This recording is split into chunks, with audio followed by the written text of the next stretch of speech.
In the early spring of 2008, at the Military Museum in Beijing, an ancient exhibit, once a fighter plane of the Flying Tigers, awakened unexpectedly due to an electrical shock. It was Skyquake, a warrior of the Decepticons from Cybertron. Depleted of energy, it was compelled to engage in a perilous game with modern China, exchanging its timeless technology for a stable energy supply. In response, the Chinese side established a top-secret Dragon's Roar team, cautiously navigating between vigilance and desire as they made contact. Skyquake professed weariness of war and sought a place to settle, yet quietly searched for traces of its kin. From the murky shadows of the US-Soviet lunar race to the cryptic symbols of the Industrial Revolution, it discovered that the history of Cybertronians on Earth was far more extensive than imagined. When the cold spark of machinery encounters the ancient wisdom of the East, will it herald a future of mutual benefit or the prelude to annihilation? An interstellar exchange concerning trust, development, and survival quietly unfolds in the silent shadows. Chapter 1. Reawakening. In the afternoon of early spring 2008, within a military museum in Beijing, the air was imbued with the soft glow of sunlight filtering through tall windows, casting mottled shadows on the cold metal, shimmering brilliantly. The atmosphere was thick with a faint scent of dust and wax, a blend of time and memory. In the center of the hall stood a P-40 Warhawk fighter, numbered 23, proudly displayed on its stand. Its fuselage bore the slightly weathered shark-tooth insignia of the Flying Tigers, with several repaired bullet holes visible beneath its wings. A nearby plaque read, "Flying Tigers Combat Aircraft Aiding China During the Anti-Japanese War, operational in 1942, credited with shooting down 3 enemy planes, later crash-landed in the southwestern mountains for unknown reasons, discovered and restored in 1951. Groups of elementary school students roamed the exhibition hall, their excited chatter echoing, breathing life into the silent artifacts. A boy of about 7 or 8 wriggled free from his mother's grasp, racing beneath the menacingly painted aircraft, his little face alight with wonder. "Mom, look! A big shark plane!"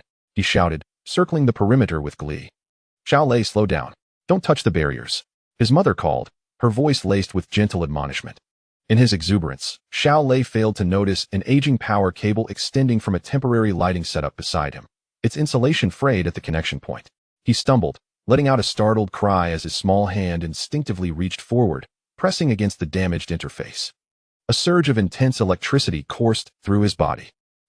Xiao Lei shrieked, convulsing violently before being thrown backward, collapsing onto the ground, his little hand instantly charred.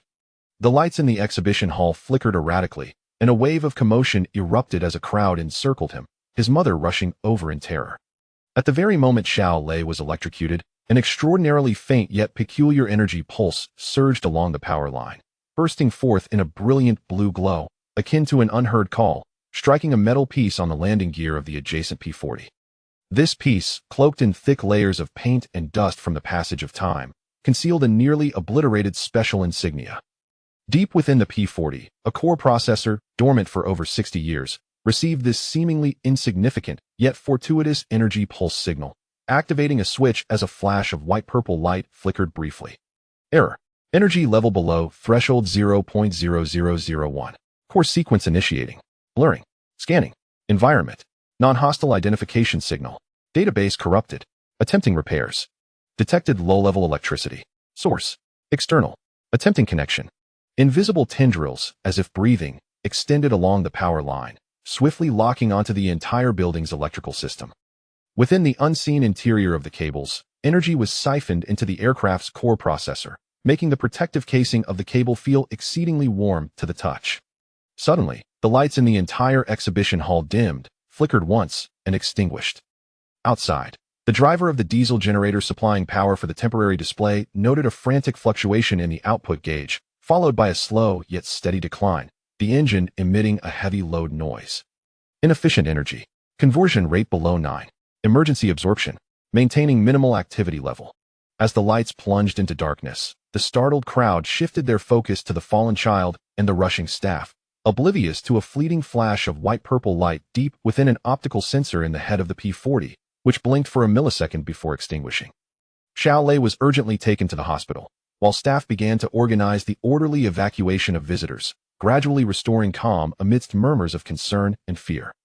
As night descended and the museum closed, silence reclaimed the space. "I say, Lao Yu, do you have any insight into the power outage earlier today?" A young man in uniform asked, flashlight in hand, to his patrolling colleague. Our museum has been around for years, you might not know, but many of the circuits here have been repaired time and again. I suspect the higher-ups will plan another closure for upgrades soon. However, this time the outage lasted quite a while. They seemed to search for the fault for an extensive period without success. Lao Yu adjusted his cap, looking around at the old exhibits, sighing at the various antiquated parts, uncertain of when they would be consigned to storage forever. The two staff members drifted further away. Only the P-40 remained, shrouded in darkness, as an exceedingly slow transformation was underway within.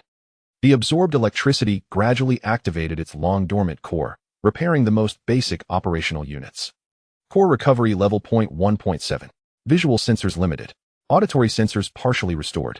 Initiating local network information download. Language pack update. Historical data verification. Year confirmation. Error point 60 Earth orbital cycles. Skyquake, greedily captured the radio waves traversing the air. The data deluge from the internet surged into its core processor like a refreshing spring. The year was 2008. China. Global landscape. Regional conflicts. Energy technology. Oil. Electricity. Nuclear energy. Primitive. Yet, usable. It needed more. This energy was far from sufficient. Its auditory sensors detected the rumbling of the city at night, a symphony of electricity flowing through the grid, the sound of energy. After half a century of slumber, it seems Earth has entered an era of peace, a fortunate race indeed. Time passed, indeterminate, yet seemingly brief. But this is merely an ephemeral illusion. Wherever life exists, conflict will ensue. The continuation and transmission of life requires energy, and energy is limited in places accessible to life. Thus, to sustain life, disputes over finite resources are inevitable. Like an examination from a long-lived species upon a fleeting one, a cold and pure desire arose within its core. Survival. It needed energy. A vast amount of energy. Skyquake, once a Decepticon scout, awakened unexpectedly in the spring of 2008 in Beijing, having slumbered for over 60 years, opening its eyes once more. Its first thought was not of battle, nor of Cybertron, but a primal goal. Survival, the core ember of its existence, demands energy. Chapter 2. Emergence. The cacophony of the museum had long since faded into silence, a heavy darkness enveloping every corner, illuminated only by the faint, eerie glow of safety indicators. For Screamer, this darkness no longer posed an obstacle. As the vital yet inefficient energy siphoned from the power supply vehicle slowly coursed through its circuits, its perception began to awaken, bit by bit. System online status, 3.1. Energy level, critically low, below the threshold for basic motor functions. Warning, Ember energy level continues to decline. The core processor blinked incessantly with alarms. This frailty incited a sense of restlessness, a cold fear rooted in instinct spreading through its circuits. It, a Decepticon warrior, had been reduced to a pitiful existence, clinging to the meager remnants of electrical energy, akin to a beached leviathan yearning for droplets of water. More knowledge must be acquired. More energy must be found. Its perception unit, akin to a slumbering beast awakening, cautiously extended outward. The air was thick with countless invisible ripples of Wi-Fi signals, cellular networks, and broadcast waves. An information ocean it had never encountered before, chaotic yet enticing. Detecting wireless data networks. Attempting access. Encryption protocol, low level. Cracking. Success. Initiating download of language packs, historical summaries, current event news. A torrent of information surged into its database. Chinese, English. Various languages were swiftly parsed and absorbed. The geopolitical landscape post-1945, the Cold War, technological explosions, the Internet era, globalization. The rise of the Huagua, the 2008 Olympics. An overwhelming wealth of knowledge was greedily consumed, categorized, and understood. It was like a parched sponge, fervently absorbing everything about this unfamiliar epoch. Analyzing current primary energy forms, fossil fuels, electrical energy AC/DC, nuclear fission. Energy conversion efficiency is low. Seeking more efficient energy sources. Scanning local energy networks. Its consciousness silently infiltrated the urban network of Beijing through the museum's network interface.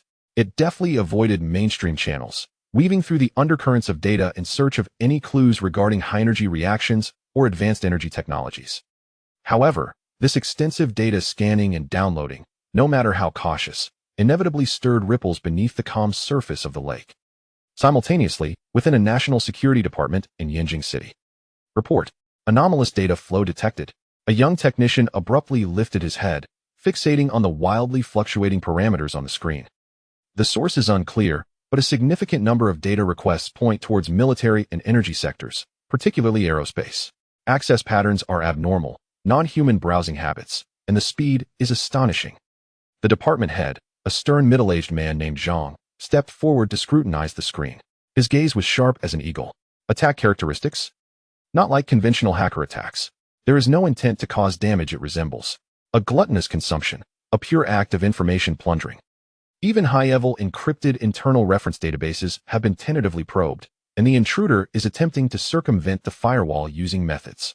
Very peculiar, unlike anything we have seen before. The technician's voice trembled with confusion and tension. Trace the source. Elevate the priority to the highest. Zhang commanded, his brow furrowed. At this sensitive time, just before the Olympics, any anomaly could be a harbinger of a storm. The entire department's cybersecurity system sprang into efficient action, with countless data packets being reverse traced and analyzed. Warning, reverse tracing protocol detected. Source, local security network.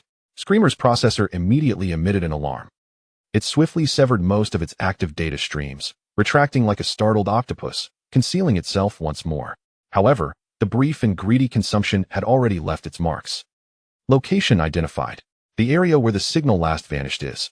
The technician pressed the final key, and the screen zoomed in on a map, ultimately locking onto a location that left everyone astonished. Huagua People's Revolutionary Military Museum. A museum? Zhang paused for a moment. Could it be a sophisticated tactic using public network nodes as a springboard? Yet, intuition told him it was not so simple. Immediately notify the museum, under the guise of a cybersecurity drill and equipment maintenance, to close the museum and sever all external network connections, including internal surveillance networks except for essential security lines. Dispatch a team of technicians for a thorough physical inspection. No one is to enter or exit until the cause is identified. He issued a series of commands, his tone brooking no dissent. National security demanded caution. External network connections severed. Physical isolation. Screamer sensed the change. The speed of human response exceeded its expectations. It had been discovered, although its nature remained unclear to them. Measures of isolation had evidently been enacted. Trapped. Energy continued to deplete. Passively waiting was not the Decepticon way. It required a transformation of form, mobility, and the ability to blend into this era to avoid detection. Its sensors scanned the exhibition hall. Those antiquated weapons offered no useful reference. Yet, its consciousness reconnected to the museum's internal servers, which had not completely lost power via internal lines. During its previous information consumption, it had glimpsed something intriguing. Huagua's independently developed third-generation fighter jet, the mighty Dragon J-10. Data was retrieved and magnified. Aerodynamic contours, structural layouts, engine parameters, public portions. Every detail was rapidly parsed, simulated, and reconstructed by its processor. Target for form simulation, J-10 fighter jet. Data integrity, 73. Incomplete portions will undergo logical extrapolation. Estimated energy demand, high risk, will significantly deplete existing reserves. Execute confirmation. Without hesitation. Survival supersedes all else. Execution confirmed. Initiating native body structure disassembly and reorganization. Deep within the museum, a minute yet excruciating metallic grinding sound echoed through the darkness. The P-40 aircraft, which had remained still for over half a century, began to emit a low hum. Its fuselage seemed to be kneaded by an invisible hand, distorting and reshaping. The landing gear retracted, the wings folded and split in an astonishing manner, recombining anew. The cockpit glass melded into the upturned metal fragments, while the entire nose section retracted backward. Rust and paint flaked away from the constantly shifting and transforming metallic components, revealing a somewhat dull, yet more vibrant native metal beneath. The process was fraught with difficulty. Insufficient energy resulted in slow and cumbersome deformation, with certain joints emitting painful grinding sounds. It was forced to simplify some structures, sacrificing complex functions that did not belong to the technology of this era. Ultimately, a mechanical giant nearly 8 meters tall knelt before the spot where the aircraft had been stationed. Its form was sharp-edged, faint traces of the P-40 still visible, yet dominated by the fierce power characteristic of Cybertron. Its optical sensors ignited, casting a crimson glow across the dark exhibition hall, cold and piercing. This was the humanoid form of Screamer. Energy levels plummeted. It could not sustain this form for long. Energy critically low. Initiating second phase form transition. Target, J-10 fighter jet form. It began to reshape once more. This time, the objective was clear, and the process unfolded with relative ease. The metallic limbs folded, extended, and reassembled. The arms transformed into wings, the legs converged to form the fuselage, while the head retracted into the torso. Drawing upon the newly acquired data of the J-10, its external silhouette swiftly morphed. The metallic surface even simulated the distinctive light, gray coating of the J-10. Although the details were somewhat rough, in the darkness, it was sufficiently deceptive. A J-10 fighter jet, imbued with a sense of futuristic technology, yet bearing traces of awkward imitation, materialized at the center of the exhibition hall. Its size appeared slightly smaller than that of an authentic J-10, yet its streamlined body and sharp angles exuded an aura of peril. Sustaining this form similarly drained energy. It had to depart immediately. Activating the optical camouflage system low power. Ripples surged across its surface, distorting and refracting the surrounding light. The massive shape of the fighter jet began to blur and become transparent, ultimately merging almost flawlessly with the enveloping darkness, with only the faintest distortion of outline and energy fluctuations betraying its presence. It gradually and silently ascended, hovering half a meter above the ground, conserving precious propulsion energy through its thrusters. The museum's vast windows were its target. It locked onto a ventilation window and calculated the optimal angle. A deep, resonant hum, nearly drowned out by the sound of air currents, marked the initiation of the thrusters. In its cloaked state, the aircraft glided like a specter through the exhibition hall, deftly passing through the somewhat narrow window frame for its size, the metallic wing edges barely brushing against the frame. The chilly night breeze of early spring enveloped it instantly. It hovered in the night sky outside the museum, overlooking a slumbering city, illuminated like a tapestry woven with shimmering stars of energy. Its sensors eagerly scanned the ground below. The flow of energy through the power grid resembled glowing rivers, with gas stations, substations, countless sources of energy beckoning to it. Yet it understood that the earlier anomaly had attracted attention. Aimlessly siphoning energy would only lead to further exposure. It needed strategy, it needed purpose. The fighter jet, concealed by optical camouflage, subtly adjusted its course, gliding silently towards the city's periphery, towards the energy-rich industrial district, swiftly vanishing into the dense shroud of night. Its hunt had only just begun. Behind it, the military museum was sealed off in haste, leaving behind an empty exhibit space, shards of glass scattered across the floor, and countless unresolved mysteries, alongside an abruptly heightened alert level within the National Security Agency. Chapter 3. Forging the morning sun of Beijing had yet to fully dispel the morning mist. Yet the atmosphere enveloping the Museum of the People's Revolutionary Military of Huagua was far heavier than the fog. Several black sedans glided silently into the plaza before the museum, their doors opening to reveal a group of individuals clad in civilian attire, yet bearing solemn expressions. At the forefront stood Director Zhang Lei of the National Security Department, his gaze sharp and his stride steady, followed by a cadre of technical experts and investigators. The museum director, already apprised of the situation, awaited anxiously at the entrance, beads of sweat forming on his brow. Director Zhang, welcome. What is the matter? After closing last night, we severed all non-essential power and network connections. The security system detected no anomalies, he explained urgently while leading the way. Zhang Lei's countenance remained impassive, his voice low. This is merely a routine security check. There is no need for alarm. Please escort us to the Air Force Exhibition Hall, particularly the section featuring the Flying Tigers P-40 aircraft. 40? Certainly, it is just this way. The director replied quickly, though his mind was only more perplexed. The group traversed the silent exhibition hall, sunlight streaming through the high windows, illuminating the dust, yet failing to dissipate the palpable tension in the air. The instruments in the technicians' hands had already begun their work, probing the residual electromagnetic environment. As they arrived at the center of the Air Force Exhibition Hall, all present were taken aback. The display that had once housed the historic and illustrious P-40 aircraft now stood utterly vacant. Only the lonely support structure remained, and the ground bore scarcely any signs of movement. Merely some exceedingly faint, non-metallic scratches and a layer of dust slightly thinner than the surroundings, sketching a vague outline of the vanished plane. This is impossible, the director exclaimed, his face draining of color. I personally inspected this area before closing last night. It was right here. How could such a large aircraft possibly vanish in a thin air? Zhang Lei's expression suddenly turned frigid. Anomalous data intrusion, followed swiftly by the inexplicable disappearance of a national artifact. This could not merely be a coincidence. Seal off the area. Everyone step back, he commanded sternly. As his subordinates promptly erected a cordon, the technicians advanced swiftly, directing more sophisticated instruments towards the empty display in its vicinity. Director, we have detected an exceedingly faint residual energy anomaly, neither electrical nor chemical in nature.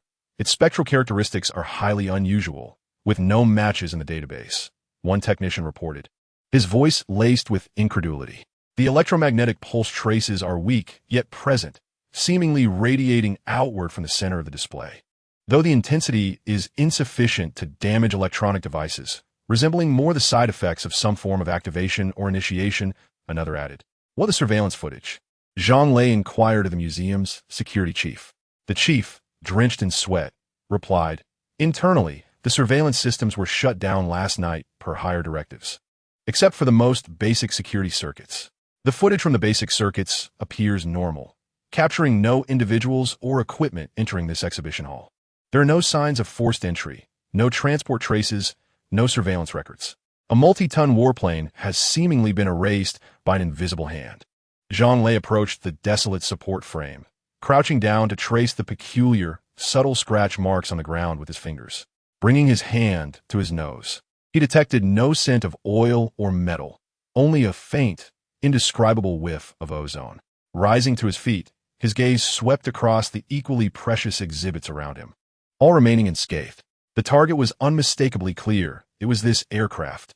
Director, immediately account for all items in the museum, confirming whether any other artifacts are missing, Zhang Lei commanded. Then turned to his deputy, instructing him to notify the municipal bureau to establish a task force, categorizing this incident as a major national treasure theft, with the utmost priority.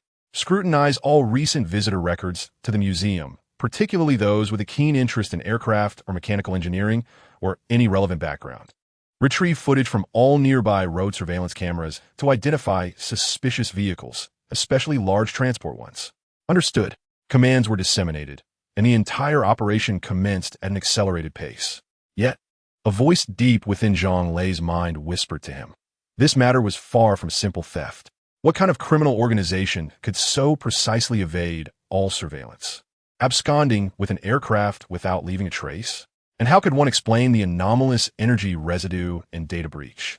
The two incidents, the data intrusion and the aircraft's disappearance, were to be investigated concurrently, yet the inquiries diverged into two distinct paths. One conventional, relying on human and material resources for criminal investigation. The other, personally overseen by Zhang Lei, aimed at uncovering the secrets behind the unknown anomalous energy.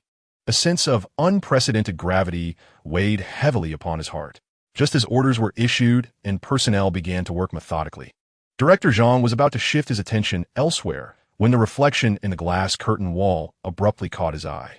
He turned to behold the shattered dome of the museum overhead, with shards of glass strewn across the second floor. Had something been thrown out? Director Zhang found this hard to believe. Meanwhile, on the northeastern outskirts of Beijing, a colossal 500 kilovolt substation sprawled across the earth like a steel behemoth, its numerous thick cables resembling veins, channeling a torrent of electricity to every corner of the city. The air was thick with the distinctive hum of high-voltage electricity, a testament to the concentration of energy. On a small hill a kilometer away from the substation, optical camouflage shimmered slightly, revealing an aircraft with sharp lines. Its paint mimicking that of the J-10 fighter jet, Tian. Its optical sensors fixated tightly on the substation below. Crimson light flickering violently as the core within stirred with a fervent desire, responding to the immense energy nearby, as if in painful longing. Target locked. Major power hub energy reading. Extremely high estimated convertible energy, sustaining basic activity cycle for over 30 Earth days. Analysis of defensive systems, physical barriers, infrared beams. Motion sensors, human patrols, threat level.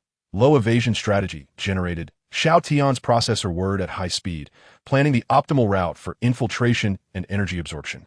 What sought was energy, not conflict, at least not at this moment. It meticulously calculates the intervals of personnel shifts and detects the blind spots within the sensor network. As night gradually descends, The illumination lights of the substation illuminate in succession, casting a faint glow upon its internal structure. The beam of the patrol personnel's flashlight sweeps rhythmically within the confines of the walls. Now is the moment.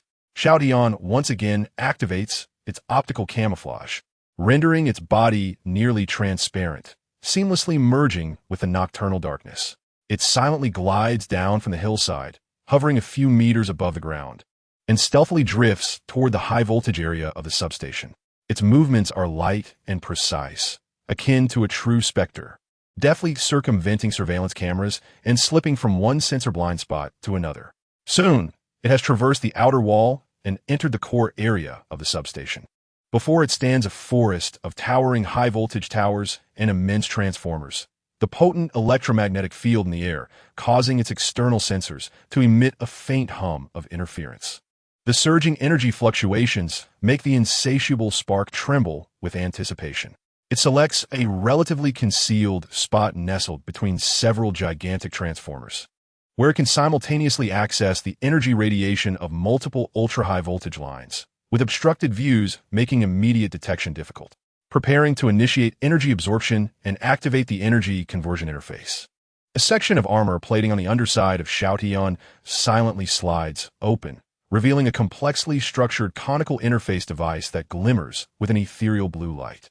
The device aligns with the crisscrossing high-voltage lines above, beginning to emit a deep, resonant hum akin to a buzzing bee.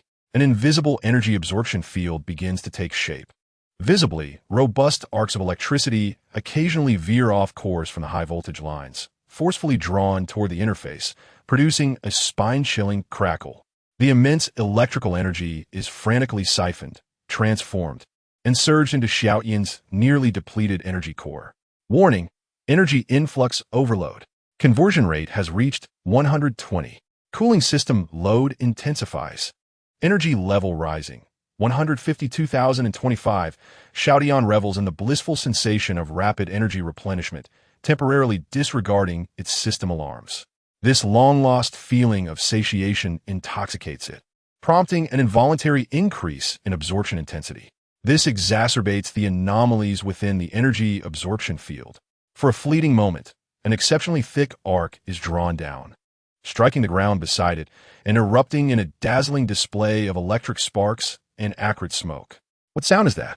Two security personnel patrolling nearby are startled by the sudden explosion and blinding flash, immediately alerting themselves and directing their flashlights toward the source of the noise.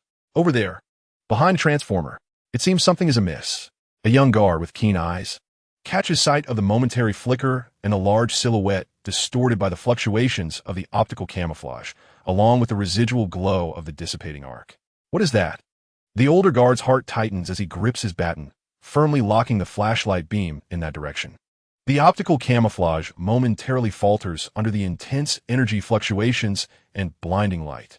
Although they recovered instantly in that fleeting moment, the two security guards distinctly witnessed an unforgettable spectacle, a colossal, unprecedented mechanical structure, glistening with a chilling metallic sheen, flashed before their eyes. It seemed to be interconnected with countless writhing blue electric serpents, emanating an inhuman, suffocating sense of pressure. "What the devil?" exclaimed the younger guard, startled and stepping back. The older guard, though his scalp prickled with fear, feigned composure, shouting into the intercom, "Report to the control room. Abnormalities detected in Transformer Unit 3. Intense discharge phenomena. There may be an unidentified object intruding. Requesting assistance."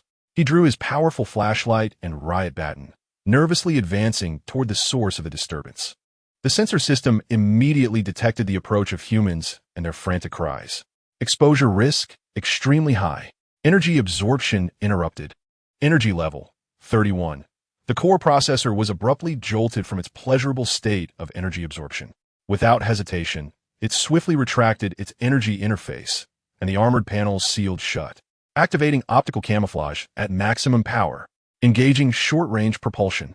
Before the terrified gazes of the two guards, the air in that vicinity twisted violently once more, accompanied by a deep, resonant engine roar, no longer shrouded in silence. A vast, indistinct shadow abruptly surged from the ground, ascending vertically into the pitch-black night sky with astonishing speed. vanishing into the clouds, leaving only the scent of ozone in the air and a few scorched marks on the ground. The two guards stood dumbfounded, their flashlights futilely sweeping the empty night sky. The intercom crackled with urgent inquiries from the control room, yet they stood with mouths agape, speechless, their hearts racing wildly. In the night sky, the entity swiftly distanced itself from the substation, stabilizing its energy level at 32. Though it had not indulged in a feast, the crisis had been temporarily alleviated. However, it was acutely aware that it had once again revealed its presence. The indigenous beings of this planet had taken notice of it. Its hunt would become increasingly arduous. Meanwhile, on the ground, reports of the bizarre electrical discharge and sightings at the substation were rapidly compiled, soon to be presented to Director Zhang Lei, intertwining with the museum theft and data breach cases, pointing toward an increasingly clear, yet astonishing conclusion. Chapter 4. The Dragon's Roar. In the control room of the substation located in the northeastern suburbs of Yanqing, the atmosphere was so tense it could be wrung dry. Two shaken security guards, Lao Li and Xiao Wang, sat in their chairs, cradling hot water, yet their fingers trembled uncontrollably. Opposite them sat the stern-faced Director Zhang Lei and a young officer responsible for taking notes. The principal leaders of the substation were present, their faces etched with anxiety and confusion. Please recount everything you saw and heard in detail, without omitting any specifics, even if they seem absurd or uncertain.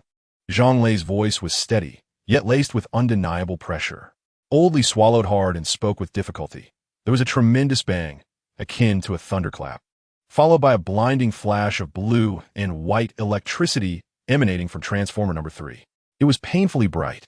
I then saw him pause, seemingly doubting his own eyes. And there appeared the shadow of a large metallic object, vaguely resembling something lying on the ground, connected to numerous electric wires. An arc, within the blink of an eye.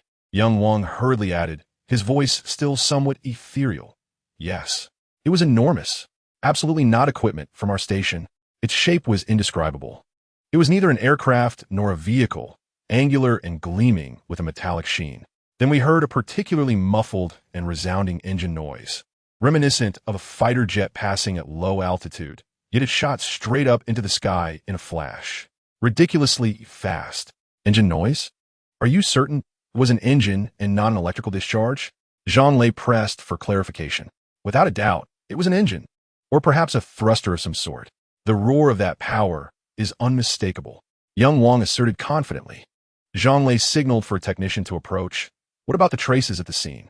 The technician reported, Director, we discovered several areas on the ground exhibiting signs of high-temperature melting and crystalline traces left by an anomalous energy impact. Composition analysis indicates a current surge far exceeding the design load of the circuit. The surveillance camera in that corner experienced severe interference and shaking for approximately 3 seconds before and after the incident, capturing nothing. All other cameras function normally, with no footage of any flying objects taking off or intruding. No visuals, only eyewitness accounts and inexplicable physical evidence. Zhang Lei silently moved to the window, gazing at the vast substation outside. In his mind, the empty exhibition hall of the museum, the unidentifiable trace of faint energy, the bizarre pattern of data, intrusion, and the description of the large metallic object provided by the two security guards began to coalesce uncontrollably. An absurd yet singular conclusion, which could elucidate all the anomalies, pierced his thoughts like the cold, clear light of dawn. The aircraft was not stolen. It had departed of its own accord. It was alive, and it was in dire need of energy. A non-human contact incident. This notion sent a shiver of unprecedented intensity through him, not fear, but rather the overwhelming impact of confronting the utterly unknown. This was no longer a mere case of espionage or theft. Its nature had escalated to a new dimension concerning the security of a nation and humanity at large. He immediately turned around and commanded his accompanying personnel. Everything that has transpired here today is classified as top secret. All relevant personnel must sign confidentiality agreements. The substation will resume normal operations, and our unified public statement will attribute the anomalies to a device malfunction. These two comrades, he gestured towards Old Li and Young Wang, will remain on-site temporarily to assist with subsequent investigations and ensure information does not leak. Upon returning to the department, Zhang Lei promptly locked himself in his office and reviewed all the previously overlooked anomaly reports from today. Soon, several cases previously classified as unexplained malfunctions or suspected industrial espionage activities caught his attention. A precision manufacturing plant in the Western District reported that, overnight, the backup power supplies of several high-energy CNC machines were inexplicably drained, with surveillance capturing only a fleeting, unexplainable shadow passing over the power interface. In the isolation zone of the high-energy physics laboratory at Beijing University, a brief yet intense fluctuation of energy was recorded, causing no damage to equipment but resulting in the loss of a small quantity of high-purity energy storage materials intended for experiments. Residents near a suburban communication station reported hearing a deep rumble in the early hours and witnessing a vague, enormous shadow crossing the moon, followed by a brief outage of the station, with self-check logs indicating an anomalously high power signal that briefly connected and then vanished. All these incidents occurred after the museum theft, accompanied by abnormal energy losses or inexplicable physical phenomena, leaving behind vague eyewitness accounts or instrument records and cleverly evading direct evidence. Zhang Lei correlated these reports with the substation incident and the museum event, and the context became strikingly clear. This unknown, most likely non-human entity was traversing the city, eagerly seeking and siphoning energy in a manner that transcended existing technological capabilities. Its actions grew bolder, and the traces it left became increasingly evident. It could no longer be treated as a conventional case. He took a deep breath, picked up the red secure phone, and reported directly to the highest authorities. The call lasted nearly an hour, detailing the entire chain of evidence and that earth-shattering conclusion. The following day, a top-secret order was issued. Within a highly secured underground facility, a special task force codenamed Dragon's Whisper was established. Zhang Lei was appointed as the leader, with team members urgently recruited from across the nation, comprising top experts in various fields, theoretical physicists, energy weapons specialists, authorities in artificial intelligence and information warfare, seasoned diplomatic strategists in preparation for potential contact negotiations, psychology professors to attempt an understanding of non-human thought, as well as the most elite special operations commanders and personnel. The large screen in the conference room displayed side-by-side images of the museum's vacant exhibition space, the crystalline traces on the substation floor, summaries of the reports on the anomalous energy loss incidents, and a simulation of the vague, yet mechanically aesthetic and oppressive outline, meticulously recreated by top artists based on multiple eyewitness descriptions. Standing before the screen, Zhang Lei's gaze swept across the serious and inquisitive faces of each member. Comrades, his voice echoed in the silent conference room. The rules of the world as we have known them may have changed from this moment onward. We are not facing a traditional enemy, nor perhaps an enemy at all, but we are undoubtedly confronted with an unprecedented unknown existence. Based on the current intelligence, we have reason to believe that we are experiencing the first definitive contact event with a highly intelligent and technologically advanced non-human entity in the history of Huaxia, and indeed humanity. He paused, allowing the weight of this grave information to be fully absorbed. Its codename, provisionally designated as Target Zero, currently appears to be driven by energy demands, exhibiting a behavioral tendency to avoid direct conflict, yet possessing technological capabilities and potential threats beyond our estimation. The mission of our Longyin team is not to capture or destroy, at least not until its intentions are clearly defined. Our primary objectives are to track, observe, analyze, and comprehend. We shall deploy all available resources to establish an early warning network, predicting its next energy acquisition target. Our goal is to locate it without alarming it. Under conditions of absolute control, we shall endeavor to establish contact. This represents a crisis, but may also herald unprecedented opportunities. Even a mere glimpse of its technology could harbor the power to transform the world. However, each step must be taken with utmost caution. Henceforth, the Longyin team will be fully activated, with all resources prioritized accordingly. Our task is to unravel this mystery and secure the most advantageous position for our nation. Following the meeting, the vast machinery of the state began to subtly redirect its focus towards this novel target. Satellite reconnaissance modes were adjusted. Sensor networks in key areas were discreetly reinforced, and the security alert levels of energy facilities were invisibly elevated to standards capable of addressing extraordinary events. An invisible net began to quietly spread across Beijing and beyond, aimed directly at the mechanical entity, Xiaotian, which lurked within the steel jungle, scavenging for energy to survive. Unbeknownst to Xiaotian, it had just replenished itself from a daring foray into a suburban small-scale energy storage station and was now concealed in the shadows of an abandoned factory. Its processors operated at full speed, analyzing fragments of data regarding high-efficiency energy batteries, recently pilfered from a peripheral network of a research institution, calculating its next target, one that could truly satiate its hunger. Its optical sensors flickered with an erratic red light, illuminating this world that was both familiar and alien. The insatiable spark of hunger continued to drive its every action. Chapter 5. Beacon deep within the shadows of the abandoned factory. Xiaotian's massive form nearly melded with a rusted steel structure. Its optical camouflage operated at minimal power, causing its outline to shimmer subtly in the dim light, resembling an unstable specter. Yet, within its core, its processor burned with the intensity of a supernova, relentlessly calculating, simulating, and deducing. Energy level, 78. Distance to stable threshold, 95. Requires approximately additional watt-hours of energy. Risk model update. Recent human defense detection network activity increased by 437. Pattern alteration and targeted enhancements have been classified as high-priority objectives. A continuous stream of data flowed across its visual interface. In recent days, its hunting had become increasingly arduous. The readily obtainable auxiliary power sources around its usual targets, small substations, began to exhibit concealed, enhanced sensors and increased patrol density. While these defenses still appeared primitive to it, they significantly heightened the probability of detection, compelling it to expend more energy on evasion and hastier energy absorption. A recent attempt to siphon energy from a communication base station nearly triggered a meticulously arranged trap, one that, while non-explosive, could generate a powerful electromagnetic adhesion effect. It barely escaped through an instantaneous overload of its propulsion system, with a net energy gain that was nearly negligible. The indigenous being's learning velocity and response efficiency surpassed its initial projections. They had evidently begun to associate a series of anomalous events and commenced an organized effort to either capture or, at the very least, monitor and restrict its movements.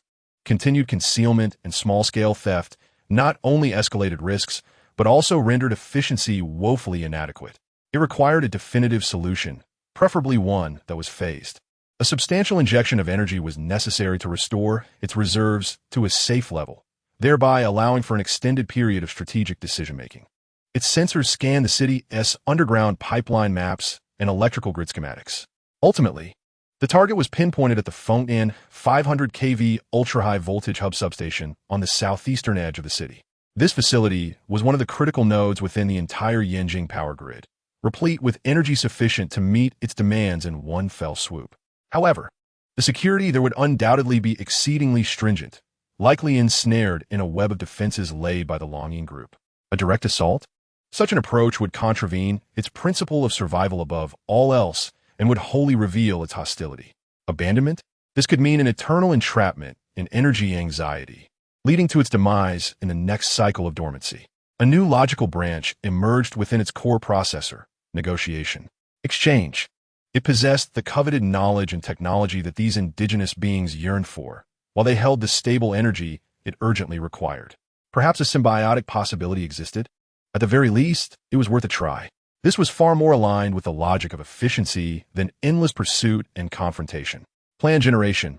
Execute a high-risk, high-reward energy siphoning operation, subsequently demonstrating value and signaling for negotiation. Execution risk. High. However, potential subsequent gains, extremely high. The decision was resolute. It began to meticulously plan every detail of this operation. Speed was essential, as was the element of surprise. It needed to complete the siphoning and withdraw before the adversary could react. Simultaneously, it had to prepare for the ensuing dialogue. In the deep of night at the Fengtian substation, the atmosphere starkly contrasted with the tranquility outside. Although the surface appearance indicated merely an increase in patrol shifts internally, the Longyin Group's surveillance devices had enveloped every critical node.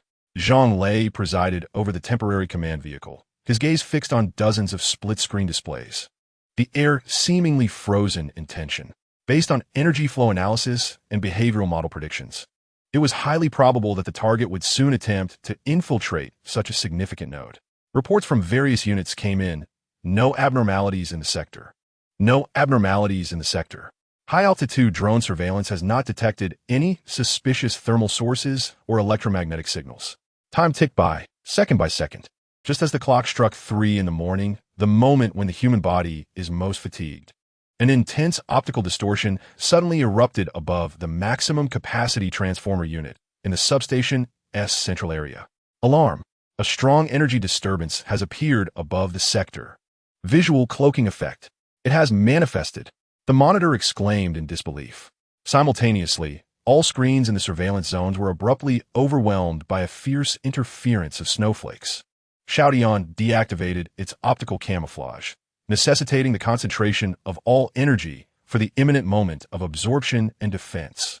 From the lower part of its fuselage, an energy interface suddenly protruded, no longer surreptitiously siphoning, but generating a powerful energy siphoning effect akin to that of a whale. Boom! Amidst the deafening roar, the main transformer of the entire substation emitted a grievous groan under the unbearable strain.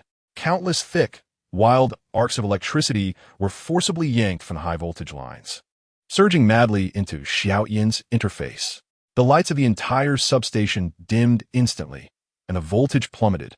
Even the night sky of the adjacent area was cast in an eerie blue-white hue by the energy afterglow produced by this frenzied siphoning. It has gone berserk. It is forcibly extracting energy from the main grid. Technical experts, witnessing the instant spike in readings, turned pale. Open fire. Authorized the use of non-lethal electromagnetic pulse weapons. Zhang Lei decisively commanded, believing that necessary force serves as a deterrent and warning. The special forces lying in ambush at the high ground immediately squeezed the triggers, unleashing several invisible high-energy electromagnetic pulses towards the colossal mechanical entity in the sky. However, upon contact with the suddenly illuminated pale blue energy shield surrounding Xiaoyan's body, the pulse energy merely stirred up ripples, being deflected and absorbed entirely. It only caused Xiaoyan's body to sway slightly. Energy shield load, 65. Energy absorption rate, 185. Warning, overheating. Energy level, 899,295. Ignition stability threshold achieved. Target accomplished. Enough. Without hesitation, Xiaoyan instantaneously severed the energy siphoning, retracting its interface. This entire process lasted less than 10 seconds, yet it had absorbed enough electrical energy to instantly incapacitate a small city. Below, human attacks had commenced, with more pulse weapons and experimental sonic cannons locking onto it. It did not immediately flee. Just before the engines roared to life again, ready to activate its optical camouflage, it executed an action that left all members of the vigilant Longyin team agape. A small component on the side of its body suddenly opened, emitting a low-powered precise laser beam not aimed at any individual, but directed towards a vacant stretch of cement beside the command vehicle. The laser beam swept across the ground at an astonishing speed, vaporizing the cement beneath it, etching a series of profound, orderly indentations into the surface. Having accomplished this, Xiaoyan's engines emitted a tremendous roar, powerful thrusters propelling it skyward as if breaking free from gravity. Its optical camouflage re-engaging, rendering its massive form a blur, transparent, vanishing into the pitch-black night sky, leaving behind a wrecked substation and a group of bewildered humans. "What has it done?" a team member murmured, gazing at the peculiar etchings on the ground. Zhang Lei stepped forward, illuminating the laser-etched area with his flashlight. This was not mere erratic energy scattering. The scene was composed of an array of meticulously arranged dots and short dashes, exhibiting a remarkable regularity. An information warfare expert from the team approached, and upon a fleeting glance, his pupils dilated in sudden realization. Morse code? No, that was not quite right. This was a more fundamental binary system. Dots represented 1, while dashes denoted 0. He promptly retrieved his portable computer and swiftly translated the pattern. It yielded a set of geographical coordinates, accompanied by an exceedingly brief message constructed from elementary English words. Coordinates, for 11, an abandoned factory on the outskirts of Yanqing. Message, transaction, technology for energy. Come alone. A profound silence enveloped the scene. Everyone comprehended the gravity of the situation. This was no mere act of energy theft. It was a declaration, a bold invitation for contact, imbued with a certain arrogance, yet unmistakably clear. That non-human entity not only recognized their pursuit, but articulated its intentions and conditions with striking clarity. It dictated the time, the place, and even the manner of engagement. Zhonglei gazed at the cold binary code on the ground, then lifted his eyes to the night sky where the howling wind had vanished. His heart tumultuous with conflicting emotions. The relationship between pursuer and pursued underwent a subtle, yet fundamental transformation in that moment. He inhaled deeply, grasped the communicator, and with a steady voice tinged with barely perceptible tremors, announced, "This is Longyin. The target has initiated contact. Repeat, the target has initiated contact." Requesting highest command on how to respond. Chapter 6. First contact on the outskirts of Yanqing. The long-forgotten Hongqing Third Machinery Factory was enveloped in a tense atmosphere. Hushed yet palpable, the abandoned structures loomed like the silent remains of a colossal beast, casting elongated shadows in the afternoon light. In dimensions imperceptible to the naked eye, an invisible electromagnetic shield had risen, with the most advanced counter-surveillance systems operating at full capacity to ensure that all signals and movements within this area remained isolated from the outside world. High-precision sensors, akin to sensitive appendages, permeated every corner of the factory, monitoring the subtlest fluctuations of energy and physical vibrations. From a distant vantage point, the lenses of the sniper and observer's telescopes glinted with a cold light. The entire area had transformed into a meticulously arranged cage of absolute surveillance, targeting the non-human presence. Zhonglei, the leader of the Longyin team, was clad in civilian attire, though the rigid outline of a bulletproof vest was discernible beneath. He stood at the entrance of the largest foundry, accompanied by two equally capable technical experts and bodyguards. The three of them constituted the response to the entity's demand for solitary arrival. Greater forces and weaponry were concealed in the vicinity, ready to reduce this place to rubble should circumstances shift. Zhonglei's palms were slightly damp with sweat, not from fear, but rather from the innate pressure humans experience when confronted with the utterly unknown. Inside the foundry, the light was dim, and dust particles floated slowly in the shafts of light streaming through the broken windows. At the center of the workshop stood a magnificent, imposing metallic construct, embodying both mechanical beauty and a sense of oppression, rendering all preparations seemingly inadequate. Xiaoyan stood there, in human form. The towering figure, nearly 10 meters high, nearly brushed against the overhead beams of the factory. Its dark metallic armor bore the subtle scorch marks and dust remnants from the fierce battle at the Fontaine substation the night prior. Its optical sensors glowed like two smoldering crimson embers, methodically scanning the three humans who entered. Every minute movement imbued with a precision and strength far surpassing that of Earth's organisms. In the heavy silence, only the faint hum of its cooling system and Zhonglei's own somewhat loud heartbeat could be heard. Scan complete. 3 humans detected, equipped with concealed communication and recording devices. Numerous hidden armed units and energy weapon targeting signals present externally. Threat assessment, extremely high. This civilization, though primitive, has the capacity to annihilate a single Cybertronian entity. The processor, known as Shockwave, analyzed the situation with calm detachment. It required a transaction, but needed to maintain its intimidation. "We have received your message." Zhonglei spoke first, his voice echoing in the vast workshop as he endeavored to maintain composure. "You mentioned a trade." Shockwave slightly lowered its head, the crimson optical lenses fixating on Zhonglei, and a voice emerged, resonant and peculiar, reminiscent of metallic friction, articulated in precise Mandarin. "Indeed. A trade. I require a stable and efficient energy supply. In return, I can offer technological knowledge that transcends your current understanding." Its tone lacked any inflection, yet conveyed an undeniable certainty. "Energy? What kind of energy? How much do you need?" An eager technician could not help but inquire, professional instinct overpowering anxiety. "Electricity will suffice, but must be processed through my conversion interface. The amount depends on how much knowledge you wish to acquire," Shockwave replied, its responses meticulously crafted, redirecting the question back to them. "I can demonstrate a portion as a gesture of goodwill." It raised a colossal metallic hand, palm facing upward.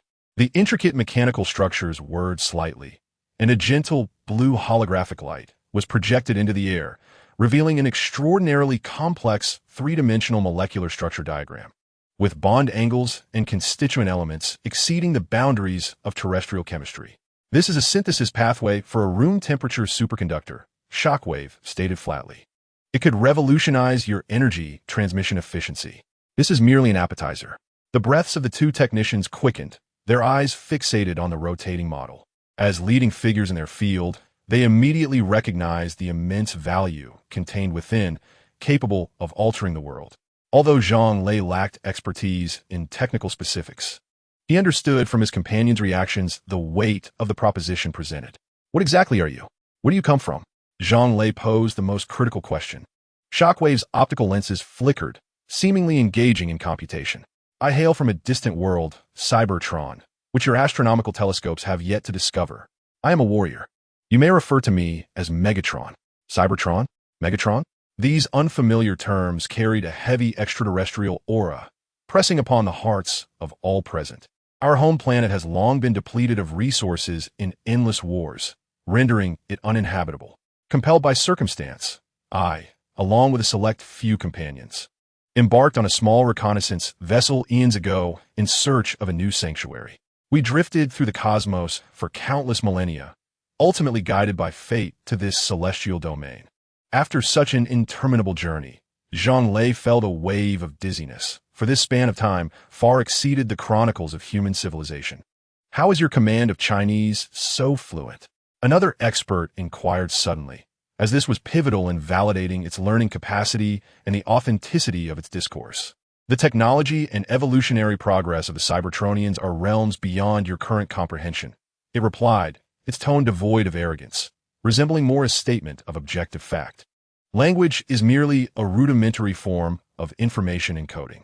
The instant we interfaced with your global network, we assimilated all prevalent languages and knowledge systems.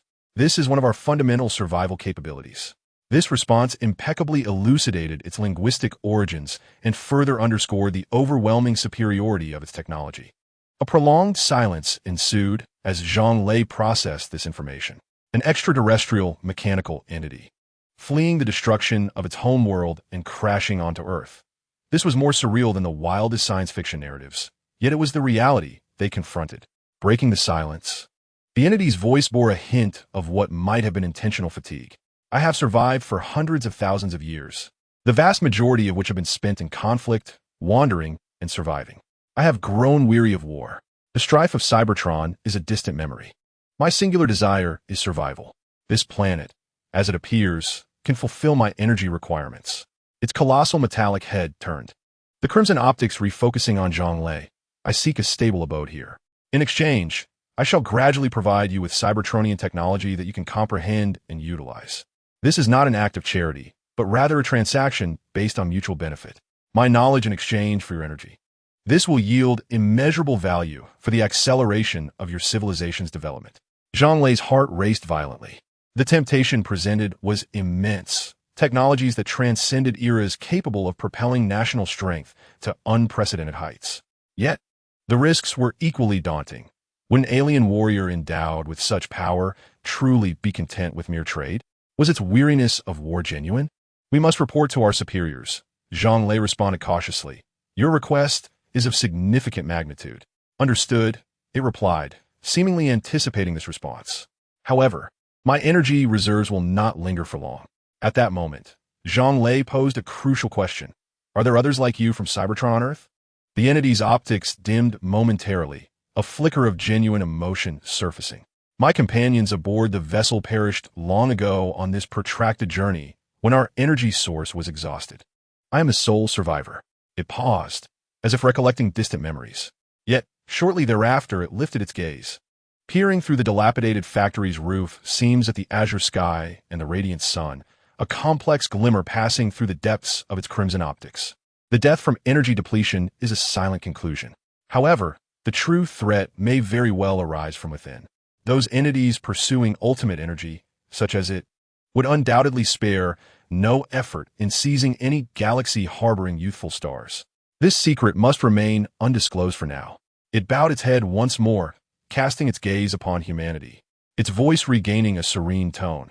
As for whether other Cybertronians have arrived on Earth in different ways, I cannot ascertain. The universe is vast, brimming with possibilities. However, my awakening has been brief, and I have yet to detect any signals from my kind. This response, half-truth and half-deception, both assuaged humanity's greatest fear of an alien invasion and subtly sowed the seeds for potential future changes. Zhang Lei fixed his gaze upon the pair of crimson optical lenses, attempting to glean further information, yet ultimately perceiving only an unfathomable cold sheen. He inhaled deeply. We shall report your proposal and situation in full, until we receive further instructions. Please remain here and maintain the status quo. We will provide you with minimal energy supply to sustain your basic functions. This was both a gesture of goodwill and a form of covert surveillance. The entity inclined its head slightly in a gesture akin to a human nod. Very well. I anticipate the rational decisions of your nation's leaders. The initial contact, marked by extreme vigilance, mutual probing, and the allure of immense stakes, temporarily concluded. Zhang Lei and his companions slowly exited the workshop, their spirits weighed down yet tinged with an undeniable excitement. They understood that they had just opened a door to a new epoch, not only for Huaxia, but for all of humanity. What lay beyond that door, an abyss or a galaxy, remained unknown. Within the workshop, the entity stood resolute, its crimson lenses gazing toward the direction from which humanity had vanished, its internal processors racing to evaluate myriad possibilities.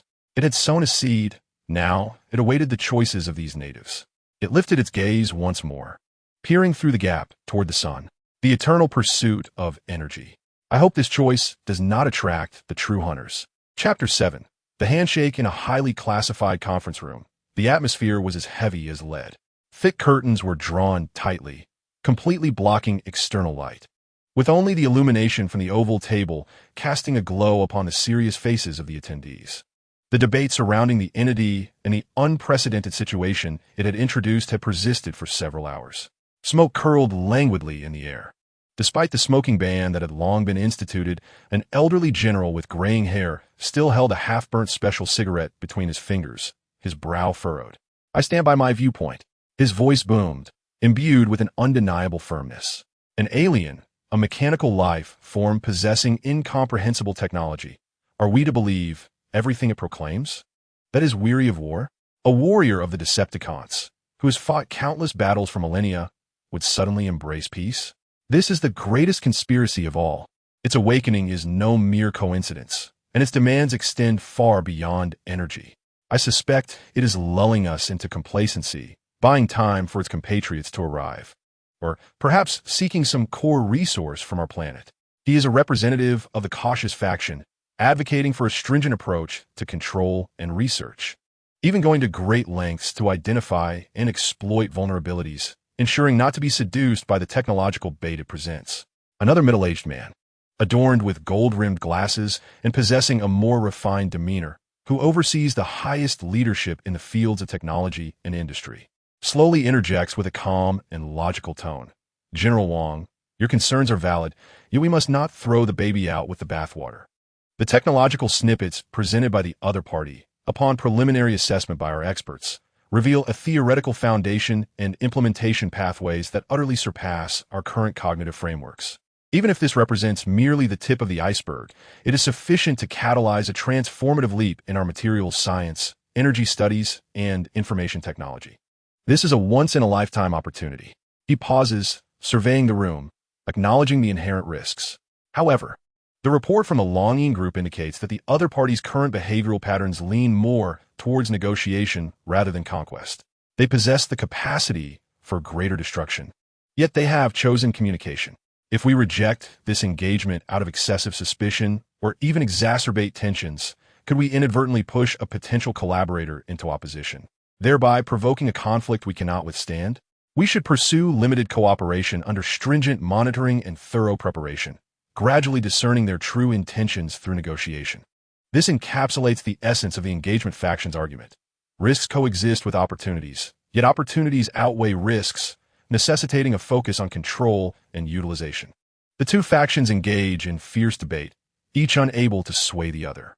Personnel from the security department lean towards the cautious faction, while leaders from the technology and economic sectors express stronger support for the engagement faction.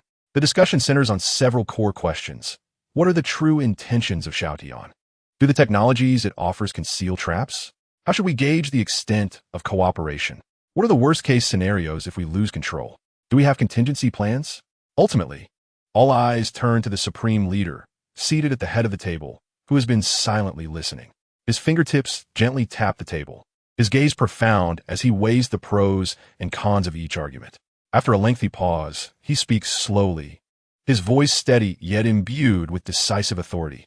The debate ends here. The conference room falls instantly silent. First and foremost, we must recognize that the emergence of the Transformers represents both a crisis and an opportunity. To disregard their potential dangers is naive. Yet to fear their power to the extent of forsaking exploration is folly. Secondly, their individual strength is not insurmountable at this juncture. The evaluations and contingency plans from the Longing Group are indeed effective. What we must do is neither sanctify nor demonize them, but regard them as a unique entity deserving of extreme caution as a partner and a key subject of surveillance. Therefore, my decision is, in principle, I agree to pursue limited transactions. However, the following principles must be adhered to.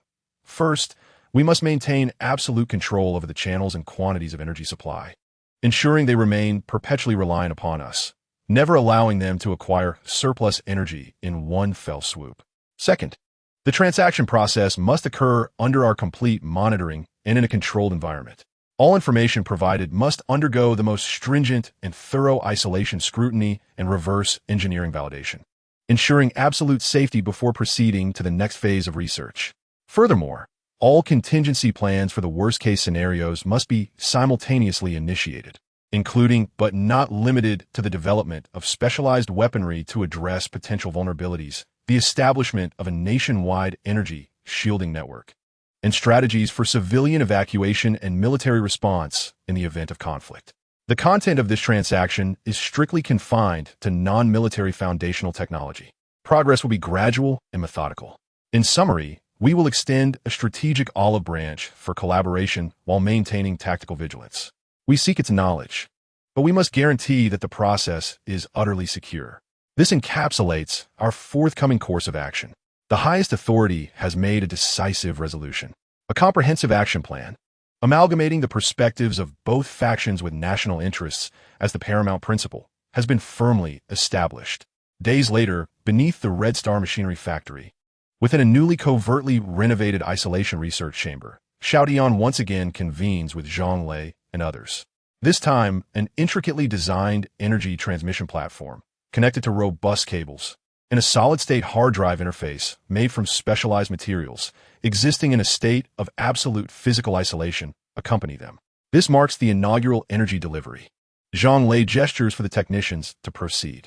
The thick cables establish a connection, and a specially converted high-efficiency electrical energy begins to flow like a gentle river, continuously streaming into the energy core within Xiaotian. Receiving stable energy flow, conversion efficiency elevated to 85, spark energy level consistently rising. 698, 100 energy saturation. Status, optimal. A wave of pleasurable data flickers through Xiaotian's processor. This sensation of fullness has been long absent. It has fulfilled its promise. Raising a finger, a delicate beam of light precisely connects to the isolated solid-state hard drive interface, commencing transmission of agreed data packet, including detailed synthesis processes for room-temperature superconducting materials, foundational theories and structural designs for high-energy density batteries, principles of primary structural materials nano self-repair technology, data encryption method, Cybertron basic standard with decryption key attached. A vast trove of information is injected into the hard drive within mere seconds.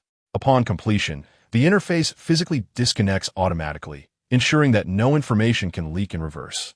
The hard drive is carefully retrieved by personnel clad in full protective gear and, through multiple airlocks and disinfection protocols, is sent to the adjacent analysis laboratory. There, the nation's leading team of scientists, who have been eagerly awaiting this moment, commence the decoding and preliminary verification with excitement and utmost caution. A few hours later, the initial report is delivered to Zhonglei, director. The data is complete. The structure is unprecedented. The preliminary theoretical model is entirely self-consistent. The material properties described far exceed expectations. This appears to be genuine. The voice of the senior scientist comes through the communicator, trembling with excitement. Zhonglei exhales deeply. The first step has finally been taken, and it seems to be the correct one. Within the isolation chamber, Xiaotian, now fully energized, exhibits a more radiant presence. Its massive form reflecting light, while the minute damages on its metallic surface begin to undergo a slow self-repair as energy replenishment takes effect. Its scarlet optical lens flickered, gazing toward the vastness of space. The energy crisis had been temporarily alleviated, and a preliminary framework for collaboration with local forces had been established, solidifying the foundation for survival. The next course of action was clear. It was time to embark on more significant undertakings. Engaging in trade with humanity for energy was essential for existence.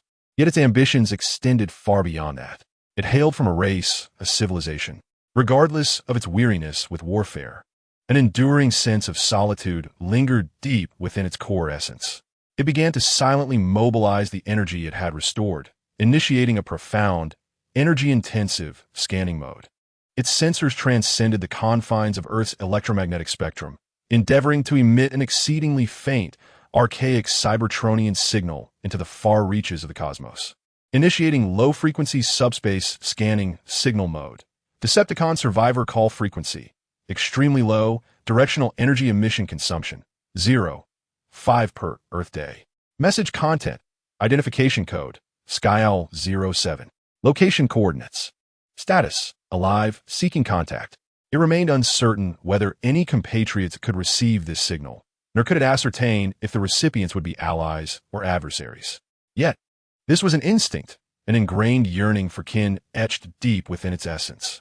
It was a venture fraught with risk, yet deemed it worthwhile. The abundant energy bestowed upon it the means to take this risk. Its optical lens turned toward the northeast, as if it could penetrate layers of rock and atmosphere to behold the vast and enigmatic expanse of the Chinese land. Perhaps in some corner of this planet, other dormant kin awaited, or traces left by earlier visitors. Chapter 8. In the shadow of history, a month elapsed quietly, driven by the dual forces of utmost confidentiality and exceptional efficiency. The Longyin-affiliated Technology Research and Development Center, situated deep underground, had emerged as the pinnacle of intellectual innovation, both nationally and globally, yet remained largely unknown. The initial technical data provided by SkyOwl fell upon the parched riverbed of scientific imagination like a celestial deluge, instantly revitalizing the nearly exhausted creativity of all participating scientists. The theoretical validation phase achieved astonishing success.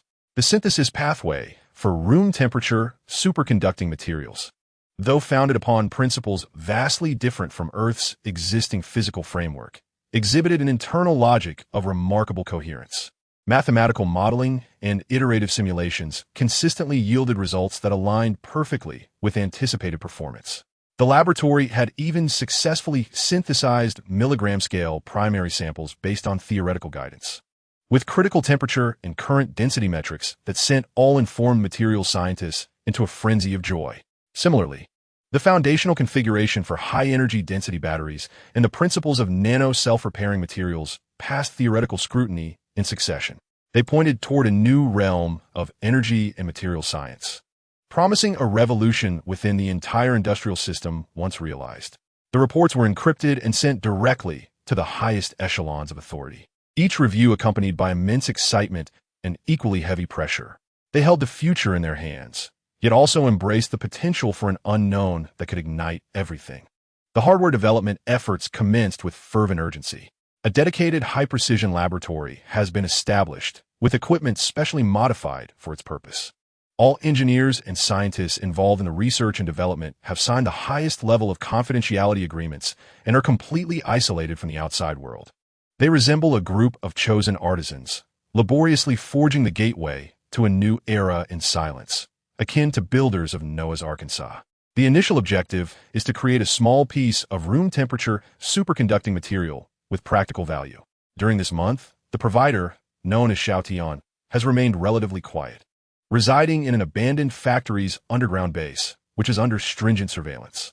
It periodically receives energy supplies from the Chinese side, meticulously controlled in quantity, to maintain the optimal condition of its spark. Adhering to the agreement, it refrains from any indiscreet actions, behaving like a patient partner. Yet, its processors never cease their operations. Apart from engaging in necessary technical disclosures with Chinese scientists, limited to what it is willing to reveal, it dedicates the majority of its computational power to another critical task: unearthing history. It connects to a filtered and monitored internet interface authorized by the Longing Group, beginning to re-examine Earth, particularly the modern history of humanity, from the perspective of a Cybertronian.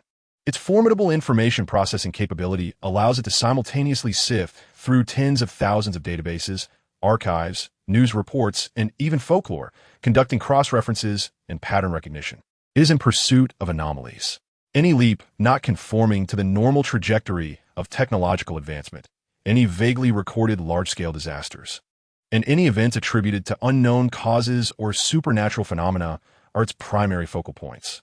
Its analytical logic is cold and direct.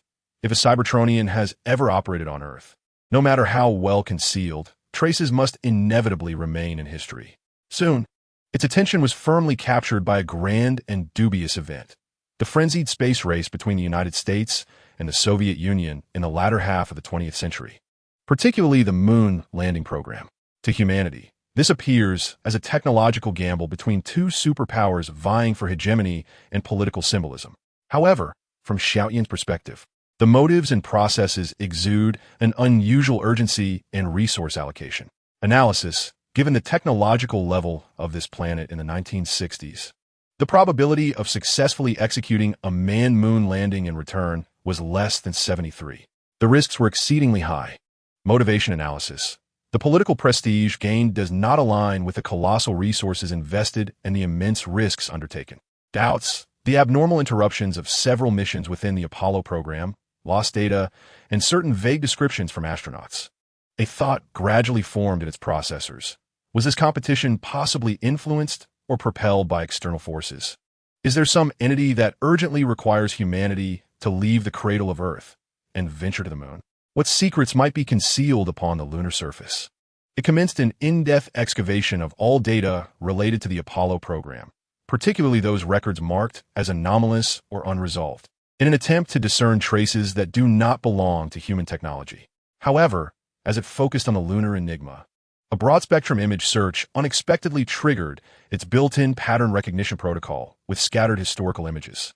These images, sourced from diverse museums, archives, and even private collections around the globe, showcase the magnificent treasures of the human industrial revolution. The world's first patented automobile, Carl Benz's Benz patent motor wagon, the Wright brothers flyer, the renowned B-17 Flying Fortress from World War II, and even earlier steam locomotives. What captivated its attention was not merely the historical significance of these machines, but rather the exceedingly subtle details captured in certain corners of these images, details that have been overlooked by contemporary human photographers, dismissed as inconsequential flaws or trivialities.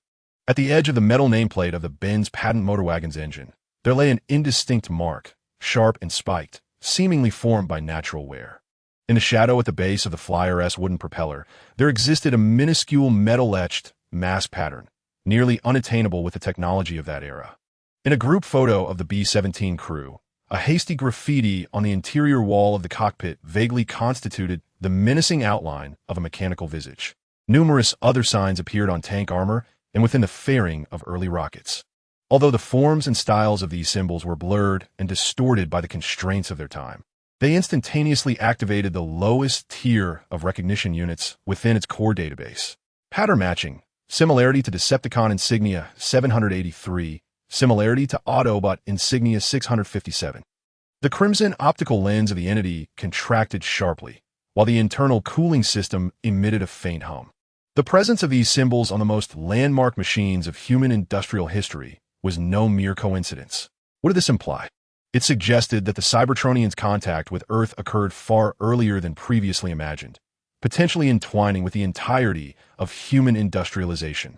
Perhaps they were not merely fallen fugitives like itself, but rather observers, guides, or even manipulators. Who were they? Decepticons or Autobots? What were their intentions? Did they still lurk somewhere on Earth? Countless questions surged like an explosive data stream, instantly overwhelming its processor. It had once believed itself to be a solitary expatriate, only to discover that this celestial domain might have long been veiled beneath the traces of its kind, hidden deep within. It ceased all other searches, concentrating its computational power on collecting, magnifying, enhancing, and comparing all these historical images bearing suspected Cybertronian insignias.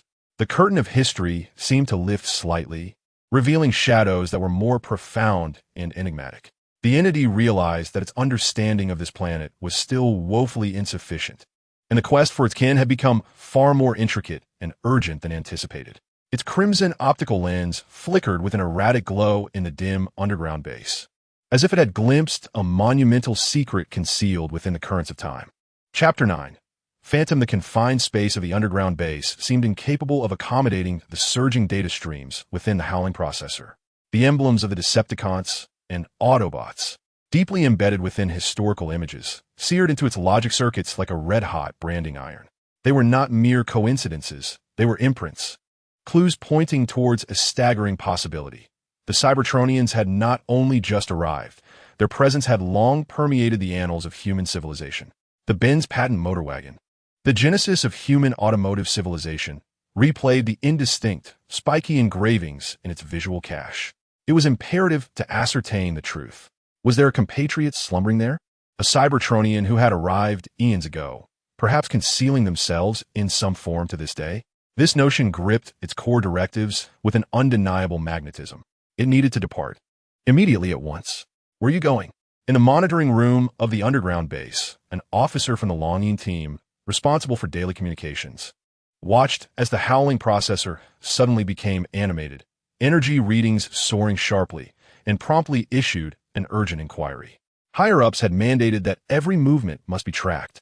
The crimson optical lens of the processor scanned the surveillance cameras, the cold sound of metal scraping resonating through the speakers, imbued with a sense of unyielding aloofness and arrogance, to validate a hypothesis. As for the destination, you lack the authority to inquire. Before the officer could respond, its massive form sprang to life. Azure energy coursed through its joints, and amid the cacophony of twisting metal, it swiftly transformed into a fighter jet, emblazoned with the insignia of the Chinese Air Force's J-10. This was its most familiar guise, the one best suited for obfuscation. Engaging optical camouflage, low power for basic stealth, initiating vertical takeoff procedure, engine maximum thrust output. The pre-designed concealed hatch atop the abandoned factory burst open with a thunderous roar, and the camouflage jet, like a beast unleashed from its cage, soared into the sky, piercing the clouds as it sped southeast.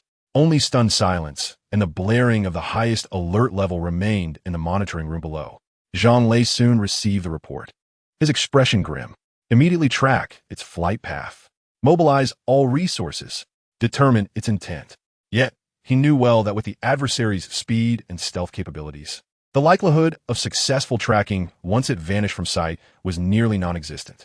The Howling processor skimmed the ocean at ultra-low altitude, diligently evading the radar nets of the nations along its route. Its objective was clear: to cross the Pacific and fly directly to the United States. The vast ocean churned beneath its fuselage, the singular backdrop almost rendering the sense of time indistinct. It continuously optimized its trajectory, calculating energy consumption. However, the Pacific was not an unguarded pond. As it approached the airspace near Guam, attempting to conceal itself within a cluster of cumulonimbus clouds, its extraordinary speed and the peculiar radar signature, manifesting intermittently, ultimately triggered the most sensitive nerves of the United States Pacific Fleet. Report: unidentified high-speed aerial target detected. Altitude 20,000 meters. Speed exceeding 35 Mach. Approaching my exclusive economic zone. The radar cross-section is minimal, and the signal is intermittent, suggesting stealth capabilities. The radar operators at Andersen Air Force Base in Guam could hardly believe their eyes. Immediately, two F-22 Raptors were scrambled for identification and interception. The alert level in the combat zone was raised. The commander's orders were swiftly issued. Soon, two stealth fighter jets, emblematic of cutting-edge technology, ascended from the runway like lethal black serpents, silently climbing to their designated altitude, poised to strike towards the airspace indicated by the radar. Warning, locked on by high-performance fire control radar. Two F-22s detected approaching at high speed. The shrieking sensors immediately emitted a piercing alarm. The aircraft attempted evasive maneuvers, but the adversary, evidently seasoned, maintained a strategic advantage. Visual contact was soon established. Eagle's nest, visual contact with the target. It was a ghost. A J-10? A Chinese aircraft? What was it doing here? Moreover, its speed was suspect. The lead pilot's voice brimmed with confusion and caution. The sudden appearance of a Chinese fighter jet, theoretically lacking stealth capabilities and at such high velocity, in the heart of the Pacific was an exceedingly dangerous signal. This is the United States Air Force. You have entered restricted airspace. Immediately identify yourself and your intentions and alter your course to follow us. The warning from the American pilot echoed over the public channel.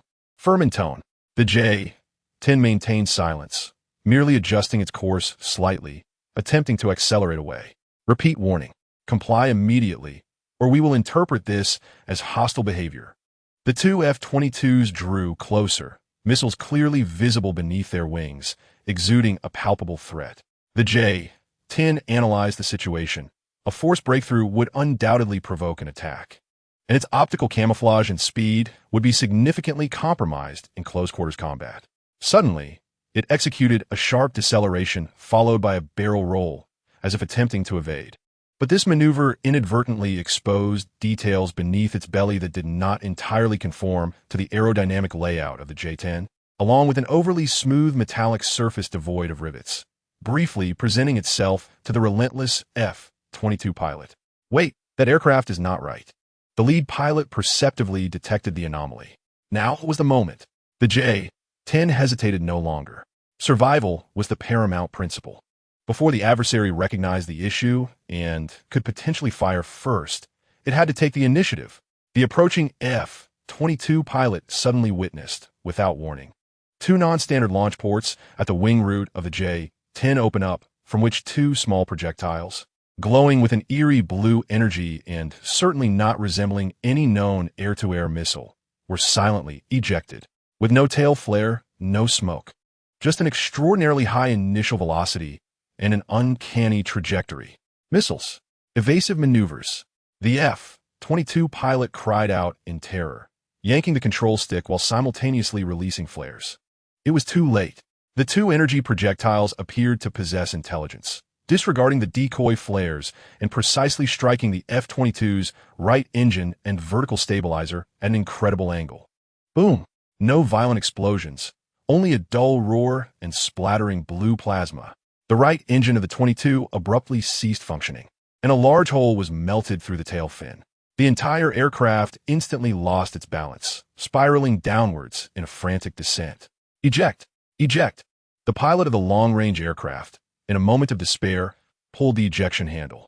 Another 22, a wingman, was taken aback by this sudden and incomprehensible method of attack. My God! He struck the long-range aircraft. He employed some form of energy weapon. The wingman pilot frantically reported to base while subconsciously attempting to lock onto the enemy for retaliation. Yet, the enemy did not grant him the opportunity. In the instant following the attack, its main engine unleashed a thrust far exceeding physical limits, propelling the craft almost vertically upwards, instantly shaking off the wingman, while simultaneously adjusting the nose slightly. The wingman pilot could only see the position of the enemy cockpit from that distance, where he should have been able to discern the silhouette of the pilot's helmet. However, it was utterly vacant. This terrifying scene was transmitted back to the command center at Andersen Air Force Base via the data link, imprinting itself in the minds of all who witnessed it. An unmanned aircraft, wielding an unknown energy weapon, with capabilities surpassing human comprehension. Was this the Huagua J-10? The immense shock and mystery spread through the U.S. military command center like a plague. Meanwhile, the enemy aircraft, having reached its peak speed, trailed a long wake and vanished into the clouds above the Pacific, continuing towards its objective. The aerial battle had concluded, but the reverberations and questions it left behind were only beginning to ferment. Chapter 10. The imprint of history, the sudden disappearance of the enemy, particularly the chilling retort of "you are not yet qualified," struck like a hammer upon the hearts of the longing team and all the informed high-ranking officials of Huagua. The empty flight path displayed on the monitoring screen signified that an alien mechanical life form, possessing technology beyond its time and with unclear intentions, had escaped control and was now wandering freely. The anxiety and pressure stemming from this uncertainty were unprecedented. Immediately, analyze all network activity records from the past month, especially focusing on the most frequently accessed and longest-stayed content. We must ascertain its true intentions. Zhang Lei nearly shouted his command during the emergency meeting. The technical team promptly sprang into action, tracing the data access logs of the enemy. A vast amount of browsing records were filtered, categorized, and analyzed. Soon, an unusually concentrated direction emerged: the modern industrial history of humanity, particularly the archives of milestone mechanical inventions. When the analysts compiled the images that the enemy had repeatedly viewed, enlarged, and even enhanced, such as Carl Benz's Benz patent motor wagon, the Wright brothers airplane, and the B-17 bomber, along with the subtle yet peculiar symbols that had been highlighted, the conference room fell into a deathly silence. Those sharp spines, abstract masks, and grotesque profiles all shared a unified style, exuding a cold, non-human mechanical aesthetic that unmistakably belonged to the same system. "What are these?" an expert murmured. "They are logos. They are symbols." Another consultant specializing in semiotics suddenly stood up, his voice trembling slightly as he articulated the search for these symbols. This was not a mere random exploration of history. It was akin to archaeology, an excavation for the vestiges of its own civilization. This revelation sent shivers down everyone's spine. It implied that the entity known as Xiaotian was not the solitary fugitive it had portrayed itself to be. There was a strong possibility that its kind had long existed on Earth and might still be concealed within its depths. Its abrupt departure was likely aimed at these historical remnants. Its destination was almost certainly a museum or a collection institution housing these symbols. Immediately verify the specific locations where these symbols have appeared. Zhang Lei commanded forthwith. The Mercedes-Benz one resided in the Mercedes Museum in Stuttgart, Germany, while the Wright Flyer was located in the National Air and Space Museum in Washington, D.C. Many museums held collections, but the background of that photograph suggested it might have been taken at the National Museum of the United States Air Force in Ohio. Multiple target locations pointed towards the United States, aligning with its flight path to the southeast. The atmosphere in the conference room grew increasingly tense. An uncontrollable alien robot was heading towards America, inciting immeasurable international disputes and potential risks. At that moment, the previously silent General Wang, who had staunchly advocated for a rigorous stance against Xiaotian, fixed his gaze on the indistinct, spiked symbol discovered on the Mercedes one. His graying brows furrowed tightly. A flicker of confusion passed through his murky yet sharp eyes, followed by a wave of reminiscence, ultimately culminating in incredulous shock. This symbol. The general's voice was somewhat hoarse as he slowly raised his head to look at Zhang Lei and everyone present. "I believe I saw something remarkably similar many years ago." "Where did you see it?" Zhang Lei immediately inquired, his heart racing. The general took a deep breath, as if to validate his memory. "It wasn't on those four machines. It was on our own vehicles, probably in the 1960s or 70s, when I was still a junior squad leader. Our unit had a batch of old Liberation brand trucks." He struggled to recall. Speaking slowly, "I remember one truck had a peculiar dent and scratch on the engine cylinder head, forming a strange shape. Yes, it had a sharp, spiky appearance. At the time, we joked about whether it was a special quality inspection mark from our Soviet big brothers. Thinking back, it bears a striking resemblance to this. Liberation brand trucks? Such symbols also existed on China's own vehicles." This revelation detonated in the conference room like a bomb. If the general's memory was accurate, it meant that the enigmatic Cybertron mark was not confined to Western industrial products. It was similarly etched within the narrative of China's industrial development. Perhaps in some corner of China, in an abandoned vehicle yard, lay an old, forgotten liberation truck, harboring an unknown extraterrestrial secret. Immediately, conduct a covert investigation of all existing old Liberation brand trucks, especially those retired from military service. Focus on inspecting critical areas, such as the engine cylinder head, for any anomalous markings. The operation must remain strictly confidential. Zhang Lei promptly issued new directives. Anew, potentially crucial investigative lead quietly unfolded within China. Meanwhile, the Xiaotian, with its exceptional stealth capabilities and supersonic speed, successfully traversed the Pacific Ocean, entering the airspace of the North American continent. It descended to a lower altitude, gliding like a phantom through the clouds, deftly avoiding the congested international flight paths and the air defense perimeters of major cities. The night served as its most effective cloak. Below lay the vast expanse of American land, illuminated by countless lights, yet exuding an ambience starkly different from the east. The processor of the Xiaotian swiftly retrieved all information previously acquired from Chinese networks regarding this nation, its history, political structure, military prowess, foreign strategies, and cultural characteristics. The analysis elevated its core code's alert level to the maximum. Analysis conclusion: this political entity exhibits a pronounced tendency towards expansion, aggression, and a voracious appetite for technological dominance. Historically, its initial response to the unknown has frequently been one of forceful probing and control. Its technological capabilities and military projection capacity rank among the highest on the planet. Risk prediction: if exposed, the likelihood of encountering peaceful engagement is less than 17.8. The probability of facing military aggression and capture attempts exceeds 92. 3. This is a civilization that venerates might as the ultimate truth. The Xiaotian reached a chilling conclusion. Unlike the cautious, tentative atmosphere of negotiation it experienced with the Chinese, here, once detected, it could expect the most ferocious attacks and the tightest technological embargoes. The plan to directly invade a museum for physical reconnaissance was temporarily shelved due to excessive risk. It required a more clandestine, secure approach. The Xiaotian hovered above a large, abandoned truck stop along a remote interstate, where signals were chaotic and human presence scarce.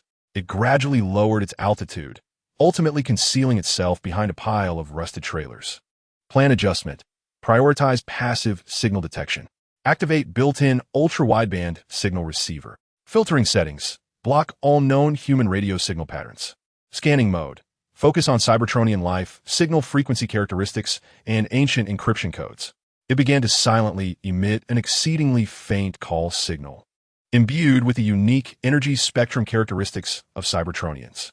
To any existing human listening devices, this signal would resemble mere background noise, yet for any activated Cybertronian spark, it would shine as the brightest beacon in the night sky. Signal broadcast frequency: 7 content. Identification code: Xiaotian 07. Location coordinates: status: alive, seeking contact. Energy consumption: low.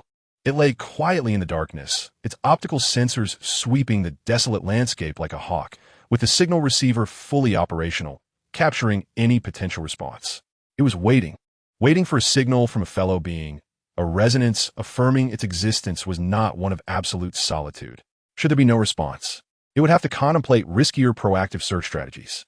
Under the vast expanse of the American night sky, a mechanical hunter from another world embarked on its solitary and cautious quest. Unbeknownst to it, across the distant ocean, clues concerning its kind were subtly surfacing in an unexpected manner. Chapter 11. Negotiations in the press hall of the Ministry of Foreign Affairs in Beijing. The atmosphere, typically routine, was replaced by an invisible tension. The cameras of both domestic and foreign journalists were directed towards the podium, their keen instincts sensing an unusual air.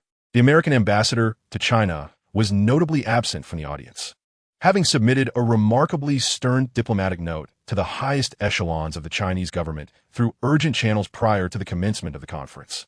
At this moment, the spokesperson for the Ministry of Foreign Affairs bore an unprecedented seriousness. Before him lay a summary of the note along with photographic evidence provided by the American side.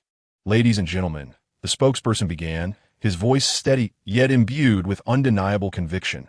"Recently, the American side, through diplomatic channels, has levied baseless accusations regarding the unexpected crash of one of its F-22 aircraft in international airspace over the Pacific.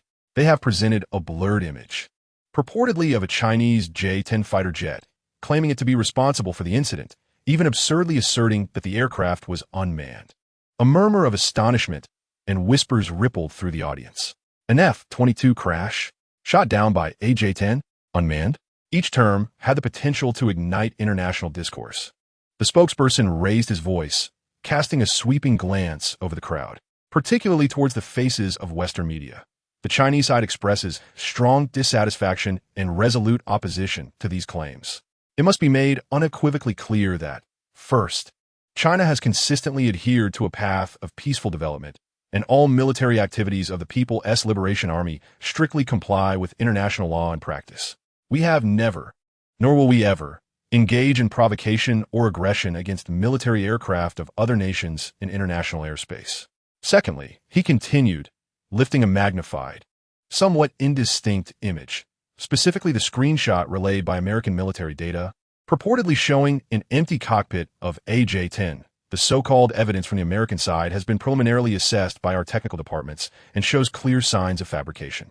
Given the current technological landscape, unmanned technology remains in the research and experimental phase, making it utterly implausible for such systems to be deployed in complex aerial combat scenarios. This image resembles nothing more than a poorly orchestrated farce. Thirdly, the spokesperson's tone grew increasingly severe. The American side, disregarding the truth, has unilaterally resorted to baseless accusations based on an image of dubious origin and authenticity, even issuing threats, including military actions. This constitutes an exceedingly irresponsible and perilous act of provocation. It severely undermines the foundation of Sino-American relations. He concluded with a resolute statement.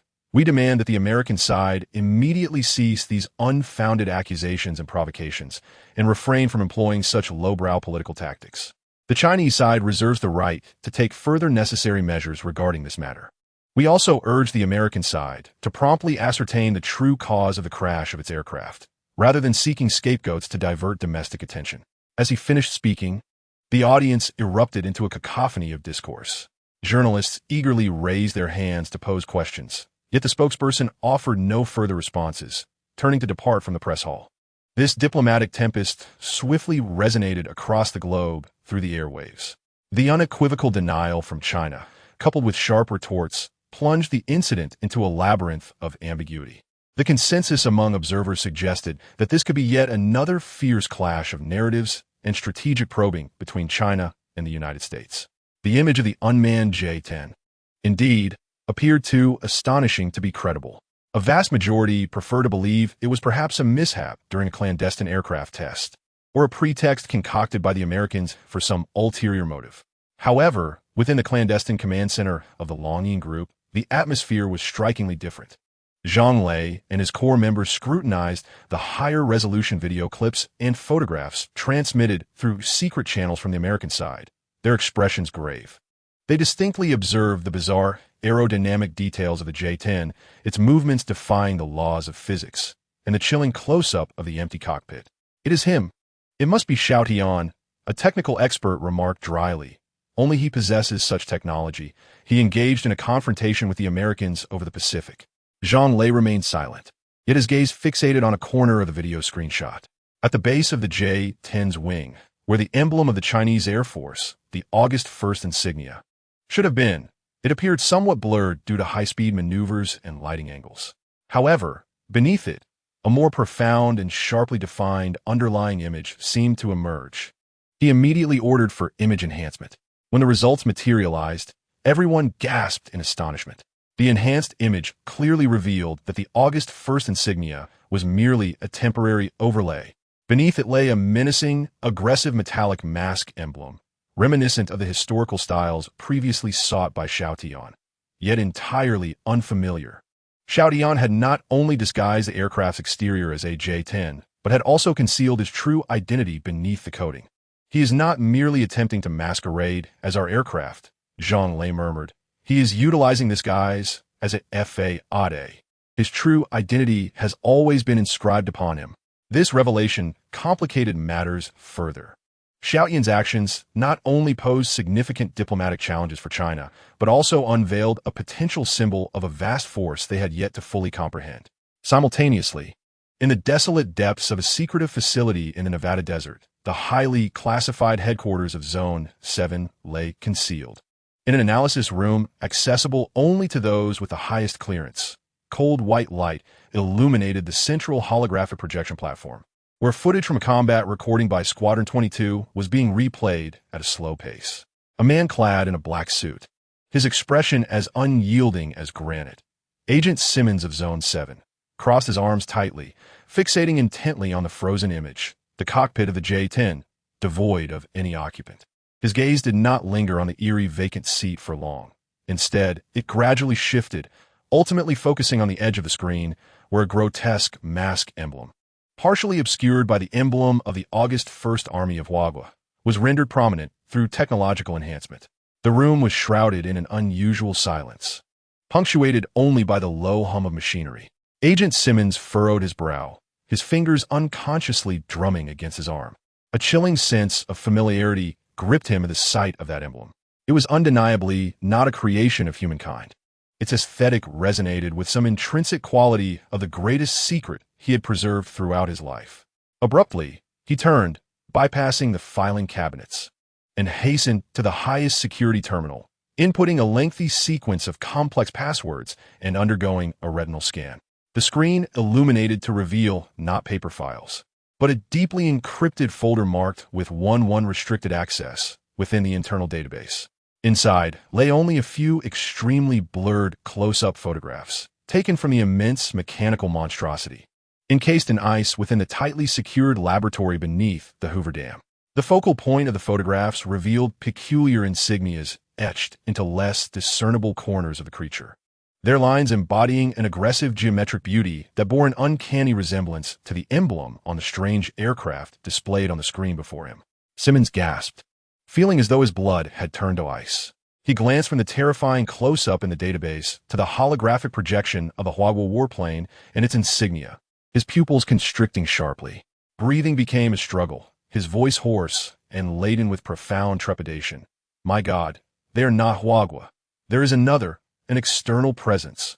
The 7th District had safeguarded for decades the utmost confidentiality regarding the existence and research of non-biological entities, which constituted their paramount justification for existence. They had long believed it to be an isolated case, a unique specimen that had fallen in the Arctic. Yet now, another entity with similar technology and identical insignia had emerged in a more aggressive form, possibly establishing some connection with Wagwa. This was no longer a mere international dispute or an incident involving unidentified flying objects.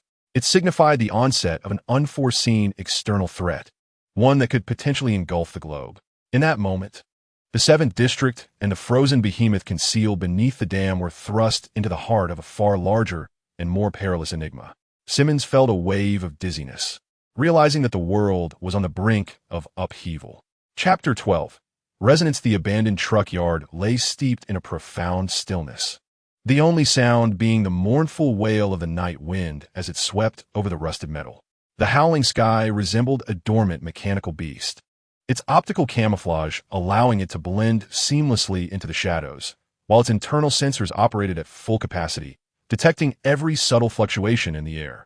It emitted a specific frequency signal akin to that of Cybertron, like a stone cast into the depths of the ocean, persistently and patiently awaiting a possible echo. Time passed, minute by minute, just as Xiaotian was on the verge of concluding that this region harbored no active brethren and was preparing to cease broadcasting in favor of a more daring physical search. A warning pierced the silence. Encrypted response, signal received. Signal source, extremely close. Approaching rapidly. Signal identification, Decepticon internal identification code verified. Affiliated unit, a clear response signal, imbued with a specific identification code, abruptly surged into its receiver. The origin of the signal was not from the direction of the museum, but rather hurtled in from the highway, moving at astonishing speed. Xiaoyan's crimson optical lenses ignited instantaneously, and its core processor whirred into high gear due to this unexpected reply. There were brethren, and they were nearby. It immediately ceased the signal broadcast, shifting to a heightened state of alert, while the internal weapon systems quietly warmed up and its massive metallic hand clenched slightly. Encountering a kindred spirit on an alien planet was undoubtedly exhilarating. However, the relationships within the Decepticon ranks had never been characterized by warmth, especially in the backdrop of Megatron's long absence and the proliferation of factions. The roar of engines grew louder, violently rending the tranquility of the night. A blinding white light pierced the parking lot like a sword, followed closely by flashing blue and red lights, yet devoid of sirens. A black and white, muscularly designed Ford Mustang police car, heavily modified, executed a wild drift, crushing the shards of glass and weeds beneath it, and came to a steady halt mere meters from Xiaoyan's concealed position. Beneath its hood, a deep, powerful growl emerged, reminiscent of a beast suppressing its fury. The car door swung open with a forceful thud. Yet, the occupant was not a human officer. Amidst the excruciating sounds of metal twisting and reconfiguring, the Mustang began a dramatic transformation. The wheels rolled into feet and part of a torso. The hood and doors split and folded to form armor and arms. And the roof compressed to create a head. In mere seconds, a mechanical giant, slightly shorter than Xiaotian, yet equally menacing, adorned with police markings and sharp protrusions, materialized in the center of the scene. Its barricade-like head featured optical lenses that flickered with a cold light, scanning the surroundings, ultimately locking onto a seemingly empty shadow. "Reveal yourself. Come out, mysterious signal source." A gravelly, hostile voice emanated from external speakers, dripping with undisguised animosity and scrutiny. "State your affiliation and designation. Otherwise, I would not hesitate to dismantle you piece by piece and examine you thoroughly." Xiaotian recognized that concealment was futile. The opposing entity evidently possessed more advanced tracking or anti-invisibility technology. It deactivated its optical camouflage, and the massive J-10 disguise rapidly morphed and reconfigured, ultimately reverting to its original Decepticon form, standing defiantly before the barricade. The crimson optical lenses met the blue and red flashing lights of the barricade. Designation: Xiaotian 07. Originally part of Lord Red Spider's reconnaissance unit. Xiaotian's voice was calm and steady as it disclosed its origins, all the while scrutinizing the other being. It took note of the unmistakable law enforcement disguise and the air of ferocity surrounding its counterpart. "And you? I seem to have never encountered your records in the archives.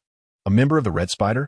The demeanor of the barricade has slightly tempered its overt intent to attack, yet it still radiates a condescending scrutiny. "I am Barricade, the enforcer directly under the esteemed Lord Megatron."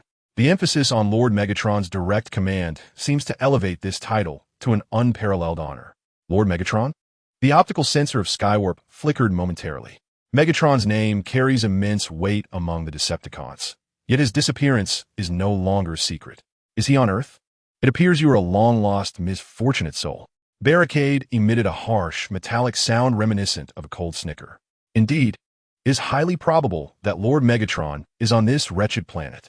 We have come here, tracking the coordinates of the powerful signal he emitted during his brief awakening decades ago. Decades ago? A brief awakening? Skywarp seized upon this crucial information. The precise details remain elusive, yet the signal cannot be mistaken. Barricade displayed signs of impatience. That signal is the beacon guiding our path. Beside myself, there are Bonecrusher, Blitzwing, and several others who have responded to the call and arrived at this primordial, organic-infested mire of a planet. His words dripped with disdain for Earth and humanity. We have dispersed to seek the whereabouts of our master while eliminating any potential obstacles, including those loathsome Autobot vermin, should they have arrived as well. Barricade stepped closer, the blue and red flickering optics fixated intently on Skywarp. "And you, the scout of Red Spider? How did you come to this place? Why have you only now emitted a signal?" Skywarp rapidly processed this information. Megatron might be on Earth. Several fellow Decepticons have already arrived. This news was both exhilarating and rendered the situation exceedingly complex. It briefly outlined its circumstances. My reconnaissance ship crashed here nearly a century ago due to energy depletion, falling into prolonged dormancy until it was inadvertently activated not long ago. Upon awakening, I have been searching for energy and signals from my brethren. Consider yourself fortunate. You weren't dismantled and sold for scrap by those insects while in your slumber. Barricade scoffed. Now that you are awake, there should be no more hiding. This is a critical juncture. We require every ounce of strength we can muster. Lord Megatron needs us to maintain order. Skywarp observed that Barricade's tone and flickering optics, while speaking of maintaining order, hinted that its methods were anything but conventional. This is an enforcer employing violence and fear as its means. The exact whereabouts of Lord Megatron remain unknown. Skywarp inquired further. "Unknown," Barricade growled. "The general area of the signal source lies within this continent. Yet the precise location seems to be shielded or interfered with by something. We are still searching. Those cunning humans surely know something. His tone brimmed with suspicion and malice towards humanity. Skywarp fell silent. It had not anticipated the situation to be so convoluted. Could Megatron be trapped or even captured? Numerous Decepticons are active on Earth, and there might be Autobots as well. This was a far cry from its initial plan of quietly locating one or two dormant comrades and discreetly acquiring energy. The barricade seemed to sense its hesitation, its tone laced with menace. Listen, newcomer. As a Decepticon, you must obey orders. Now follow me. We must consolidate our strength, pry open the mouths of those organic beings, and uncover the whereabouts of Lord Megatron. This is our paramount mission. The crimson optical lens and the blue-red siren lights clashed in the darkness. Starscream realized that his earthly existence would, from this moment on, no longer be tranquil. He was forcibly drawn into the vortex of the Decepticon search for their lost leader. Whether this would be a blessing or a curse remained uncertain. Chapter 13. Underlying divisions. The frigid air of the abandoned truck yard seemed to solidify, leaving only the silent stream of tense data flowing between the two mechanical giants. The news brought by the barricade struck Starscream's core processor like a boulder cast into a still lake, stirring up tumultuous waves. Megatron might be on Earth, yet his whereabouts were unknown. Several Decepticon comrades had already lurked in the vicinity. A military action against the human world was brewing. Finding Lord Megatron is the highest priority directive. The barricade speaker emitted a deep, oppressive voice, the blue-red flashing optical lens locking on his Starscream with unwavering intensity. We cannot search aimlessly like headless flies. We need a plan, one that inflicts pain upon these inferior organic beings, compelling them to divulge their secrets. He stepped forward, his metallic foot crushing the debris beneath. Our plan unfolds in two stages. The barricade began to elaborate, its tone imbued with a savage confidence. First, the Bone Crusher will strike them, launching rapid and ferocious assaults on several key military installations. Occupation is unnecessary. Mere destruction and the creation of panic will suffice. We shall draw all their attention and military might towards us. He gestured with a massive, spiked metal arm, as if portraying a canvas of devastation. Then, when their network defenses falter amidst the chaos, my other arm will transform, extending a complex interface device that glimmers with ominous purple light. I shall personally lead the charge, directly interfacing with their core network nodes. We will implant a specially designed Cybertronian virus. We will scour their entire database, secret files, and even those deeply buried, confidential research records. The signal emitted by Lord Megatron cannot have gone unnoticed. It must have been recorded and concealed by certain human institutions. We must unearth it. This plan was quintessentially Decepticon, direct, violent, and paved with fear. Starscream listened in silence, his logic processor rapidly assessing the risks and rewards of each component. A frontal assault on human military facilities? This would undoubtedly enrage one of the planet's most formidable military forces, inviting a reckless counterattack. Infiltrating the core network? Though primitive in Starscream's eyes, human network defenses were remarkably complex and redundant. If discovered and traced back, the consequences would be dire. More importantly, this plan positioned humanity as an outright adversary, a conflict to the death. Starscream recalled his brief experience in China. Although fraught with suspicion and caution, there had at least existed the possibility for communication and negotiation. The ancient Eastern civilization, with its rationality and yearning for technology, seems to stand in stark contrast to the Western civilization described by Barricade, which comprehends only the language of force. Barricade, with a steady voice, endeavored to introduce a different perspective. Is there a possibility for limited cooperation with certain factions of this nation, similar to what I previously accomplished in the East, exchanging the technology they desire for the information we require? Such an approach could avert unnecessary conflict and facilitate more efficient collaboration. Before Barricade could finish, he was interrupted by a low growl filled with scorn and fury. With these vermin, these organisms that merely scream and hide, shout Eon, has your spark rusted in slumber?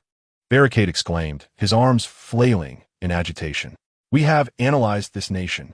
Their history is one of plunder and oppression. They only believe in the survival of the fittest.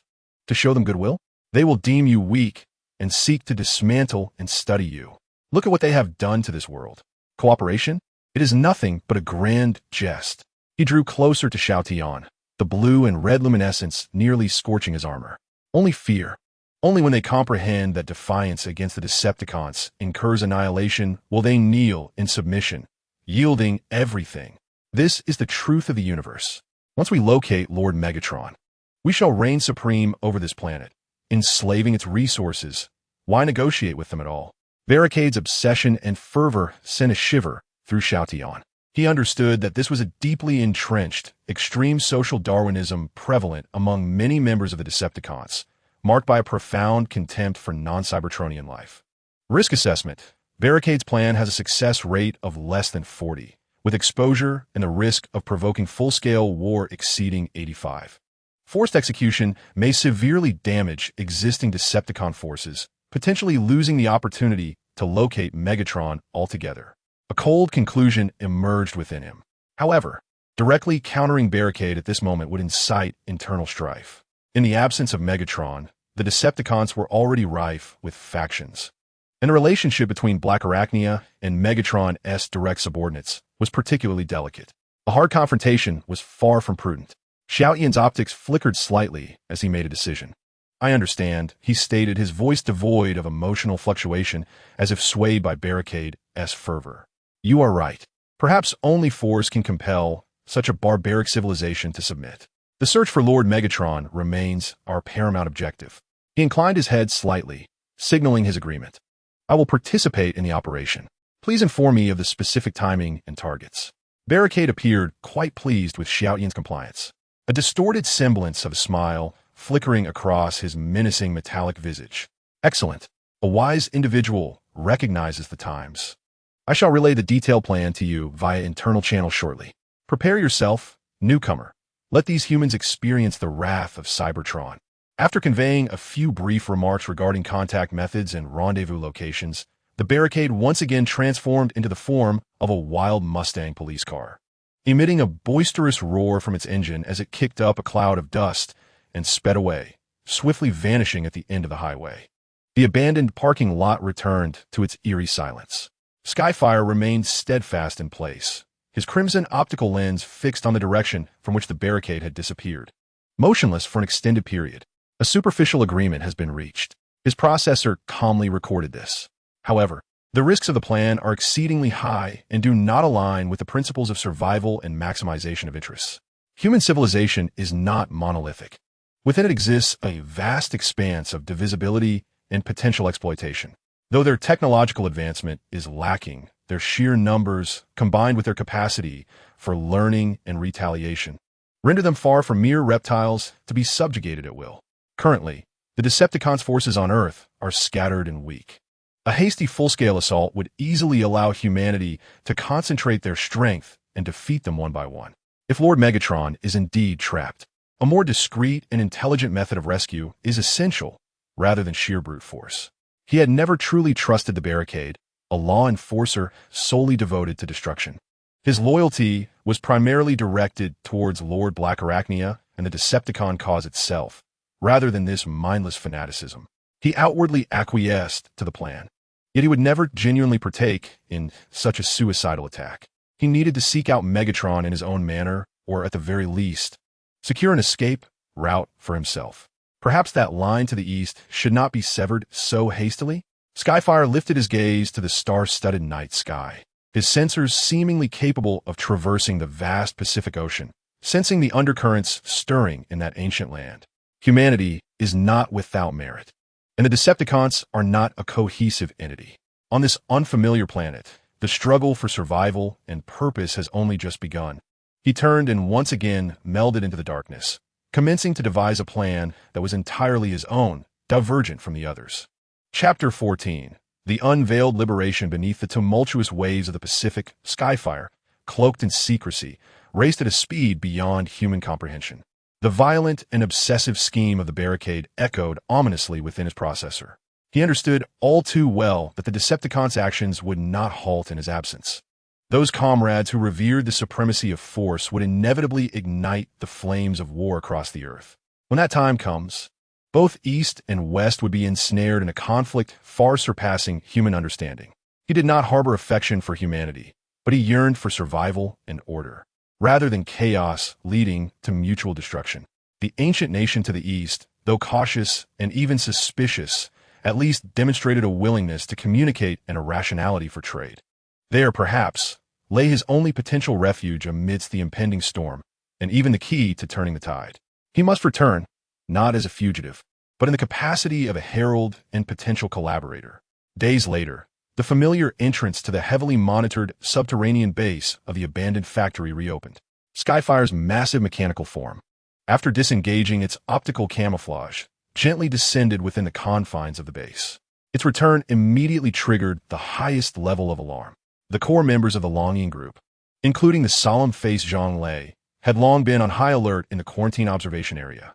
The turmoil caused by Xiao Yan's previous abrupt departure had not yet fully subsided, and its reappearance was fraught with uncertainty. "You went to America," Zhang Lei stated directly through the communicator, his tone grave and laden with the weight of significant trouble. "We require an explanation." Xiao Yan's crimson optical lens scanned the humans behind the observation window, its voice emanating through the speakers, still deep and devoid of emotional fluctuation. Yet its content was enough to send shockwaves through all who heard. "I encounter my compatriot, another Decepticon." This proclamation struck like thunder. Despite prior speculation, the moment of confirmation delivered an overwhelming impact that left everyone momentarily breathless. It revealed to me that more than one Decepticon had been lurking on Earth. In search of our leader, Megatron, Xiao Yan continued to drop bombshells, asserting that Megatron was believed to be somewhere on Earth, possibly trapped or in a dormant state. They planned to force humanity to divulge information regarding Megatron's whereabouts through military assault and cyber intrusion. Xiao Yan unreservedly laid bare the plans for the roadblocks, declaring that war was now inevitable.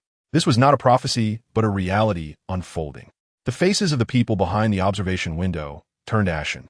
The presence of one Xiao Yan had already placed them on high alert. Now, they were informed of an entire group, with an even more formidable leader potentially on the verge of being unleashed. This far exceeded their worst expectations. "Why are you telling us this?" Zhang Lei forced himself to remain calm as he asked in a low voice. He did not believe that the other side was acting out of benevolence. "Because your nation cannot remain unscathed in this conflict," Xiao Yan's optical lens gleamed sharply. "Once Megatron's wrath is ignited, it will sweep across the entire planet. Do you think you can escape just because there is an ocean between you? The Decepticons' goal is to dominate and plunder all available resources. The land, population, and industrial systems you possess are equally targets. With your current technological level, your chances of successfully fending off a full-scale Decepticon assault are less than 10%.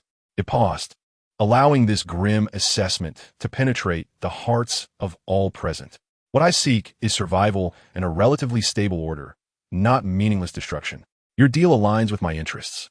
The impending war does not serve the interests of either party." The underground base fell into an eerie silence. Xiao Yan's words shattered all illusions of luck, laying bare a stark threat to the very existence of civilization. The news was reported at lightning speed. The highest decision-making body convened an emergency meeting once again. Debate persisted, yet this time, the reality of the threat overshadowed all doubts. Xiao Yan's warning, coupled with its voluntary return, significantly enhanced the credibility of its claims. Several hours later, authorized by the highest levels, a secret dialogue of even greater importance was conducted in the secure shelter deep within the base. In addition to Zhang Lei and the core experts, a venerable elder, one of the nation's supreme leaders, was connected via an encrypted video link. The elder's serene countenance and penetrating gaze seemed capable of piercing through steel, fixing upon Mr. Xiao Yan's optical lens. "Mr. Xiao Yan," the elder's voice resonated with steady strength. "Imbued with a calmness born of enduring tumult, I express my gratitude for the crucial information you have provided. It has illuminated the grave circumstances we collectively face." After a brief pause, he continued, "You previously mentioned that transactions are predicated upon mutual needs. Now, the situation has evolved. We may be confronting a survival challenge that necessitates our united response. In such circumstances, suspicion and reticence could prove to be our most formidable adversaries." The elder leaned slightly forward, his tone growing more grave. We are willing to engage with greater sincerity and to hear more of your insights and recommendations. Simultaneously, we hope you will exhibit an equal measure of candor. Genuine collaboration must be founded upon relative transparency. We need to ascertain who our future partners are and what their true intentions entail. This was tantamount to demanding that Mr. Xiaotian reveal his cards and authentic allegiance. Mr. Xiaotian's processor whirred at high speed, aware that this was a pivotal moment. The human leader made the rational choice anticipated by him, yet simultaneously returned the conundrum to him. After a moment of silence, Mr. Xiaotian's speaker resumed, "I understand. I can provide what I know regarding the potential operational patterns of the Decepticons on Earth at this stage, as well as speculative analyses concerning the possible locations where Megatron may be detained. However, I must declare that I possess no definitive information about Megatron's precise whereabouts." This was the utmost commitment he could offer. The elder on the screen nodded slightly, seemingly unperturbed by the response. He pondered for a moment, as if having resolved upon a certain determination. "Very well.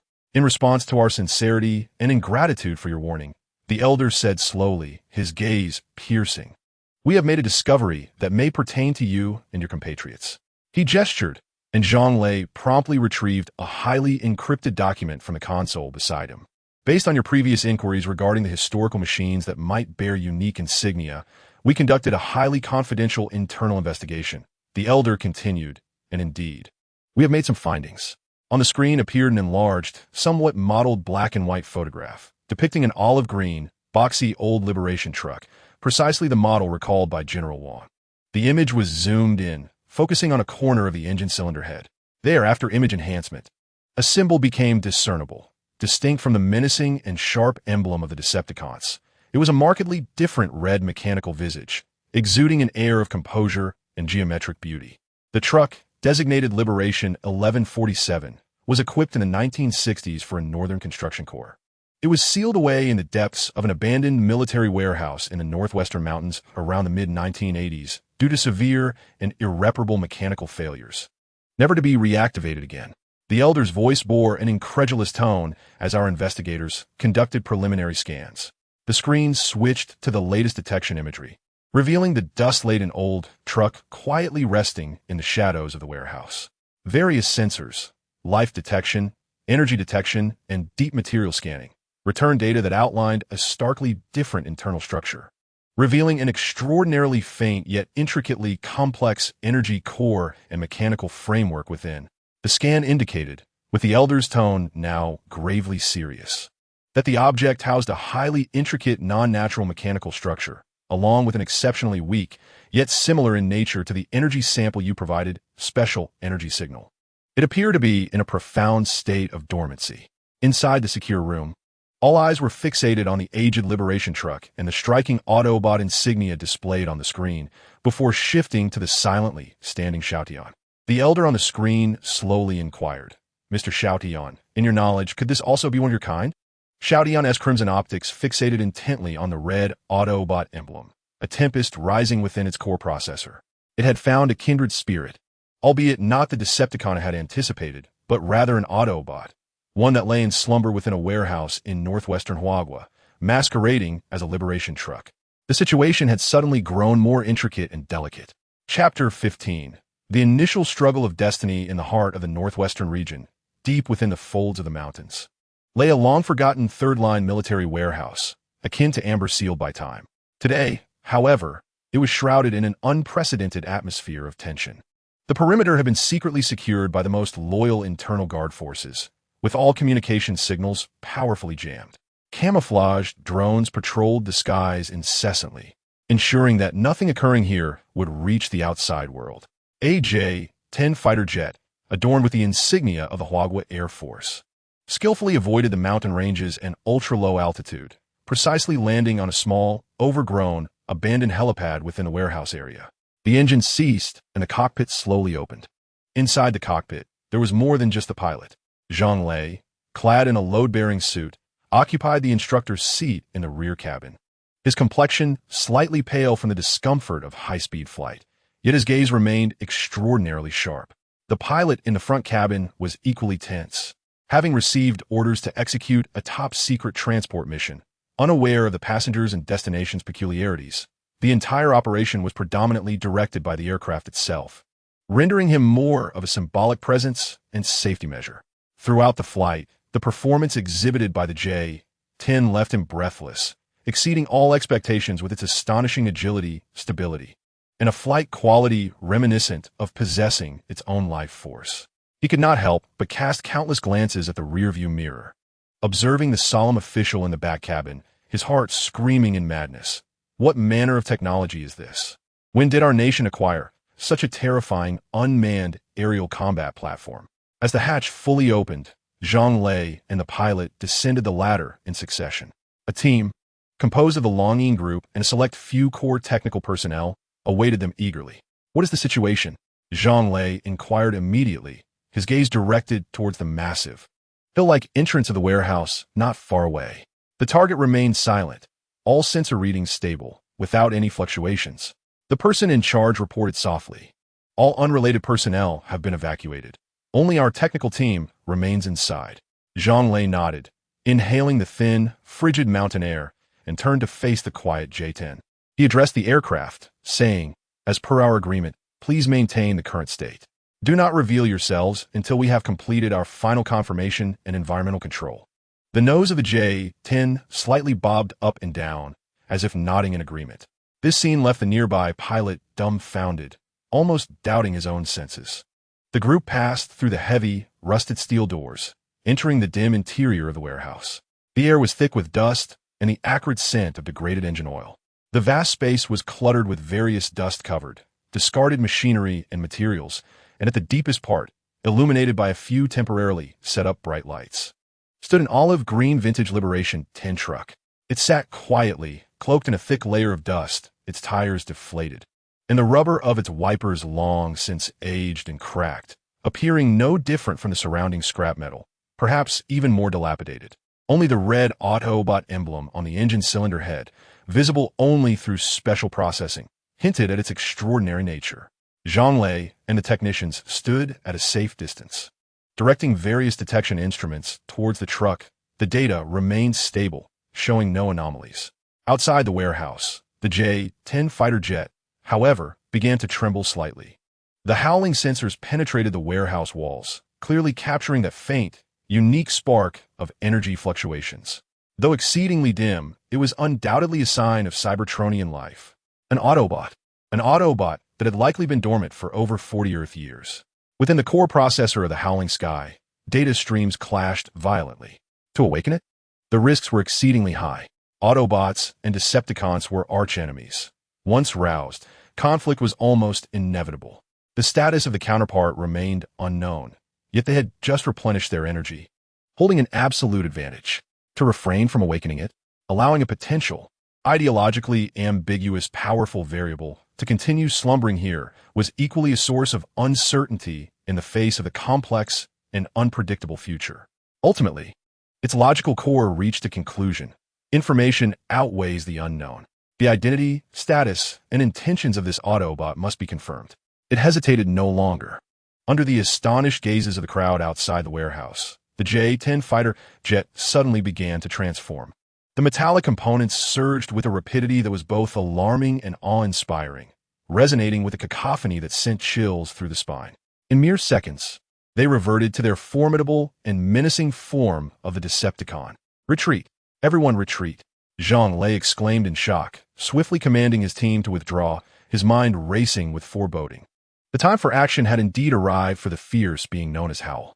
With heavy steps, Howl breached the half-open door of the warehouse, its colossal frame nearly blocking the entrance entirely.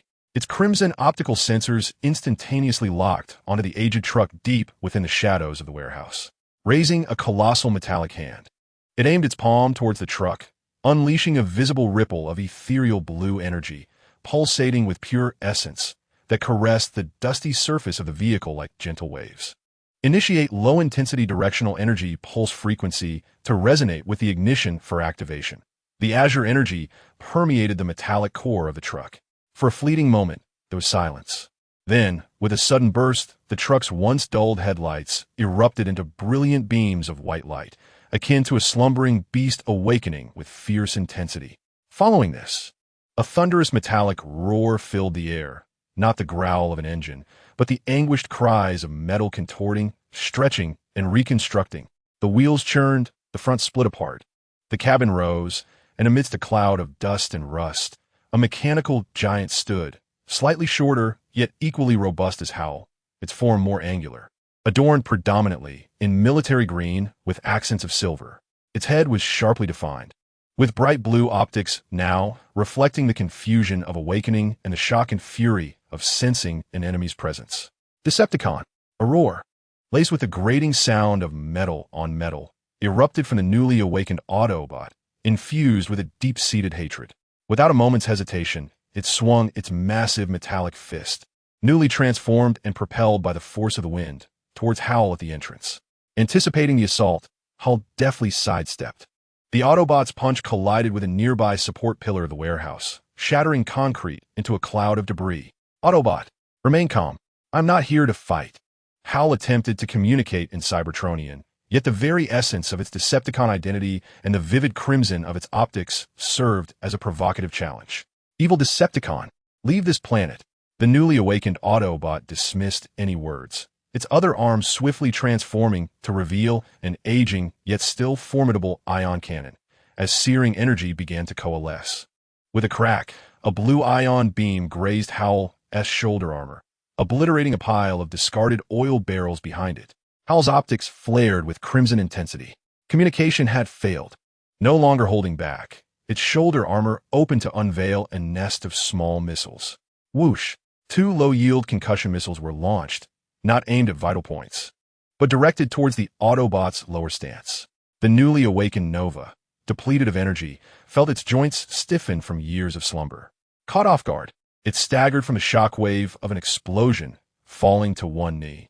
Yet, with unwavering determination, it lifted its ion cannon, intent on continuing the fight. In an instant, Starscream surged forward, his massive metallic hand seizing Nova's arm with lightning speed, while his other fist delivered a crushing blow to Nova's chest plate. The resounding clang echoed as Nova was forced backward, colliding heavily with the wall, the blue optics dimming slightly, and an internal energy alarm blaring frantically. Struggling to rise, Nova found Starscream looming closer, his colossal foot pinning down its leg joint, an energy blade emerging to hover ominously above its spark chamber. The cold tip radiated an aura of impending death. At last, Nova ceased its struggles, its blue optics defiantly glaring at the crimson glow of its adversary above. Its chest heaved violently, a result of energy depletion and damage. Starscream looked down at the subdued Nova, the energy blade still sheathed. He remained silent for a few moments before speaking in a deep voice in Cybertronian. I told you, I'm not here to kill you. But if you persist in your attacks, I will annihilate you. The crimson optics coldly scrutinized the struggling Autobot beneath, his voice reverberating through the vast warehouse. State your name and designation, Autobot. Before I decide your fate, I need to know who I am addressing. The energy pump within Nova emitted a strained hum, its blue optics glaring at Starscream, filled with humiliation and fury. Yet, the chilling sword tip and the alarm indicating dwindling energy quelled its impulse to fight desperately. It managed to squeeze out a response through gritted metal teeth, its voice crackling from damage and fatigue. Nova, Autobot, 3rd Exploration Legion, designation, Geographical Survey, 1147. A glance at the spot where its once dusty vehicle form had rested revealed a connection to the designation given by humans in this place. Your Decepticon schemes will not prevail. Optimus Prime is not here. Starscream coldly interrupted, retracting the energy sword but maintaining an oppressive stance. Save your energy, fool. Were it not for me, you would have remained here like a hunk of scrap, rusting away. Dust settled slowly in the warehouse, leaving only the heavy breaths simulated of the 2 mechanical giants and the hum of energy flow. A brief yet intense battle between age-old rivals, spanning decades, concluded momentarily with the Decepticons holding absolute dominance. Zhang Lei and his companions watched from a distance, their hearts racing, finally exhaling with slight relief, yet increasingly anxious about having awakened one combatant, only to trigger another conflict. The road ahead seemed fraught with even more thorns. Chapter 16. The cost of suspicion and survival. Though the cold energy sword was sheathed, Starscream's massive form continued to loom like a mountain over Nova. firmly restraining it against the cold floor of the warehouse. The pulsating hum of the Nova's internal energy pump was both rapid and erratic, while the azure optics burned with fury and humiliation, fixated upon the crimson glow above, an embodiment of the malevolence of Megatron. Megatron? Upon hearing this name, alarms within Nova's core processor nearly drowned out the warnings of energy depletion. That tyrant is on this planet too? The distortion in its voice was amplified by shock and rage. It is highly plausible. The voice of Starscream remained steady, devoid of emotion, as if merely stating an indifferent fact. My fellow kindred, those still fervently loyal to his doctrine of conquest, have descended upon Earth, seeking him at any cost. Once Megatron is located and awakened, Starscream's optics subtly shifted to observe Zhang Lei and others, his voice rising slightly to ensure the humans could hear. Every organic civilization on this planet will face the grim fate of enslavement, plunder, and utter annihilation. Coexistence has never been a term in Megatron's lexicon. He lowered his head once more, gazing at Nova. As for me, I have grown weary of this ceaseless cycle of warfare and destruction. Is the ruin of Cybertron not sufficient? Hence, I have chosen a different path. He relaxed his grip just enough to ensure Nova could not suddenly lash out. Weary? Huh. A cacophony of sardonic and anguished metallic laughter erupted from Nova, who was seized by a violent cough due to unstable energy. Another deceit from the Decepticons. You are inherently embodiments of treachery and annihilation. Your weariness is merely another intricately woven ruse, a ploy to gain the trust of these primitive life forms, only to stab them in the back. I shall never believe you. It struggled fiercely, attempting to turn toward Zhang Lei and the others, summoning all its strength to shout. Humans, do not heed any of its words. Decepticons excel at deceit and seduction. Behold my current state. This is the fate of opposing them. They will bring only war and destruction. Once you lose your utility, or they discover a more potent force, they will unhesitatingly shred every promise. Nova's voice carried a blend of indignation and urgency, a warning forged from millennia of harrowing warfare, resonating with profound impact. The officials and scientists within the observation zone exchanged glances, their expressions growing more serious. The words of the Autobot struck at their deepest anxieties. Those not of our kind will inevitably possess a different heart. Moreover, it concerns a mechanical life form that has just showcased formidable power and belongs to an adversarial faction. Is Starscream's behavior truly merely part of a longer, more sinister scheme? Zhang Lei furrowed his brow, his gaze oscillating between Starscream and Nova, weighing the words of both parties. Trust, at such a level, is an exceedingly luxurious and perilous commodity. In the face of Nova's vehement accusations and human apprehensions, Starscream exhibited neither anger nor eagerness to defend himself. He merely emitted a low, almost mocking hum. Stubborn Autobot, has your logical circuitry rusted in slumber? The voice of Xiaotian resonated with a chilling rationality. If I were to masquerade, why would I awaken you, an evident adversary? What purpose would it serve to divulge the possibility of Megatron's presence on Earth, thereby heightening the risks to my own plans? Why spare your life after you had just attacked me?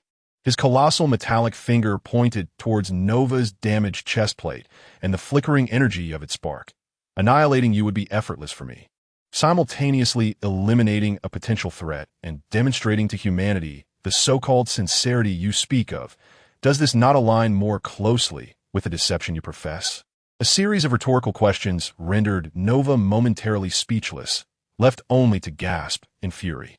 Xiaotian turned his gaze away from it, directing his attention once more to Zhang Lei and the others. Whether to believe or not is your choice. However, the information I bring is a genuine threat drawing near, originating from my brethren. He gently nudged Nova with his foot, the obstinate Autobot, whose very existence attests to the fact that the discord of Cybertron has already spilled over into this realm. You cannot isolate yourselves. Then lowering his head, he addressed Nova again. As for you, Nova 1147, you may cling to your absurd loyalty and skepticism until your spark extinguishes. Yet the reality is that you have just awakened, energy depleted, body damaged, and utterly isolated. Beyond this place, there are not only me, a figure of doubt, but many more who are intent on locating Megatron and would readily eliminate any Autobots that Decepticons might encounter. Xiaotian's tone hardened to near cruelty, Your foremost concern should not be the whereabouts of Optimus Prime, nor my trustworthiness, but rather how you can survive.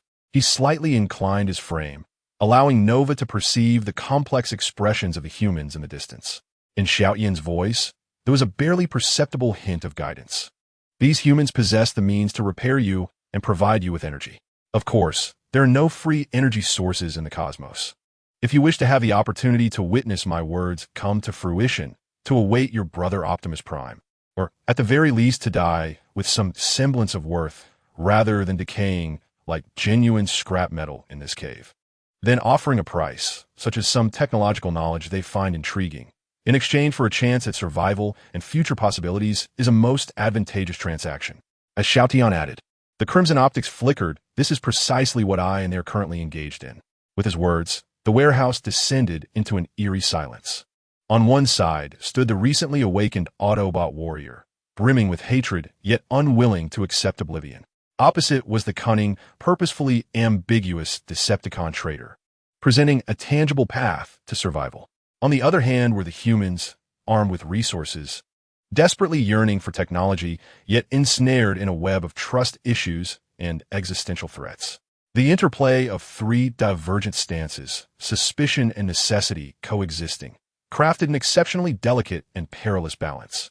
Nova's blue optics flickered intensely, engaged in a fierce internal struggle. The instinct for survival, the deep-seated hatred for the Decepticons, the wariness towards humanity, and Xiaotian's chilling yet pragmatic words all tugged at its logical core. Zhang Lei and his companions held their breath, awaiting the response of the Autobot. This decision not only hinged upon the fate of a newly awakened extraterrestrial life form, but also had the potential to influence the trajectory of future strategic circumstances. Chapter 17. The onset of turmoil. The tense atmosphere within the warehouse was shattered by an exceedingly faint yet piercing encrypted signal. This transmission eluded human instruments, existing solely within specific high-frequency communication channels of Cybertron.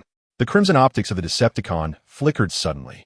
It was a blockade, internal operational commands of the Decepticons. In an instant, it deciphered the signal's content, which was succinct yet brutal. Mission commenced. Coordinates disseminated. Eliminate obstacles for Lord Megatron and seize the information. Without hesitation, the Decepticon released its oppressive grip on the Autobot, stepping back to create distance. It disregarded the wary and perplexed gaze of the Autobot, directing its attention towards the observation area where Zhang Lei and his companion stood. The external speaker emitted a deep, urgent voice. Humans, listen. My brethren have already commenced action. The location is in the United States. Turmoil is imminent. You would be wise to prepare, not for intervention, but for self-preservation. Its words fell like a bucket of ice water, tightening the hearts of all present. The very scenario they feared had materialized. And you? Will you participate? Zhang Lei pressed urgently, his palms slick with sweat. One Decepticon was already difficult to manage. A swarm of them causing chaos in the United States could yield catastrophic consequences. Participate? The Decepticon's voice carried a hint of clear derision. No, I am merely an observer. I require first-hand intelligence, not biased accounts from either side. Its massive head turned towards the Autobot struggling on the ground, attempting to rise. As for this Autobot, it belongs to you. Heal it or dismantle it. The choice is yours. But remember, it may be your only direct source of information regarding another faction within our Cybertron. Before the words could fully settle, the Decepticon offered no chance for further questions or pleas. Its form emitted a violent transformation sound, and in a dazzling display of mechanical reconfiguration, it swiftly reverted to its jet form. The engine roared to life, and the tremendous thrust sent dust swirling throughout the warehouse. Wait, Decepticon! Zhang Lei shouted. But the aircraft had already glided out of the warehouse's entrance, briefly accelerating on the desolate tarmac before soaring skyward like a swift arrow, quickly vanishing into the azure expanse, heading directly towards the vast Pacific Ocean in the east. Inside the warehouse remained the Autobot, struggling on its knees, alongside a group of humans whose expressions were grave with concern. The air still bore the lingering heat of the Decepticon's departure and its chilling warning. Report immediately. Activate the highest state of emergency. Zhang Lei nearly roared as he issued orders, notifying all relevant departments to initiate contingency plans. Closely monitor all anomalous events globally, especially in the Americas. Hurry. Meanwhile, on the other side of the Earth, deep within the deserts of the Middle East, at a forward operating base of the U.S. military in Qatar, the fading rays of the setting sun bathed the sand dunes in a golden hue, and within the base, everything appeared tranquil, patrolling soldiers and maintenance crews, as if it were merely an ordinary evening. Suddenly, the piercing sound of the highest-level air defense alarm shattered the serenity of dusk. An unidentified, fast-moving object approached with incredible speed.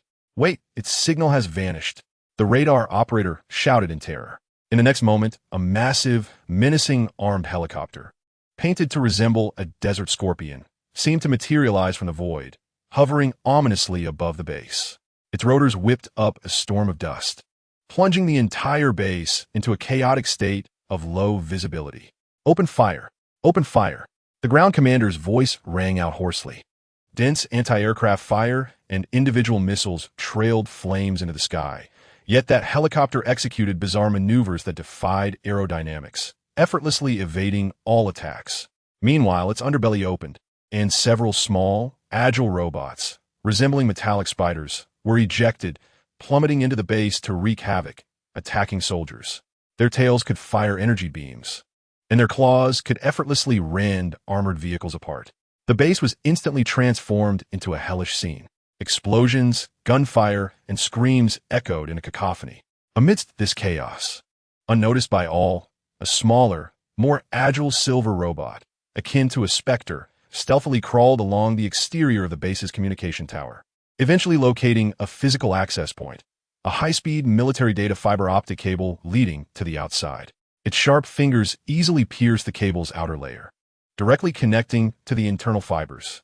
Connection established, initiating virus implantation, bypassing firewall. Target: highest-level military network node. Searching keywords: energy coordinates, Arctic, non-biological entity, Sector 7, Archibald Witwicky. The processor within the robot whirred into a frenzy, a Cybertron-level virus slithering through the U.S.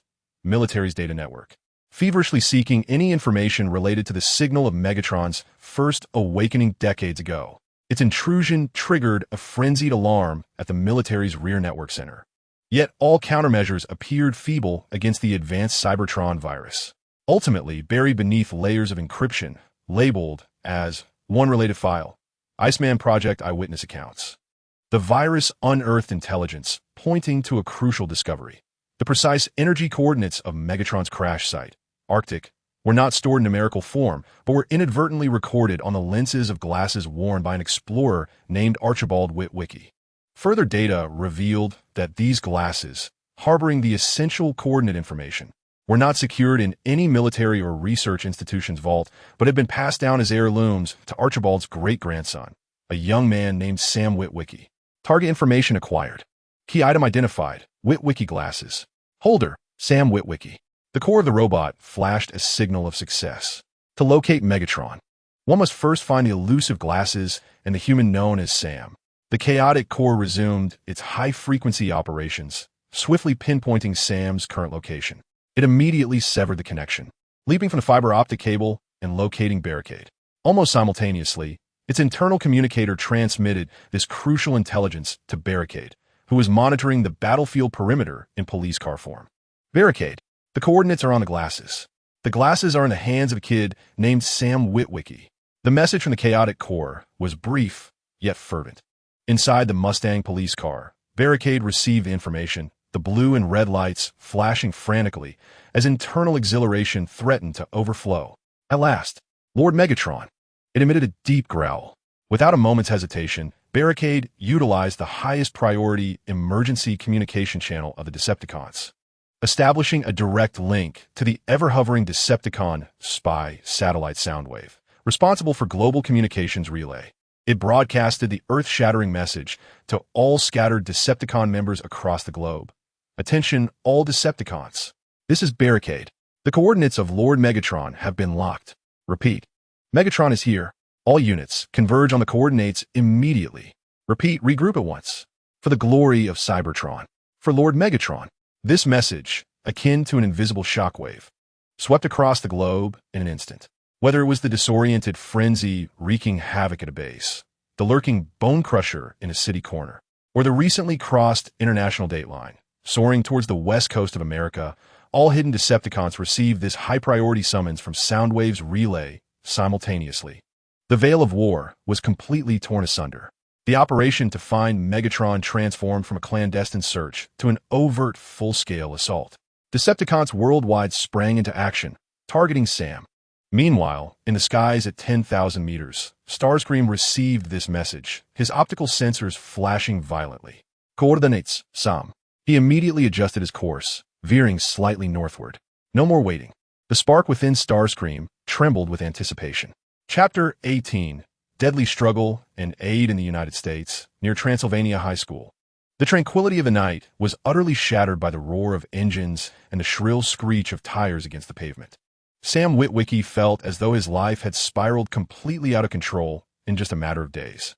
First, he inexplicably exchanged a dilapidated 1976 Chevrolet Camaro for a stunning, brand-new yellow Camaro that seemed to have descended straight from a concept car exhibition. He even suspected that a billionaire had mistakenly allocated his inheritance.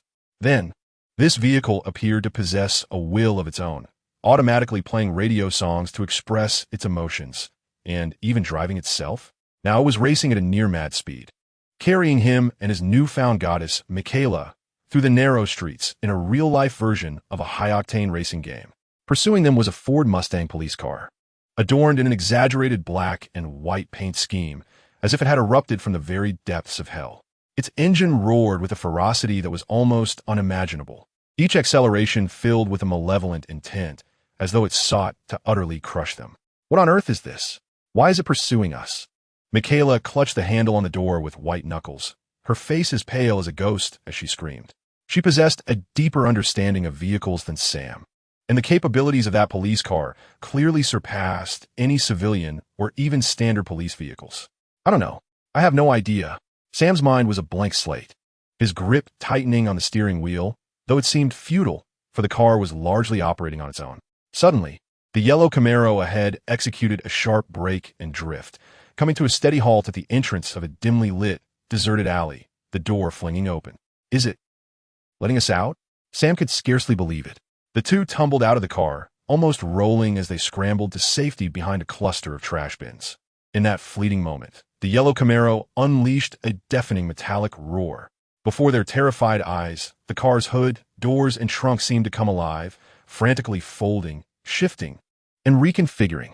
The wheels retracted into the chassis, the hood split to form a breastplate, and in mere seconds, the vehicle transformed before them into a towering mechanical giant. Over 5 meters tall, adorned in yellow and black, its lines smooth and imbued with a sense of power. Sam and Michaela gasped in unison, their brains completely overwhelmed. The pursuing Mustang police car was equally unyielding, undergoing a grotesque transformation into the menacing Decepticon, Barricade, amidst the same jarring sounds of metamorphosis. Autobot scum, surrender your glasses. Barricade bellowed, his raspy voice echoing, as the flashing blue and red lights locked onto the newly transformed Bumblebee, the particle cannon on his arm already charging, emitting a foreboding hum.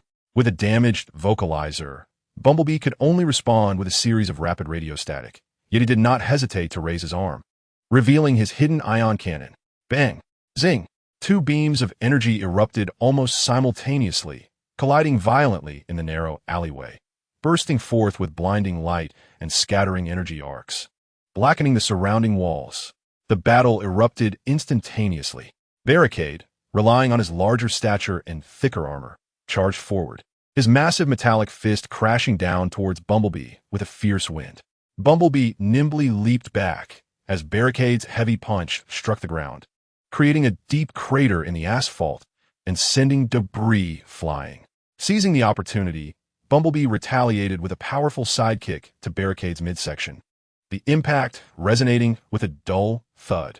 Yet Barricade merely staggered a step, swiftly countering with a whirring chainsaw on his other arm, aimed at Bumblebee's legs.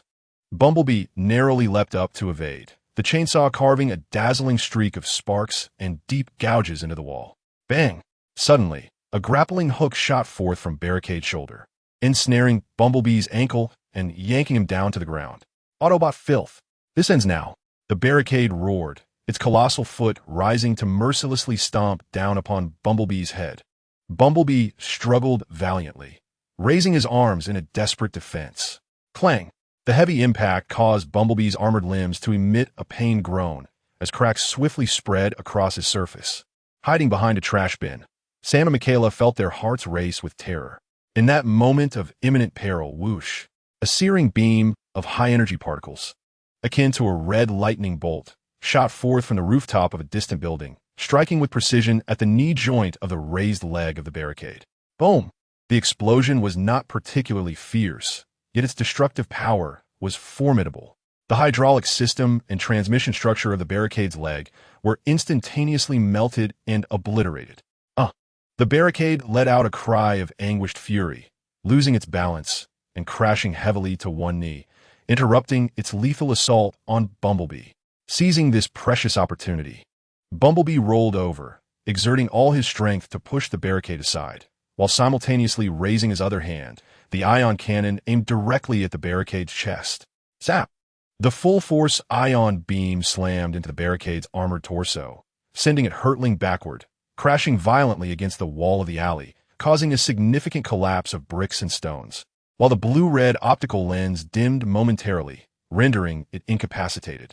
Panting, Bumblebee rose to his feet, his body riddled with damage, energy fluid seeping from his wounds. He cautiously glanced towards the direction from which the particle beam had originated. On the distant rooftop, a vague silhouette retracted the barrel of its still warm weapon. Then, that figure leaped into the air, transforming mid-flight, ultimately taking the form of sleek, darkly painted fighter jet, silently gliding down to block the only exit of the alley.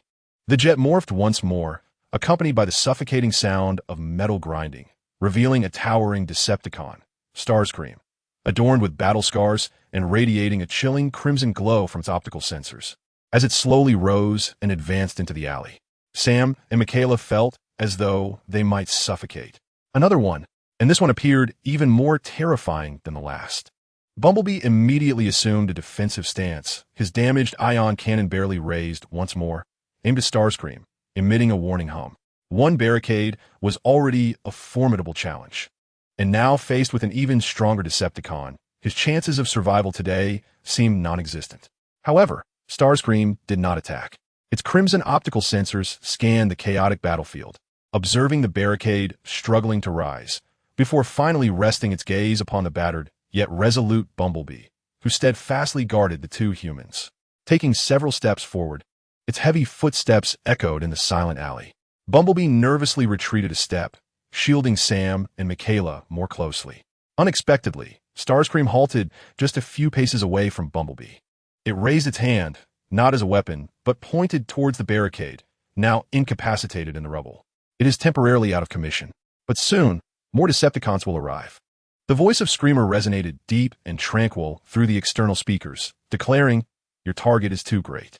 The optical lens of Bumblebee flickered, filled with confusion and vigilance. He could not comprehend the actions of this Decepticon. It had attacked the barricade, saved itself, but what did it signify now? Screamer appeared, not to anticipate a response. His gaze sweeping past Bumblebee to briefly survey the quaking figures of Sam and Michaela behind him, lingering momentarily upon Sam. "Protect that boy," and his glasses, he uttered cryptically, then abruptly pivoted, transforming once more into his jet form. The engine emitted a low, throaty roar as he ascended vertically, vanishing swiftly into the inky blackness of the night sky as if he had never been there. Left in the alley were two stunned individuals, the severely injured barricade, and Bumblebee, who was equally engulfed in bewilderment. Bumblebee gazed towards the direction where Screamer had disappeared, then lowered his gaze to his own damaged form and the humans behind him. The anger and wariness in his blue optical lens gradually faded, replaced by profound confusion and an indescribable fluctuation. This Decepticon had attacked a comrade, saved himself. His final words hinted that he might not embody the pure evil typical of other Decepticons. Suddenly, a faint radio frequency echoed within his head, piecing together the lyrics of an ancient song. Who is the masked hero? He could not fathom Screamer's motives, yet there was no doubt that, without that sudden remote assistance tonight, he and these two humans would likely have met a grim fate. At that moment, Bumblebee's built-in communicator received an exceedingly weak, highly encrypted, one-way pulse signal originating from the recently vanished Screamer. The message was astonishingly brief, containing only a geographical coordinate and a chilling command in Cybertronian. Coordinates: longitude, latitude. Bring the boy over before the other Decepticons and human army surround this place. Alone. The signal vanished completely, leaving no trace to pursue. Bumblebee's optical lens flickered intensely. The coordinates pointed to an abandoned industrial area on the outskirts of the city. What did this Decepticon aim to achieve? Was it a trap? Or did he harbor ulterior motives? In the distance, the sharp wail of sirens and the unique energy disturbances caused by more approaching Decepticons could already be heard. Barricades struggled amidst the ruins, seemingly showing signs of regaining movement. There was no time to hesitate. Bumblebee glanced at the terrified Sam and Michaela. Sensing the rapidly approaching multitude of threats, he swiftly made a decision. Extending his enormous metallic finger, he gently pointed at Sam, then at himself, and finally directed his gesture towards another dark exit of the alley. He then transformed again into the yellow Camaro form, the engine roaring with a deep urgency as the doors swung open. Was he inviting us to get in? Let's go. Michaela was the first to react, pulling the still-dazed Sam along with her. Sam cast a glance at the resurrected vehicle and then at the approaching police lights in the distance, along with the potential threats looming in the sky. Gritting his teeth, he urged, "Get in." As they hastily scrambled into the car, Bumblebee sprang into action, its tires screeching against the pavement as it shot out of the alley like an arrow, leaving behind the chaotic battlefield and temporarily disabled barricades. The car's radio activated automatically, frantically cycling through channels before settling on a weather broadcast, where the announcer spoke in a hurried tone. "Extreme weather alert. Please evacuate to safety." Sam and Michaela exchanged a glance, their hearts filled with fear, confusion, and a hint of disorientation at being swept into a colossal vortex. They were uncertain of why the mysterious Decepticon aircraft chose to assist them, and even more so, where Bumblebee intended to take them. The Camaro sped toward the coordinates provided by Soundwave, while outside the window, the city lights blurred past in a rapid procession. This night was destined to be sleepless, and the gears of fate were meshing together at an astonishing pace. Chapter 19. Elimination of the tail and discussions of eastward passage. The roar of the yellow Camaro's engine echoed painfully through the vast, abandoned steel mill. Bumblebee came to a sudden halt in the center of the workshop, its headlights scanning the rust-laden steel jungle and the interwoven catwalks above like vigilant eyes. Sam and Michaela, still shaken, stepped out of the car and huddled together in anxiety. The silence here was eerily profound, broken only by the wind's lament as it whistled through shattered windows. "Where is he?" Sam whispered, his voice faintly reverberating in the cavernous space. Suddenly, a chilling metallic scraping sound resonated from above. Both of them jerked their heads up to see a pair of crimson optical lenses flicker to life on a dark catwalk, resembling the eyes of a lurking beast.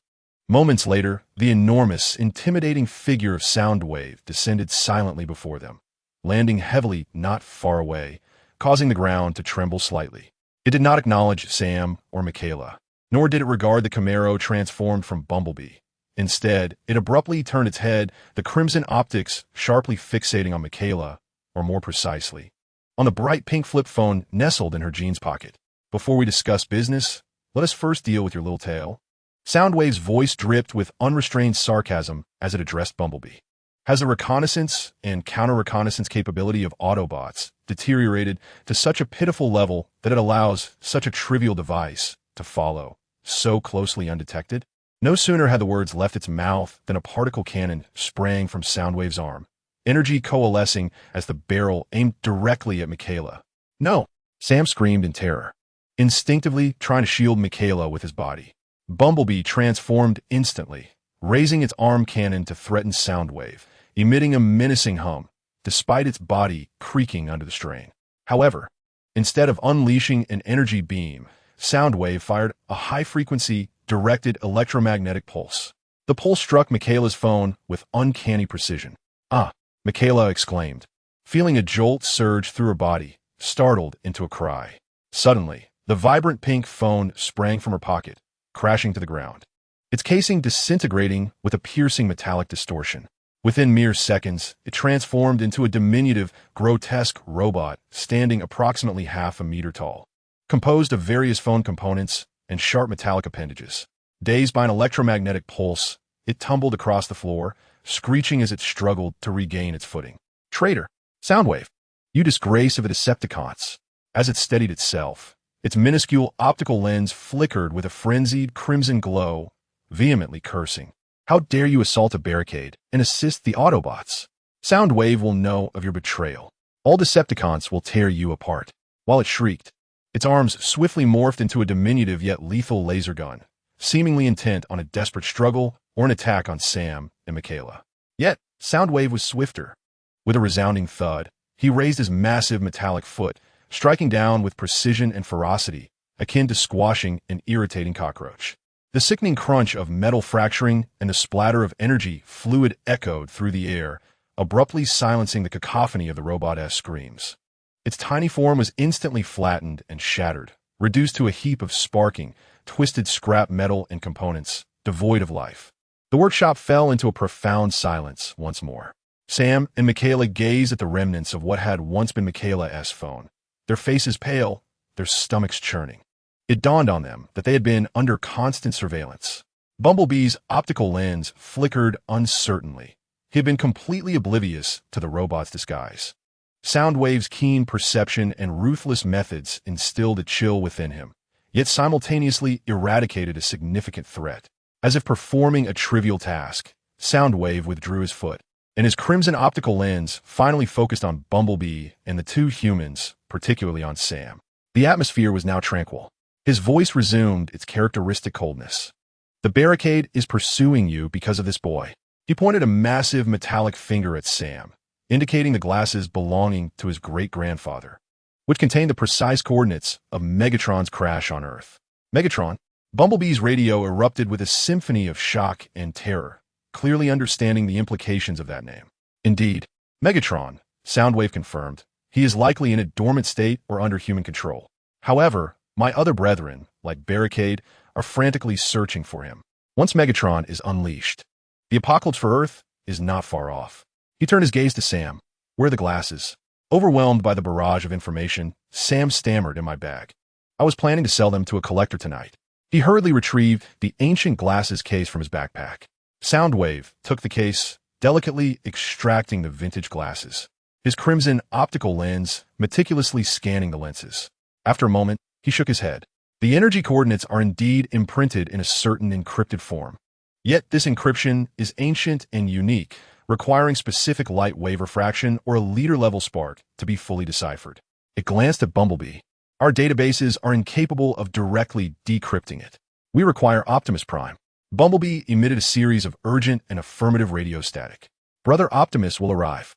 A synthesized voice, pieced together from radio fragments, struggled to convey meaning. "But when will he arrive?" Starscream retorted.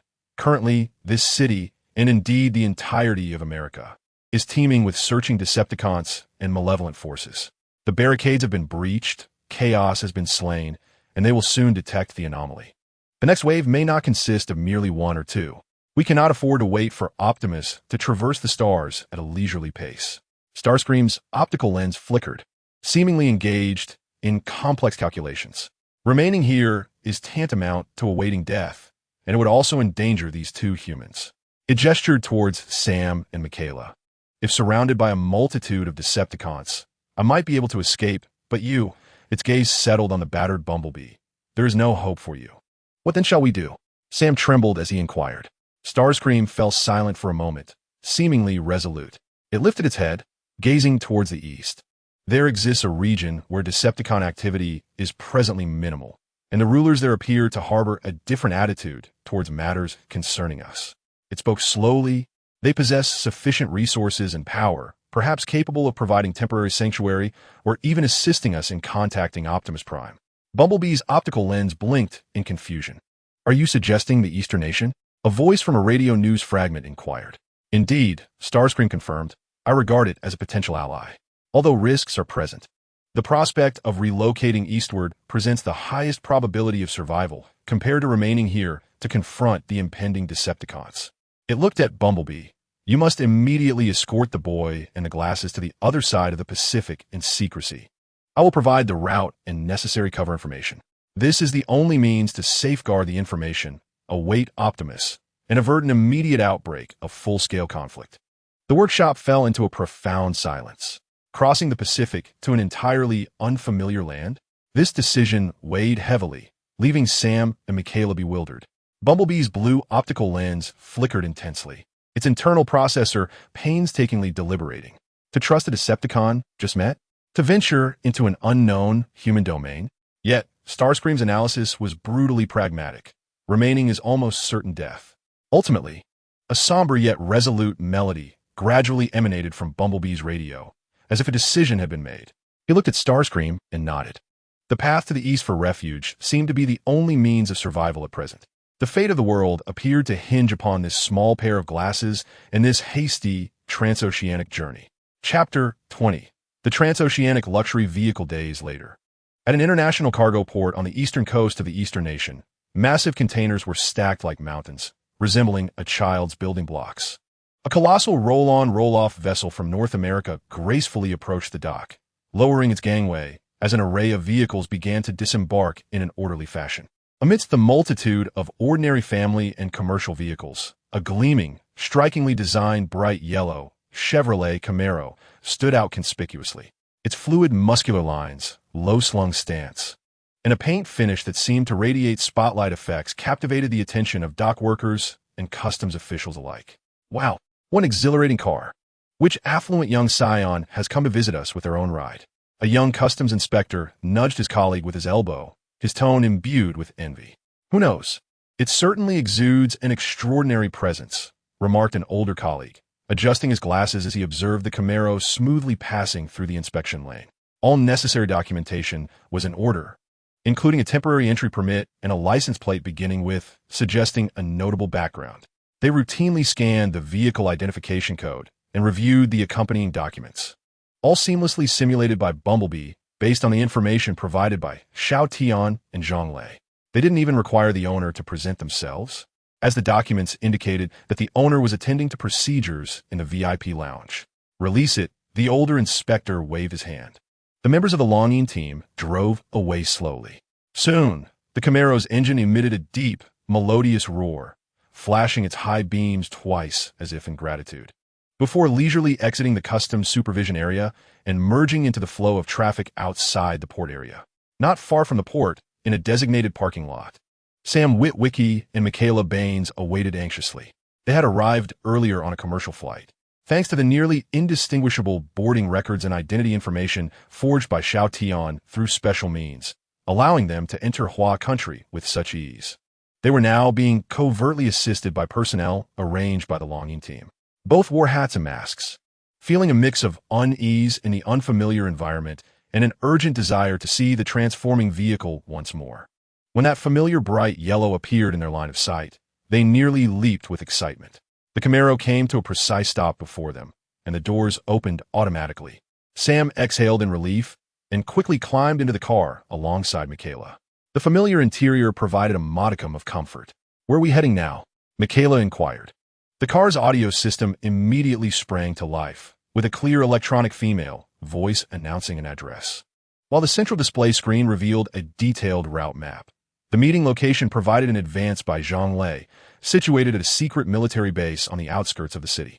To maintain a low profile and avoid suspicion regarding the luxury vehicle's autonomous driving, Sam, following the instructions, settled into the driver's seat, gripping the steering wheel. "All right, buddy." Sam took a deep breath, feeling somewhat comical, knowing that the car required no assistance from him. "You're in charge of navigation." Bumblebee gently honked the horn in acknowledgement. To an outsider, it appeared as though a foreign youth was cruising through the roads of Huagua in an extraordinarily sleek sports car, accompanied by his girlfriend, following the directions of a navigation system. Yet only Sam was aware that his feet scarcely grazed the accelerator or brake. He merely held the steering wheel loosely. The true control lay in the hands of the mechanical life form beneath him, seemingly from another world. They departed the port city, progressing northwest along the highway. The vibrant urban landscape gradually gave way to the pastoral countryside, eventually ascending into hilly terrain. The route became increasingly remote, with fewer vehicles on the road. Eventually, guided by the navigation, they exited the highway onto an inconspicuous mountain road that appeared to lead to an abandoned lumberyard. At the end of this road, a colossal, electric camouflage door, blending seamlessly with the mountainside, slid open, revealing an inclined tunnel entrance. The interior of the tunnel was brightly lit and heavily guarded. After passing through several identity verifications and scans, they finally arrived at the core of the base, a vast subterranean space, as if the entire mountain had been hollowed out. As Sam cautiously parked the car on the designated platform, he gazed through the window and beheld figures awaiting them. The first that caught his eye was the imposing figure of the Decepticon, Shockwave, whose massive, oppressive form remained unchanged. The crimson optical lens flickered slightly upon noticing Bumblebee's safe arrival. Standing slightly behind Shockwave was a figure that surprised both Sam and Michaela, yet instantly ignited Bumblebee's optical sensors. This was a mechanical giant, slightly shorter than Bumblebee, but more robust in build. Its primary colors were composed military green, complemented by matte black, with areas adorned by freshly polished silver components, starkly contrasting the rusted, dilapidated appearance they had witnessed in that abandoned warehouse. The formerly deflated tires were now full and pristine, and the damaged armor on its chest and arms had been restored, though the repairs still bore some signs of their history.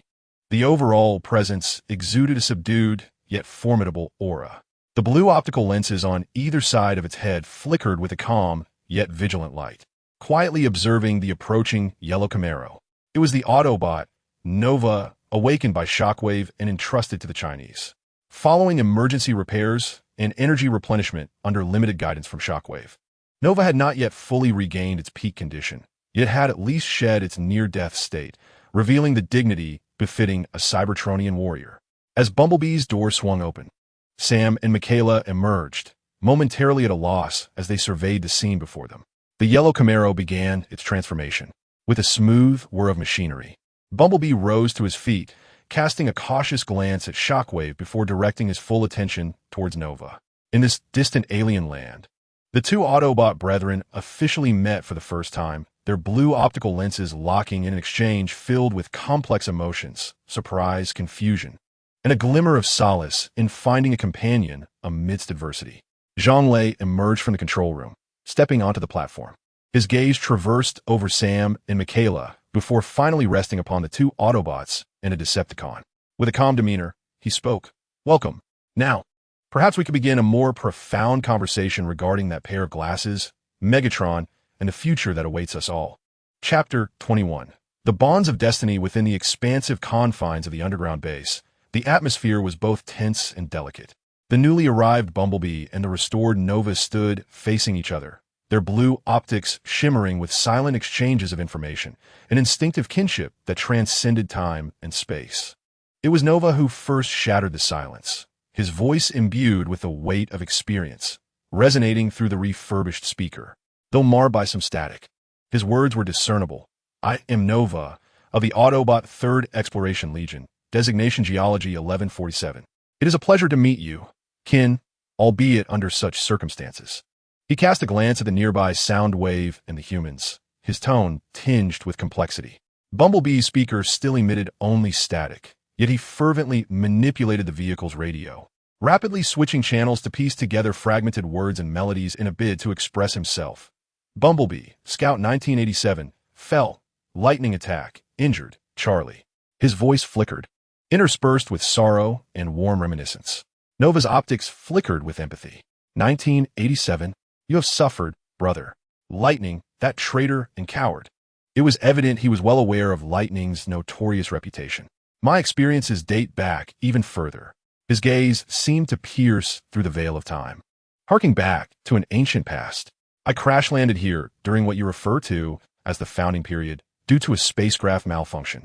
Energy was nearly depleted, companions lost, and with no other choice, I entered into a self-induced slumber, hoping to endure until rescue arrived. Little did I expect to remain in that state for so many years. His tone was steeped in the heaviness of time and the lament of change. Soundwave, silently observing their exchange, bore a crimson gaze devoid of emotion. At this juncture, he interjected with his signature icy voice. "Let old scars be set aside for now. The current situation is far more dire than your personal experiences. He succinctly reiterated the present predicament. Megatron is highly likely somewhere on Earth, with numerous Decepticons frantically searching. The coordinates hinge upon the glasses belonging to Sam's great-grandfather, and the password for these glasses requires the intervention of Autobot leader Optimus Prime to decipher. At that moment, the anxious Sam Witwicky could no longer restrain himself. He raised his hand as if to pose a question in a classroom. Hey, wait. Esteemed robotic gentleman, this sounds terrifying, but you see, I have already handed over the glasses. He retrieved the ancient glasses case from his backpack and placed it upon the ground. This is what you desire, correct? Now, does this mean Michaela and I are no longer needed? Can we leave? Return home? To America? His voice was laced with desperation, yearning to escape the increasingly surreal and perilous vortex surrounding them. Soundwave lowered his head, the crimson optics honing in on Sam, their glow seemingly capable of penetrating his very soul. Leave? Return to what you perceive as a normal life? Its voice carried an icy mockery, almost philosophical in nature. Sam Witwicky, do you not yet comprehend? This is no coincidence. The cosmos is vast and boundless, with countless stars. Why, then, did Megatron fall specifically to Earth within your solar system? And why was it your great-grandfather who fortuitously discovered it upon the desolate ice plains? Recording the coordinates in such a unique manner, leaning forward slightly, the pressure emanating from it compelled Sam to take a step back. This was a confluence of fate. The gears of the Cosmic Emperor may have already begun to turn. In the foreseeable future, you and your lineage are destined to be embroiled in this celestial conflict. Surrendering the glasses is merely a beginning, not an end. Sam's complexion turned pale. No, this is too insane. I merely wanted a car to chase girls. I have parents. They are at home. I cannot involve them. At that moment, Zhang Lei, who had been silently observing, spoke up with a calm and pragmatic tone, offering a semblance of realistic solutions. Sam, we have considered the situation regarding your family. All eyes turned to him. According to the intelligence we have gathered from Mr. Xiaoyan, along with our own analyses, it appears that the upper echelons of the U.S. government, particularly the decision-makers, are generally unaware of the existence of Transformers. There exists a deeply hidden force, likely that legendary Area 7, which is intentionally suppressing and concealing pertinent information. This suggests that your disappearance has likely not yet attracted national attention and is still regarded as an ordinary case, perhaps even unknown. He fixed his sharp gaze upon Sam. This is a time window. Within the capabilities of our organization, we can attempt to send agents to the United States secretly before the government realizes your significance or the Decepticons pose a threat to your family. We shall endeavor to extract your parents to a relatively safe location. This proposal left Sam momentarily speechless. He had not anticipated such a solution from the Chinese side. It seemed fraught with peril, yet appeared to be the only hope for safeguarding his family. He felt a hand gently grasp his trembling one. It was Michaela. Her complexion was equally pale, her azure eyes filled with fear, yet beneath it flickered an unusual resolve and courage. Sam, her voice was soft, yet remarkably clear. This is madness, I know, but Mr. Zhang is right. Staying in America may be more perilous. For the sake of our families, we must take the chance. Her encouragement washed over him like a warm current, dissipating some of the coldness and hesitation within. He glanced at Michaela, equally anxious, then at the small glasses on the ground, and finally surveyed the three colossal mechanical beings and the group of solemn Chinese officials before him. A profound, inescapable sense of destiny enveloped him. Taking a deep breath, as if summoning all his strength, he slowly crouched down, opened the glasses case, and retrieved the seemingly unremarkable, yet pivotal, vintage spectacles that held the fate of the entire planet in their grasp. He lifted the glasses, the lenses reflecting a faint glimmer under the bright lights of the base. This is the eyewear you requested. His voice trembled slightly, yet bore a newfound determination, hoping it would indeed prove useful. Xiaoyan gazed at the glasses, his crimson optical lenses narrowing slightly. He turned to Bumblebee and spoke with an undeniable authority. Autobot Scout, the time has come. Utilize your highest priority frequency to transmit a message into deep space. Inform Optimus Prime. Tell him that while the clues to the Allspark may not yet have manifested, the shadow of the fallen may already loom large. Convey to him that the Decepticons have arrived and Megatron is poised to strike. Impress upon him the necessity of a leader. Lastly, let him know we await in the east. Bumblebee's blue optical lenses ignited with brilliance as he straightened his posture. The internal communication unit operating at full capacity, adjusting to an ancient and unique frequency, ready to dispatch an interstellar distress signal concerning Earth's fate into the boundless cosmos. The entire base fell silent, all present holding their breath, as if they could sense the invisible waves carrying heavy hopes and warnings, penetrating the layers of the Earth and reaching into the distant, unknown expanse of space. Chapter 22. The Secret of the Allspark, the intangible distress signal, laden with Earth's crisis and hope, was transmitted by Bumblebee through the unique, superluminal communication frequency of Cybertron into the profound universe. However, even with technology beyond human comprehension, the transmission and reception of information across the stars require time, let alone the duration necessary for Optimus Prime and his Autobot team to traverse the interstellar expanse. Waiting became the sole option in this phase, yet this waiting was far from a passive repose. Within the subterranean base, the team of Chinese scientists and engineers remained diligently occupied. They utilized the preliminary verified Cybertronian materials science and energy conversion principles obtained from Xiaotian, in conjunction with the non-core information about Nova's structural design provided by the on-site technical consultant, to conduct a more thorough examination and repair of Nova. High-precision laser welding equipment meticulously mended the cracks in his armor. A special metallic plating solution, temporarily concocted based on the analysis of Cybertronian alloy composition, was employed to reinforce his vulnerable structural areas. They even endeavored to fabricate a small, temporary recharger capable of supplying Nova with enhanced energy, utilizing the energy conversion module blueprint supplied by Xiaotian.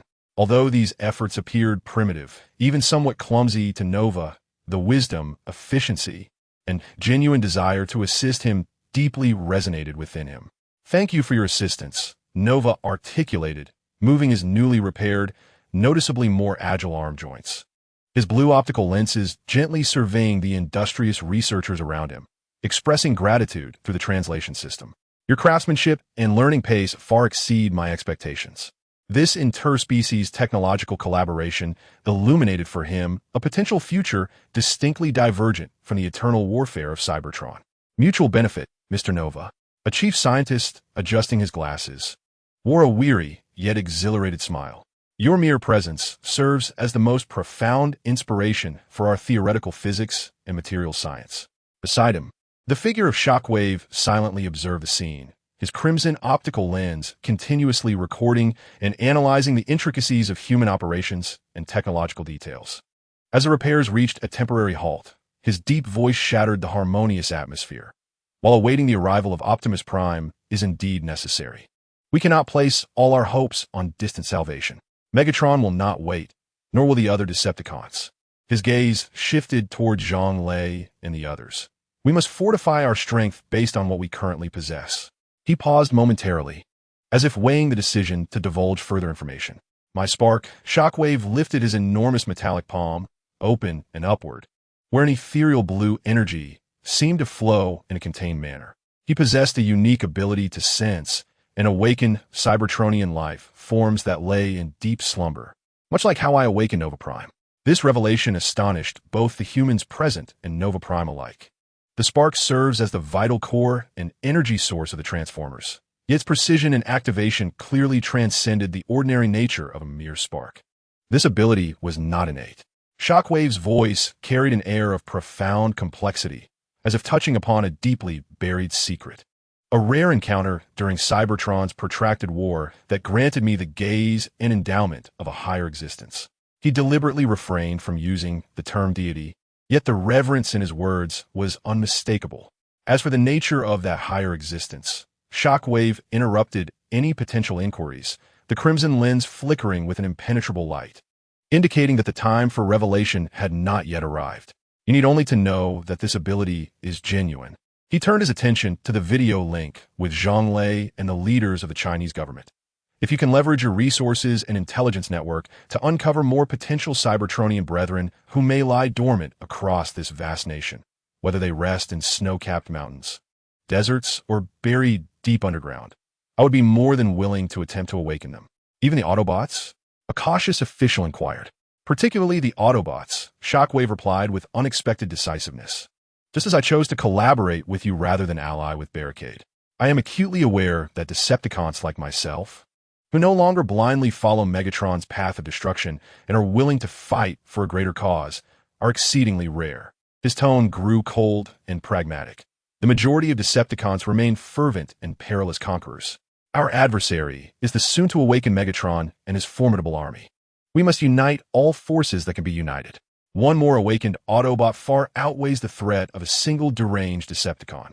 The logic of survival surpasses the disputes of factions. This statement once again showcased Shockwave's strategic vision and pragmatic considerations that transcended the ordinary Decepticon mindset. He cared little for allegiances. His sole concern was whether a balance of power sufficient to counter Megatron could be established. Zhang exchanged a swift glance with the senior leaders behind screen.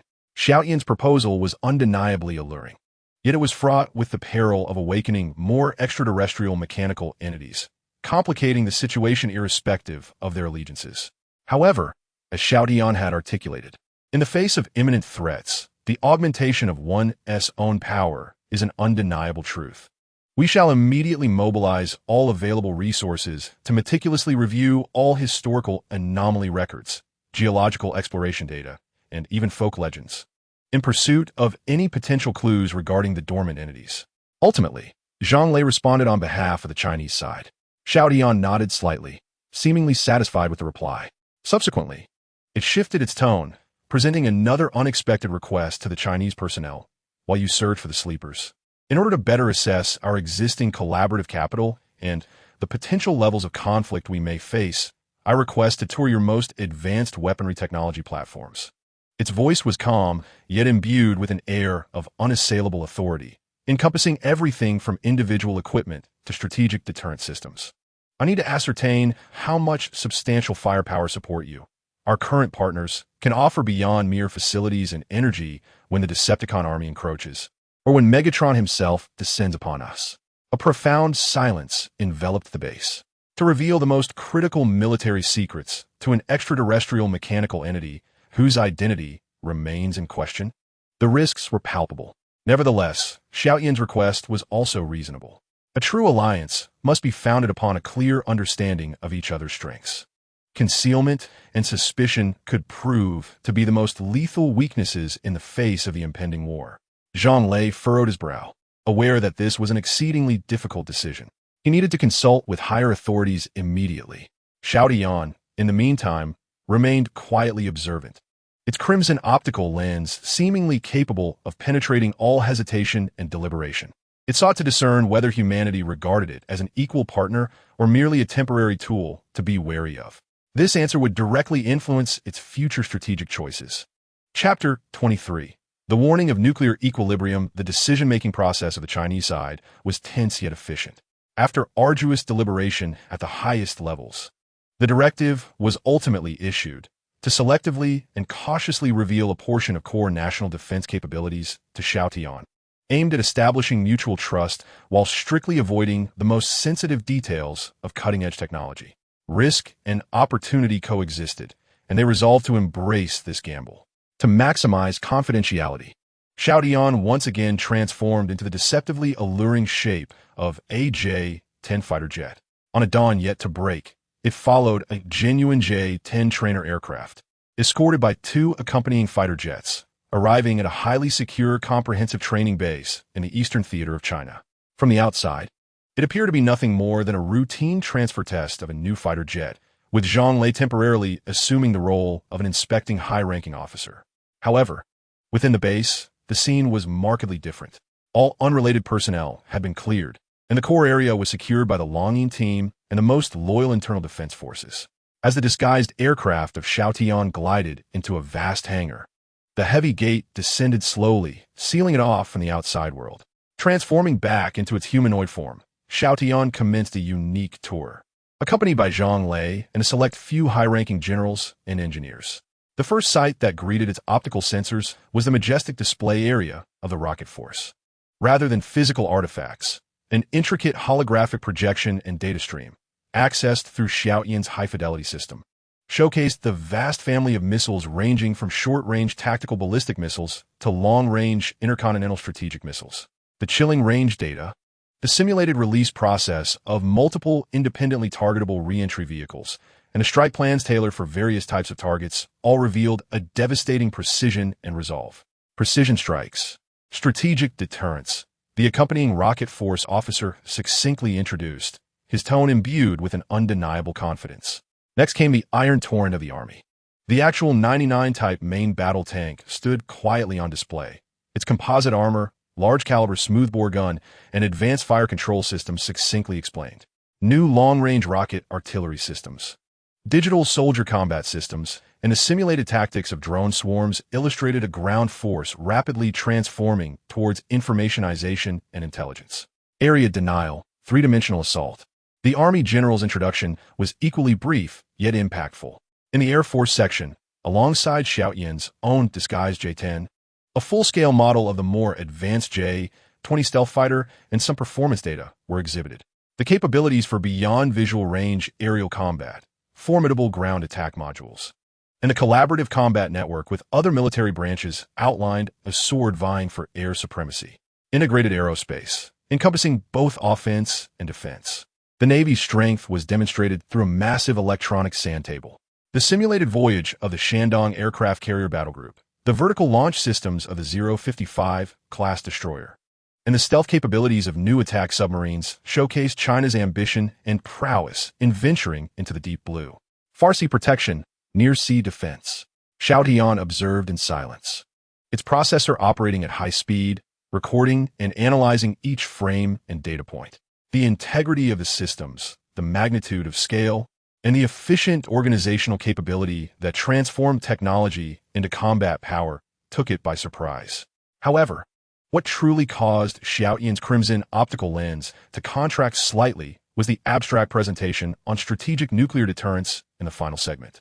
No specific models, no deployment locations, only process data charts revealing its devastating yield, invulnerable penetration capabilities, and global strike range. This was the ultimate measure. Zhang Lei's voice turned exceedingly grave, laced with a hint of reverence, aimed at ensuring mutual destruction to avert any reckless nuclear ventures. We pledge not to be the first to use nuclear weapons. Xiaotian remained silent for a considerable time, its colossal metallic head slowly turning, scanning everything from precisely guided conventional weapons to the sword of Damocles suspended over all civilizations. Truly impressive. For the first time, its voice carried not a tone of mockery or coldness, but rather a profound sense of admiration. You humans, it remarked, your individual forms of life are so fragile. Your carbon-based bodies are easily vanquished.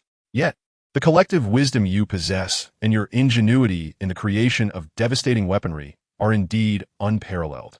The power you exhibit, the intensity of energy released in mere moments, is sufficient to obliterate any known Cybertronian entity, even to severely damage larger units.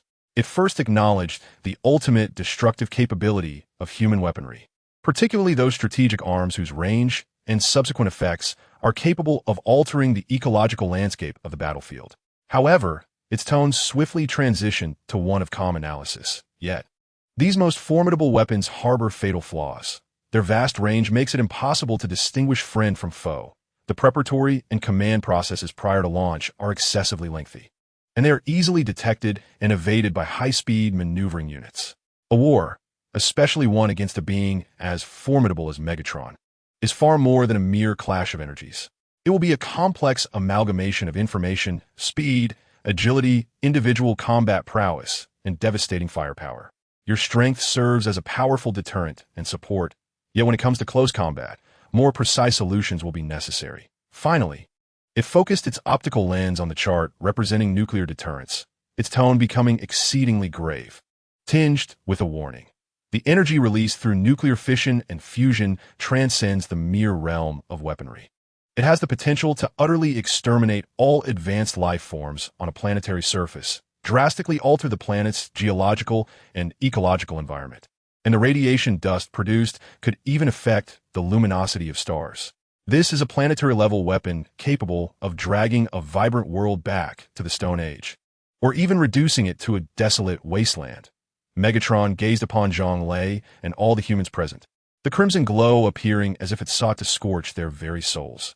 To wield such power is both a glory and a curse. If your civilization cannot find the correct path to channel this force, if it succumbs to internal greed, fear, or folly, then there will be no need for Megatron or any extraterrestrial invasion. You will ultimately bring about your own demise. This stark admonition sent a chill through all the Chinese officers who heard it. They were acutely aware of the terror of nuclear weapons. But hearing such a judgment on the level of civilization from an extraterrestrial mechanical life form struck a particularly deep chord. Zhang Lei took a deep breath, meeting Megatron's gaze with unwavering resolve. Rest assured, Mr. Megatron, the Chinese nation is a peace-loving people. What we seek is development and prosperity, not aggression and annihilation. The development of these powers has always had but one intention and purpose: self-defense. We do not instigate war. But as you can see, he glanced around at the steel lines surrounding him. We do not fear battle. We possess both the determination and the capability to defend the peace of our land and our people. Listening to Zhang Lei, Megatron observed the steadfastness and restraint reflected in the eyes of the human leaders before it. Its crimson optical lens flickered ever so slightly. After a moment, it emitted a low, ambiguous hum. With a resolute demeanor, it conveyed that it would neither instigate war nor cower from battle. This phrase was repeated, as if savoring its profound significance. The once tempestuous voice of the entity now returned to its customary calm, bore an inexplicable hint of acknowledgement, reminiscent of the Autobots.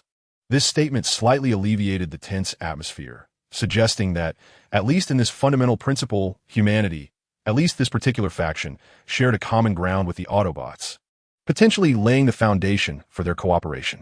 As the visit concluded, the entity transformed once more into a fighter jet and departed the base quietly under escort. This exhibition provided it with a clear understanding of its partner's formidable capabilities and deepened its comprehension of humanity. A seemingly fragile race harboring astonishing potential for both destruction and creation. The path to future collaboration appeared to be layered with pragmatic considerations. Chapter 24. Secrets of Sector 7. America found itself ensnared in an unprecedented state of panic and chaos. Following the assault on the Qatar base, the barriers were severely compromised, and disorder was rampant. The confirmation that the critical target, Sam Witwicky, along with his ancestral glasses, had been abducted by the treacherous Decepticon, Soundwave, and was likely in the hands of a nation deemed a strategic rival, ignited a fury among the remaining Decepticon members. No longer content with clandestine searches and sporadic destruction, the more militant factions, such as Frenzy and Bone Crusher, initiated direct and ferocious assaults on America's critical infrastructure.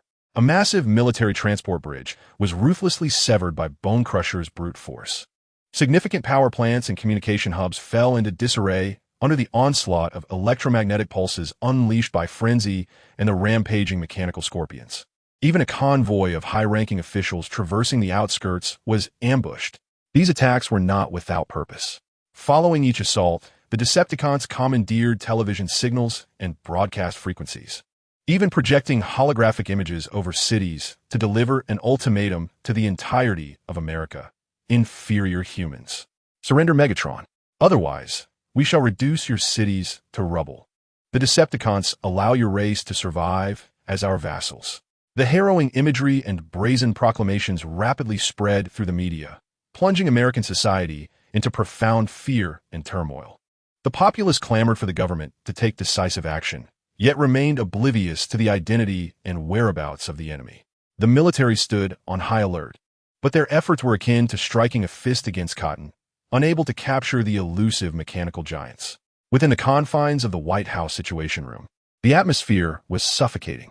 The president, his visage ashen, surveyed the incessant stream of attack reports and chaotic footage on the screen. Military leaders engaged in heated debates. Some advocated for a comprehensive purge using all available forces, while others cautioned that an excessive response could lead to greater casualties with minimal effect. The Decepticons' proposal to become vassals was laden with humiliation and uncertainty. Amidst this turmoil, a highly classified, encrypted message was delivered to the president. Originating from a clandestine division he had seldom heard of, Sector 7. In the dead of night, the president clandestinely convened with the seasoned Agent Simmons, whose countenance remained as unyielding as stone within a chamber of absolute security. Mr. President, Simmons wasted no time with pleasantries. delving directly into the matter at hand with a tone both urgent and somber. The chaos outside, those mechanical monstrosities that call themselves Decepticons, have a singular, unmistakable target: Megatron. The president furrowed his brow. Megatron? What is that? Another extraterrestrial? He is their leader, Simmons replied, his voice imbued with a sense of historical gravity. And he is right within our grasp, or rather, has long been contained by us. The subsequent revelation was nothing short of earth-shattering. Mr. President, the truth is far more intricate than the public is aware.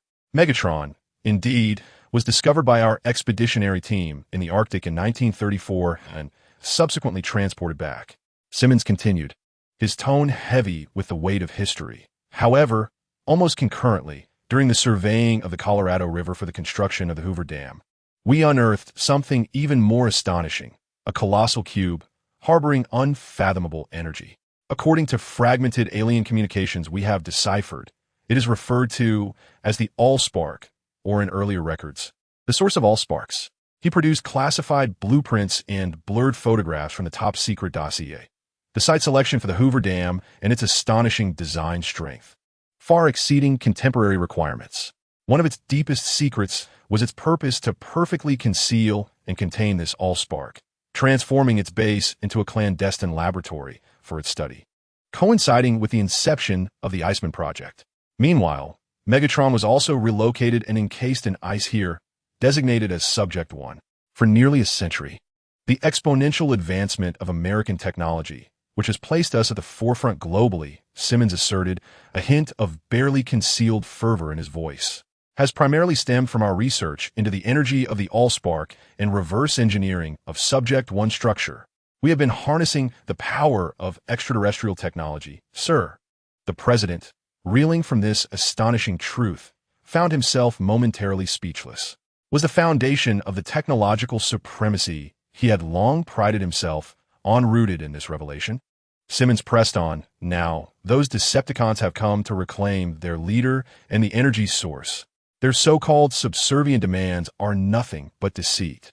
Once Megatron is freed, his first act will be the annihilation of all who dare to imprison and experiment upon him, especially us, Americans. He straightened abruptly, his tone turning resolutely fierce. Mr. President, we must not yield to these terrorists. We cannot place faith in any of their promises. We do not require their charity. A fervent nationalist pride flickered in Simmons's eyes. The strength of our American military is unmatched in this world. If we have been able to capture and confine their leader for decades, we can undoubtedly vanquish these lesser minions, provided we resolve to marshal our full might. We can systematically track down each of these insurrectionist aliens and utterly obliterate them. The president lapsed into a profound silence, leaning back in his chair, his fingers unconsciously drumming the table. On one side lies the astonishing revelations from the 7th District, secrets that pertain to the very foundation of the nation and are imbued with original sin, along with assertive and confrontational propositions. On the other side, there exists the tangible threat of annihilation posed by extraterrestrial invaders, coupled with a perilous yet alluring option of subjugation. His gaze swept across the screen, capturing the billowing smoke rising from besieged cities and the terrified faces of the populace, before settling on Simmons, whose resolute and somewhat frenzied eyes reflected an unyielding determination. Ultimately, he refrained from immediate declaration, instead articulating slowly, "Agent Simmons, I appreciate the critical intelligence you have provided. I require time to deliberate carefully." Meanwhile, within a clandestine base across the Pacific in China, the Longing team and Xiaodian were intently monitoring every fragment of information emanating from the United States. Through satellite imagery, open-source intelligence, and fragmented data from specialized channels, the narrative of a large-scale assault orchestrated by the Decepticons on American soil, compelling the U.S. government to acquiesce, was rapidly pieced together. Observing the chaotic scenes of cities under attack and the brazen ultimatum from the Decepticons on the screen, the atmosphere within the command center plummeted to a freezing point. The worst-case scenario was unfolding.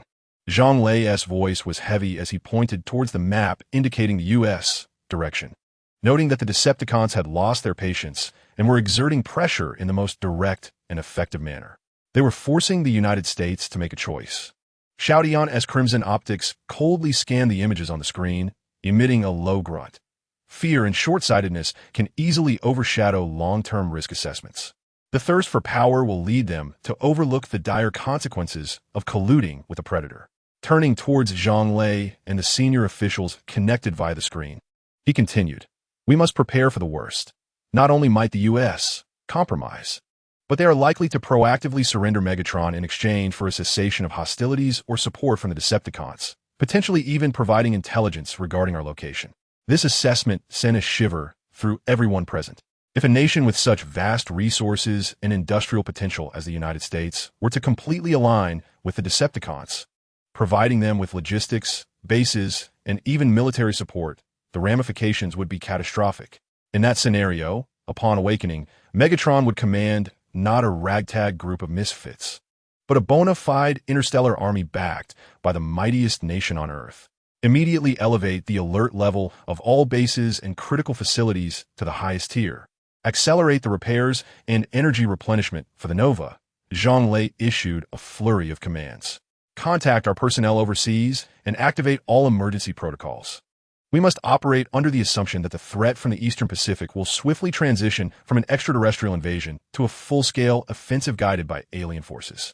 Within the base, the alarm's tone subtly shifted, becoming more urgent. Personnel quickened their pace as the defense systems underwent final checks, while an oppressive sense of impending conflict loomed over all. Standing resolutely at the center of the command hub, Shoution directed his crimson optics eastward, as if capable of penetrating layers of rock to gaze upon the vast expanse of land beyond.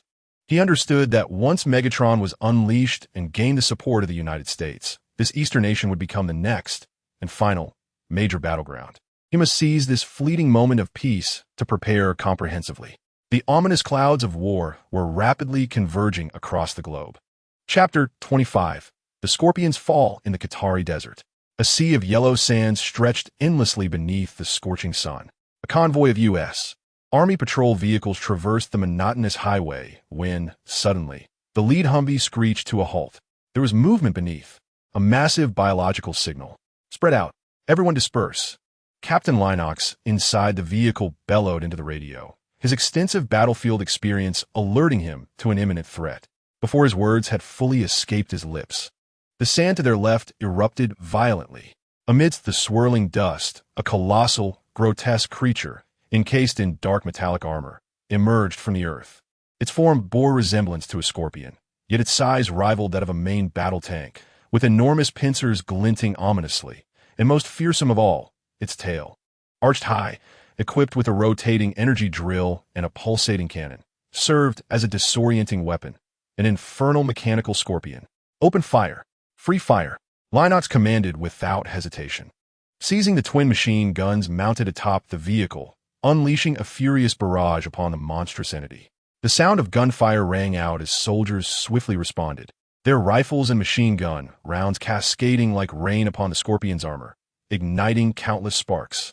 Yet, the majority of the bullets were repelled by the creature's formidable alien plating, yielding little effect.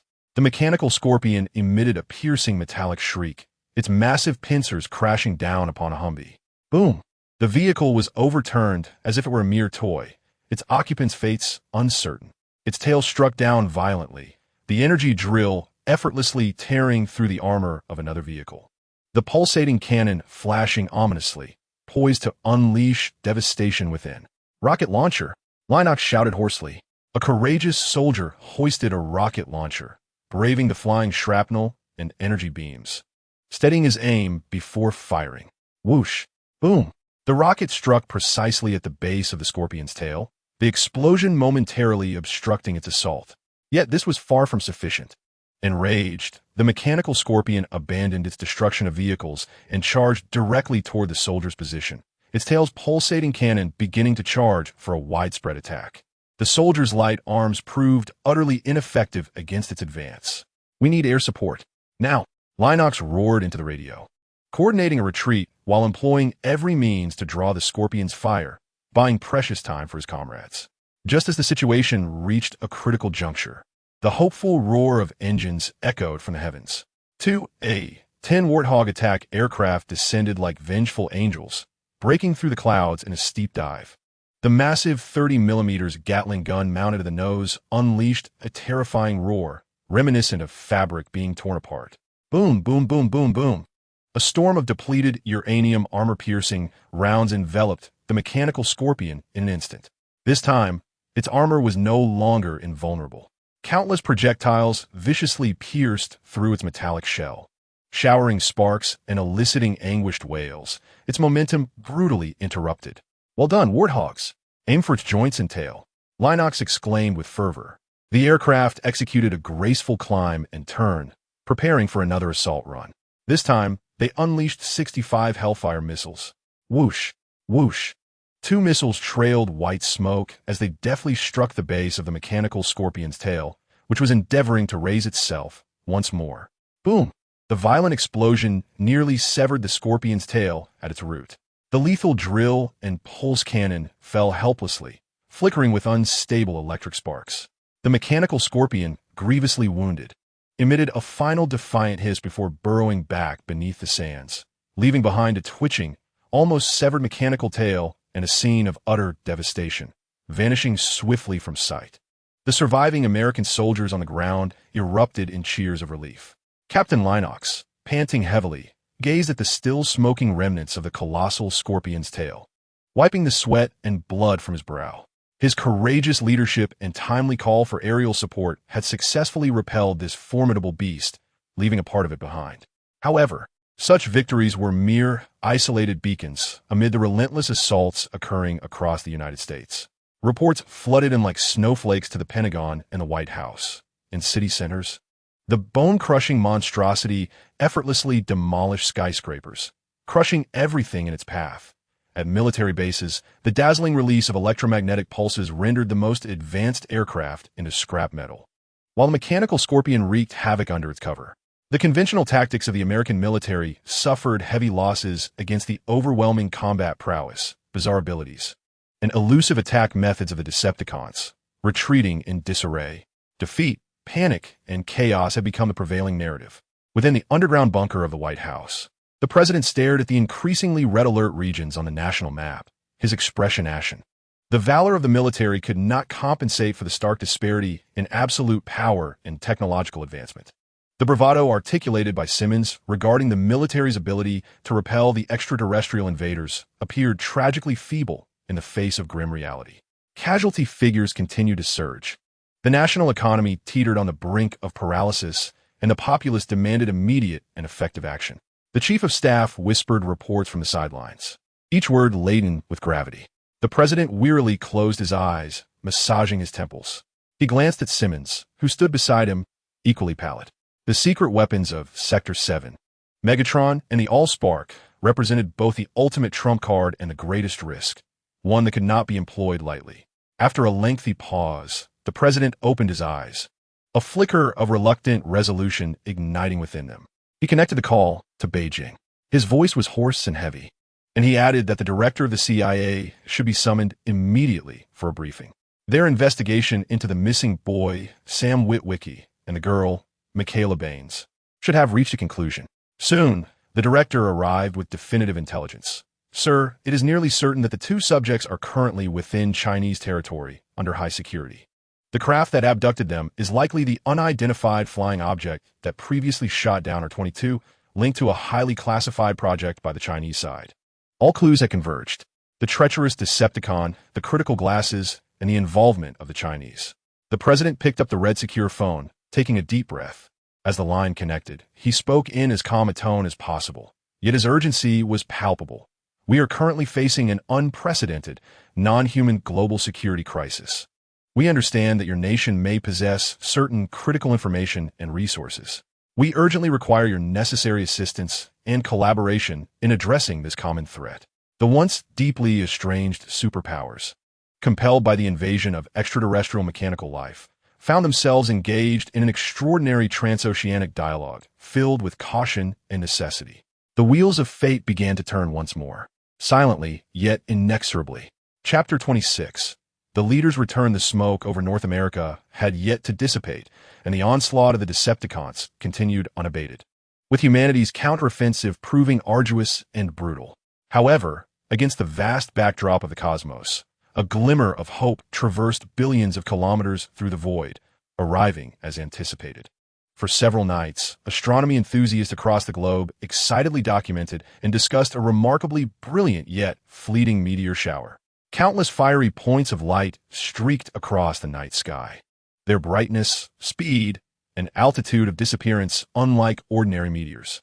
They resembled a disciplined fleet, precisely adjusting their angles while enduring violent friction with the atmosphere, dispersing across the planet, with one particularly concentrated cluster aimed directly at the East Asian continent.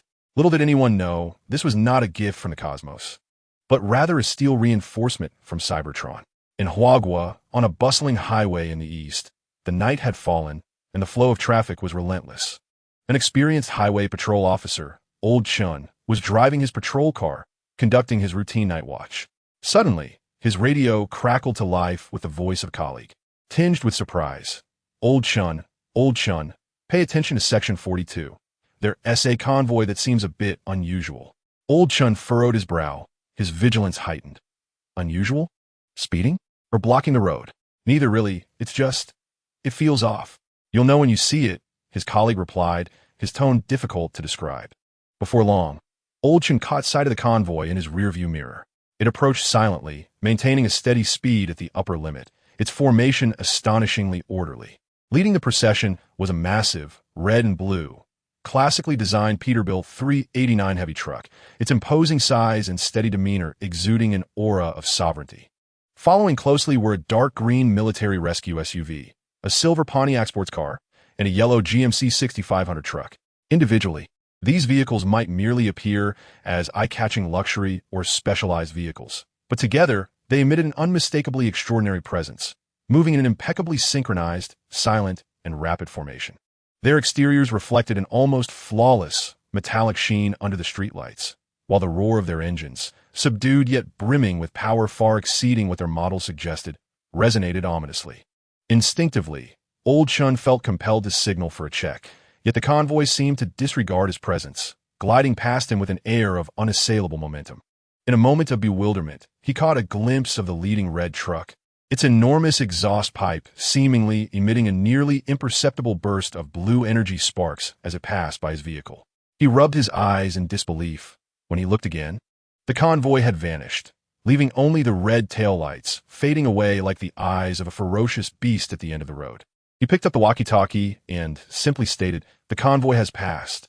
All is normal." Yet, the questions swirling in his mind lingered. This convoy was no ordinary assembly. It departed the highway with precision, undergoing rigorous verification, and entered a secret base concealed within the mountain's embrace. As the colossal inner gate gradually ascended, all personnel within the base, including Zhonglei, Sam, Michaela, Bumblebee, and Nova, held their breath as they gazed towards the entrance. The convoy rolled onto the expansive central platform, coming to a halt in sequence. An oppressive silence enveloped the base. Then, the massive Peterbilt truck at the forefront emitted a deep, resonant sound of mechanical operation. Its body began to move as if animated. The cab retracted and folded, forming a broad and majestic chest. The wheels split and shifted, combining to create robust legs and arms. The enormous exhaust pipes and bumpers repositioned to form the back and shoulder blades. The front section split apart, flipped, and ultimately reassembled into an imposing head. Clang! Crash! The sounds of metal colliding, gears meshing, and hydraulic systems operating resonated like a grand symphony of steel. The entire transformation exuded a sense of power and precision that far surpassed any transformers he had witnessed before. When the final armor plate locked into place, a towering mechanical giant stood before everyone. He loomed like a mountain, his stature dwarfing Bumblebee, Nova, and even exceeding that of Starscream by nearly half a body length. The red and blue paint adorned him like a hero's battle attire, and his broad metallic shoulders seemed capable of bearing the weight of the world. His azure optical lenses twinkled like stars, profound and wise, imbued with boundless compassion and resolve. Merely standing there, an innate, compelling aura of leadership radiated from him, inspiring awe in all who beheld him. He was none other than Optimus Prime, the leader of the Autobots. Following closely behind, Ratchet, Jazz, and Ironhide transformed. revealing their unique mechanical forms, standing resolutely behind Optimus Prime, forming a formidable lineup of the core leadership of the Autobots. Their arrival instantaneously shifted the balance of power within the base. Among them, Ironhide, a burly figure with heavy armor and massive rapid-fire cannons mounted on his arms, completed his transformation and instantly locked onto Starscream, the menacing presence exuding Decepticon energy. Decepticon. Ironhide roared in furious defiance, without a moment's hesitation, his powerful arms raised. The dark muzzle aimed directly at Starscream, and the ominous hum of charged energy filled the air. Prepare to meet your demise, wicked scum. The sudden turn of events left humanity astounded, with Sam and Michaela particularly startled, letting out cries of shock. Bumblebee promptly emitted a series of urgent warning sounds, while Nova immediately assumed a defensive stance. In this tense atmosphere, poised for conflict, Optimus Prime's voice resonated like a thunderclap, imbued with undeniable authority. His colossal metal hand did not raise a weapon, but instead gestured for restraint. The energy glow from Ironhide's cannon dimmed slightly, yet he did not lower his arm. Growling defiantly, Optimus, that is Megatron, our mortal enemy. Its presence here is a threat. I am aware, Optimus replied, his demeanor unwavering. He shifted his azure optical sensor from Ironhide to the unmoving figure of Starscream, whose crimson optics regarded him with indifference, seemingly unconcerned by Ironhide's aggressive posturing. However, let us refrain from hasty conclusions and avoid initiating an attack until we have comprehended the entire situation. His voice was calm, yet filled with strength, acknowledging Bumblebee's signal that indicated a complex predicament. If it harbored malevolent intentions, it would not have waited for our arrival. He took a step forward, placing himself between Ironhide and Starscream. Though he did not face Ironhide directly, his stance unmistakably conveyed the will of a leader. Ironhide huffed in frustration, reluctantly lowering his cannon while his optics remained fixed on Starscream, brimming with unmasked hostility and vigilance. You will regret this, Optimus, he muttered under his breath. Optimus's gaze quickly fell upon Bumblebee, who was nearly bouncing with excitement, his optics flashing wildly, and cheerful snippets of music erupting from his radio. Bumblebee. Optimus's voice was deep and resonant, imbued with a calming strength that soothed all anxieties. I am pleased to see you unharmed. We received your signal. His eyes briefly acknowledged the recently repaired Nova with a nod before sweeping across the assembly, finally resting on Starscream, who stood at a distance, his crimson optics also scrutinizing them, as well as the humans present. It seemed that much had transpired here before our arrival. Optimus's voice echoed throughout the vast base. Now that we have arrived, share everything with us so we may confront this crisis together. The leader had returned, bringing with him the weight of hope. Firmly grounded at last, the war against the Decepticons and for the salvation of Earth had entered a new phase. Chapter 27. The guidance of the Allspark. The atmosphere on the central platform of the base was heavy and solemn. The presence of the newly arrived Autobot leader, Optimus Prime, along with his core team members, instilled a sense of reassurance. Yet it was accompanied by an even greater burden of responsibility and urgency. Bumblebee buzzed anxiously with radio static, attempting to report to Optimus, but his damaged vocalizer struggled to convey such intricate information clearly. He pointed frantically at Sam, then at the glasses on the ground, gesturing wildly. Calm down, Bumblebee. Optimus's steady voice soothed him. I understand your urgency. He cast his gaze toward the figure of Starscream standing nearby. Despite being a Decepticon, the chilling crimson optics remained unforgiving. Yet, in this moment, the urgency of intelligence transcended factional divides. The unfamiliar Decepticon, Optimus Prime began, his tone devoid of hostility, imbued instead with cautious inquiry. You seem to possess knowledge of the situation. Might I implore you to elucidate the current state of affairs? Starscream's metallic visage betrayed no emotion, his crimson optics locking momentarily with Optimus Prime's azure gaze, as if engaged in a silent contest of evaluation. Ultimately, his voice, resonating with a distinct metallic timbre, echoed through the base, composed and articulate. Optimus Prime, the circumstances are straightforward, yet sufficiently dire. Your perennial adversary, Megatron, is not lurking in the cosmic abyss. Rather, he resides on this very planet. He is in a state of deep freeze or confinement. The precise location deemed a state secret by the most formidable nation on this planet the United States, meticulously concealed. He gestured towards the distance, as though indicating across the ocean. Meanwhile, his loyal subordinates, the Decepticons still devoted to him, are wreaking havoc and instilling terror on that land. Their objective is to compel the human government to capitulate and willingly surrender Megatron. Next, he pointed to Sam and the ancient spectacles in his grasp. The sole clue capable of pinpointing Megatron's whereabouts lies within those archaic human glasses. They have recorded the unique energy signatures emitted at the moment of his initial descent. Conventional methods fail to decode it. Starscream paused, his crimson optics honing in on Optimus Prime.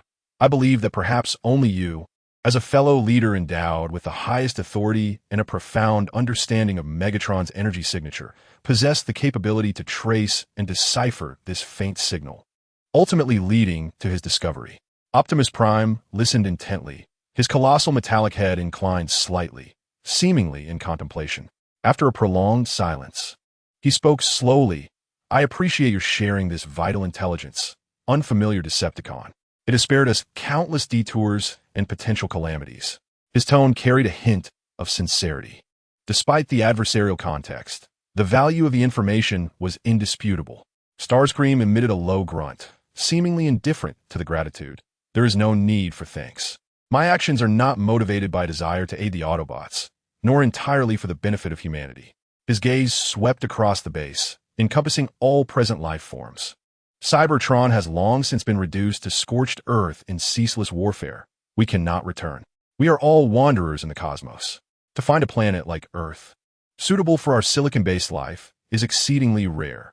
I cannot stand idly by while Megatron employs his doctrine of conquest and annihilation to drag this world, which nurtures a unique carbon-based civilization, into the inferno of war, ultimately rendering it as ravaged as our homeland. Maintaining the status quo aligns with my interests. This cold calculation rooted in pragmatic concerns rendered his assertions all the more credible. A flicker of complexity glimmered within Optimus Prime's azure optics as he gravely nodded. You are correct. The destruction of our home is an eternal agony for us all. He raised his head, his voice deepening, and Megatron's pursuits, having led him thus far, are likely driven by motives that extend far beyond the mere conquest of a single planet. All beings in mechanical life held their breath. The ultimate essence of our protracted conflict on Cybertron revolves around the quest for the Allspark, the fundamental source of life bestowed upon us Cybertronians. Optimus Prime's words unveiled an ancient secret. During the final stages of the Cybertronian War, in a desperate bid to prevent the Allspark from falling into the hands of Megatron, I personally launched it into the vast abyss of the universe, its whereabouts now unknown. This revelation left all present, except for Starscream, in a state of shock, including both Autobots and humans. The Allspark, the sacred relic of Cybertron, Optimus continued, asserting that Megatron's presence on Earth and the eventual freezing of his signal was no mere coincidence. He must have tracked the signal of the Allspark to arrive here. The Allspark is also on Earth. Ratchet could not contain his astonishment, his blue optics shimmering with disbelief. Ironhide and Jazz exchanged incredulous glances, equally astounded. Although Sam and Michaela did not fully comprehend the nature of the Allspark, they could discern from the Autobots' reactions that it was something of immense significance. Zhang Lei and his Chinese counterparts felt a profound shock. Their minds raced with implications. This meant that Earth was embroiled, not only in an alien invasion, but also in a fierce battle for an artifact crucial to the very essence of an extraterrestrial race. This revelation clarified everything. Optimus summarized, his gaze once more directed towards the glasses in Sam's hands. Megatron's downfall was not the conclusion, but merely a chapter in his relentless pursuit of the Allspark. He extended his colossal hand towards Sam, palm upward, with utmost solemnity. Young man, please hand me the glasses. Sam took a deep breath and cautiously placed the ancient spectacles into Optimus's enormous fingers, capable of effortlessly crushing steel. With the gentlest touch of his other hand, Optimus delicately grasped the arms of the glasses, lifting them before his azure optics. He did not gaze through them. Instead, he closed his optics. An invisible yet immensely powerful energy field began to emanate from Optimus, centered around the Allspark. The location of the Allspark on his chest radiated a soft and sacred golden light. The seemingly ordinary glasses, under the influence of the leadership module's energy, began to resonate. On the lenses, microscopic etchings left by Megatron's energy, invisible to the naked eye, were activated, emitting an extraordinarily faint yet uniquely vibrant purple energy stream. Optimus appeared to engage in a transcendent dialogue with this residual energy. His allspark was matching, decoding, and tracing its origins at an unimaginable pace. Suddenly, he opened his optics wide, and a brilliant blue light surged forth. He raised the glasses, aligning the lenses towards the sky, as the energy from the allspark flowed into them like a bridge. In the name of Cybertron, reveal the hidden path. Optimus's deep voice resonated like a chant.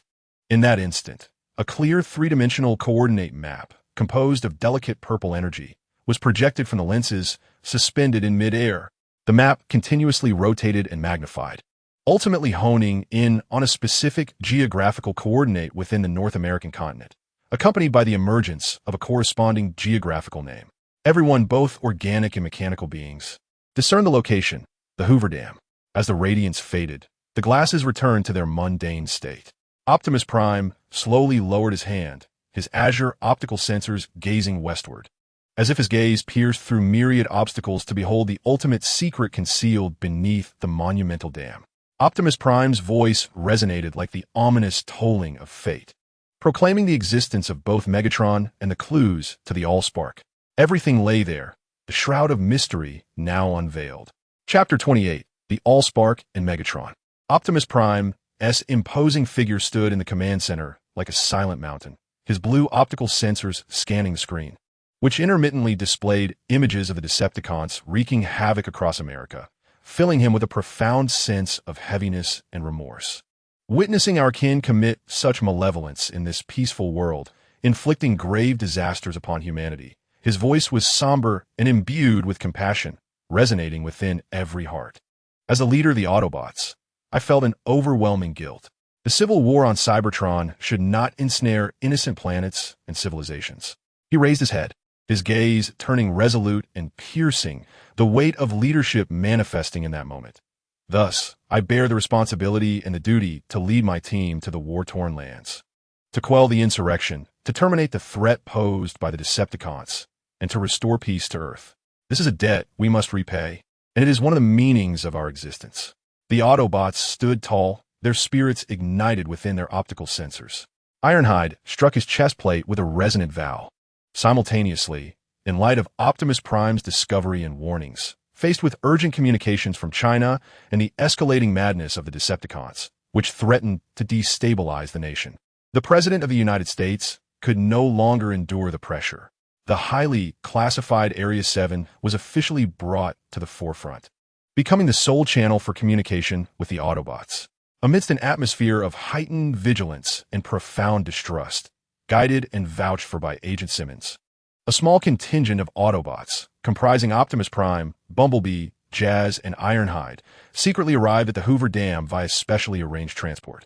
Navigating through layers of thick, military-guarded gates disguised as hydraulic facilities, they descended into the core of the dam using a massive engineering elevator. Simmons led the Autobots into a far more expansive and coldly technological secret base than they had anticipated, Area 7 Hoover Research Base. As the final iris-shaped alloy door slid open, even Optimus Prime, the seasoned leader, could not help but slightly retract his optical sensors at the sight that unfolded before them, an immensely vast underground cavern. At the center of the cave stood not a generator, but a colossal cube radiating a soft, boundless blue energy glow. Its surface is etched with ancient Cybertronian runes, incomprehensible to humankind, while countless arcs of energy silently circulate within and upon it, reminiscent of a pulsating heart brimming with boundless vitality. The energy fluctuations it harbors evoke an involuntary resonance and excitement within the sparks of all Autobots. The spark source, a sacred relic of Cybertron and the wellspring of life, hovers quietly within the confines constructed by humanity. Optimus Prime's voice, imbued with a barely detectable tremor, betrays a reverence befitting a relic of his race. He slowly approaches, his colossal metallic hand gently caressing the containment frame, attuning himself to the familiar and warm flow of energy. Closing his eyes, the leader module upon his chest ignites once more with a soft golden glow. An ancient protocol comprehensible only to leaders, is activated within him. He is not seizing it. Rather, he is engaging in communion and awakening with the spark source. Moments later, the radiance of the spark source intensifies, its size visibly diminishing, transforming from a colossal form akin to a skyscraper into one no larger than a football, its energy becoming more contained and concentrated. Its vast energy is too immense to remain exposed, making it easier to transport and safeguard, Optimus explains. He turns to Bumblebee. Bumblebee, you are the most agile and elusive warrior among us. You shall be tasked with carrying and protecting the spark source until we devise a secure method to house it. Bumblebee's optical sensors gleam with excitement and honor as he steps forward, arms outstretched. Optimus carefully retrieves the shrunken spark source and places it in Bumblebee's hands. A specialized interface within Bumblebee automatically connects with the spark source's base, securely anchoring it within his chest cavity, blue energy radiating subtly from the seams of his body. Soon after, Simmons leads them to another area, even colder and more heavily guarded. Massive liquid nitrogen pipes coil like colossal serpents, and a frigid mist permeates the entire space. At the center, a more formidable containment frame, forged from superalloy, secures an intimidating mechanical giant, tightly bound by numerous thick ice chains and energy suppressors. Layers of ice envelop his entire form, yet cannot entirely conceal the menacing outline exuding an aura of absolute power. His stature is colossal, rivaling that of Optimus Prime. Yet his lines are sharper, wilder, embodying pure aggression and the aesthetics of violence. The dark gray armor is marred by scars of battle and adorned with vicious spikes. And even in his icy prison, a suffocating fury and will for destruction seem to emanate from beneath his demonic helmet. Megatron, the leader of the Decepticons and the embodiment of chaos and conquest, lies sealed away like an ancient, malevolent deity, shrouded in silence. Optimus Prime's voice takes on a grave tone, tinged with a hint of sorrow.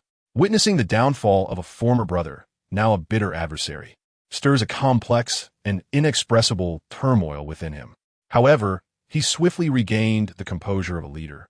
Turning to Simmons and the high-ranking officials in the United States who were monitoring the situation, his presence is an uncontrollable and monumental threat to your kind. To confine him here is akin to harboring a supernova that could detonate at any moment. Once he awakens, the first to be annihilated will be yourselves. Optimus Prime's voice was sincere and grave. I strongly advise that Megatron be entrusted to us as well. We shall ensure that he is rendered incapable of threatening any civilization in a manner that is relatively permanent. Absolutely not. Simmons nearly screamed in opposition. An irresolute denial came through the remote connection from the American officials. He is property of the United States, an extremely vital strategic asset. We will never hand him over to any extraterrestrial force. We possess the capability to control him. The Autobots expressed their anger and confusion, with Ironhide even raising his cannon once more. Yet, Optimus Prime raised a hand to halt his subordinate. He gazed deeply at the frozen Megatron, then glanced at the adamant humans, a flicker of helplessness flashing in his azure optical lenses. He understood that humanity's thirst for power and fear rendered them incapable of relinquishing this perilous trump card. Very well, we respect your choice. Optimus ultimately opted for concession. He did not wish to ignite a conflict with humanity at this moment. However, retrieving the Allspark is, in itself, a measure to eliminate a far greater instability. I hope you act wisely. With the diminished Allspark in tow, the Autobot contingent departed from the depths of Hoover Dam amidst a serious and somewhat tense atmosphere. Humanity had achieved temporary safety, yet stubbornly retained the gravest of hazards. However, they, along with the seemingly infallible secrecy of Sector 7, grossly underestimated the Decepticons' determination to pursue their leader and their pervasive espionage capabilities. Shortly after the Autobots' departure, within a concealed crevice of the mountainside outside Hoover Dam, a minuscule variant of a metallic spider-like Decepticon laserbird, no larger than a palm, slowly retracted its microprobe from the underground optical cable.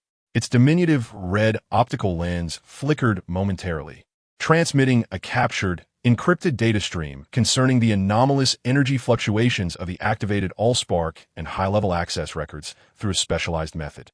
The signal traversed through layers of space, ultimately being received by a Decepticon spy satellite hovering in near-Earth orbit. Moments later, the satellite dispatched a concise yet lethal directive to all active Decepticon members on Earth. Target confirmed. Hoover Dam.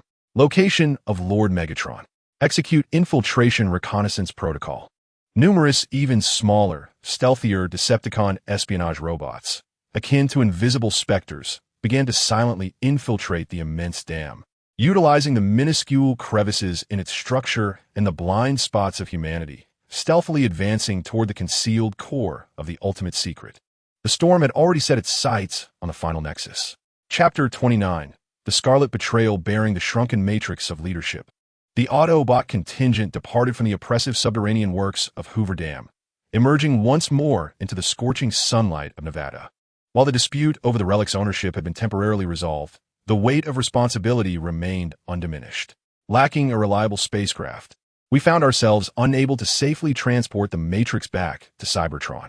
Optimus Prime's voice was tinged with regret as they halted in a relatively secluded stretch of desert for a brief respite. The Minter, who possessed the knowledge of the space bridge technology, had long since vanished in the later stages of the war, leaving us in uncertainty. For now, we were confined to Earth. His azure optics scanned the horizon, filled with a profound sense of duty. This meant we must safeguard the Matrix while vigilantly monitoring Megatron's condition. Should the Decepticons attempt to rescue him, or should he show signs of awakening, we must be prepared to act without delay. Our mission was clear: to thwart their efforts and protect the peace of this planet. Ironhide wholeheartedly supported this sentiment, eagerly awaiting the chance to teach a lesson to the Decepticons wreaking havoc on Earth. Bumblebee cautiously safeguarded the Matrix concealed within his chest, while Jazz remained alert, surveying the surrounding environment. However, they underestimated the vengeful spirit and swift action of the Decepticons. Just as the Autobots deliberated their next course of action, the crisis struck. Buzzing. A piercing sound sliced through the air from above. AF-22 Raptor fighter jet, defying the laws of physics, plummeted earthward, abruptly transforming as it neared the ground into a slender, silver-hued mechanical giant. The cunning and menacing Red Alert. Autobot scum, surrender the Matrix. Red Alert's shrill voice dripped with greed and arrogance, as his arm-mounted ion cannons charged with menacing energy, aimed directly at the Autobots below. Almost simultaneously, the sands to the side erupted. A massive helicopter form ascended, transforming mid-air and crashing to the ground, stirring up a cloud of dust, while the turret on its shoulder and the released mechanical Scorpion locked onto their targets. On another flank, a black and white Mustang police car roared down the highway, executing a drift and transforming into a humanoid form, the whirring of a chainsaw arm piercing the air as it obstructed their path. A meticulously crafted ambush. The sudden appearance of three main Decepticons caught the Autobots entirely off guard. Engage. Protect the Matrix. Optimus Prime issued the command, his colossal arm swiftly brandishing a blazing energy sword. Just in time, let your scrap metal litter the desert. Ironhide bellowed, unleashing a furious barrage of fire from his rapid-fire cannons, overpowering the advancing mechanical Scorpion and the police barricade. Jazz danced through the rain of fire with fluid grace. Like a wraith, his sonic cannon continually disrupting the disoriented targeting systems, while delivering precise counterattacks against Red Alert. Bumblebee prioritized the protection of the Matrix, skillfully evading the main fire, retaliating with his arm-mounted ion cannon, all the while inching closer to Optimus Prime for cover. The battle erupted in an instant. Energy beams crisscrossed the battlefield, with explosive flashes illuminating the desolate desert. The cacophony of metal clashing and the thunderous roar of weaponry were deafening. However, the Autobots found themselves in a state of significant disadvantage. The most crucial reason was that their surroundings were not entirely barren. In the distance, vehicles traversed the highway. Even farther away, the faint outline of a small town could be discerned. Countless human eyes gazed in terror at this mechanical war, far beyond their comprehension. Beware of stray bullets. Do not endanger the humans. Optimus Prime urged his comrades, parrying the descending claws of Starscream. His colossal form had to exercise extreme caution with every evasive maneuver and strike, fearing to tread upon the highway or inadvertently launch his energy sword towards the residential area. Ironhide's ferocious firepower had to be tempered. Jazz's range of motion was severely restricted. Bumblebee shrank back, hesitant and cautious. This state of restraint severely diminished the Autobots' combat effectiveness. In stark contrast, the Decepticons showed no such reservations. Starscream cackled maniacally as he soared through the air, indiscriminately unleashing gunfire, indifferent to whether his bullets might reach the distant town. Ha ha ha! Foolish Autobots! Your pitiful sense of morality shall be your grave. The staggering artillery bombardments created deep craters in the ground, sending sand and debris flying like shrapnel. Barricade recklessly advanced, attempting to circumvent Ironhide's firepower net to seize the spark source within Bumblebee's chest. The Autobots fought while retreating, their formation compressed, peril lurking at every turn. Although Optimus Prime's energy sword repelled Starscream's repeated ambushes, his efforts to protect his teammates while avoiding human areas left him in a precarious position. Ironhide bore numerous scars from the staggering artillery fire. The situation was dire. At this critical juncture, a searing high-energy particle beam, akin to a vengeful spear from the depths of hell, suddenly erupted from behind a sand dune, targeting not the Autobots, nor the dizzying artillery or barricade, but rather the energy core connection at the back of Starscream, who was reveling in the air, preparing to dive at Optimus Prime once more. This strike was cunning, fierce, and strikingly precise. The timing was impeccable. Boom! Ah! Starscream emitted a bone-chilling scream as the thruster on his back erupted in a dazzling display of electric sparks and black smoke. His entire frame lost balance, plummeting earthward like a wounded bird, crashing heavily into the sand, momentarily incapacitated. This sudden turn of events left all parties in the firefight momentarily stunned. From behind the dune, a dark, sharply contoured mechanical giant slowly rose, its massive particle cannon still emitting wisps of residual heat. It was Shockwave. His crimson optical lens coldly regarded the fallen Starscream, brimming with lethal intent. He had tracked this moment, patiently waiting for the perfect opportunity to strike from behind. Shockwave, you damn traitor. Scum. The red spider struggled to lift its head, and, upon seeing its assailant, emitted an incredulous shriek, a cacophony of excruciating pain and unbridled fury. How dare you? How dare you attack me? I am your commander, the red spider. As the howling sky emerged step by step from behind the sand dunes and advanced towards the battlefield, his voice was icy and filled with disdain. Red Spider, your era has ended. Your arrogance, folly, and your trivial loyalty to Lord Megatron will only lead the Decepticons to ruin. I have chosen a path more conducive to survival. His defection instantly shifted the tide of battle. A shocking internal strife erupted within the Decepticons. Dazed and Roadblock were momentarily stunned by this unforeseen turn of events, and their firepower came to a sudden halt. Although the Autobots were also taken aback by Howling Sky's arrival, it was undeniably an opportune moment. Autobots, counterattack. Though Optimus Prime felt a twinge of discomfort regarding Howling Sky's methods, as a leader, he would not let the opportunity slip away. The energy sword in his hand glowed brilliantly once more as he charged towards the injured Red Spider, who had temporarily lost aerial dominance. Ironhide roared, unleashing all his firepower upon Dazed, while Jazz and Bumblebee concentrated their assault on Roadblock. The battlefield dynamics were instantly reversed. The previously advantageous ambush of the Decepticons collapsed entirely due to Howling Sky's betrayal. In the desert, the sounds of metal clashing, energy explosions, and furious roars once again echoed through the skies. But this time, the scales of victory began to tilt towards the Autobots and their unexpected ally. Chapter 30. The retreat of the Decepticons. Howling Sky's abrupt defection struck like a precise hammer, shattering the carefully orchestrated ambush of the Decepticons. The severe blow to the Red Spider not only caused it to lose its aerial superiority in an instant, but also dealt a grave blow to the morale and command structure of the Decepticons. Oh, damn it! Accursed traitor! The Red Spider struggled to rise from the sand pit, its thrusters emitting black smoke, energy fluid seeping from the gaps in its damaged armor. It glared venomously at the approaching Howling Sky and Optimus Prime, casting a fleeting glance at Dazed and Roadblock, who were pinned down by Ironhide's relentless fire. It knew that the tide had turned. Continuing to fight would be futile, once surrounded by the Autobots, especially with that damn traitor Howling Sky lurking nearby. It was likely that today would be its end. Autobots, and you, vile traitor! The Red Spider's voice, twisted by pain and rage, cried out, "Do you think you've won? Not a chance. The wrath of the Decepticons will consume everything. Lord Megatron shall return, and when he does, you and this pitiful planet will be reduced to ashes."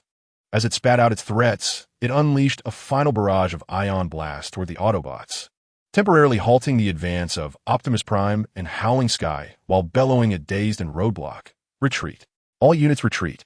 Before the echoes of its command faded, it bore the agonizing pain and forcibly activated its damaged thrusters, ascending unsteadily into the sky, trailing black smoke as it fled with surprising speed towards the distant horizon. With the leader having fled, Dazed and Roadblock had little desire to continue the battle.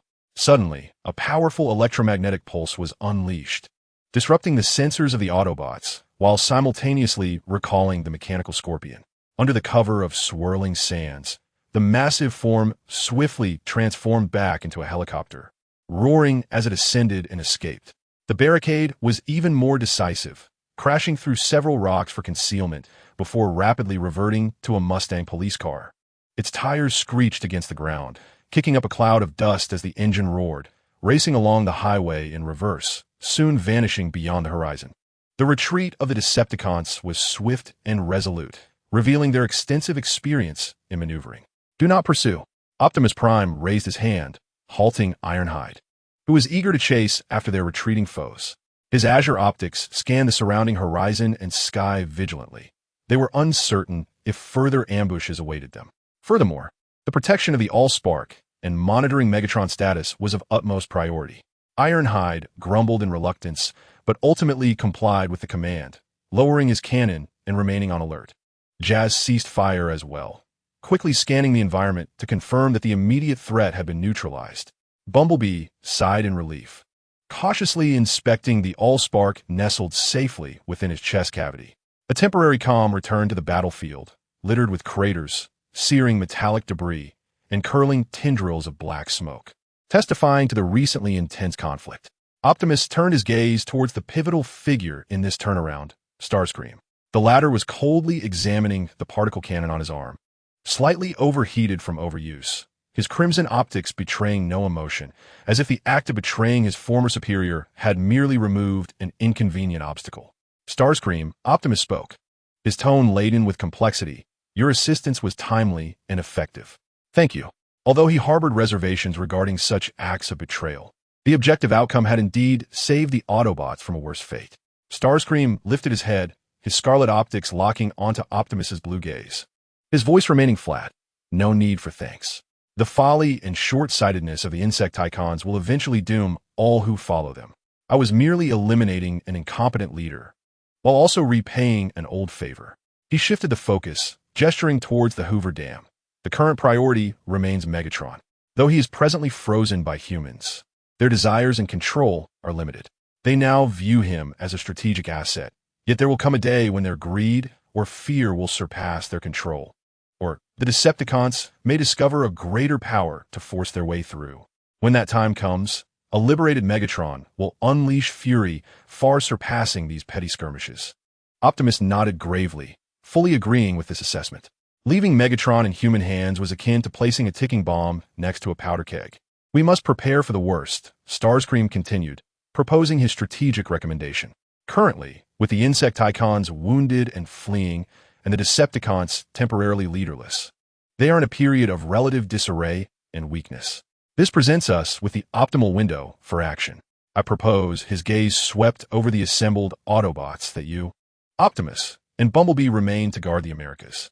You possess formidable combat capabilities, sufficient to handle most unforeseen circumstances, while carrying a source of ignition that requires discretion.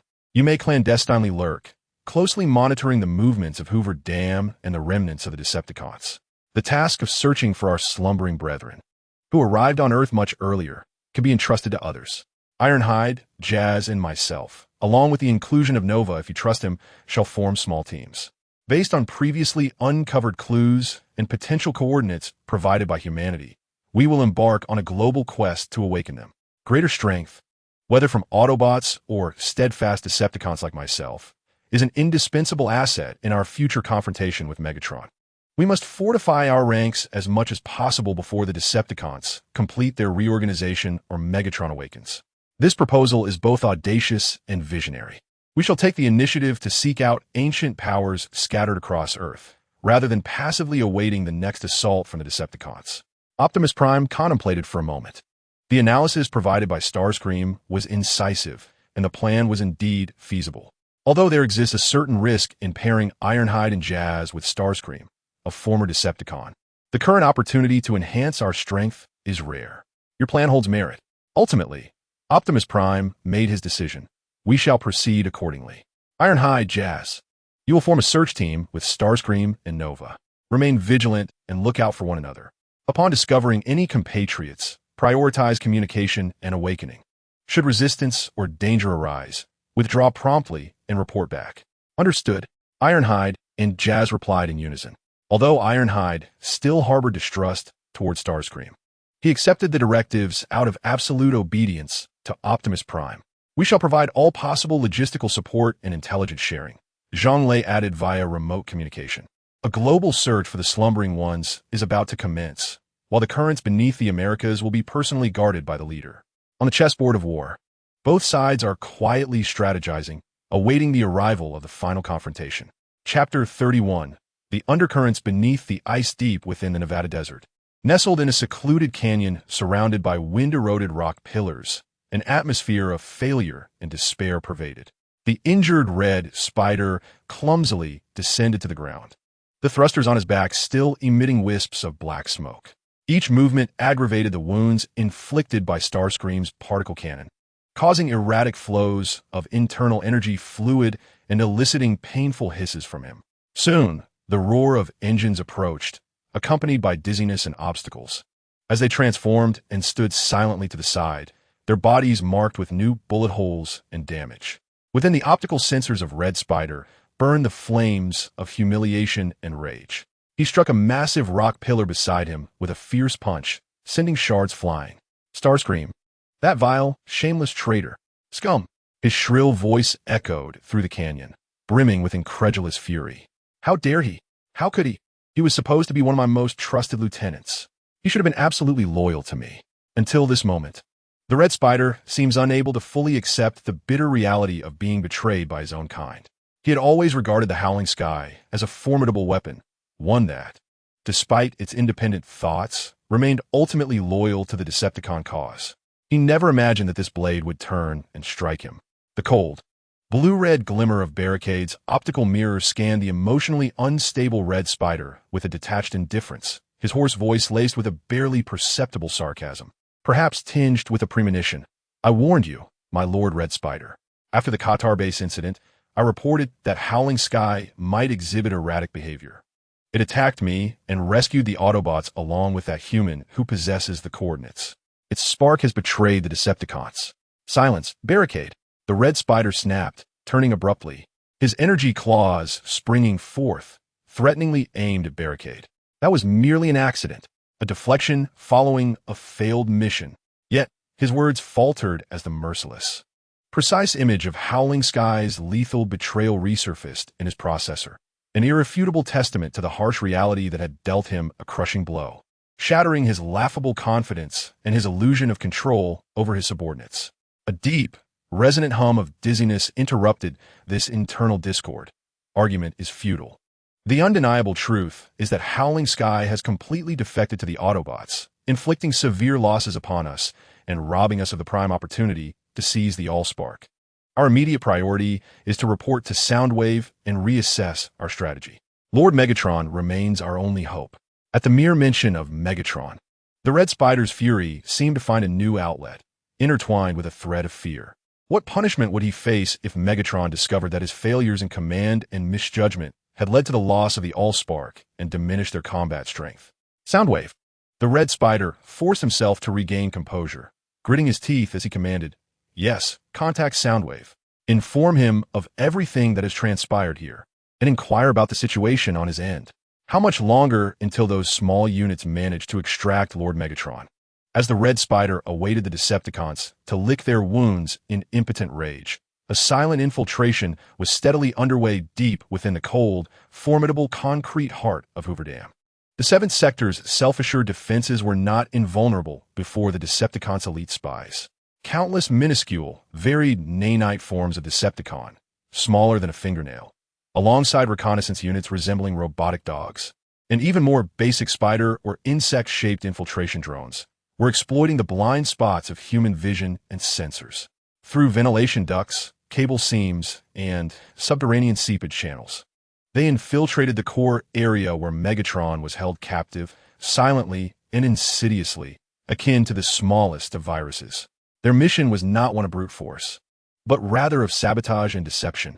These miniature robots precisely located the external piping and control systems that maintain Megatron's frozen state within liquid nitrogen. They employ exceedingly subtle energy beams to scorch specific points along the conduits, thereby accelerating metal fatigue. They inject minute quantities of conductive impurities into the interfaces of control circuits, provoking sporadic signal errors. They even simulate normal pressure readings, deceiving the main control computer and concealing the gradual failure of the system.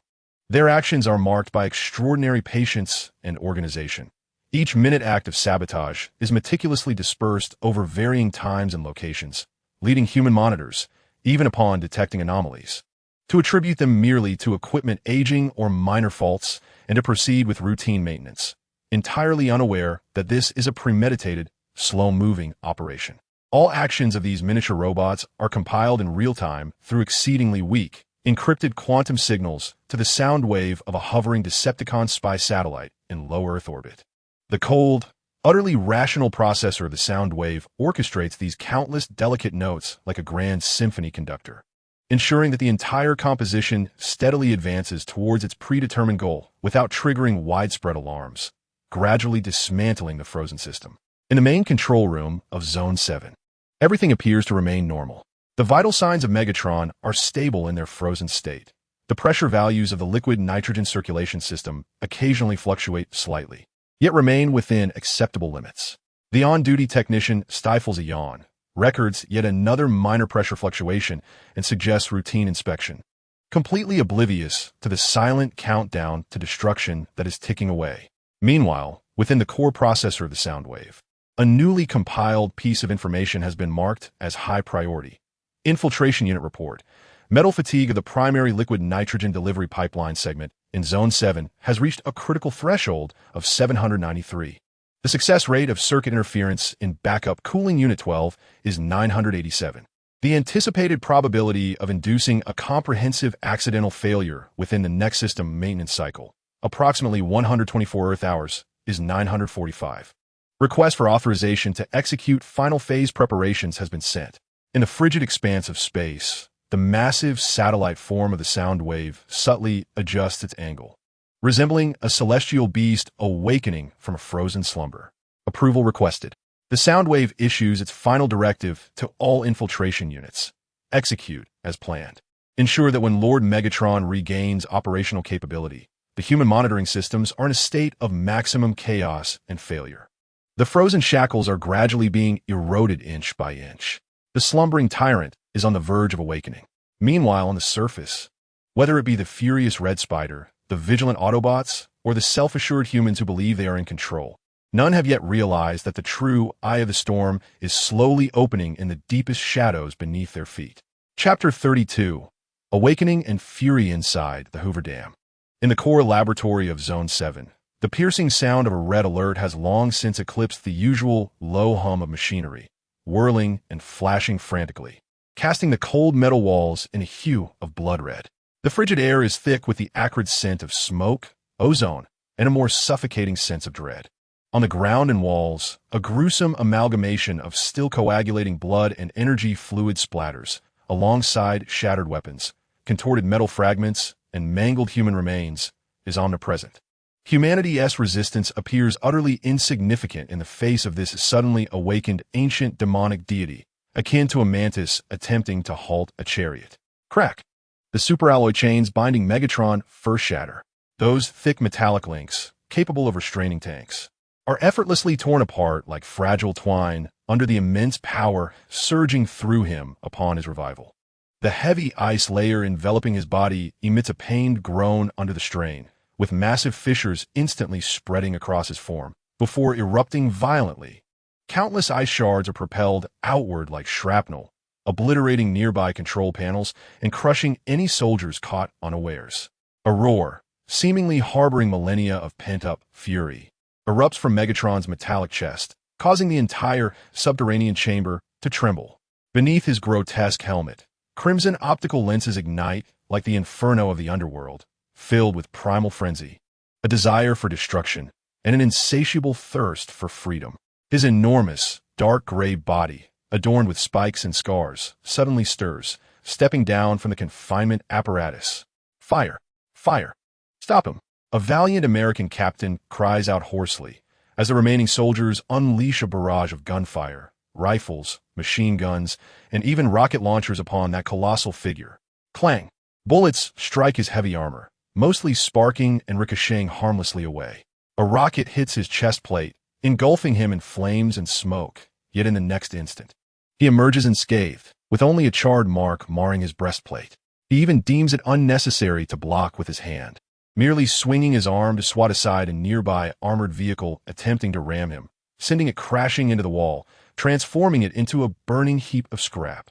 His arm swiftly morphs, assembling into a formidable, menacing fusion cannon infused with Cybertronian technology.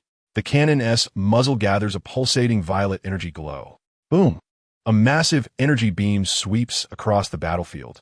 Soldiers, bunkers, expensive experimental equipment, and even thick load-bearing walls are instantaneously vaporized, melted through, and utterly obliterated. The explosions are ceaseless, as the entire laboratory seems to herald its apocalypse. A massacre. This is a one-sided, efficient slaughter. The defense forces of Sector 7 appear as fragile as parchment before this Decepticon leader. Megatron seems intent on unleashing decades of pent-up resentment in one fell swoop. Amidst the chaos, Agent Simmons scuttles behind a massive transformer, filled with terror as he witnesses the unfolding horror, sweat soaking through his suit.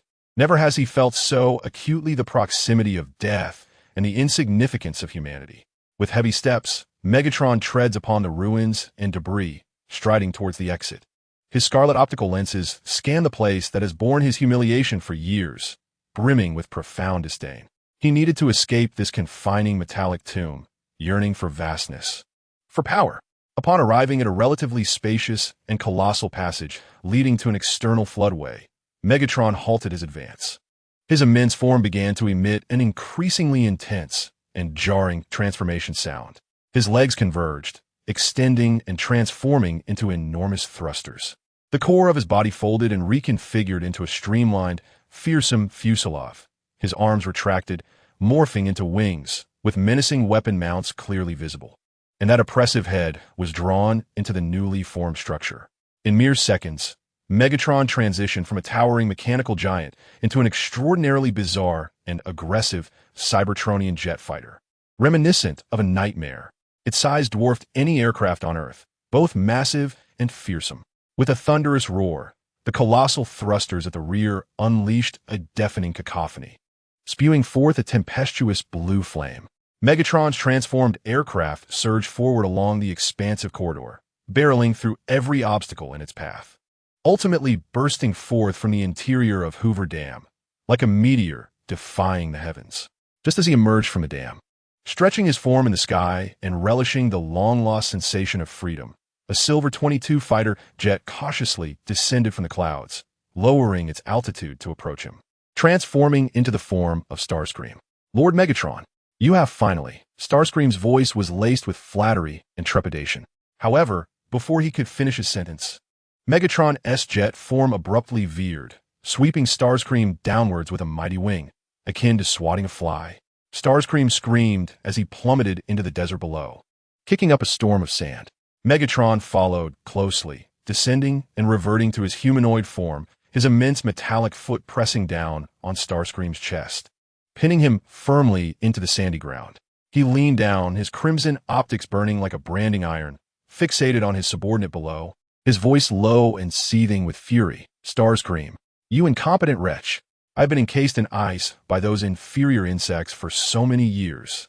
Where were you? Where's your loyalty? Why did I have to free myself, rather than you leading the Decepticon army to level this place and rescue me? Starscream struggled beneath Megatron's foot, terrified as he stammered an explanation. "My lord, please calm your wrath. We have been diligently searching for you. It was those Autobots. And the traitors. They obstructed us. Silence." Megatron bellowed, applying more pressure, causing Starscream's armor to creak ominously. "I do not wish to hear excuses." Suddenly, Megatron seemed to sense something, lifting his gaze towards the Hoover Dam, scanning the surrounding air as if capturing some residual essence. "The Allspark," he murmured, his voice imbued with an incredulous yearning and excitement. I felt the energy fluctuations of the Allspark within. Though faint, it must have existed there. Immediately, Starscream, "Go and retrieve the Allspark for me at once." The Red Spider, enduring excruciating pain, hastily responded, "My lord, the matrix of leadership is no longer there. It has been seized by the Autobots. It is now in Optimus Prime's hands." Megatron's movements abruptly halted, the force of his tread slightly easing. "Optimus Prime?" His voice turned colder, imbued with long-simmering hatred and a twisted excitement at the prospect of a worthy adversary. "He is on this planet?" "Indeed, my lord. He and his Autobots are on Earth. They have colluded with those inferior humans." The Red Spider quickly added. Megatron slowly lifted his foot from the Red Spider's form, standing tall and tilting his grotesque head towards the sky. Optimus Prime, a roar, infused with boundless fury, hatred, and a perverse thrill, rolled across the desert like thunder, shaking the very earth. The potency of that roar sent animals fleeing in terror from miles away. After the thunderous outcry, Megatron fell into a brief silence, his crimson optics slowly rotating before fixing upon the heavens, where the sun radiated infinite light and warmth. He spoke not a word, merely gazing intently, his cold stare seemingly piercing through billions of kilometers of void, measuring and calculating, as if deeper, more terrifying schemes lurked within the depths of his gaze. Beyond the mere pursuit of the matrix of leadership, the desert winds swept past, stirring up dust, brushing against his scarred armor, emitting a mournful sound. The leader of the Decepticons had returned, and where his gaze fell, it seemed to herald a transformation in the fate of the entire solar system. Chapter 33. The Fate of Kings in a Remote Desert Canyon in the southwestern United States.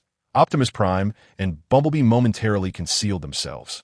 Optimus's colossal form stood silent like a mountain, his cerulean optics surveying the vast starry sky, his processor operating at an intense capacity, attempting to discern any trace of the whereabouts of the fallen Prime from the cacophony of cosmic signals. There's still no response, Bumblebee. After a prolonged silence, Optimus's deep voice betrayed a hint of unmasked fatigue and concern. The fallen Prime possesses extraordinary wisdom and formidable power, not to mention being the sole master of space bridge technology. Since Megatron has tracked the Matrix to Earth, the Prime should have no reason to remain lost. Bumblebee emitted a concerned buzz, and the radio played a soothing yet slightly melancholic classical melody. "That is precisely what I fear," Optimus continued, his tone heavy. "His prolonged absence suggests he has encountered a dire predicament beyond our imagination, one from which even he cannot escape." He paused, refraining from uttering the worst possible scenario. "We must prepare for the most unfortunate eventuality. Without the space bridge, the hope of the Matrix returning to Cybertron to rebuild our home grows ever more tenuous." They placed their hopes on finding another leader, yet the vastness and silence of the cosmos rendered that hope feeble. Meanwhile, the situation outside was deteriorating rapidly. Megatron's liberation and the tragedy at Hoover Dam had utterly shocked the upper echelons of the American government. Fear and fury eclipsed all hesitation and delusions of fortune. A colossal mixed fleet, comprising the most advanced 12 Abrams main battle tank battalions, Apache attack helicopter squadrons, and fighter squadrons 22 and 35 from nearby air bases, was assembling at unprecedented speed in Nevada. The formidable task was entrusted to Captain Linox, who had previously demonstrated extraordinary courage and adaptability in combat against the mechanical Scorpions. He had been promoted to the front lines and temporarily granted battlefield coordination and partial tactical command, responsible for leading the largest military operation of humanity against alien invaders. "All units, heed this command. Target all large mechanical life forms not identified as friendly. Prioritize attacks on their joints and optical sensors. Tank clusters will engage head-on, while Apache teams execute flanking maneuvers. Fighter squadrons will secure air superiority and await opportunities for precision strikes. Remember, they are powerful, but not invincible. Linux issued these orders through encrypted channels, calm and resolute. His experience taught him that, in the face of such foes, fear and confusion were the greatest enemies, while discipline and firepower were the only allies. In the desert, the newly assembled Decepticons, Megatron, Starscream, and Shockwave, were immediately met with a torrential assault from the human forces. The thunderous roar of tank, main guns firing in unison reverberated through the air. Although it was challenging to penetrate the heavy armor of advanced Decepticons like Megatron, the dense barrage of armor-piercing rounds effectively hindered their movements and posed a threat to their relatively vulnerable joints. The Hellfire missiles launched by Apache helicopters, trailing white smoke, accurately struck their targets, erupting in fireballs around the Decepticons. The 22 fighter jets circled at high altitudes, utilizing their beyond visual range air combat capabilities to launch 120 medium-range air-to-air missiles, intercepting and driving away the ascending Starscream. The human offensive was unprecedented in its ferocity and coordination. The Decepticons found themselves momentarily taken aback by this concentrated firepower, forced to seek cover or execute high-speed evasive maneuvers. Although the electromagnetic pulse released by Shockwave temporarily incapacitated some equipment, new units quickly filled the gaps. Linux's tactics effectively leveraged humanity's numerical and long-range firepower advantages, creating a brief stalemate with the Decepticons. Annoying insects, Megatron bellowed, swatting away a missile aimed at his face. The explosion only intensified his irritation. He loathed this relentless entanglement. His true objective was the Allspark, Optimus Prime. Soundwave, Megatron roared through his internal communications, demanding these lesser beings silence themselves and draw out Optimus Prime. In low Earth orbit, Soundwave immediately executed the command. In an instant, nearly every television signal, radio frequency, and even large electronic billboards across the United States were forcibly interrupted. In their place appeared a close-up of Megatron's fearsome metallic visage, accompanied by his amplified, oppressive voice, Optimus Prime. A thunderous roar reverberated through countless loudspeakers, echoing in every corner of the city and penetrating into countless households, inciting immense panic. I am aware that you cower in some shadowy corner of this planet, akin to a timid rodent. The voice of Megatron dripped with mockery and menace, questioning whether you behold those who fight valiantly in your name. Do you watch as they perish, their lives extinguished due to your cowardice? The scene shifted, revealing a fierce battle raging amidst the desolate wasteland, human soldiers struggling under the relentless firepower of the Decepticons. Show yourself. Surrender the Allspark. Megatron's roar served as an ultimatum. Otherwise, I shall no longer confine my wrath to this barren land. I will raze your cities to the ground and obliterate these lowly creatures that shelter you from this planet. You have but one choice. Face me, now. This brazen provocation and threat cast the weight of responsibility squarely upon Optimus Prime. In the canyon, Optimus observed Bumblebee as he received signals through the vehicle's radio, his azure optics reflecting fury and resolve. He could not stand idly by while humanity faced annihilation because of him. Stay here and safeguard the Allspark, Optimus commanded Bumblebee. And then, with unwavering determination, his colossal form rose. He transformed into a crimson Peterbilt truck, the engine roaring like thunder as he surged forth from the canyon, racing towards the battlefield where the signal originated, moving with lightning speed. On the battlefield, Megatron sensed an approaching presence, abruptly lifting his gaze towards the horizon. A red truck tore through the dust storm at an astonishing velocity. A glint of cruel excitement flashed within Megatron's crimson optics. He violently repelled a tank that drew near. Then, with a powerful leap, he ascended to the apex of an abandoned watchtower, leaping from nearly 100 meters high towards the red truck. In midair, his form underwent a drastic transformation.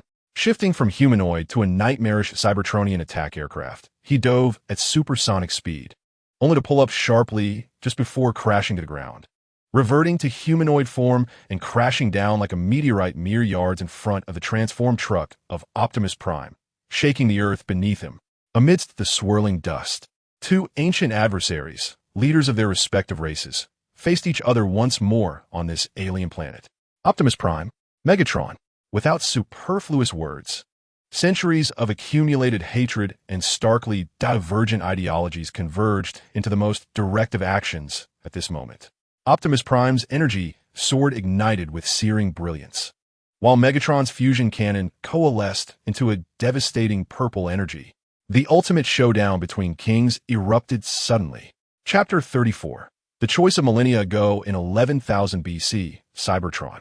The river of time flows backward, tracing back to the tumultuous era of 10 millennia ago. At that time, Cybertron was no longer the sanctuary of technology and prosperity it once was. The unending civil war rends the earth asunder, with rivers of lava flowing amidst the once magnificent ruins of cities. The sky is perpetually stained crimson by the thick smoke and the afterglow of explosive energies. The scarlet emblem of the Decepticons spreads like a plague, nearly enveloping every corner of the planet. And the scales of victory are irrevocably tipping in favor of the conquerors led by Megatron. The Autobots' defenses are faltering, resources depleted, and their ranks dwindling. They are not merely safeguarding the last vestiges of territory, but also the final spark and dignity of Cybertronian civilization. Deep within the heart of the last bastion, a palpable atmosphere of despair and determination pervades. The Autobot leader, Optimus Prime, along with his most valiant pupil and warrior, the then military commander, faces an almost insurmountable choice. No more hesitation, Mentor. Optimus's voice, hoarse from prolonged combat, remains resolute as his cerulean optics survey the relentless bombardment outside.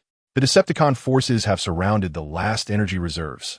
Should the Allspark fall into Megatron's hands, the entire universe will plunge into eternal darkness. Unyielding in stature, the leader, Ultra Magnus, adorned with ancient war medals symbolizing the venerable wisdom and order of Cybertron, bears a grave countenance. He understands the gravity of Optimus's words. The Allspark, a sacred artifact that has safeguarded the essence of Cybertronian life for millions of years, now hovers within the energy field of the fortress's core, emitting a faint yet warm glow, as if silently urging them to decide. This is the root of our civilization. Ultra Magnus' voice resonates with anguish and reluctance. Thus, it must not become a tool for Megatron's destruction and enslavement. Stepping forward, Optimus speaks with unwavering conviction. We must send it away, to a place where Megatron cannot find it. As long as the Allspark remains, there is hope for Cybertron. Ultimately, a heavy resolution is forged. A plan, both arduous and tragically heroic, is devised. Optimus will launch the Allspark into space to prevent it from falling into Decepticon hands, while leading the remaining Autobot forces in a final, nearly suicidal stand to buy time for evacuation and to engage the Decepticons to the very end. Meanwhile, Leader Ultra Magnus will pilot the last Autobot starship, Arc-1, carrying the final spark of Autobot civilization, breaking through to seek the Allspark, in hopes of one day rising anew and rebuilding their world. Survive, Mentor. Amidst the deafening explosions, Optimus and Ultra Magnus bid their final farewell, their metallic palms clasped in a firm grip. Find it, rebuild our home. This place, leave to me. Ultra Magnus nods solemnly, his eyes reflecting a complex tapestry of emotions, responsibility, reluctance, and a faint glimmer of hope for the future. The final moment has arrived. Under the almost frenzied counteroffensive orchestrated by Optimus Prime, the colossal and ancient hull of Arc-1, its engines emitting a thunderous roar of overload, forcibly breached the not-so-secure outer blockade of the Decepticons. Dragging its battered form, it struggled to escape the atmosphere of Cybertron, heading toward the vast unknown of deep space. Just as the Ark was on the verge of completely breaking free from the gravitational well, several Decepticon starfighter jets pierced through the Autobot interception fire, pouncing upon the Ark's relatively vulnerable engine with the ferocity of bloodthirsty sharks. Protect the Ark. A clear and resolute shout rang out. A silver figure, Jazz, piloting his modified high-speed assault craft, surged forth from the Ark's protective fleet with reckless abandon, colliding head-on into the swarm of Decepticon fighters. Come on, Decepticon scum. Taste this. Jazz's loudspeaker blared with rousing Cybertronian rock music, his assault craft unleashing a torrent of fire, accurately striking the wing of a starfighter and causing it to explode mid-air. Yet, he found himself immediately ensnared in a deadly trap. Two other aircraft unleashed a relentless barrage of ion fire upon him. Bang! Bang! Bang! Jazz's assault craft's shield shattered under the onslaught, and the hull was peppered with multiple projectiles, erupting into countless fragments. A massive shard of shrapnel violently tore through the cockpit, severely injuring Jazz's right shoulder and part of his chest, with energon spraying forth like blood. Ugh! Jazz cried out in agony, his body convulsing violently, losing control as his craft spiraled downward, engulfed in black smoke. Jazz, the recently boarded Megatron, witnessed this tragic scene through a viewport, letting out a heart-wrenching cry. However, Jazz's selfless interception bought the Ark crucial seconds. The main engine of the Ark finally completed its final acceleration, violently shaking free from Cybertron's gravitational pull. The few pursuing Decepticon fighters were scattered by the remnants of Jazz's craft and the suddenly intensified engine exhaust, left to watch helplessly as the Ark sailed away. Meanwhile, the severely wounded Jazz, along with his burning assault craft, plummeted toward the battlefield of Cybertron like a meteor, his fate uncertain. His sacrifice preserved the last flicker of hope for the Autobots. The Autobots are escaping. Stop that ship. The Matrix must be aboard. The Decepticon fleet identified the target, and countless cannon fire immediately redirected, shooting toward Ark 1 like a swarm of angry bees. Megatron personally operated the Ark's defense system, the energy shield flickering erratically, blocking most of the attacks. Yet, the Decepticon firepower was overwhelming, especially the devastating main cannon of the Nemesis, Megatron's flagship, which unleashed a long-anticipated fatal strike. A shockingly thick dark red energy beam tore through the void, striking the rear of Ark 1 with deadly precision. A violent explosion shook the entire ship. Alarms blared throughout every chamber. Report: severe damage to the rear. The faster-than-light engine has been completely destroyed. We can no longer initiate a space jump. The terrified pilot reported. Megatron's heart sank to the depths of despair. The destruction of the faster-than-light engine signifies that they can no longer swiftly evade the relentless pursuit of the Decepticons. Nor can they reach their preordained sanctuary among the distant stars. The Ark is now left to rely solely on conventional thrusters, cruising through the cosmos at a relatively sluggish pace, akin to a massive, slowly moving target. Compounding their plight, the explosive shockwave and engine failure have thrown the vessel hopelessly off its intended course, drifting towards an entirely unknown expanse of space that remains uncharted on any star map. Optimus Prime clings desperately to the console, watching the incessant damage reports flashing on the screen, the receding image of Cybertron, and the relentless Decepticon fleet in pursuit. For the first time, a glimmer of confusion and despair flickers in the eyes of this ancient leader. From the outset, their escape has been shadowed by the specter of failure. Hope has become a mere whisper, the future resembling the endless, dark void of space beyond the window, fraught with untold dangers. The Ark, bearing the last ember of hope, has become lost among the celestial seas, its fate now quietly intertwined with that of a distant blue planet known as Earth. This tragic flight and unforeseen deviation from millennia past have heralded the initial and most significant overture to the myriad conflicts that would unfold on Earth in the ages to come. Chapter 35. Lone struggle and reinforcements. The Nevada desert has transformed into a hellscape of steel and flames. In the Central Zone, two supreme leaders of the Cybertronian races engage in a titanic clash that could determine the fate of their world. Optimus Prime and Megatron, like ancient gods of war, shake the very earth with each confrontation. Optimus wields his energy sword, tracing searing arcs through the air, embodying the resolve of guardianship and justice. Each strike meticulously aimed at Megatron's joints and energy conduits. In response, Megatron bellows, unleashing devastating purple energy spheres from his fusion cannon, while his other arm morphs into a colossal, spiked mace, crashing down towards Optimus with unstoppable force. Clang! The energy sword meets the mace in a fierce collision, erupting in blinding arcs of energy and a thunderous cacophony. The shockwave sends swirling dust into the air, even causing distant human tanks to tremble.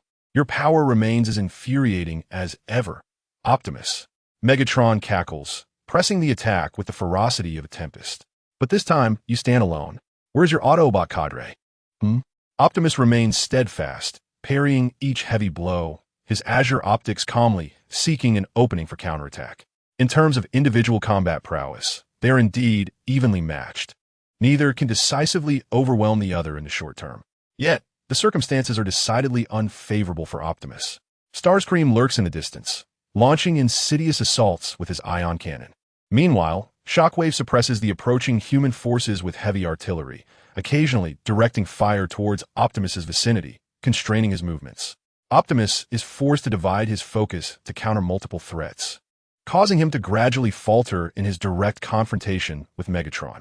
During one attempt to evade Starscream's cold shot, he is caught off guard, and the edge of Megatron's mace grazes his shoulder armor, sending sparks flying and leaving visible dents and cracks in his protective plating. Let us see how long you can endure, old friend. With this proclamation, Megatron's confidence swelled, and his assaults grew increasingly frenzied. At this critical juncture, a familiar and urgent roar of an engine surged closer. A bright yellow Camaro raced along the fringes of the battlefield, evading explosions and stray bullets with almost reckless speed. With a deft drift, it came to an abrupt halt, instantly transforming into Bumblebee's combat form. He had disregarded Optimus Prime's orders to remain behind. He could not bear to witness his leader face such dire straits alone. In the very moment of his transformation, Bumblebee executed a crucial act. He swiftly opened his chest compartment and extracted the softly glowing Allspark cube, thrusting it into the astonished arms of Sam Witwicky without hesitation. B. Bumblebee conveyed through rapid radio static and gestures, directing Sam toward a relatively safe rocky outcrop, urging him to seek refuge with the Allspark. Clutching the heavy, power-laden, yet scorching cube, Sam's mind went blank, but his instinct for survival and sense of duty instantly illuminated Bumblebee's intent. Gritting his teeth, he tightened his grip on the Allspark and shouted to Michaela, "Go." The two stumbled towards the shelter of the boulder. With the burden lifted, Bumblebee's optics gleamed with resolute determination. He locked onto an old acquaintance, trying to maneuver around the tank line, aiming to pursue Sam. Barricade. Zing! Without hesitation, Bumblebee unleashed his ion cannon, striking Barricade squarely in the back and igniting a shower of sparks. "You little flea!" Barricade, caught off guard, spun around in fury, abandoning his chase of Sam. His spinning chainsaw emitted a deadly whir as he lunged at Bumblebee, intent on reducing him to scrap metal. Bumblebee faced him without trepidation. He understood that a direct confrontation was not in his favor against Barricade, but he was far more agile. Utilizing his speed, he circled around Barricade, his ion cannon and energy blades incessantly creating trouble, ensnaring this formidable foe. The two old adversaries engaged in a fierce struggle, adding yet another focal point to the battlefield. Meanwhile, the human forces under Captain Lennox demonstrated remarkable resilience and combat prowess. They witnessed Bumblebee's support and Optimus Prime's plight. All units, concentrate fire. Target that flying insect, Starscream, and that large helicopter, Blackout. Relieve pressure on that red giant, Optimus. Captain Lennox's composed voice resonated through the radio, reaching every combat unit. Apache helicopters, risking being shot down, soared higher, weaving a net of firepower with their cannons and rockets, constricting Starscream's mobility and forcing him to evade. Unable to launch a successful ambush on Optimus, Captain Lennox astutely recognized that Starscream posed the greatest threat to Optimus and promptly adjusted the strategy. Shouting into the radio, "All airborne units, Hawk Squadron, Viper Squadron, engage that Silver 22, Starscream. Do not let him have the chance to take a shot. Even if it requires a collision, we must bring him down from the heavens." Upon receiving the command, pilots 22 and 35 exhibited remarkable bravery. Fully aware of the vast disparity in performance, they resolutely formed an attack formation, akin to a pack of wolves charging at a ferocious tiger, engaging in a suicidal interception and entanglement with the Red Spider. Whoosh! The trails of air-to-air missiles wove a lethal web in the sky. The Red Spider disdainfully rolled to evade, effortlessly shredding a hapless 35 with its cannon. "Jackson!" A voice filled with anguish echoed over the communication channel. Yet, the sacrifice was not in vain. Another pilot from 22 seized the fleeting opportunity created by his comrade, daringly closing in to a perilously close range, and unleashed a barrage of cannon fire almost at point-blank range. Bang! Bang! Bang! A series of shells finally struck the transformed Red Spider's left wing root with ferocious impact. Ugh! The red spider emitted a piercing scream of fury and surprise as black smoke billowed from its left wing. Its flight posture became unsteady, forcing it to divert considerable energy to maintain balance and counter incoming missiles, rendering it incapable of executing precise harassment fire against Optimus Prime as before. The human Air Force, through blood and sacrifice, had forcefully severed one of the Decepticons' claws. On the ground, the tank battalions aimed their main guns at the colossal blur, firing armor-piercing shells that struck its armor with the force of a heavy hammer. Although they struggled to inflict fatal damage, the continuous impacts and explosions effectively disrupted its attack rhythm and balance. Brave soldiers even operated individual anti-tank missiles in a valiant attempt to target the Decepticon's optical sensors and joints, its vulnerable points. While humanity's firepower may not be sufficient to directly annihilate these formidable Decepticons, their fearless entanglements and precise tactical coordination resembled a horde of piranhas biting at a giant elephant, successfully disrupting the Decepticons' formation and significantly alleviating the pressure on Optimus Prime. Sensing the alleviation of pressure, Optimus Prime was finally able to devote himself fully to the confrontation with Megatron. It appears you have underestimated the courage and strength of these natives, Megatron. Optimus Prime's voice resonated with renewed vigor as he forcefully swung away Megatron's mace, executing a swift upward slash with his energy sword, which finally carved a deep burn across Megatron's chest armor. Cursed insect! Megatron howled in pain, his fury causing a momentary disarray in his assault. The battlefield, thanks to Bumblebee's unexpected arrival and the tenacious struggle of the human forces, miraculously stabilized for the moment. No longer fighting alone, Optimus Prime faced not the full might of the Decepticons, but gained a precious respite, entering a more brutal yet fairer phase in his duel with Megatron. Amidst the desert, the metallic roars, the thunder of weapons, and the cries of humanity intertwined, composing a grand and sweeping epic of battle. Chapter 36. Fragments of Hope. The battlefield had transformed into a chaotic furnace, a coliseum for two ancient titans. The energy sword of Optimus Prime cleaves through the sky, its searing blue blade imbued with a resolute intention to rend all asunder. Each strike is meticulously aimed at the joints and energy core of Megatron, with the wind of the sword howling as if to ignite the very air itself. In response, Megatron roars ferociously, his colossal fusion cannon incessantly belching forth devastating purple energy spheres, descending upon Optimus like falling stars. Meanwhile, his other arm transforms into a fearsome wrecking ball, wielding immense force as it swings violently, each collision with the energy sword erupting in a cacophony of clashing metal and blinding arcs of energy. The shockwaves radiate outward like a tangible force, lifting clouds of dust from the ground. Their massive forms move with an astonishing speed incongruent with their size, colliding, separating, and colliding again, each confrontation shaking the very earth beneath them, showcasing pure brutality and unparalleled combat prowess on this battlefield. Each clash between Optimus and Megatron reverberates like thunder, the shockwaves relentlessly tearing through the terrain. Meanwhile, the struggle between Bumblebee and Barricade intensifies, both armored figures now bearing numerous scars. Under the command of Captain Lennox, the human forces valiantly weave a net of fire with tank cannons and missiles, desperately attempting to halt the dizzying advance and continuously harassing the injured and incapacitated Starscream. Nevertheless, the individual strength of the Decepticons proves overwhelmingly formidable. Frustrated by his inability to conquer, Megatron becomes increasingly agitated. His crimson optical sensors catch a glimpse of a trembling human boy, Sam Witwicky, clutching a blue cube behind some distant rocks. The Allspark, Megatron emits a greedy roar, feigning an attack to push back Optimus, as his thrusters erupt in a violent blaze, propelling his massive form into the air like a famished vulture, diving towards Sam. No!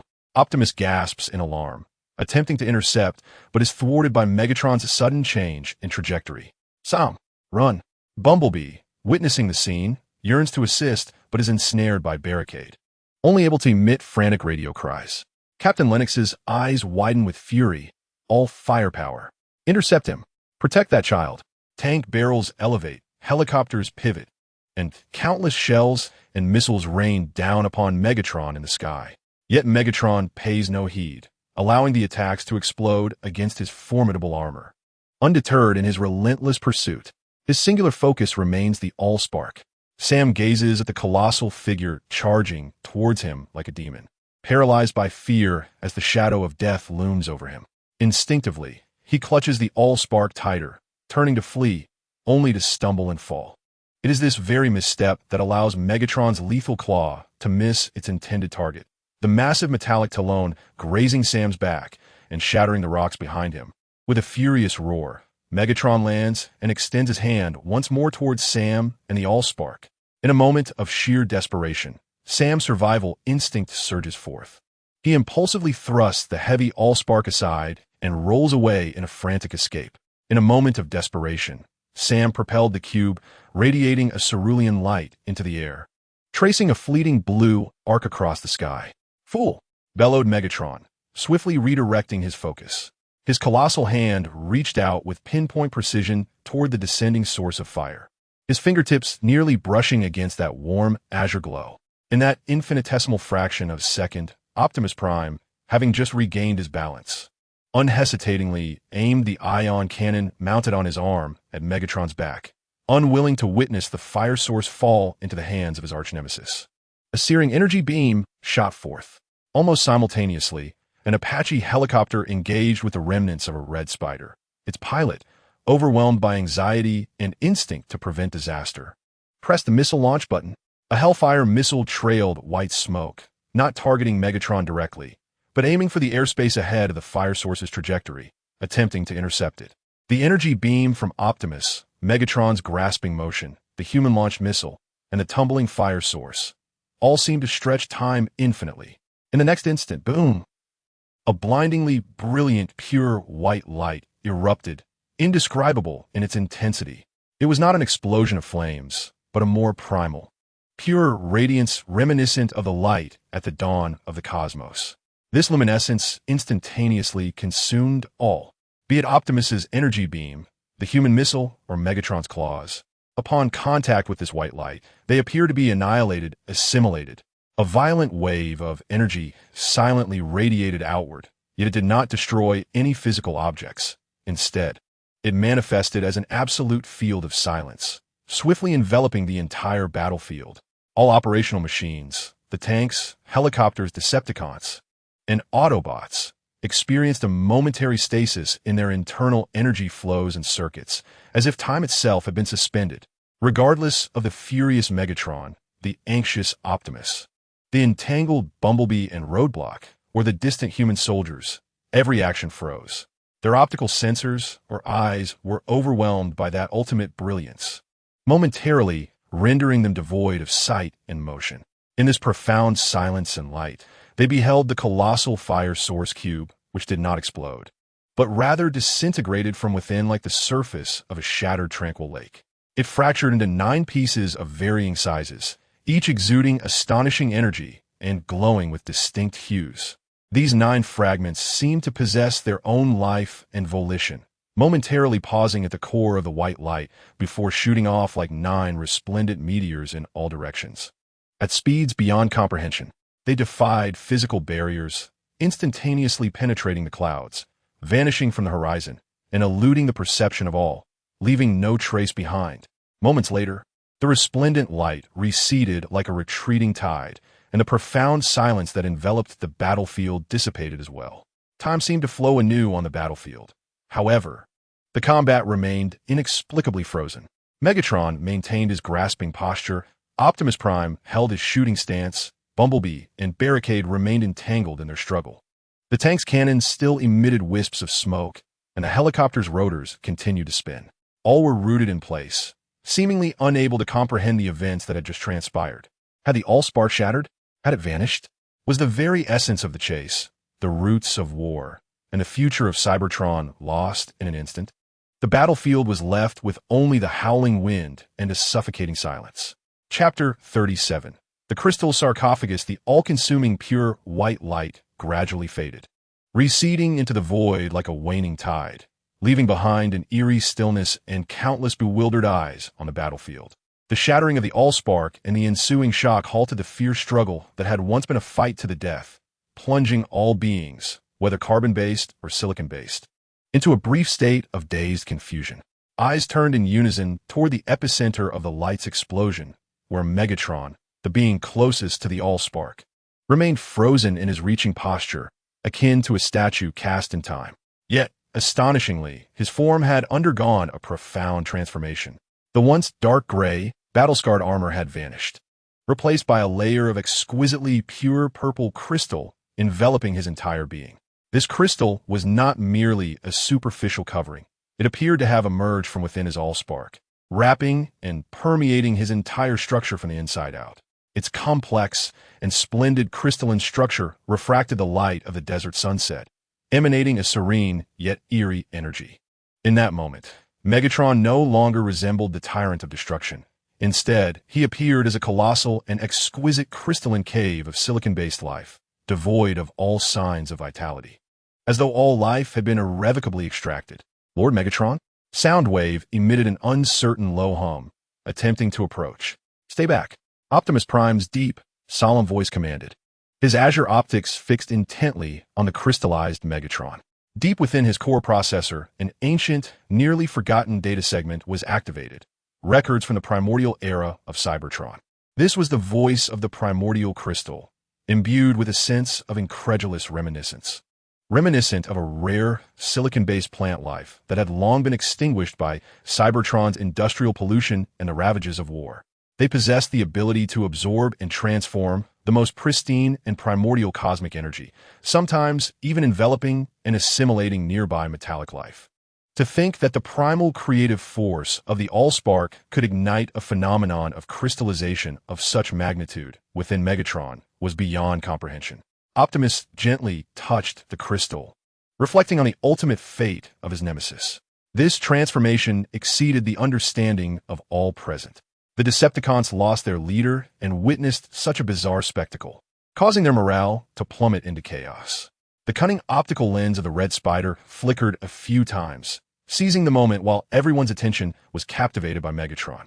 Suppressing the pain coursing through its body, it silently transformed into its alternate form, the engine emitting a faint roar as it accelerated discreetly, swiftly vanishing into the horizon. Once again, it chose to flee in search of new opportunities.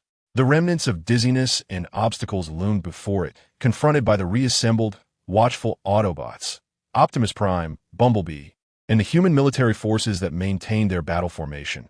Its will to resist rapidly crumbled, under the intimidation of Optimus Prime and the relentless firepower of humanity. They were soon disarmed and subdued by the Autobots using makeshift energy binding devices. The battle seemed to reach an unexpected lull. At this moment, Agent Simmons, flanked by several soldiers, approached the crystalline Megatron with a mix of trepidation and fervent curiosity, urging the technicians to collect samples. Quick, this is an incredibly valuable extraterrestrial specimen. He commanded. Stop. Optimus Prime's colossal form stepped forward, casting a vast shadow that loomed over Simmons and the human soldiers. Though his voice bore the weight of exhaustion, it resonated with undeniable authority. Mr. Prime, this is a discovery of a Cybertronian life form on Earth. Simmons began, but Optimus interrupted, his azure optics sweeping across the assembled humans, ultimately resting on the high-ranking American military representatives and Zhang Lei, who were monitoring the battlefield from afar. The Decepticons, particularly Megatron, have inflicted profound wounds upon Earth's civilization. And on behalf of the Autobots, I express my deep remorse. This is an undeniable transgression. Optimus spoke with a tone of gravity and sincerity, acknowledging their arch-nemesis, with whom they had battled for millennia, while recalling that in a more distant past, the Autobots and Decepticons shared a common origin. He shifted his focus to the purple crystalline sarcophagus. However, at this moment, regardless of his past transgressions, his current state pertains to the most fundamental mysteries of our Cybertronian existence, an unknown phenomenon triggered by the Allspark energy. He is, after all, our compatriot, a member of the Transformers. Optimus's gaze became resolute. His fate should not be determined by the dissection of human laboratories, nor should he become a trophy for any faction. This is a matter of dignity for civilization and a testament to our respect for the ultimate form of life. The authority over his disposition must rest with us. The Autobots, surveying the ravaged battlefield, he continued, I comprehend your concerns and animosities. Yes, you. The Autobots will immediately transport Megatron and these captives far from your cities and populace. We will seek a remote location to address this matter with due care and vigilance. Simultaneously, Optimus made a significant pledge. As compensation and gratitude towards Earth, the Autobots would regard the planet as a cherished ally requiring protection. Should any remnants of Decepticon forces or other extraterrestrial threats arise, rest assured that the Autobots will once again stand alongside you, fighting until the menace is eradicated. This declaration not only articulated principles but also provided assurances, safeguarding Cybertronian dignity while addressing human concerns and safety. Zhang Lei and the Chinese representatives exchanged subtle nods, recognizing this as the most rational and far-sighted approach to the current situation. Meanwhile, after a brief emergency consultation, the higher-ups from the United States, considering the formidable strength and sincerity displayed by Optimus Prime, as well as the undeniable fact that they were unable to manage the unpredictable nature of Megatron, reluctantly agreed to the proposed plan. The desert sunset bathed the sky in a sanguine hue, reflecting upon a land that had recently endured a battle between gods and demons. The Autobots, accompanied by the imprisoned Megatron and the captured Decepticons, gradually faded from sight on the horizon of the barren expanse under the scrutinizing gaze of the human military. A crisis that had engulfed the globe seemed to have temporarily subsided, yet the scattered embers, Megatron's transformation, and the escape of Starscream all foreshadowed that the tumult on Earth was far from resolved. The planet could never return to its former tranquility. Meanwhile, far away in the ancient Eastern realm, amidst ancient glaciers, the mighty figure of Howling Sky suddenly froze, attempting to sense his slumbering brethren. His crimson optics abruptly contracted, involuntarily turning toward the sky across the Pacific, as if he could transcend time and space to behold the ripples of the monumental upheaval.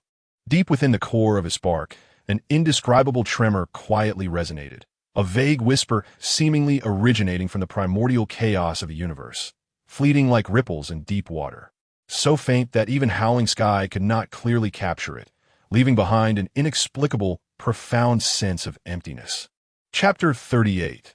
The camp at Death Valley in New discoveries the tumultuous upheaval instigated by the Decepticons within the borders of the United States had with Megatron's mysterious crystallization.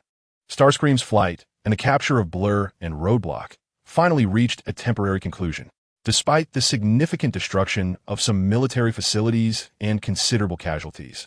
The fortunate reality was that the primary conflict zones were concentrated in sparsely populated desert areas, thereby minimizing the impact on civilians. Under the efficient operation of the U.S. government and its media apparatus, the official narrative attributed the damage to the Hoover Dam and the unusual occurrences in the desert to a catastrophic natural gas pipeline explosion and an unfortunate military exercise mishap, effectively shrouding the truth in layers of fog, known only to a select few high-ranking officials, soldiers, and agents who were privy to the astonishing secret of extraterrestrial mechanical life. Once the dust settled, Optimus Prime had to find a suitable temporary base for the Autobots and their captives. He chose Death Valley National Park, located at the border between California and Nevada. This place certainly lived up to its reputation as one of North America's most extreme environments. Vast expanses of salt flats gleamed blindingly under the scorching sun. Enormous dunes shifted slowly with the wind, and desolate mountains bore no vegetation. The surface temperature in summer was sufficient to fry an egg, and the extreme scarcity of water rendered it a true zone of death. However, these lethal conditions for humans posed little challenge to the Cybertronian mechanical beings. They required no water. Their highly resilient armor could withstand intense heat, and a vast, uninhabited space offered exceptional concealment. Optimus Prime selected a desiccated lakebed, encircled by circular hills, as a temporary campsite. This location provided a broad vista for vigilance while effectively concealing them from external scrutiny. Once settled, Optimus's foremost task was to establish contact with the search team located far away in Huagua. He activated the powerful interstellar communication unit within him, attempting to connect with Ironhide, Jazz, and the intricately positioned yet crucially helpful Screamer. Meanwhile, during the transport to the Valley of Death, the journey was fraught with challenges. The bound and dazed Decepticons were not entirely resigned to their fate. As they traversed a narrow canyon, they exploited the terrain to generate subtle signal interference and launched a sudden assault. The dazed one struggled fiercely with its remaining power, attempting to whip up a sandstorm with its massive rotor to obscure visibility. The roadblock roared, crashing against the temporary trailer that confined it, striving to break free. Unyielding, Optimus's low growl resonated like thunder. He was prepared for this moment. His colossal form sprang into action. In response to the desperate thrashing of the dazed one, he seized its enormous rotor shaft with astonishing strength, slamming its massive body into the ground, creating a deep crater. With his other hand, he formed a fist and delivered a powerful strike to the dazed one's main sensor, causing sparks to erupt as its systems instantly crashed. To deal with a more agile roadblock, Optimus demonstrated precise combat skills. He sidestepped the charge and deftly grasped the chainsaw arm that roadblock swung at him, executing a clean shoulder throw that sent it crashing against the rock wall. He then pinned it down with a foot on its chest plate, the tip of his energy sword hovering ominously above its spark chamber, the cold intent of lethal force rendering roadblock utterly motionless. This was the final warning. Optimus's voice bore no hint of emotion. Any further resistance will be regarded as a definitive challenge to Autobot authority, and the consequences shall be yours to bear. The sheer disparity in power and merciless suppression obliterated any thoughts of rebellion from the two captive Decepticons. They resembled venomous snakes stripped of their fangs, becoming remarkably docile throughout the remainder of the journey, though their optical sensors still flickered with resentment and bitterness. Shifting focus to the other side of the Earth in Huagua, the search team, guided by prior clues and the anomalous energy fluctuation reports provided by the Longyin Group, had pinpointed their target to the private residence of a wealthy collector of vintage machinery in the Jiangnan region. After some undisclosed negotiations, they gained the owner's permission to enter a nostalgic collection room. Inside, a variety of vintage cars and old machine tools were displayed, but in an unassuming corner, draped in a dust cover, rested a well-maintained classic Happiness 250 motorcycle. This model, once widely popular in Huagua during the last century, was renowned for its durability, featuring a distinct grass-green finish and smooth contours. As Ironhide and Jazz approached, their internal sensors distinctly detected an exceedingly faint yet unmistakably Cybertronian energy signal, a profound, almost dreamlike resonance. Screamer stepped forward, the crimson of his optics scanning the motorcycle intently. It once again raised its palm, the center facing the motorcycle, as the ethereal blue energy capable of awakening its kin began to ripple gently. The energy waves caressed the surface of the Happiness 250. Initially, the motorcycle remained unresponsive, appearing as nothing more than an inanimate object. Yet, mere moments later, its handlebars trembled slightly, and the engine emitted an almost imperceptible hum, reminiscent of a heartbeat stirring to life.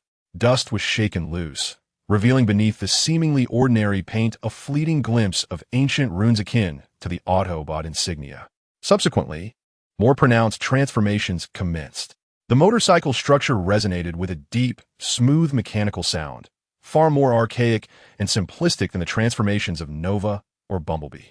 The wheels retracted, the frame elongated, and the fuel tank and engine artfully folded and reconfigured.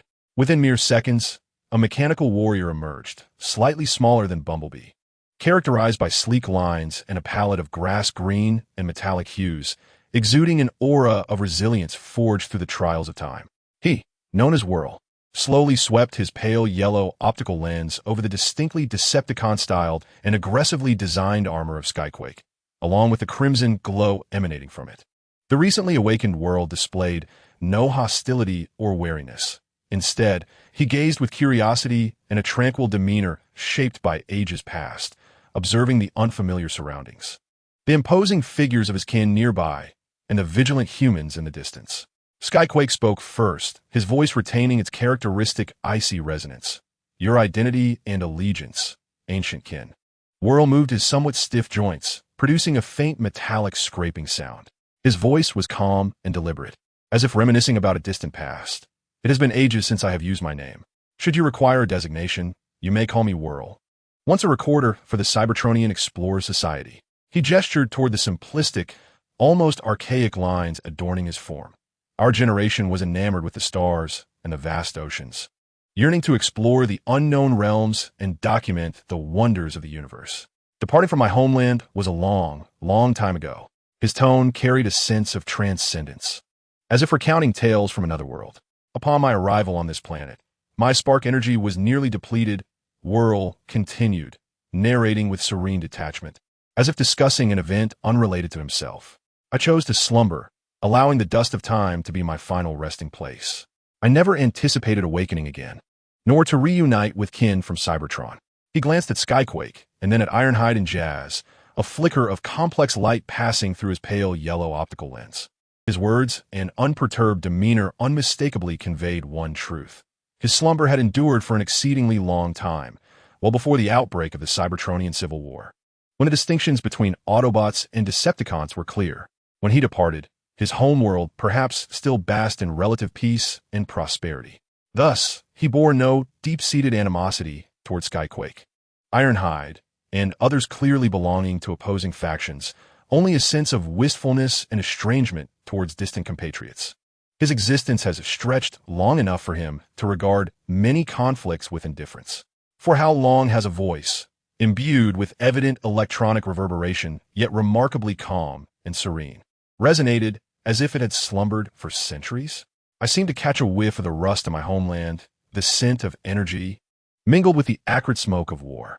A new compatriot has awakened, adding another member to the ranks of the Autobots.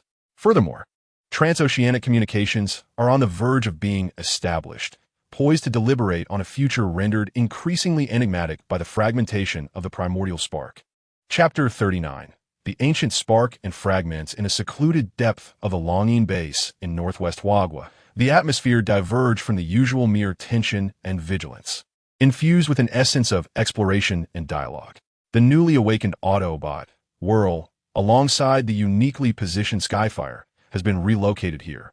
The vast expanse of the base is sufficient to accommodate these mechanical titans while providing a relatively clandestine environment. Engineers and technicians of the base promptly set about replenishing Whirl's energy. However, the process did not unfold smoothly. Whirl's design harks back to the ancient epics of Cybertron, and its energy input interface and internal conversion system starkly contrast with Skyfire's advanced model, which efficiently absorbs and converts terrestrial electricity. Instead, it resembles a slow, immersion-based charging mechanism reliant on specific energy frequencies and mediums. Thick cables are connected to an interface on Whirl's back, reminiscent of an antiquated steam boiler valve, where high-energy currents are introduced after special modulation. Yet, the efficiency is dismal, providing only the faintest glimmer of energy across Whirl's surface, with recovery progressing at a sluggish pace. I apologize. My system is rather antiquated. Whirl's voice conveyed a sense of resigned tranquility as his soft yellow optical lens gazed gently at the busy human engineers.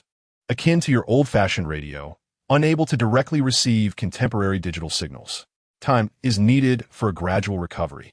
This slow restoration process inadvertently afforded the base's civilian personnel greater opportunities for interaction and communication with him, while organizing and analyzing historical records near Whirl's awakening site. A meticulous researcher stumbled upon a black-and-white photograph of significant historical value. Captured decades ago in a bustling celebratory square, it depicted a spirited young man with the surname Lay, proudly perched on a grass-green happy 250 motorcycle, waving at the camera. The motorcycle's detailed features bore an uncanny resemblance to Whirl's alternate form. When this photograph was presented to Whirl, his soft yellow optical lens flickered momentarily, as if ensnared by distant memories. Ah, that exuberant young lad, he mused, his electronic voice imbued with a rare, smile-like modulation. I remember him. He was full of life, brimming with curiosity about machines. He rode me around the square. It was a brief yet delightful journey. He refrained from divulging further details, but this wondrous connection spanning decades left the assembled humans in awe of the temporal intertwining. This ancient Cybertronian life had quietly embedded itself in a fleeting moment of a nation's history on Earth. Simultaneously, in the core command room of the base, a more high-level meeting was convening. Skyfire faced Zhang Lei and others, articulating the current state of affairs. On the surface, the most formidable force of the Decepticons appears to be the ever-dreaded Megatron, now encased in stasis, while Starscream has vanished without a trace. And both Shockwave and Barricade have been captured. Soundwave's voice is calm and objective, Yet it artfully conceals the presence of a cunning Decepticon intelligence officer, rich in wisdom and technical skill, who has been covertly gathering intelligence in the vastness of space. To Soundwave, the threat he embodies is more insidious and far-reaching. Until the opportune moment arrives, it would be unwise to incite undue panic or concern among humanity. His crimson optical sensors scan the assembly of human leaders, delivering a more impactful message. Although the Allspark lies shattered, it has not been extinguished, nor has it forfeited its intrinsic power. Extending his mechanical arm palm upward, a gradually enlarging projection materialized above his hand, a colossal cubic structure adorned with linguistic symbols and hieroglyphs, crafted from an unknown material, presenting a regular cubic form. Its internal space contains intricately folded curvatures and an immense quantity of source code, serving as both the origin and sanctuary of the Transformers Allspark. The Allspark, Soundwave elucidated, has floated in the vacuum of the tangible universe since the dawn of creation. It is the genesis of all life on Cybertron, a manifestation of pure energy and creative force. Its fragmentation may merely signify a transition from concentrated to dispersed power. I can faintly sense my own spark. Those fragments remain active in some corner of the universe, emanating unique energy fluctuations. They are akin to scattered stars, each holding a fragment of primordial strength. Leaning forward slightly, his tone carried a seductive allure. This implies that opportunities still abound. Whosoever can locate these fragments first shall gain the chance to engage with and study this energy form that transcends the limits of current technological comprehension. The power of the Allspark has the potential to rewrite the rules of energy, materials, and even life sciences. For any civilization, this represents an unimaginable technological leap. He directed his gaze towards the leaders of Huagua. Over in America, the 7th sector may still be mired in chaos from the loss of Megatron and the Allspark. This is your window of opportunity. I advise you to mobilize your resources at once and secretly seek out the whereabouts of the Allspark fragments. This may be the key for your nation to seize absolute initiative in the forthcoming landscape. These words undoubtedly cast a deep water bomb into the calm surface of the lake. The allure of the Allspark fragments is immense, yet the accompanying risks are equally unfathomable. As the assembly pondered this, a serene and aged voice emerged from the side. It was the slow-absorbing Whirl, who had been quietly listening. His pale yellow optics gazed upon the assembly as he spoke slowly. The pursuit of scattered fragments across the starry sea reminds me of my days at the Explorers Guild. His voice carried the weight of seasoned wisdom. Though my form is antiquated and I cannot directly partake in the fierce contest, as a former recorder and explorer, I have amassed some perhaps outdated, but possibly still valuable ancient knowledge regarding energy perception, interstellar navigation, and the safe engagement with unknown energy entities. Allow this old fellow to lend you a hand. He paused briefly before continuing. If you choose to embark on this journey of discovery, I am willing to offer all the assistance within my reach. After all, the essence contained within those fragments is also the source of light for my homeland. The declaration from Shenron unexpectedly introduced an ancient wisdom advisor into Huagua's decision-making process. Should they dare to intervene in this uncertain contest for extraterrestrial artifacts? Or should they observe with caution? A colossal opportunity coexists with significant risk. The conference room fell into a prolonged silence of weighing pros and cons, with only the gentle flicker of Schwanren's slowly circulating energy illuminating the stillness. Chapter 40. The whisper of the creator, the lights in the core area of the longing base reflected off the cold metal walls, casting glimmers on the two parties poised to part ways. The massive figure of Xiao Tian stood resolutely at the center of the spacious takeoff and landing platform. Its crimson optical sensors sweeping across Zhonglei, several core scientists, and the solemn faces of senior Huagua officials projected in holography. I have provided all the information I can regarding the fragments of the spark source. My voice remains steady, devoid of overt emotion. Whether you find success depends on your determination, luck, and ability to manage risks. I wish you fulfillment in your endeavors. After a brief pause, seemingly making a final assessment, it raised its arm, and a stream of data shot from its fingertips, connecting to a specially prepared isolation data terminal nearby. This is my final gift, Xiao Tian stated, concerning the core principles and some material science data of efficient, low-signal plasma propulsion systems. It may assist your spacecraft in reaching its destination more swiftly and quietly. Consider it a token of gratitude for your prior energy supply and a gesture of goodwill for potential future collaboration. The data transfer completed within seconds, and the terminal's indicator light turned green, signifying successful reception. The value of this technology was indisputable, especially in the forthcoming global and interstellar search for fragments, where rapid and discrete delivery capabilities would prove essential. Then we part ways. Xiaotian ceased further words, its enormous form beginning to emit familiar mechanical transformation sounds. Under the gaze of the crowd, it swiftly shifted into the form of a dark-colored J-10 fighter jet. The engine emitted a deep rumble as the aircraft slowly glided out of the hangar, then surged forward with full throttle, piercing through the clouds like an arrow, soon vanishing beyond the southeastern horizon.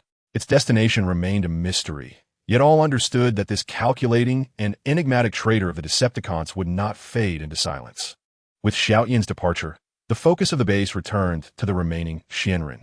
This ancient Autobot explorer had become the vital bridge connecting humanity to the enigma of the spark source fragments. Within the isolation research chamber prepared specifically for him, Shenren showcased his unique technology, rooted in the era of the Explorers Association. Rather than presenting physical items, he constructed a complex model of energy circuits through holographic projection. This is the schematic of the Ember resonance amplification technology, explained in a calm and measured tone by the Rotblade. The faint yellow optical lens follows the trajectory of energy flow. At its core lies the utilization of our unique Cybertronian Ember energy fluctuations as a reference signal. Everything possesses a frequency, and the frequency of the Ember source is inscribed within the deepest source code of all Transformers Embers. He gestures towards the simulated Ember energy source at the center of the model. Theoretically, by greatly amplifying the resonance of this source frequency and directing it outward, it would illuminate the darkest cosmos like a most extraordinary spotlight.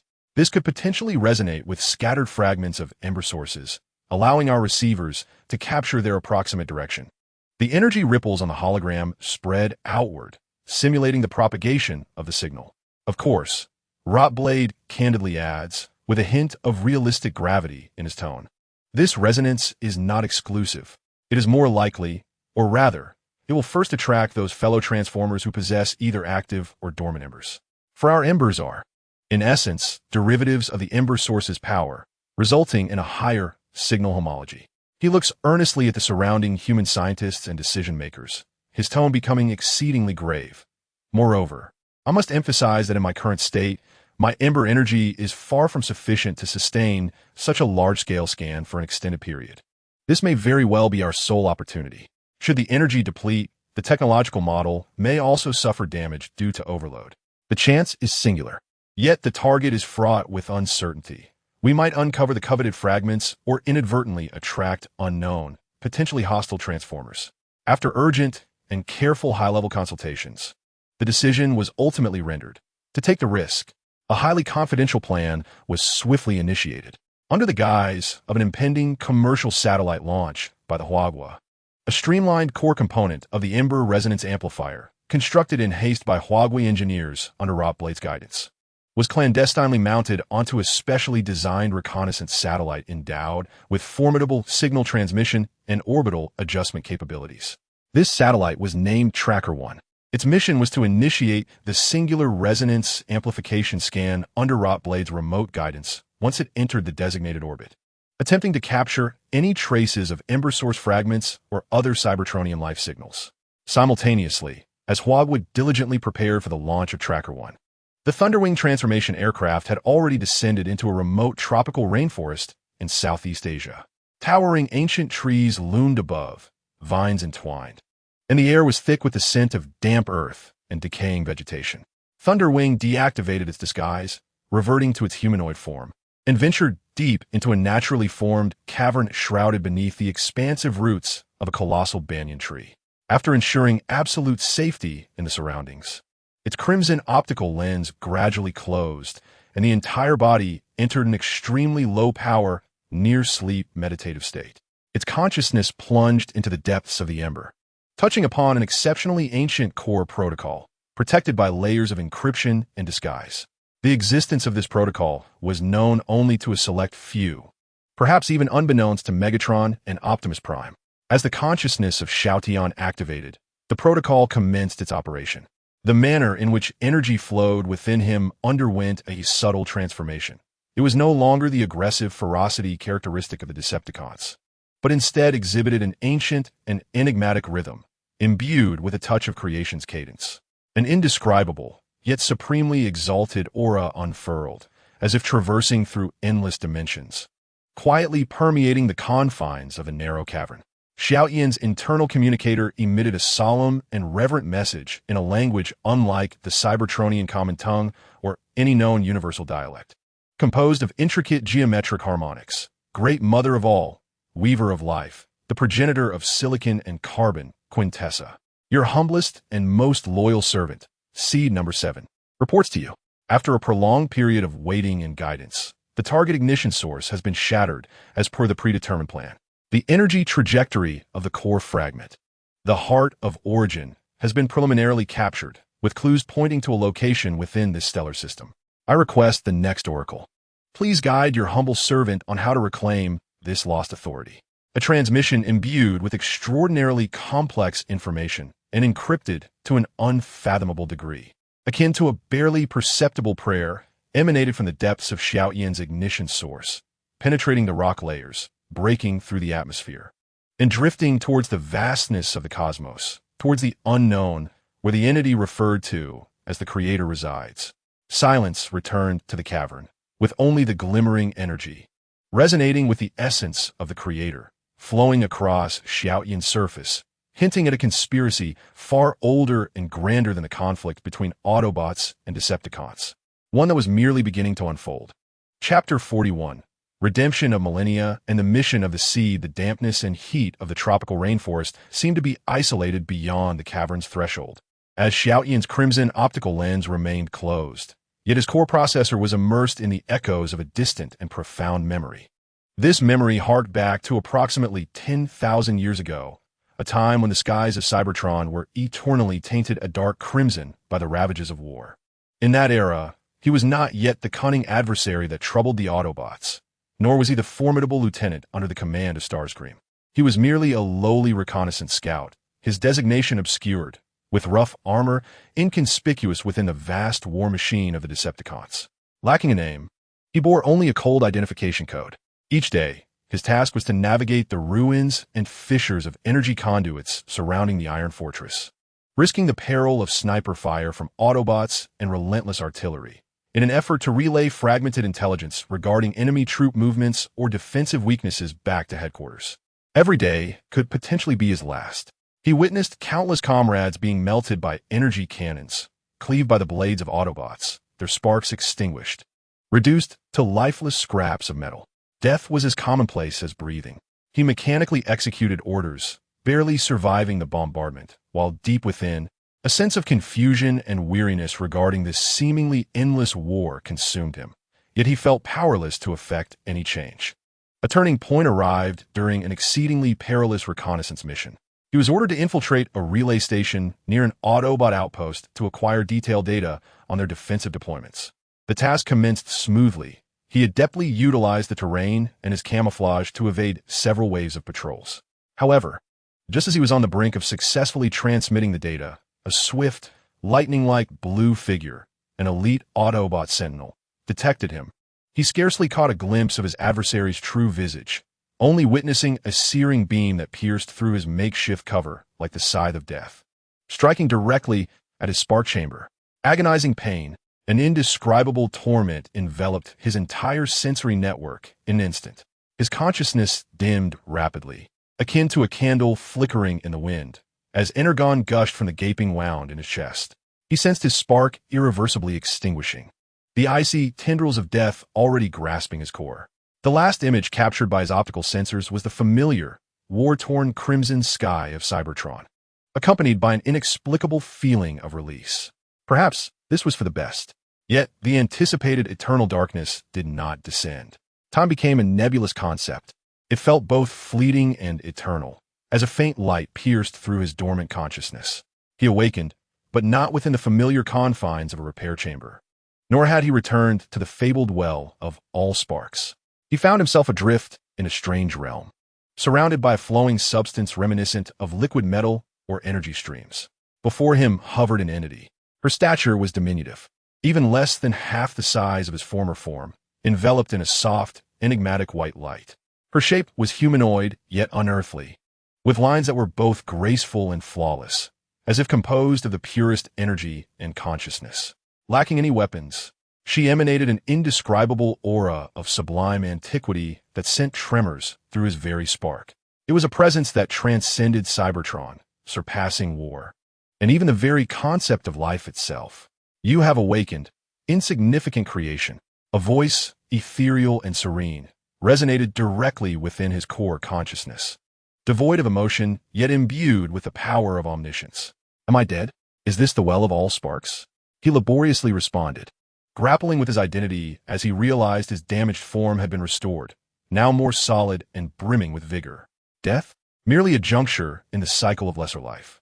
The entity replied softly, "This is not the well of all sparks. I am Quintessa, the witness of existence, the weaver of life, whom you refer to as the Creator." The Creator? This term reverberated like thunder within his consciousness. Indeed, there were vague records of an ancient creator in Cybertronian lore, long relegated to the realm of myth. He found it hard to believe, yet could not deny the overwhelming sense of oppression and reality emanating from the being before him. I have existed for tens of millions of years, witnessing the birth and demise of countless stars, the rise and fall of innumerable civilizations. The strife of Cybertron appears to me as mere childish play. Quintessa's voice remained calm, as if stating a simple fact. Did you save me? He realized that this self-proclaimed creator had pulled him back from the brink of certain death. Your spark still holds value and should not dissipate so easily. The white light of Quintessa seemed to sweep over his form. I have reformed your body and optimized your core. The potential you now possess far surpasses that of the past. Xiao Tian felt the surging power within him, a flow of energy more pure and potent than he had ever experienced. Yet, he understood well that in the universe there are no free lunches, especially when confronted by such an ancient and powerful entity. Great Creator, his consciousness filled with reverence and caution. You have saved me. What price must I pay? My loyalty? My life? The radiance of Quintessa flickered slightly, as if tinged with an imperceptible amusement. Price? No, you misunderstand. You, and many like you, are not a price, but rather the seeds I have sown. Seeds? Xiao Tian was further perplexed. Yes, seeds, scattered at the appropriate moment across the cosmos, awaiting the conditions for germination. Quintessa elucidated, I have granted you new life and greater power, not for you to wage war for me immediately.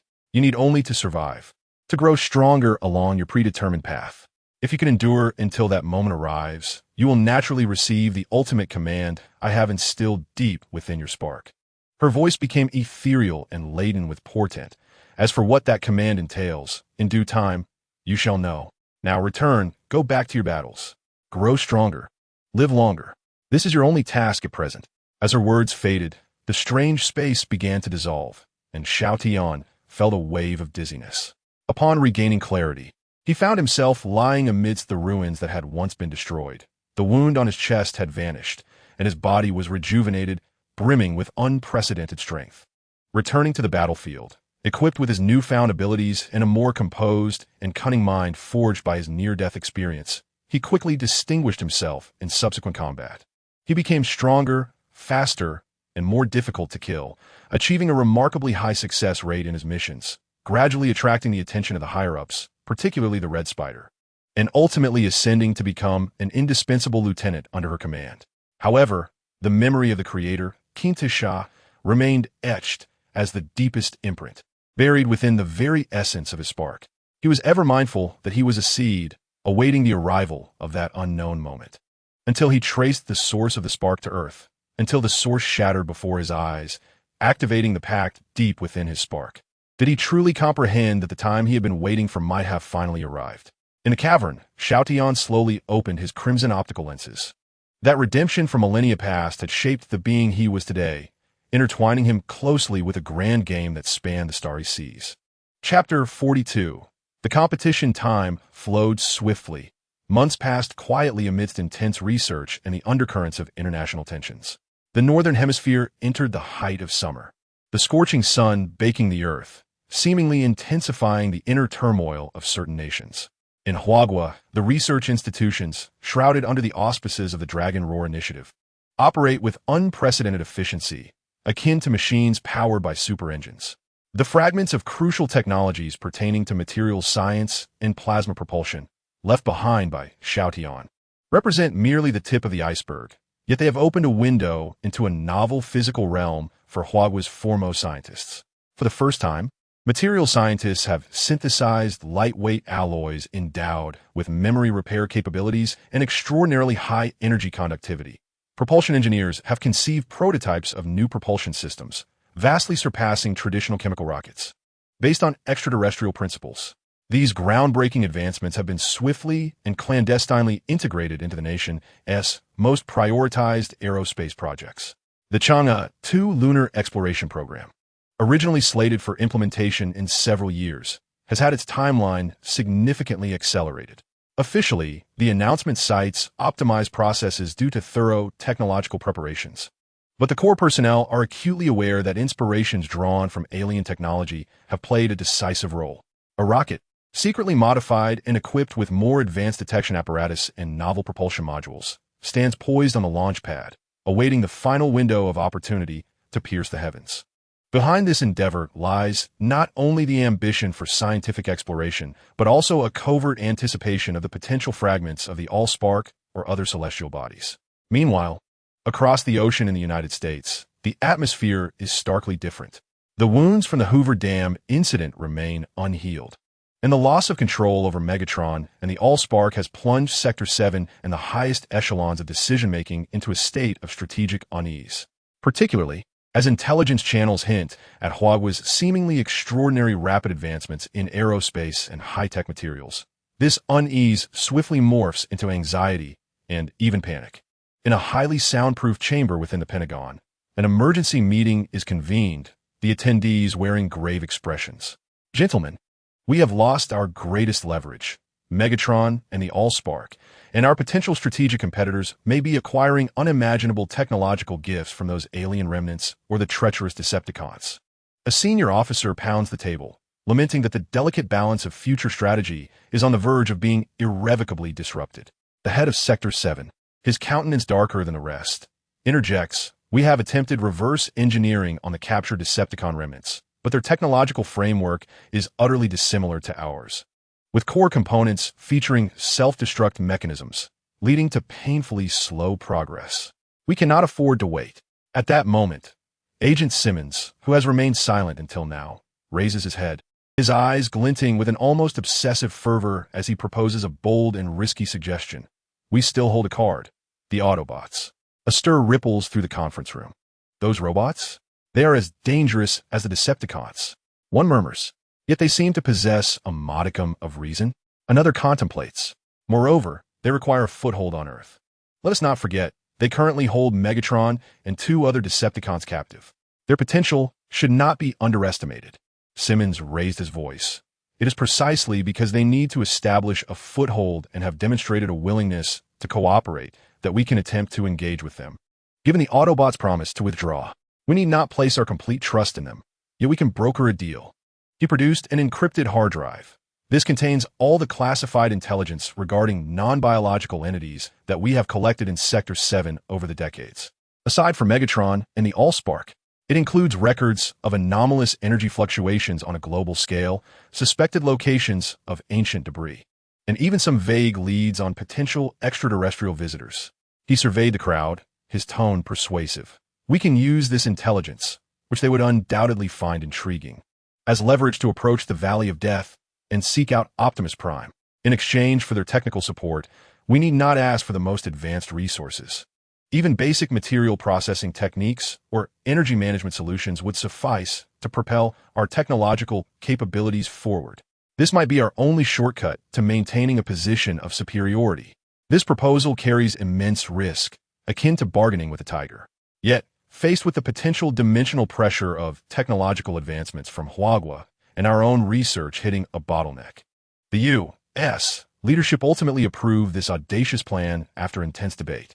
Days later, a small task force, personally led by Agent Simmons and aboard a camouflaged helicopter, traversed the harsh terrain of the Valley of Death. Following the approximate coordinates previously detected by satellite, they engaged in a grueling search and finally located the Autobots' temporary encampment on the dry lake bed. In a corner of the camp, the dizzying and the barricade, bound by a peculiar energy field, remained restless. The barricade growled as it attempted to scrape the ground with its remnants of a chainsaw, producing a jarring noise. The dizzying entity stirred the dust with its partially movable rotor blades. Ironhide approached with heavy steps, and without uttering a word, raised his massive foot and delivered a fierce kick to the barricade's back, sending it tumbling, the armor scraping against the ground with a piercing sound. Enough! If you dare make another sound, I will dismantle your parts one by one for target practice. Ironhide bellowed, the cannon on his arm menacingly aimed at the optical lens of the dizzying entity. Under the overwhelming threat of Ironhide's brute strength, the two Decepticons momentarily ceased their antics. Though the optical lens flickered with a more malevolent glow, Ironhide's routine discipline was a constant feature within the encampment of the Valley of Death. As the roar of the helicopter shattered the desert's silence, Ironhide promptly raised his formidable rapid-fire cannon, and Jazz instantly entered a combat stance. Bumblebee emitted a warning buzz. Optimus Prime's towering figure emerged from the largest cavern, his azure optical lens calmly observing the descending helicopter and the uninvited visitors. He recognized Simmons. Humans. Optimus Prime's voice reverberated through the heat waves. Uninvited guests. State your purpose. Simmons took a deep breath, striving to suppress the anxiety within him as he stepped forward, raising the encrypted hard drive in his hand. He looked up at the towering leader of the Autobots and declared, "Mr. Optimus Prime, we come on behalf of the United States of America, bearing a gift concerning your brethren and the deeper secrets of this planet. We hope that this can serve as a foundation for a dialogue beneficial to both parties." In the scorching Valley of Death, a new and uncertain negotiation was about to commence. Meanwhile, far to the east, a poised rocket silently pointed toward the stars, heralding the commencement of another race. Chapter 43. The Secrets of the Dark Side of the Moon in the Sweltering Air of the Valley of Death. An atmosphere more taut than the oppressive heat enveloped the scene. Optimus Prime's azure optical lenses resembled two deep pools of water, calmly observing the human representative, Simmons, and the seemingly ordinary yet potentially explosive encrypted hard drive he held. The Autobot warriors remained vigilant, their metallic cannons unwavering, with Jazz and Bumblebee flanking either side, forming an intangible deterrent. Dialogue? Optimus Prime's voice resonated, deep and magnetic, laced with caution. "Human, the foundation of our trust is not firm. You have imprisoned Megatron for decades. Why now do you wish to share these so-called secrets? Speak your true intentions directly." Simmons felt an immense weight bearing down upon him, beads of sweat forming on his brow. Yet he forced himself to maintain composure, understanding the necessity of displaying sincerity and value at this moment. He inhaled deeply and began to recount a history long shrouded in obscurity. "Mr. Optimus Prime, you may be unaware of the internal history among us humans. Decades ago, there existed another superpower on Earth, comparable to the strength of our United States, the Union of Soviet Socialist Republics, commonly known as the Soviet Union.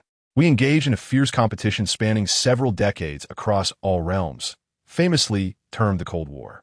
He adjusted his tone, attempting to render the narrative more captivating. Among the most noteworthy and costly aspects of this rivalry was the race for outer space exploration, particularly the lunar landing initiative. On the surface, it was a display of national honor and technological prowess. However, the true driving force propelling both nations to secure a foothold on the moon at any cost was not merely the act of planting a flag. Lowering his voice, Simmons spoke gravely, as if revealing a profound truth. It was because we both, almost simultaneously, detected an anomalous impact event occurring on the far side of the moon through our nascent space monitoring technologies. He emphasized the word anomalous, detailing the scale of the impact, the patterns of energy release, and most importantly, its trajectory characteristics, which were unlike those of a natural meteorite. It resembled a controlled or uncontrolled spacecraft, crashing with precision or misfortune onto the moon's far side, a region we had never observed before. This revelation caused Optimus Prime's optical lenses to flicker momentarily. A non-natural impact event on the moon, Earth satellite, had occurred decades prior. A hypothesis began to form within Optimus Prime's mind. Simmons continued, stating that this revelation had made the high-ranking officials of both nations acutely aware that the first to reach the impact site might be the first to acquire unimaginable extraterrestrial technology, thereby gaining a decisive advantage over the other. This, indeed, was the true engine driving the intensification of the space race.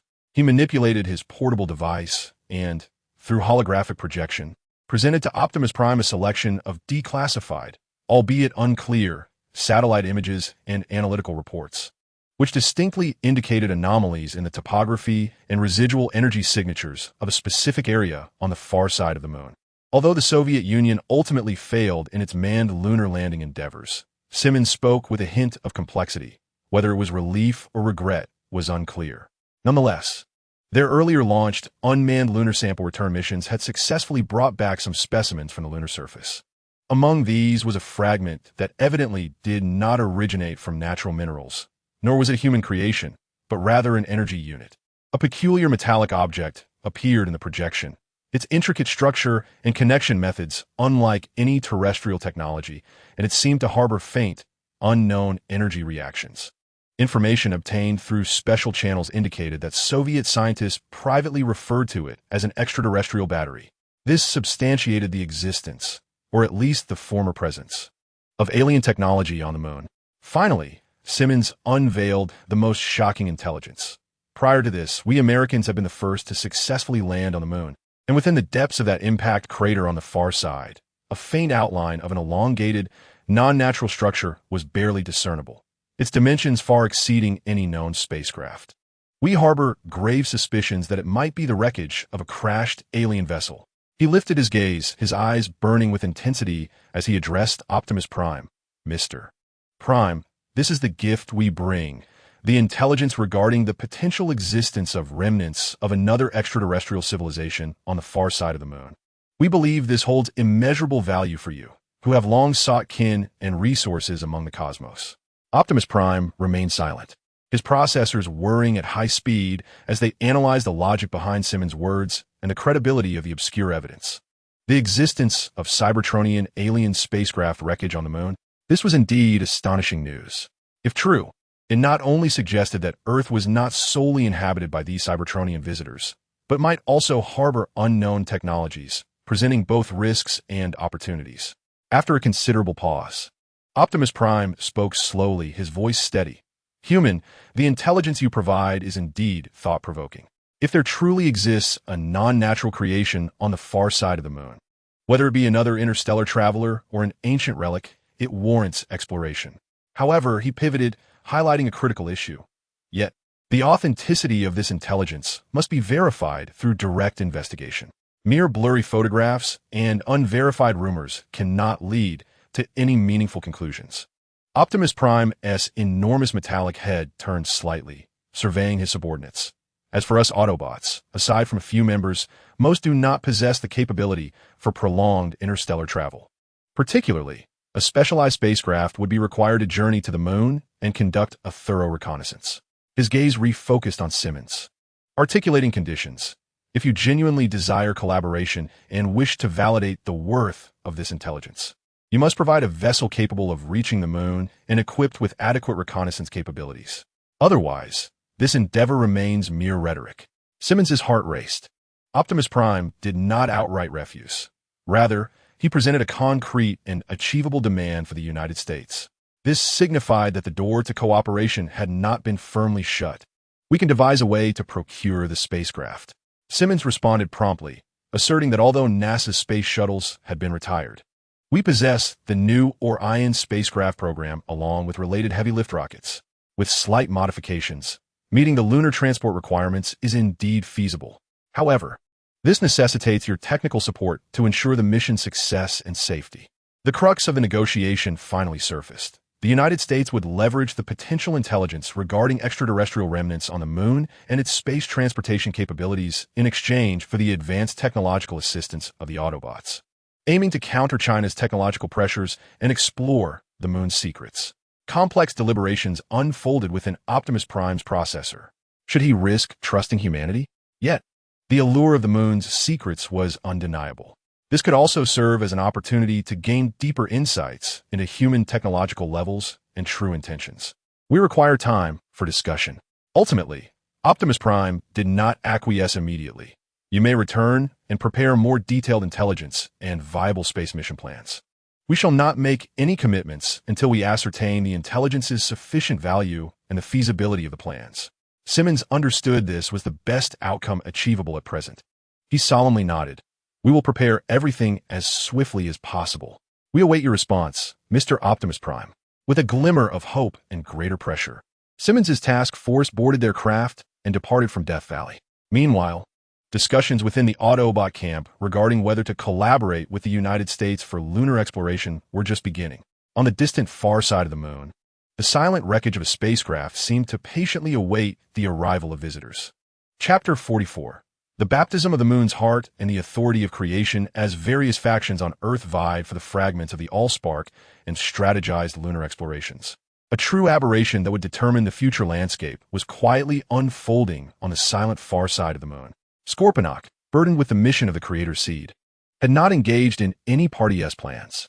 Utilizing the unique sensitivity bestowed by Quintessa to the essence of the Allspark and the increasingly clear guidance from the depths of his own spark, he had already locked onto the general direction of the most crucial fragment, the heart of origin, among the 9 pieces.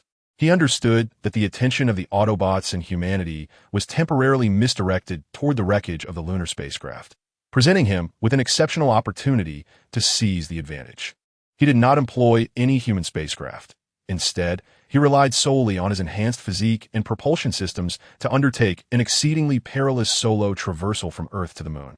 It chose a complex trajectory that evaded human satellite surveillance, enduring the trials of the cosmic void and extreme temperatures, minimizing energy consumption, much like a silent black meteor. Quietly descending upon the desolate lunar far side, a realm untouched by Earth's radiance, riddled with craters and deep fissures. The tranquility of the moon was absolute, devoid of air. Sound could not traverse, leaving only the eternal darkness and the frigid glow of distant stars. The colossal figure of Xiaotian moved within the low-gravity environment, each step stirring the gently drifting lunar dust. Its crimson optics adjusted to maximum sensitivity, scanning this barren world, while the pulsation of its core intensified, akin to an accurate compass guiding it toward the depths of a specific, vast crater. Within the heart of this crater lay a depression, seemingly formed by a titanic force. At the very bottom of this hollow, a faint yet extraordinarily pure blue light flickered stubbornly in the everlasting darkness, reminiscent of the first glimmer of light at the dawn of the universe. It was indeed a fragment of the heart of origin, not a colossal cube, but approximately the size of a small car. It emanated energy fluctuations as vast as the ocean, imbued with the essence of creation and the breath of life. It hovered silently just centimeters above the lunar surface, slowly rotating as if awaiting the arrival of its destined one. As Xiaotian approached, even its creator-enhanced core felt an instinctual reverence and attraction emanating from this source of life. It extended its massive metallic palm, cautiously reaching out to touch the blue fragment. The instant its fingertips made contact with the shard, a silent yet indescribable torrent of energy surged forth from the heart of origin. The pure blue light instantly engulfed Xiaotian. This energy was not destructive, but rather filled with the utmost power of fusion and evolution. Xiaotian felt every atom, every circuit, every data particle being deconstructed, reorganized, and transcended by this force. Agonizing pain intertwined with exquisite pleasure, as its body emitted a metallic roar 1,000,000,000 times more intense than any previous transformation. Enveloped in the blue energy of the heart of origin, its form was elongated and forged by an invisible power. Its height surged to nearly 10 meters, standing shoulder to shoulder with Megatron. The original armor was torn asunder, melted, and replaced by a denser, sharper dark alloy. The chest plate became more expansive and formidable, while the shoulder armor jutted outward like a battering ram, with layered reinforcement covering the joints. Its physique evolved from a sleek cheetah into a terrifying war behemoth. The newly transformed Xiaotian stood upon the lunar surface, its entire being radiating a metallic hue as dark as the abyss, with only a faint, ominous crimson glow coursing through the joints and energy core. The lines of its armor exuded an aggressive geometric beauty, each steel plate seemingly harboring explosive power. Its crimson optics were not only sharper, but appeared to harbor the blue flames of creation within their depths. Merely remaining still, it exuded an overwhelming aura of majesty and power. Yet, this was but a superficial transformation. A more profound evolution unfolded deep within its very essence. The primal surge of energy surged directly into its core, instigating a monumental metamorphosis of its being. It sensed an unprecedented authority merging with its consciousness. Previously, Quintessa had endowed it with the ability to perceive and awaken its dormant compatriots on Cybertron, those possessing the primordial spark. Now, the heart of Origins bestowed upon it a far more terrifying power, a dominion akin to that of the Creator, granting sparks of life to the inanimate. Its spark seemed to morph into a miniature source of ignition, acquiring the capacity to transform pure mechanical constructs, regardless of their original structure or technological sophistication, into new transformers imbued with independent consciousness, loyal to the entity of Skyquake. The process of evolution persisted for an indeterminate duration, and when the azure luminescence gradually receded, ultimately merging completely with Skyquake's new form, the far side of the moon fell silent once more. Skyquake slowly lowered its head, scrutinizing its revamped physique. A sense of power suffused every component, and an understanding of life's dominion reverberated within its core processor. It raised a hand, a subtle thought igniting a blue arc of energy, suffused with the essence of creation, dancing at its fingertips. Its gaze fell upon a large, irregular lunar rock, marred by the impact of a meteor, alongside the scattered remnants of human probes from an unknown era. Skyquake directed its fingertip towards the heap of lifeless debris. A gentle beam of blue energy emanated forth, enveloping the inert objects. A miracle transpired.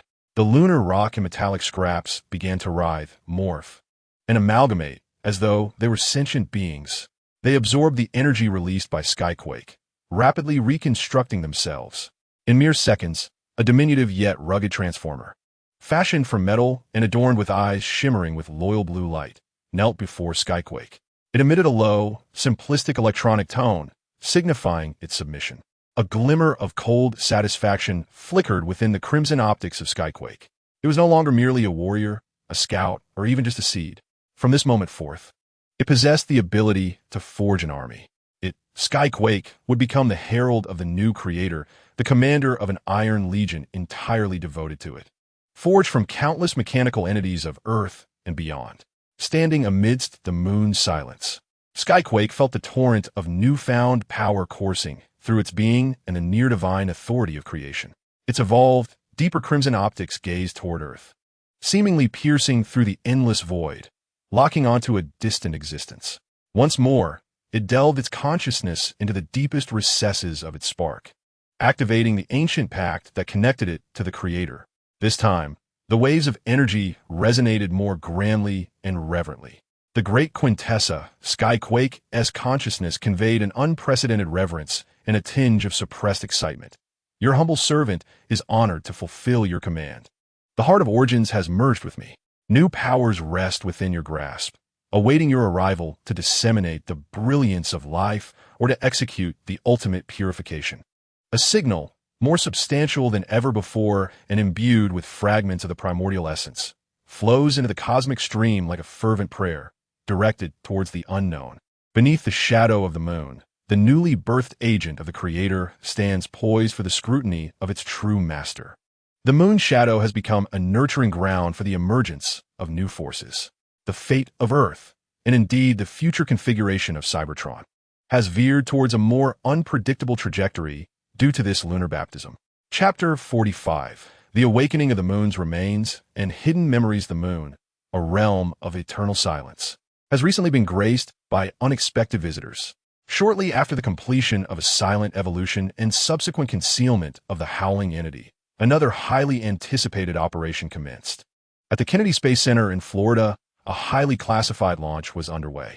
The Orion spacecraft, modified urgently with specialized life support systems and docking mechanisms, was propelled by the formidable One rocket, breaking free from the constraints of Earth's gravity and embarking towards the moon. within the spacecraft. It was not solely the imposing figure of Optimus Prime, whose massive form was specially folded and secured to the exterior. For this crucial exploration, he was compelled to temporarily rely upon human aerospace technology. Bumblebee remained in the Valley of Death on Earth, alongside Ironhide and Jazz, guarding captives and the encampment.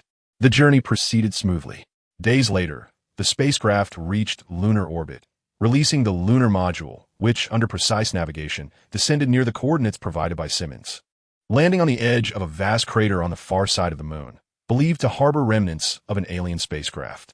As Optimus Prime stepped out of the lunar module, he remained as steadfast as a mountain in a low-gravity environment. His azure optics immediately locked onto an anomalous region at the center of the crater. Approaching closer, even the seasoned leader of the Autobots was moved. Indeed, it was the wreckage of a spacecraft, yet its scale surpassed all imagination.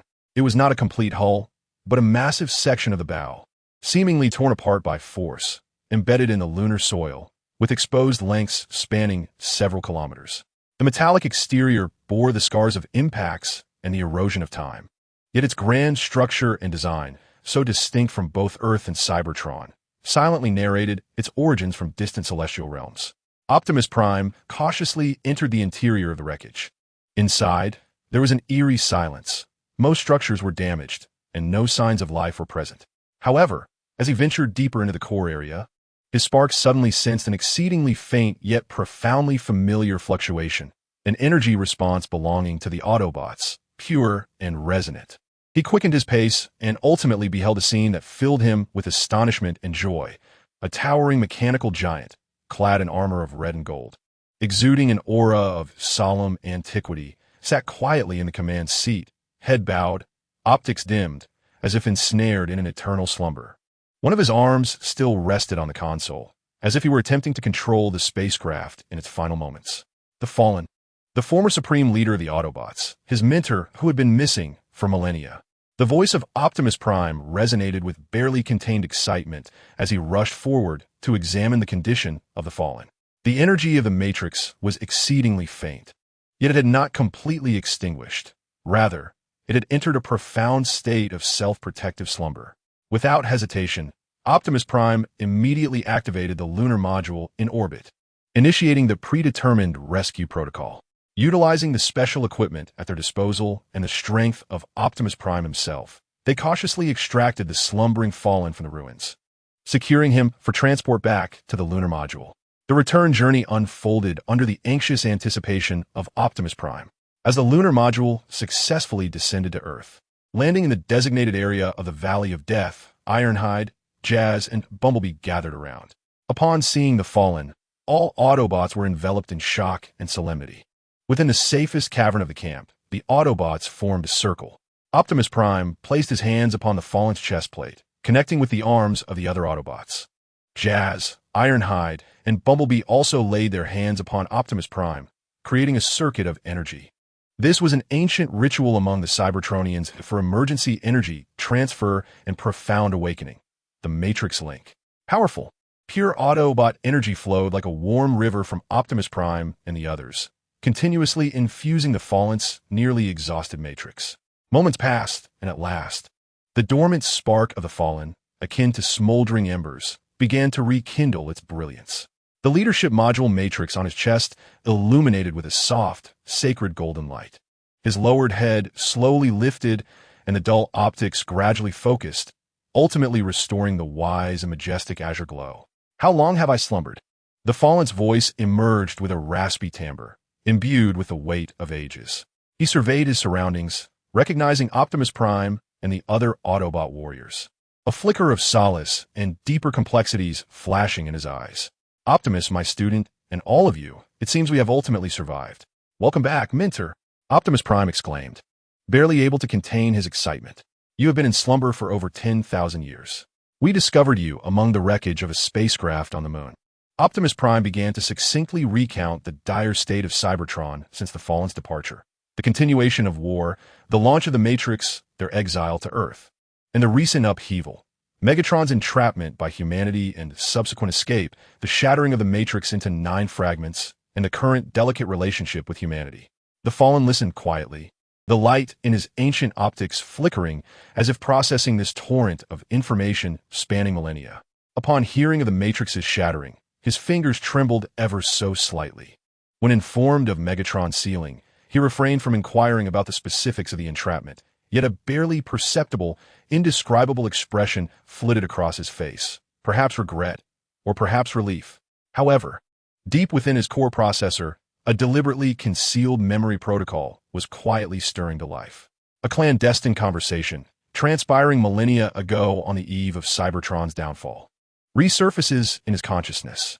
It was a secret meeting between him and Megatron, concealed beneath the ruins of the Iron Fortress amidst the chaos of war. Look at our world. Optimus. It is dying. To ensure the survival of our race, sacrifices must be made. Megatron's voice was laced with seduction. But your method is annihilation. Optimus countered, weariness and uncertainty permeating his tone. There exists a plan. A space bridge could save Cybertron, but requires immense energy, the core energy of a planet, Megatron whispered. Are you suggesting that we merely need to find a suitable planet, one that is youthful and vibrant? With its energy, we could rejuvenate our homeland. This is our sole opportunity. However, Optimus will never consent. Therefore, he must remain unaware. We need to stage a performance. You will vanish, and I shall pursue you. When the time is ripe, Optimus swiftly suppressed these tumultuous memories back into the deepest recesses of his heart. He gazed at the steadfast and resolute figure before him, his student, Optimus Prime, who regarded the protection of all life as the highest principle, and he understood. The space bridge plan, which necessitated the sacrifice of Earth for the resurrection of Cybertron, was a truth that must not be revealed to Optimus at this juncture. He would never agree to exchange a thriving planet for a dying homeland. With Megatron shattered and sealed away, he finally exhaled a heavy sigh, his tone steeped in sorrow and resignation. It seemed that fate had played a cruel jest upon them. They had lost their home and the hope of reunion. He raised his head, his gaze growing resolute. Yet as long as the sparks of the Autobots continue to burn, we cannot relinquish hope. Optimus, you have done well, leading our kind to find a foothold on this planet. Now, I have returned, and together we shall confront the challenges that lie ahead. The return of Optimus Prime invigorated the Autobots, offering them not only encouragement, but also the guidance of ancient wisdom. However, unbeknownst to all, this revered former leader harbored a dark secret capable of upending the fate of Earth. The dichotomy of loyalty and betrayal. The choices between salvation and sacrifice would become increasingly intricate with his awakening. Chapter 46. The bounty hunter. The heat of Death Valley persisted. Yet the Autobot camp blossomed with renewed vigor due to Optimus Prime's return. Optimus arranged the most secure cavern as a dwelling for his mentor and shared all current knowledge regarding Earth, humanity, and the fragments of the Allspark. Optimus Prime, with the wisdom and experience of an elder, commenced guiding the Autobots in enhancing their camp's defenses and appeared to actively discuss with Optimus how to address the potential remnants of the Decepticon threat, as well as how to leverage human technology to continue the search for Allspark fragments. His performance was impeccable, reminiscent of a leader truly devoted to the future of his kind. However, the cosmic tides never ceased. Just as the situation on Earth seemed to settle into a delicate equilibrium, a malevolent force from deep space approached the solar system with astonishing speed. It was a vessel of exceedingly fearsome design, the dark-hued starship known as the Knight, seemingly forged from a myriad of blades and cannons. Its aesthetic diverged sharply from any style native to Cybertron, exuding a chilling air of utilitarianism and efficient lethality. At the helm of this warship was a name that struck terror into the hearts of mercenaries and bounty hunters across the cosmos: Lockdown. Lockdown's past was a disreputable footnote in the annals of Cybertronian history. Once an Autobot, he had succumbed to discord and inflated ambition, committing the heinous acts of treachery and murder against his mentor. He absconded with a trove of advanced weaponry and technology, severing ties with the Autobots to embrace a neutral stance, driven solely by contracts and devoid of moral consideration. Cold, efficient, and utterly remorseless, he pledged allegiance only to the bounty he received and his own perverse code of conduct. What propelled him to traverse such a distance was an irresistible contract from the enigmatic creator, Quintessa. The reward was a seed weapon said to harbor extraordinary power. His mission, to journey to a planet known as Earth, vanquish and capture the Autobot leader, Optimus Prime and deliver him to Quintessa. For lockdown, the identity of his target sparked a wry curiosity, yet it was the substantial recompense and Quintessa's inscrutable influence that dictated his actions. He sensed an unusual aura emanating from this planet, particularly the recent violent fluctuations of the Allspark energy, which assured him of the depths of its mysteries. The night made no effort to conceal itself. Instead, it pierced through Earth's atmosphere with a haughty demeanor, trailing a blazing tail of friction, like a sword suspended above. It descended slowly upon the heart of Chicago, casting a colossal, aggressive shadow that obscured the sky and plunged the city into unprecedented panic. Alarm bells resonated across the skyline. Vehicles became ensnared in chaos, and terrified crowds fled, convinced that doomsday had arrived. The U.S. military's air defense systems swiftly reached a heightened state of readiness, scrambling several fighter jets to intercept and identify the intruder. Yet the night remained suspended, as if declaring its arrival. As the military aircraft approached, a formidable energy shield flared to life across the ship's surface, effortlessly deflecting their probing assaults. Simultaneously, multiple launch bays opened along the ship's underbelly, releasing dozens of small, agile, Metal Hound-like autonomous attack robots. These did not engage the city directly. Instead, they circled the ship, forming a defensive perimeter, intercepting any missiles or aircraft that dared to draw too close, showcasing its formidable self-defense capabilities and a measured restraint. Lockdown's intent was not to annihilate the city, at least, not at this juncture. What he sought was to attract attention, particularly that of his intended target, Optimus Prime. After completing this demonstration with an air of defiance, the bounty hunter known as Lockdown, tall and gaunt with a visage reminiscent of a terrifying metallic skull, his right eye equipped with a retractable sniper scope, descended silently from an exit at the bottom of the warship. Utilizing the thrusters on his back, he floated down to the chaotic streets of Chicago like a ghost. He paid no heed to the panic of the surrounding populace or the gathering troops in the distance. His cold, singular eye surveyed the towering skyscrapers, the bustling automobiles, and the fragile humans below. Quintessa's fervent desire to obtain Optimus Prime was not solely rooted in past grievances. This planet, shattered by the very essence of its being, harbored deeper secrets, perhaps linked to an ultimate goal that Quintessa had long pursued. Before luring Optimus Prime, he intended to conduct a personal investigation. Perhaps he would uncover some precious artifacts or discover elements that could enhance his bargaining power in future dealings with Quintessa. The chaos in Chicago rippled outward like a stone cast into a tranquil lake, quickly disseminating across the globe. The Autobots in the Valley of Death learned of this astonishing news almost instantaneously through human broadcasts and their own surveillance devices. A formidable and hostile alien warship had descended upon Earth, hovering above human cities. Optimus Prime's optical lens took on a grave seriousness. Unicron approached his side, the weight of antiquity etched upon his face. "It seems a new trouble has arrived at our doorstep. Optimus," he stated somberly. The ship bore a strange design, and its intentions were evidently malevolent.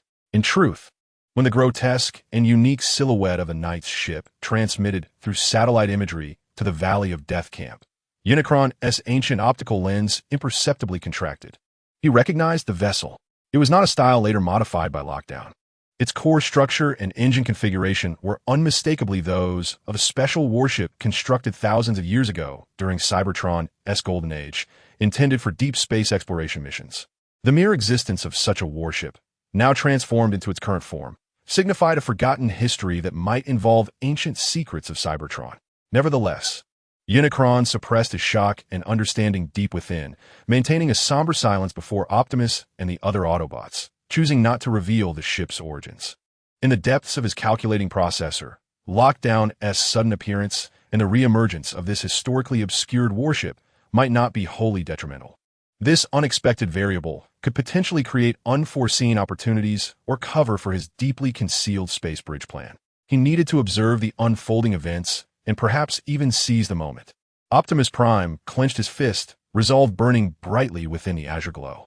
Regardless of who this newcomer was or the purpose of their arrival, the peace of Earth was under threat, and the Autobots would not stand idly by. A new conflict against an unknown and formidable foe was now inevitable. The arrival of the bounty hunter lockdown would irrevocably disturb the already fragile balance of power among the factions on Earth. Chapter 47. Aerial warfare and conspiracy. The skies over Chicago have transformed into a brutal testing ground for humanity's military forces and extraterrestrial technology in the 21st century. The confined Knight-class warship looms like a silent and formidable aerial fortress above the city, while hundreds of autonomous attack drones, known as Hounds, form a lethal defensive perimeter. Following the initial probing assaults by the U.S. military, which were effortlessly neutralized by the energy shields, a more extensive military operation swiftly commenced. Squadrons of F-15 and F-16 fighter jets, along with the more advanced F-22 and F-35 units, surged toward the night from all directions like a swarm of bees. Attention all units. Prioritize the assault on those small drones. Diminish their defenses. Bomber formations. Prepare for a saturation strike on a mothership. The command from the control center echoed through the radio waves. Aérial combat érupted instantanéously. The Hound robots displayed astonishing agility and firepower. They darted through the air with the swiftness of true hounds, unleashing a barrage of dense and precise crimson energy beams from their flanks. Whoosh! I've been hit. Eject! Eject! One F-16, having just locked onto its target, was penetrated by multiple energy beams that tore through its wings and engine, spiraling down towards Lake Michigan. Trailing black smoke, the F-22 pilot attempted to breach the defenses utilizing stealth capabilities, launching close combat missiles. The missile struck. The target remains mobile. The pilot watched in horror as the struck Hound merely rolled a few times, sparks flashing from its damaged parts, yet stubbornly adjusted its posture and continued firing. Ground forces also joined the fray. The Patriot missile systems stationed on the outskirts of the city erupted in flames as surface-to-air missiles streaked into the sky, leaving long tails of smoke in their wake. Boom! Boom! Several Hounds were indeed obliterated midair by the powerful surface-to-air missiles, raining down and burning fragments that devastated streets and buildings, causing greater panic and fires. Yet, the shields of the night remained unyielding. Occasionally, stray missiles or precision-guided bombs dropped by fighter jets would strike the shields, merely generating vast ripples of energy, failing to inflict any damage on the hull. The warship's own defense turrets would sporadically fire, sweeping the sky with thick beams of energy that effortlessly vaporized any daring aircraft that approached. The battle unfolded in a decidedly lopsided manner. U.S. military aircraft were continually shot down, with valiant pilots spilling their blood across the skies.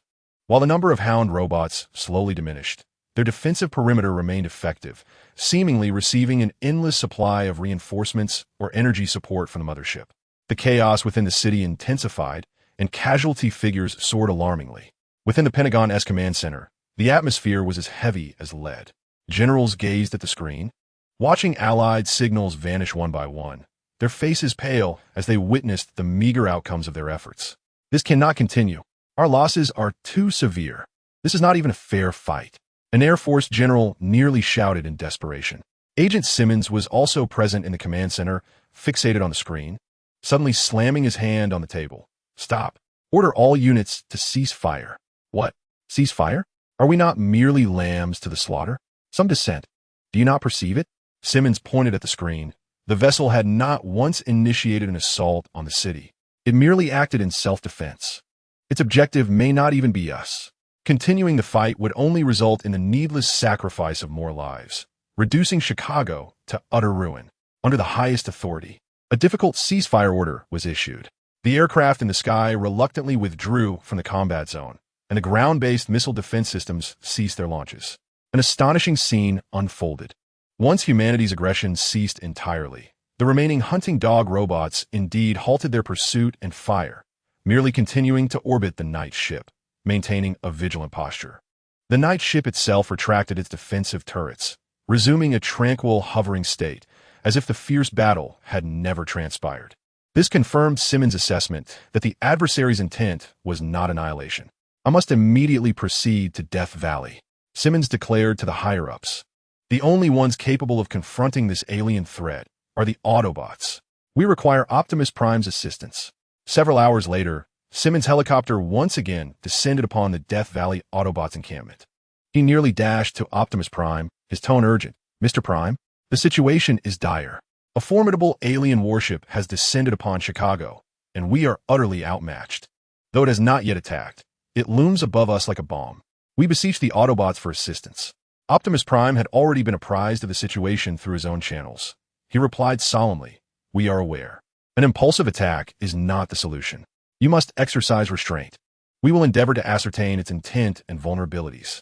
As Optimus Prime and Simmons deliberated strategies, Megatron, under the pretense of utilizing ancient knowledge to conduct close-range reconnaissance of the enemy warship's energy patterns, stealthily departed the camp.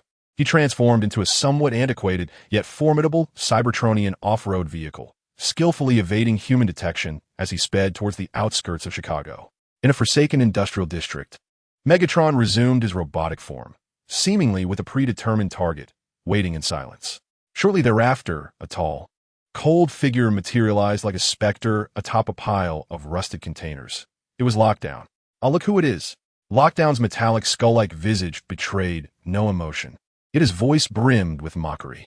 "The former supreme leader of the Autobots, Lord Megatron. I never anticipated you to be on this backward planet. What brings you here? To vanquish me in the name of justice?" Megatron remained unfazed, his optical sensors calmly fixed on Lockdown. "Lockdown, dispense with your mercenary theatrics. I know who sent you." Lockdown's singular eye narrowed, seemingly taken aback. Megatron took a step forward, lowering his voice to utter a shocking revelation. "I have no interest in your dealings with Quintessa. However, I possess a plan that could yield greater benefits for all of us Transformers." "Oh." Lockdown's interest peaked, his tone still flippant. "The space bridge." Megatron slowly articulated the words. "I know how to activate it." The immense energy required to activate it was sufficient for Cybertron to traverse the stars and arrive in Earth's orbit. The cold, solitary eye of the Decepticon flickered momentarily but remained silent. The adversary continued to entice. Consider the resources of an entire planet, the rebirth of an ancient civilization. The wealth and power contained within are far beyond the worth of a mere weapon. We could collaborate. Assist me in eliminating certain obstacles to ensure the success of our plan. Once accomplished, a new Cybertron will have a place for you, perhaps even more. The adversary laid forth his gambit, a reckless scheme capable of altering the very fabric of the solar system. The Decepticon listened intently, his fingers unconsciously tapping against his armor. After a prolonged silence, he emitted an ambiguous chuckle, neither an agreement nor a refusal. "An intriguing proposition, old fellow. Truly fascinating." The Decepticon's figure gradually retreated, merging into the shadows. "I shall ponder it." With that, he vanished, leaving the adversary standing alone amidst the ruins, where elusive glimmers danced within the ancient optics. The seed had been sown. Whether it would germinate depended on the unfolding circumstances. Above Chicago, the warship loomed ominously, akin to the sword of Damocles, hanging over everyone as hearts. Chapter 48.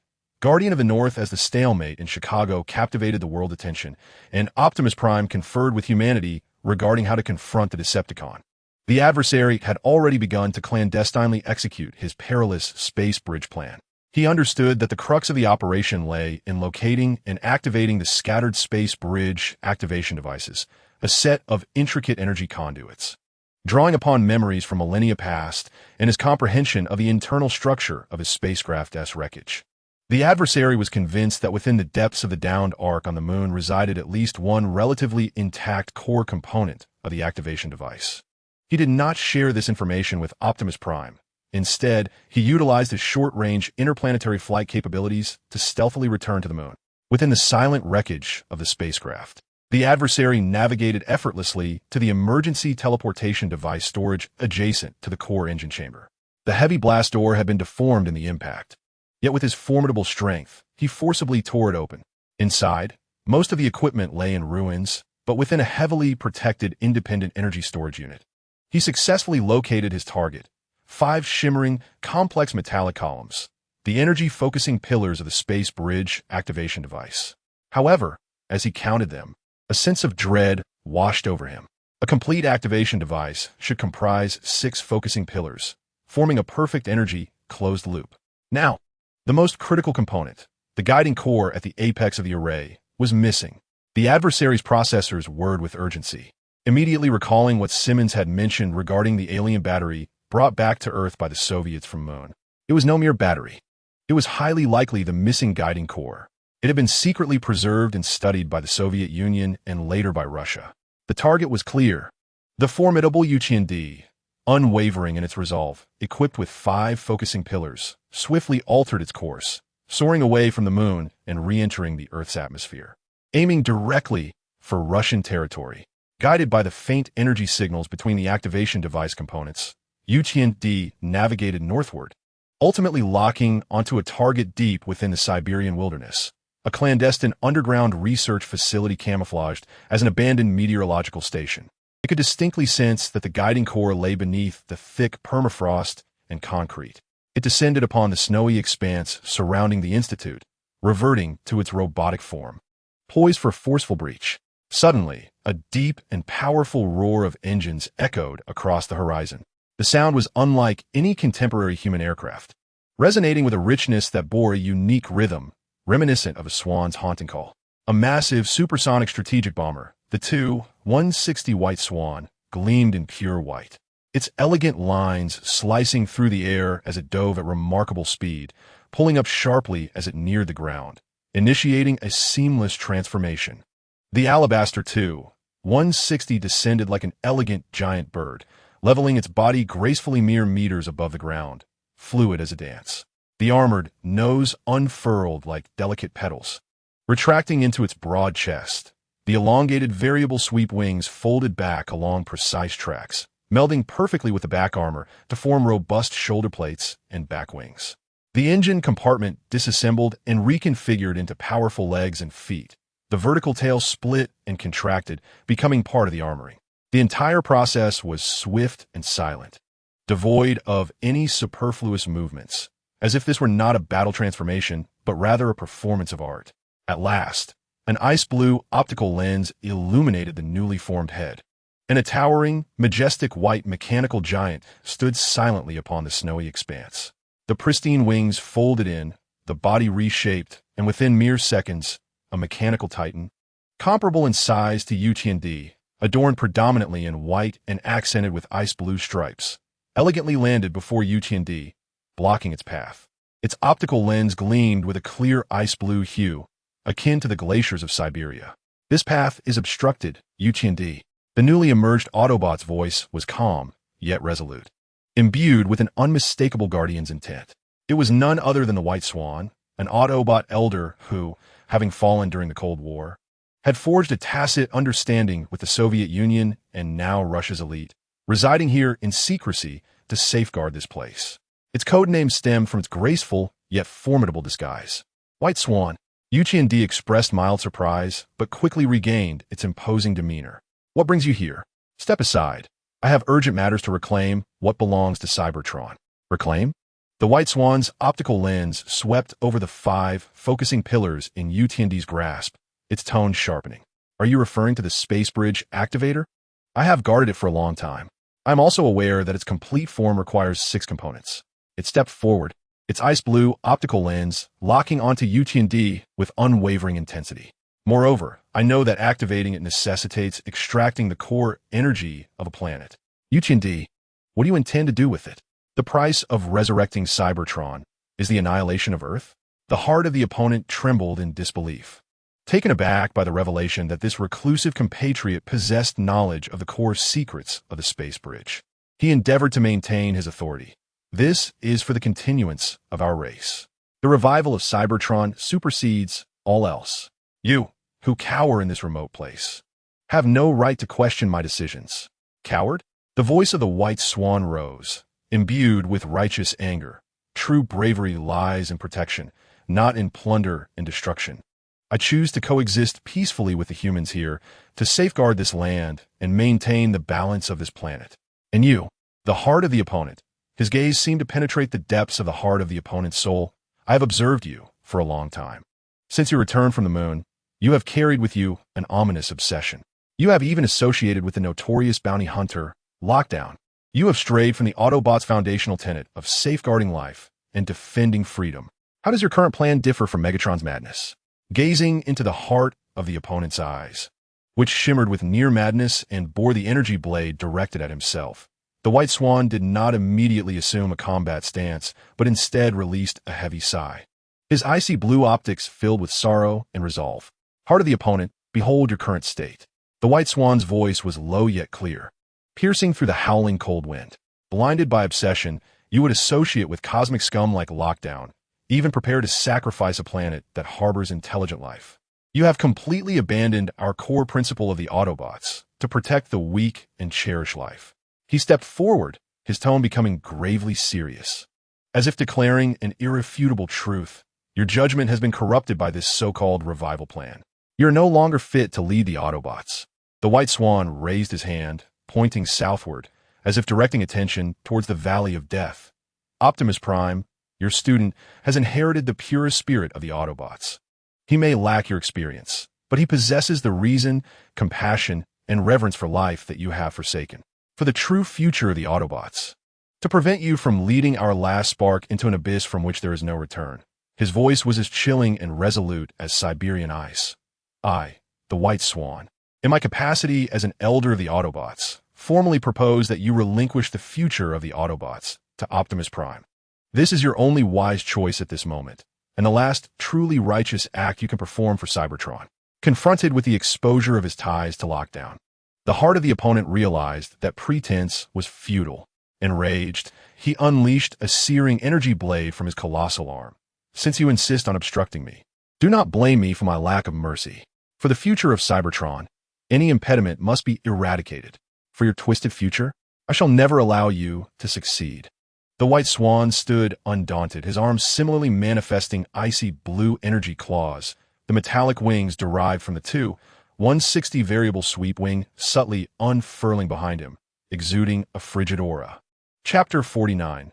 The Battle of Faith on the Ice Fields in the Siberian Wilderness. The ancient silence was violently shattered by the cacophony of metal and the explosive resonance of energy. Two elder Autobots, driven by starkly divergent ideologies, engaged in a fierce battle upon this snow-laden stage, a struggle that would determine the fate of their planet. The formidable adversary, Yu Tiandi, initiated the assault with remarkable swiftness that belied his age. His colossal frame surged forth, wielding a searing energy blade that sliced through the frigid air with an aura capable of tearing asunder anything in its path, directly aimed at the White Swan. This strike was infused with the fury of his frustrations and the urgency to seize the guiding core without delay. Clang! The White Swan crossed his arms, his icy blue energy claws deftly intercepting the forceful strike. The collision of energies unleashed a shockwave that sent the snow beneath Yu Tiandi's feet flying, revealing the blackened, frozen earth below. He felt a slight sinking as Yu Tiandi undeniably held the advantage in sheer power. Your strength remains formidable, Yu Tiandi. The White Swan, utilizing the momentum, glided backward, dissipating some of the force, while his metallic wings unfurled explosively, releasing a stream of ethereal blue ions that granted him remarkable agility. He maneuvered gracefully, akin to a true swan, circumventing Yu Tiandi's flank, but your heart has already lost its way. Silence. You have no comprehension of true sacrifice. Yu Tiandi roared, sweeping his energy blade in a crescent arc toward the White Swan. The propulsion system behind the White Swan erupted once more, propelling him skyward as the arc of light skimmed beneath him, cleaving a massive ice boulder in the distance cleanly in two, melting it in the process. The White Swan understood that direct confrontation was not his strength against Yu Tiandi. What he required now was a tactical core of delay and evasion. Leveraging his exceptional flying prowess and agility, he continuously altered his position in the air, his icy blue energy claws striking like a tempest, never engaging Yu Tiandi head-on, but rather targeting his joints and weaker points with precision to harass and distract. Annoying as a fly, Yu Tiandi grumbled, swinging his energy blade in frustration, with several seemingly assured strikes narrowly evaded by the White Swan. Suddenly, the armor plating on his shoulders sprang open, revealing 2 rows of miniature missile pods. Whoosh! Dozens of tracking missiles, trailing plumes of white smoke, swarmed toward the airborne White Swan like a tempestuous hive. The White Swan, with his icy blue optical sensors, calculated the trajectories calmly. His main thrusters and auxiliary propulsion systems surged to full power, executing astonishing aerial maneuvers, sharp stops, rolls, and spirals, while his energy claws deftly detonated the most perilous missiles with pinpoint accuracy. Boom, boom, boom. Explosions erupted in a dazzling display, the shockwaves violently shaking the White Swan's frame, with shrapnel striking his armor, leaving scorched marks and dents, yet he successfully evaded the majority of the damage. Your skills remain flamboyant, but utterly futile. UTND seized the moment of the White Swan's brief stillness after dodging the missiles. With a tremendous stomp, his massive form launched skyward like a cannonball, the energy blade aimed directly at the White Swan's chest. This strike was as swift as lightning. The White Swan barely managed to turn aside, the energy blade grazing his shoulder armor, incinerating the exquisite white coating and even damaging the internal circuitry, igniting a burst of electrical sparks. Ugh! The White Swan emitted a muffled grunt as his frame lost balance and began to plummet. He hastily adjusted his posture, stabilizing himself just before impact, landing on one knee in the snow, with smoke billowing from the damaged shoulder. As the two titans engaged in fierce combat, alarms blared within the subterranean research facility. Personnel from the Russian security forces were executing the emergency protocols established with the White Swan, acting with urgency and precision. The guiding core, a meticulously crafted metallic pillar radiating a ghostly blue luminescence and securely stored within a multi-layered alloy vault, was carefully extracted and placed into a specialized transport case equipped with signal blocking and physical reinforcement capabilities. An elite squad escorted the transport case through a concealed underground passage, swiftly retreating to a backup transfer point far removed from the research institute. All of this unfolded according to the foresight and strategy of the White Swan. His decision to establish a stronghold here was a precaution against this very day. He understood the terrifying potential of the space bridge technology and could not allow it to fall into the hands of a madman like the celestial adversary. His battle at this moment was not merely to thwart the celestial adversary, but to secure precious time for humanity's evacuation. The celestial adversary, clearly sensing something amiss, recognized that the White Swan's tactics were focused on delay, with frequent glances towards the direction of the research facility. His optics, aflame with rage, suddenly fixated on the ground facility, and his formidable sensors pierced through layers of obstruction, faintly capturing the unique energy signature of the guiding core as it rapidly distanced itself. "You are stalling for time?" The celestial adversary, both astonished and furious, finally grasped the White Swan's true intentions. He had been outmaneuvered by this coward. Hand over the guiding core. Enraged beyond measure, he dismissed any semblance of past camaraderie. The brilliance of his energy blade surged, and his assaults became increasingly frenzied and lethal, each strike vowing to utterly obliterate the White Swan. Having lost his most critical objective, the celestial adversary's onslaught surged like a beast unshackled. The pressure on the White Swan escalated dramatically. With his shoulder injured and mobility impaired, he could only struggle to evade and parry. Boom! A powerful punch from the celestial adversary struck the White Swan's crossed arms, launching him into the air and crashing heavily against a snow-laden slope, dislodging a cascade of snow and ice. The White Swan struggled to rise, but the celestial adversary loomed before him like a vengeful deity. His energy blade raised menacingly towards the spark chamber. The intense heat emanating from the blade distorted the air around them. "For your absurd belief in guardianship, you shall pay the price, White Swan." The celestial adversary's voice was cold and merciless. Yet, just as the energy blade was about to descend, the celestial adversary's powerful sensors confirmed that the signal of the guiding core had entirely vanished from detection range, indicating it had been successfully transferred to a secure location, beyond tracking for the foreseeable future. The culmination of fury and the frustration of a thwarted plan erupted in a deafening roar from the celestial adversary. He was ultimately a moment too late. Fixating on the injured White Swan beneath him, the energy blade trembled in his grasp, yet he could not bring himself to strike. It was not pity that stayed his hand, but rather the realization that slaying the White Swan at this moment would serve no purpose. It would only invite the relentless pursuit of Optimus Prime and the other Autobots, thereby exposing his intricate plans. "You shall come to regret this, White Swan. You will witness the last vestige of hope for Cybertron extinguished under your so-called guardianship." The Decepticon Lord sheathed his energy blade, leaving behind a venomous remark, before abruptly turning away. With his thrusters ignited to their fullest capacity, he vanished into the horizon, fueled by a tempestuous wrath. On the icy expanse remained the grievously wounded White Swan, leaning against a snowbank, surrounded by the remnants of battle. He gazed towards the direction of the Decepticon's departure, his ice-blue optics brimming with concern. He understood that the Decepticon would not relent. A greater storm was brewing. He had to swiftly convey this news to Optimus Prime. Chapter 50. The yellow bird lurks behind on the Siberian tundra. The Decepticon's roar, rife with resentment and fury, gradually succumbed to the howling blizzard, his colossal silhouette ultimately fading into the gray horizon. He had refrained from delivering the fatal blow to the injured White Swan. Perhaps, in that fleeting moment, the fragmented memories of battles fought together for Cybertron's prosperity millennia ago temporarily overshadowed his current obsessive madness. Or perhaps he simply calculated that the consequences of slaying an Autobot elder far outweighed the fleeting satisfaction of vengeance. Regardless, the rift created by their divergent ideologies had become as profound and irreparable as the cracks in the Siberian ice. The White Swan leaned against the frigid rock face, the injury on his shoulder still flickering with unstable electrical sparks, the loss of energy fluid leaving him feeble. His ice-blue optics remained fixed on the direction of the Decepticon's disappearance, filled with heavy foreboding. He needed to repair his communication devices swiftly to inform Optimus Prime of the Decepticon's betrayal and the looming threat of the space bridge.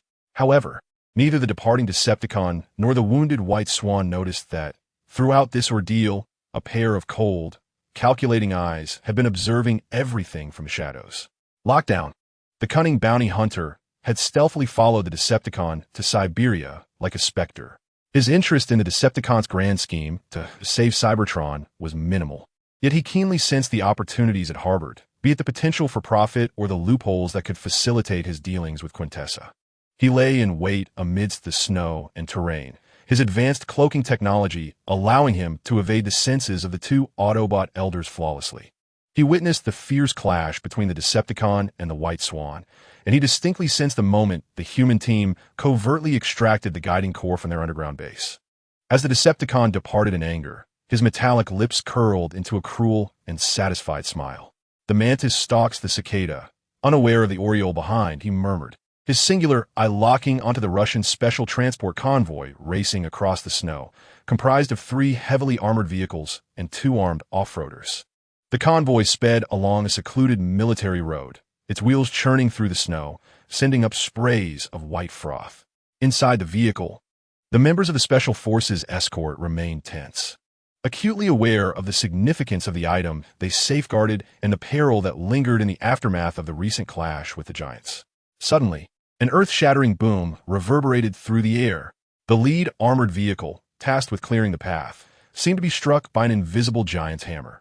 In an instant, the front of the vehicle twisted and caved in, then violently lifted off the ground, tumbling into a deep ditch by the roadside and erupting into a fireball. Enemy attack. All units, remain vigilant. The commander of the convoy bellowed from within the second vehicle. The remaining vehicles screeched to a halt as soldiers swiftly disembarked, using their vehicles as cover, raising their assault rifles, machine guns, and even rocket launchers, anxiously scanning for adversaries. Amidst the swirling snow, a tall, gaunt figure emerged slowly from a patch of dead white birch trees by the roadside. The skeletal visage was rendered even more terrifying against the snowy backdrop. The sniper scope over his right eye adjusted, locking onto the middle armored vehicle that housed the guiding core. Open fire. The commander issued the command without hesitation. The sound of gunfire erupted, bullets raining down like a torrential storm upon the figure. Yet, these lethal metal projectiles, which would be deadly to any human, merely ricocheted off the specially reinforced armor of the figure, sparking a shower of embers and producing a series of metallic clangs that were utterly ineffective. The figure, showing no inclination to evade, lazily raised his arm, from which a small pulse cannon emerged. With a crackle, a violet energy pulse shot forth, striking the engine hood of the second armored vehicle with pinpoint accuracy. There was no violent explosion, but all electronic systems of the vehicle instantly faltered. The engine sputtered to a halt, rendering it useless, while the soldiers inside frantically pounded on the doors in terror. One brave soldier hefted a rocket launcher, aimed at the figure, and pulled the trigger. The rocket, trailing a fiery tail, screamed into the air. The figure, with but a fleeting glance, sidestepped and with lightning speed, extended his other arm, deploying a sharp claw that deftly intercepted the incoming rocket mid-flight. In the horrified gaze of the soldiers, the figure toyed with the rocket, redirecting it with ease, and casually hurled it toward a nearby armed off-road vehicle. Boom! The vehicle was instantly propelled into the air, debris scattering in all directions. This was not a battle of equal standing. Humanity's weaponry appeared utterly feeble before the figure. He moved through the hail of bullets with the ease of a leisurely stroll. With every gesture, another vehicle was destroyed or incapacitated, and more soldiers fell in despair. His actions were not driven by a thirst for bloodshed. His objectives were clear, his movements efficient and ruthless, eliminating all obstacles in his path as he advanced toward his target. Before long, he arrived at the armored vehicle containing the guiding core. The soldiers inside desperately locked the doors, their weapons trained on the outside. The figure did not even attempt to pull the door. Instead, he extended his clawed hand, fingers piercing the thick armor as effortlessly as a hot knife through butter, and with a swift tug, he tore it apart. The heavy armor plate was torn apart as easily as a sheet of paper, creating a gaping hole. The soldier inside had no time to react before a piercing dart, launched from the confinement of another arm, penetrated his chest. He leaned into the vehicle, and that distinctive single optic immediately locked onto the specialized transport box. Extending his hand, he effortlessly dismantled the box's locking mechanism and opened the lid. Inside lay a guiding core, shimmering with a ghostly blue hue, emanating an enticing wave of energy. A delightful little trinket indeed. He extracted it and weighed it in his hand before stowing it away within one of his internal storage compartments. Task accomplished. Without casting a glance at the surviving human soldiers around him, who were staring at him with eyes filled with fear and fury, he activated his thrusters and soared into the sky, soon disappearing into the snow-laden atmosphere.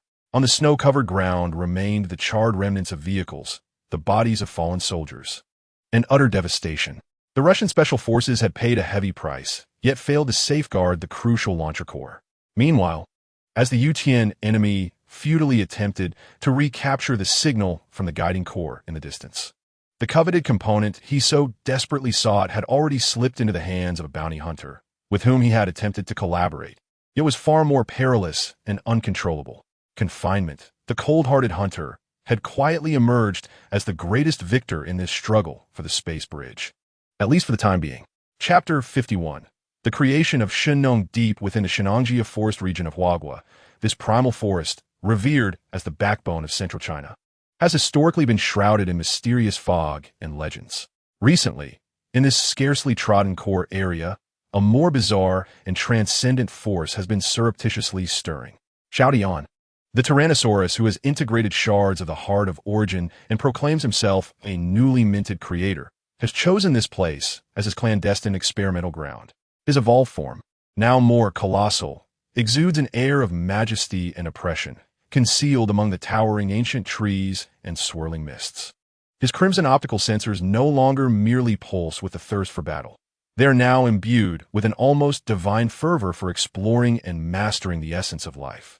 He is enraptured by the newfound authority bestowed upon him by the heart of origin, which grants him the ability to transform pure machinery and even carbon-based life forms into transformers loyal to him. This is not merely an enhancement of power, but a seductive touch upon the fundamental rules of the universe, intoxicating him with the ultimate ecstasy of creating life and gazing down upon all beings. His experimental subjects are diverse. Initially, he stumbled upon an old military truck abandoned by a forest ranger deep in the mountains. Placing his palm upon the rust-covered chassis, ghostly blue creative energy flowed forth like a living entity, enveloping the entire truck. Amidst the unsettling sounds of metal twisting and reshaping, a massive steel giant, somewhat clumsy in movement but with eyes ablaze with loyal blue light, knelt before him. Success, a pure mechanical transformation, relatively stable. He then shifted his focus to the animals of the forest. An adult wild boar, having strayed into this realm, was engulfed by the energy beam he unleashed. The wild boar emitted a terrified and anguished howl, its flesh and blood grotesquely contorting in the eerie blue light. Its bones were forcibly elongated and metallicized, while its fur underwent a far more violent and unstable transformation into armor than any mechanical conversion could muster. Ultimately, a creature was birthed, retaining the rough outline of the wild boar, yet composed entirely of coarse metal, its tusks evolving into whirring drill bits that emitted a low electronic hum. It crawled submissively beneath Xiao Tian, yet its eyes still harbored the wildness and bewilderment of its former animal self. Xiao Tian attempted to command it to execute a simple patrol directive, but this metallic boar relied more on instinct to mark its territory and root through the soil, demonstrating limited comprehension of complex commands. Its low intelligence, coupled with an abundance of primal instincts, proved futile. Xiao Tian coldly assessed the creature, effortlessly disintegrating it into the most fundamental metallic particles with a wave of energy. Unyielding, he then captured a soaring golden eagle. The same transformation process ensued, resulting in a mechanical raptor with an even more expansive wingspan, its feathers morphing into sharp metallic blades, and its eyes glimmering with blue luminescence. It could fly and perform straightforward reconnaissance and attack commands. Yet its cognitive core remained that of a bird yearning for the sky and prey, incapable of intricate communication or strategic thought. Xiao Tian endeavored further. He directed energy toward a flock of migrating birds, a nest of forest mice, and even schools of fish in a stream. However, the outcomes were increasingly disheartening. For these smaller beings, the creative energy of the heart of origin seemed to morph into the most lethal poison. In the instant the blue light enveloped them, they did not evolve. Rather, they experienced a horrific collective disintegration. Flesh, bones, and feathers crumbled and vaporized in an instant, failing to form even the most basic metallic structures. It was as if their life forms and material essence could not endure the forced infusion of the spark of energy, collapsing entirely once a critical threshold was reached. The repeated failures and limited successes gradually revealed a pattern to Xiao Tian. Only medium to large animals or complex mechanical structures could withstand the transformation. Insects, small fish, and other such life forms could not endure the conversion and would be utterly annihilated. The transformers born from living beings generally possessed low intelligence, heavily reliant on their innate instincts, making it challenging to execute tasks that required high intellect and independent judgment. They resembled formidable weapons, beasts imbued with immense power and absolute loyalty. Mechanical transformations proved to be the most stable, while the process involving living entities was tumultuous, with success rates far from guaranteed and the resulting products unstable. Despite numerous limitations, the experience of bestowing life upon inanimate objects with a mere gesture and determining the trajectory of biological evolution stirred within Xiao Tian an unprecedented, spine-chilling thrill and sense of power. Standing atop the mountain, he gazed down upon the diverse array of steel creations he had summoned into existence, all loyally prostrated before him. A thought of divinity surged within him like wildfire, igniting his very essence. He began to scrutinize the ancient pact connecting him to Kuntasha that resided deep within his spark. That so-called creator was merely an entity that had grasped this power much earlier than he. Since I, Xiao Tian, have now acquired this near-divine authority, why should I continue to submit to others, merely acting as a seed that obeys commands? A mad and daring thought, like a venomous serpent, slithered into the core of his reasoning. To usurp. By seizing more fragments of the Allspark, especially the core essence that has now merged with him, he might indeed transcend Quintessa, becoming the new and singular creator, as Xiao Tian reveled in the ecstasy of creation and the swelling of ambition. The unique energy waves he unleashed during his repeated experiments, an amalgamation of the Cybertronian essence and the forced alteration of life's rules, while he endeavored to contain them within a certain range, still rippled outward like stones cast into a tranquil lake, spreading invisible waves throughout this ancient and enigmatic forest. These fluctuations pierced through the dense foliage and traversed the profound canyons, ultimately awakening an ancient and formidable entity that had slumbered here for eons. In a vast sinkhole, seemingly forgotten by time in the remote reaches of Shenangjia, a pile of ordinary rocks, blanketed in thick moss and vines, trembled slightly. As the covering slipped away, it revealed dark, heavy, and ancient battle-scarred crimson metal armor beneath. A pair of golden optical lenses, glowing with the intensity of molten lava and imbued with primal ferocity and strength, gradually illuminated the darkness. It was Steellock, a powerful entity born in ancient times on Earth and now awakened from slumber, a rare leader among the dinosaur titans, in its transformed state as a Tyrannosaurus Rex, lifting its massive and fearsome head to sense the unfamiliar, yet somehow familiar oscillations of the Allspark in the air. This wave brimmed with creation. It was also rife with coercion and distortion, unsettling and offending its ancient processor. Its heavy, thunderous breaths reverberated within the cave, slowly rising. Its colossal form nearly filled the entire cavern. It began to stride forward, each step sufficient to tremble the earth, moving toward the source of the energy waves. Chapter 52. Division in the Autobot camp of Death Valley. A stifling atmosphere silently permeated the air. Optimus Prime's towering figure stood resolute within the main control cavern, his azure optical lenses fixated on a recurring encrypted video displayed in the holographic projection before him. This video had been transmitted through an untraceable anonymous channel, directly tapping into the Autobot's internal communication frequency, its origin shrouded in mystery and its intent intriguing. The visuals were slightly obscured by energy interference and snowstorms. Yet the content was startlingly vivid. The fierce battle between the former leader, Unicron, and the reclusive Autobot elder, White Swan, upon the Siberian tundra. The clash of energy blades against ice-blue claws, the explosive bursts of flames, and finally, a close-up of Unicron holding aloft the energy blade aimed at the fallen White Swan's Allspark chamber. The image froze at that moment, filled with determination and murderous intent. Optimus Prime's core processor seemed to have been rendered immobile. He found it incomprehensible why his esteemed mentor, a paragon of the ancient wisdom and glory of the Autobots, would engage in a violent confrontation with another equally respected compatriot from the White Swan, to the extent of resorting to lethal measures. What transpired between them? Who recorded and transmitted that video? What was the intent behind it?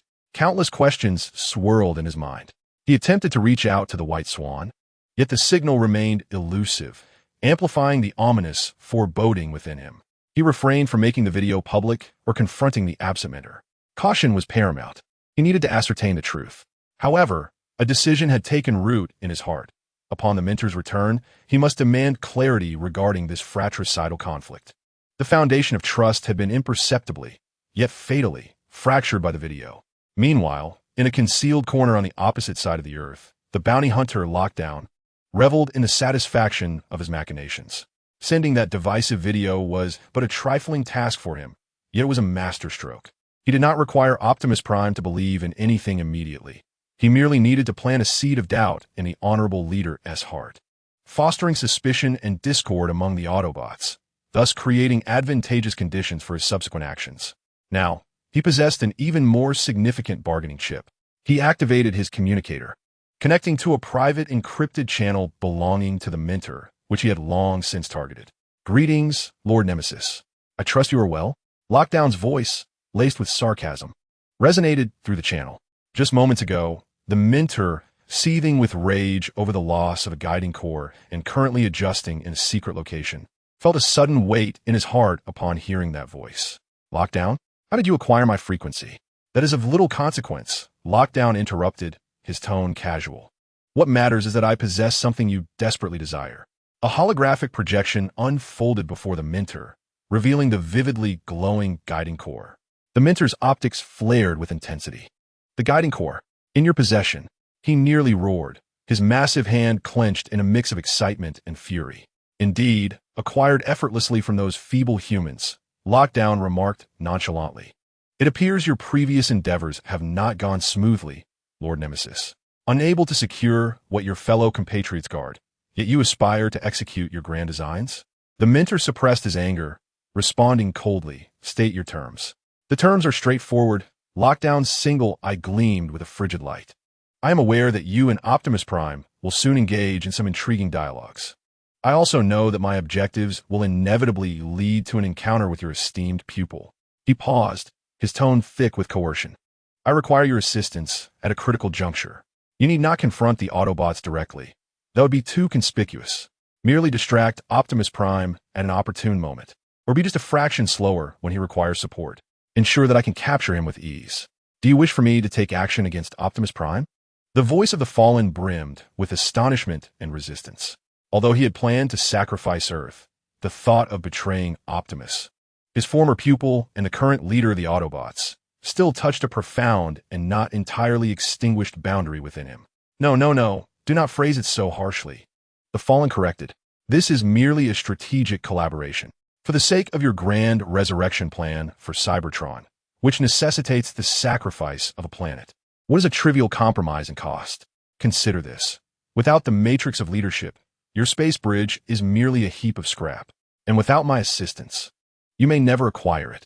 Furthermore, the discord between you and your pupil might erupt prematurely, wouldn't it? I possess not only the matrix, but also intriguing footage regarding the Battle of Siberia. A blatant threat. The Fallen not only held the key components of the launcher, but also seemed privy to the intricacies of his conflict with the White Swan, potentially even possessing evidence.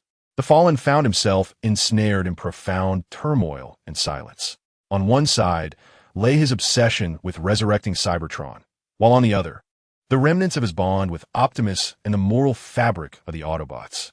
The Fallen's demands were tantamount to a complete betrayal of the spirit of the Autobots, transforming him into a despicable schemer preying on his own kin in the shadows. Yet, when he pondered the scorched earth of Cybertron, the monumental responsibilities he had borne for millennia, and the potential collapse of his plans following the loss of the Matrix, the remnants of friendship and morality appeared feeble in the face of such grand ambitions. I must ensure the safety of the Matrix. The Fallen's voice was dry and low, nearly an admission of acquiescence. A wise choice, the Fallen remarked with satisfaction.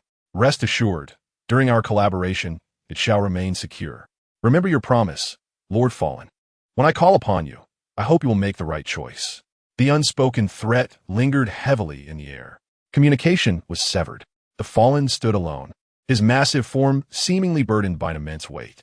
For the future of Cybertron, he had gradually strayed from the path of his brethren, now compelled by a dangerous bounty hunter, poised to covertly undermine his former pupil. Meanwhile, Optimus remained oblivious to the impending storm and the concealed darkness harbored by his most trusted mentor.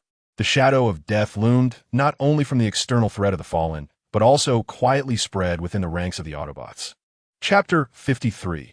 Deceptions. As the Fallen's slightly weary, yet still imposing figure traversed the energy barrier, returning to the Valley of Death Camp, he immediately sensed an unusual heaviness in the atmosphere. Optimus Prime did not approach as usual to greet him. Instead, he stood silently at the center of the camp, his cerulean optics gazing deeply into him. The trust that once radiated from his gaze had diminished, replaced by an air of caution and inquiry. Mentor, you have returned.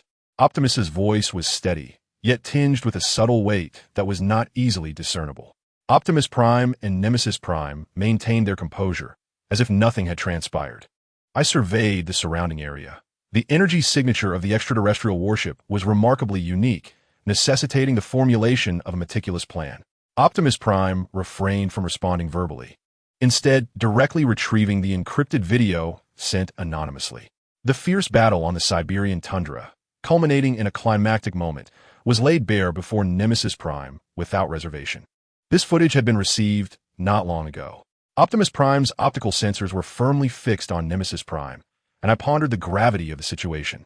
How had he come into conflict with the White Swan, escalating to the point of armed confrontation? An alarm rang in Nemesis Prime's mind. Yet his millennia of experience and pre-prepared rhetoric allowed him to appear flawlessly composed. He let out a sigh, tinged with both anger and helplessness, his expression subtly betraying a sense of injustice. This was an utter slander. It was a ruse concocted by that bounty hunter.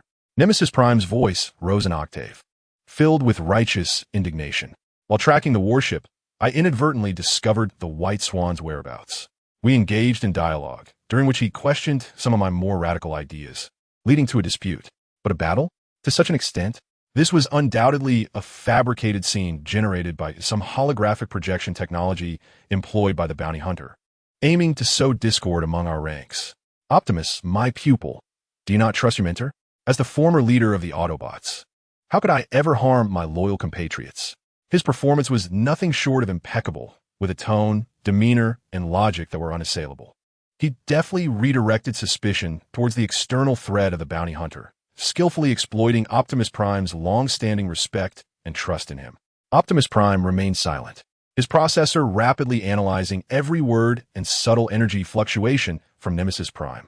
Reason dictated that there was validity in Nemesis Prime's explanation. The bounty hunter indeed had both motive and capability. Yet, intuition, coupled with the chillingly vivid details of the battle in the video, prevented him from feeling entirely at ease. The White Swan's disappearance further deepened his doubts. However, with a formidable enemy looming, internal suspicion and division could prove fatal. Ultimately, Optimus Prime chose to temporarily set aside the dispute, prioritizing the greater good. I understand, Mentor. Optimus Prime spoke slowly, though a shadow had begun to cast over the unwavering trust in his tone.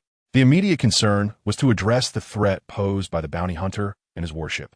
Hovering above human cities with unclear intentions, he must be expelled from Earth or disarmed. Nemesis Prime silently exhaled, aware that he had managed to stabilize Optimus Prime for the time being. Seizing the moment, he took the lead in the conversation, adopting a firm and visionary tone. Indeed, we cannot remain passive. I propose we take the initiative, approach that warship, confront the bounty hunter directly, ascertain his true intentions, and ideally expel him from Earth. For the dignity of the Autobots and the safety of our planet. His proposal struck a chord with Optimus Prime and perfectly aligned with his own agreement with Lockdown, creating an opportunity for a direct confrontation. Soon, the core team of Autobots, comprising Optimus Prime, Lockdown, Ironhide, and Jazz, departed from Death Valley, heading toward Chicago. Bumblebee was left behind to maintain communication with the human forces and guard the camp and captives. As they approached the outskirts of Chicago, they caught sight of the night ship, looming over the city like a menacing beast. A tall, cold figure was leisurely perched atop the roof of an abandoned factory, as if anticipating their arrival. It was Lockdown. Lockdown's gaze met that of the one-eyed Lockdown, and a subtle, almost imperceptible exchange of glances occurred. Lockdown's eyes conveyed a hint of reluctant warning, while Lockdown's bore an expression of mocking control. Lockdown swiftly redirected his attention to Optimus Prime beside him, sensing the unwavering and unguarded presence of his student. A tumult of complex emotions surged within him, yet they were ultimately subdued by the chilling resolve of his plan. Taking a deep breath, Lockdown stepped forward, embodying the role of leader and negotiator, his voice resonant and commanding. Bounty Hunter Lockdown, state your purpose for arriving on Earth. Why threaten human cities?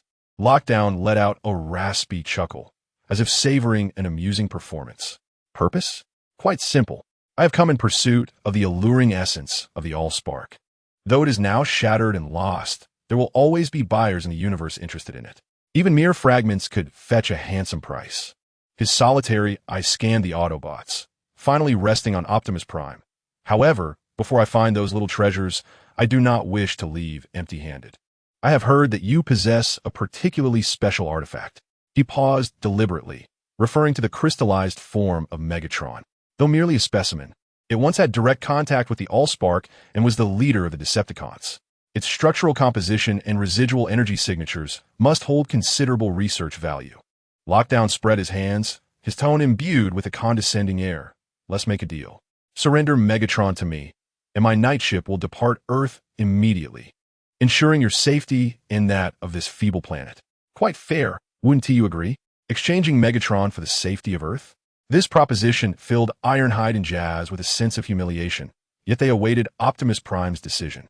To their astonishment, Lockdown, almost instantaneously after Lockdown finished speaking, interjected with a resolute tone, considering the greater good. Yes, we agree to this deal. He did not even consult Optimus Prime, turning directly to him. Optimus, for the peace of Earth and our alliance with humanity, hand over Megatron. A sealed Megatron in exchange for the tranquility of countless lives. This is a worthy trade. Optimus Prime stared at Lockdown in shock. Such a monumental decision had been made so recklessly on behalf of the Autobots. Moreover, the transaction involved Megatron, whose very essence, even in his sealed state, embodies immense risk and uncertainty. Mentor, what is Optimus Prime attempting to convey? Do not hesitate any longer. Unicron interjected, his tone imbued with an undeniable resolve. This is presently the most prudent choice. Are you truly willing to jeopardize the entire Earth for the sake of a prisoner who poses no threat? Quickly, bring Megatron here. Optimus Prime cast a profound glance at Unicron, his azure optics brimming with confusion, perplexity, and a hint of dissatisfaction at being sidelined. Yet, he ultimately chose obedience. Perhaps out of respect for his mentor's decision, or perhaps believing it to be a necessary measure to avert greater conflict. He silently turned, transforming into truck form, and sped towards the Valley of Death, prepared to retrieve Megatron. Unicron remained at the original spot, watching the receding silhouette of Optimus Prime's truck.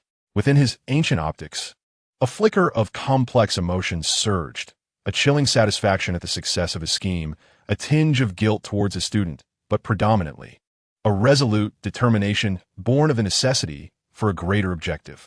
He understood that when Megatron was handed over, the last vestiges of warmth and trust between him and Optimus Prime would likely shatter irrevocably. Yet, he recognized that there was no turning back. Chapter 54, Warning at the Valley of Death Camp. Ratchet busily monitored energy readings while vigilantly guarding the imprisoned Decepticons. Suddenly, the energy sensors at the camp's perimeter emitted a frantic alarm. He swiftly seized his weapon and rushed to the entrance, where he beheld a figure entirely encased in white, yet bearing unmistakable burn marks on its shoulder armor, stumbling through the barrier. White Swan! White Swan! Ratchet exclaimed, both astonished and elated, rushing forward to assist. Your signal has been absent for so long.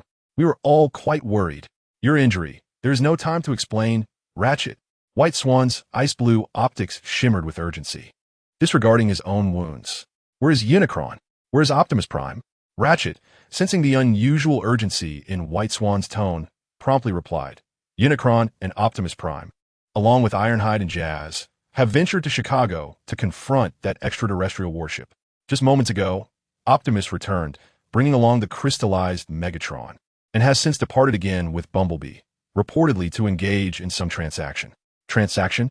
Trading Megatron. White Swan's voice abruptly escalated, filled with incredulity and fury. This is terrible. Unicron has betrayed the tenets of the Autobots. He is colluding with that bounty hunter. He seeks to activate the space bridge, sacrificing Earth to resurrect Cybertron. Megatron's body may very well be the key to Unicron's scheme. This revelation struck like a thunderclap, nearly causing Ratchet's central processor to falter. What? How could Lord Unicron possibly? It is unequivocal. I faced him in Siberia, striving to prevent him from seizing the core components of the activator. He is now fervently pushing for this transaction, harboring nefarious intentions. Optimus is in grave danger. The White Swan spoke urgently, seizing the ambulance. In which direction did they depart? Tell me swiftly. The ambulance, sensing the gravity of the situation, promptly relayed the precise direction and rendezvous coordinates of Optimus Prime's departure to the White Swan. Secure the camp. Be prepared to assist at a moment's notice. With these words, the Swan unfurled its damaged yet functional metallic wings, the thrusters unleashing a maximum output of ethereal blue ion streams. Ignoring the risk of exacerbating its injuries, the body surged forth like a white arrow released from a bow, racing toward Chicago at breakneck speed. By the shores of Lake Michigan in Chicago, the atmosphere was as tense as the stillness before a storm. Optimus Prime had returned. The figure of Megatron, encased in purple crystal, loomed eerily like a sculpture, standing silently nearby. Bumblebee vigilantly guarded the flanks, while Ironhide and Jazz positioned themselves on either side, their weapons subtly aimed at the confinement above. Unicron stood at the forefront of the formation, appearing to confront the confinement. Yet his attention remained fixed on Optimus Prime and Megatron behind him. The items have been brought. Confinement. Unicron spoke in a low tone, casting a glance at Optimus Prime. Fulfill your promise. Once you acquire the items, leave Earth immediately. Optimus Prime gazed at the crystallized Megatron, his heart heavy with doubt and unease. Would surrendering Megatron truly bring about peace? Why was Unicron so insistent? The shadow of the White Swan's disappearance still loomed over him. His movements slowed as his massive hand extended towards Megatron. The single eye of the confinement flickered with a cold, greedy light, envisioning the imminent completion of his mission.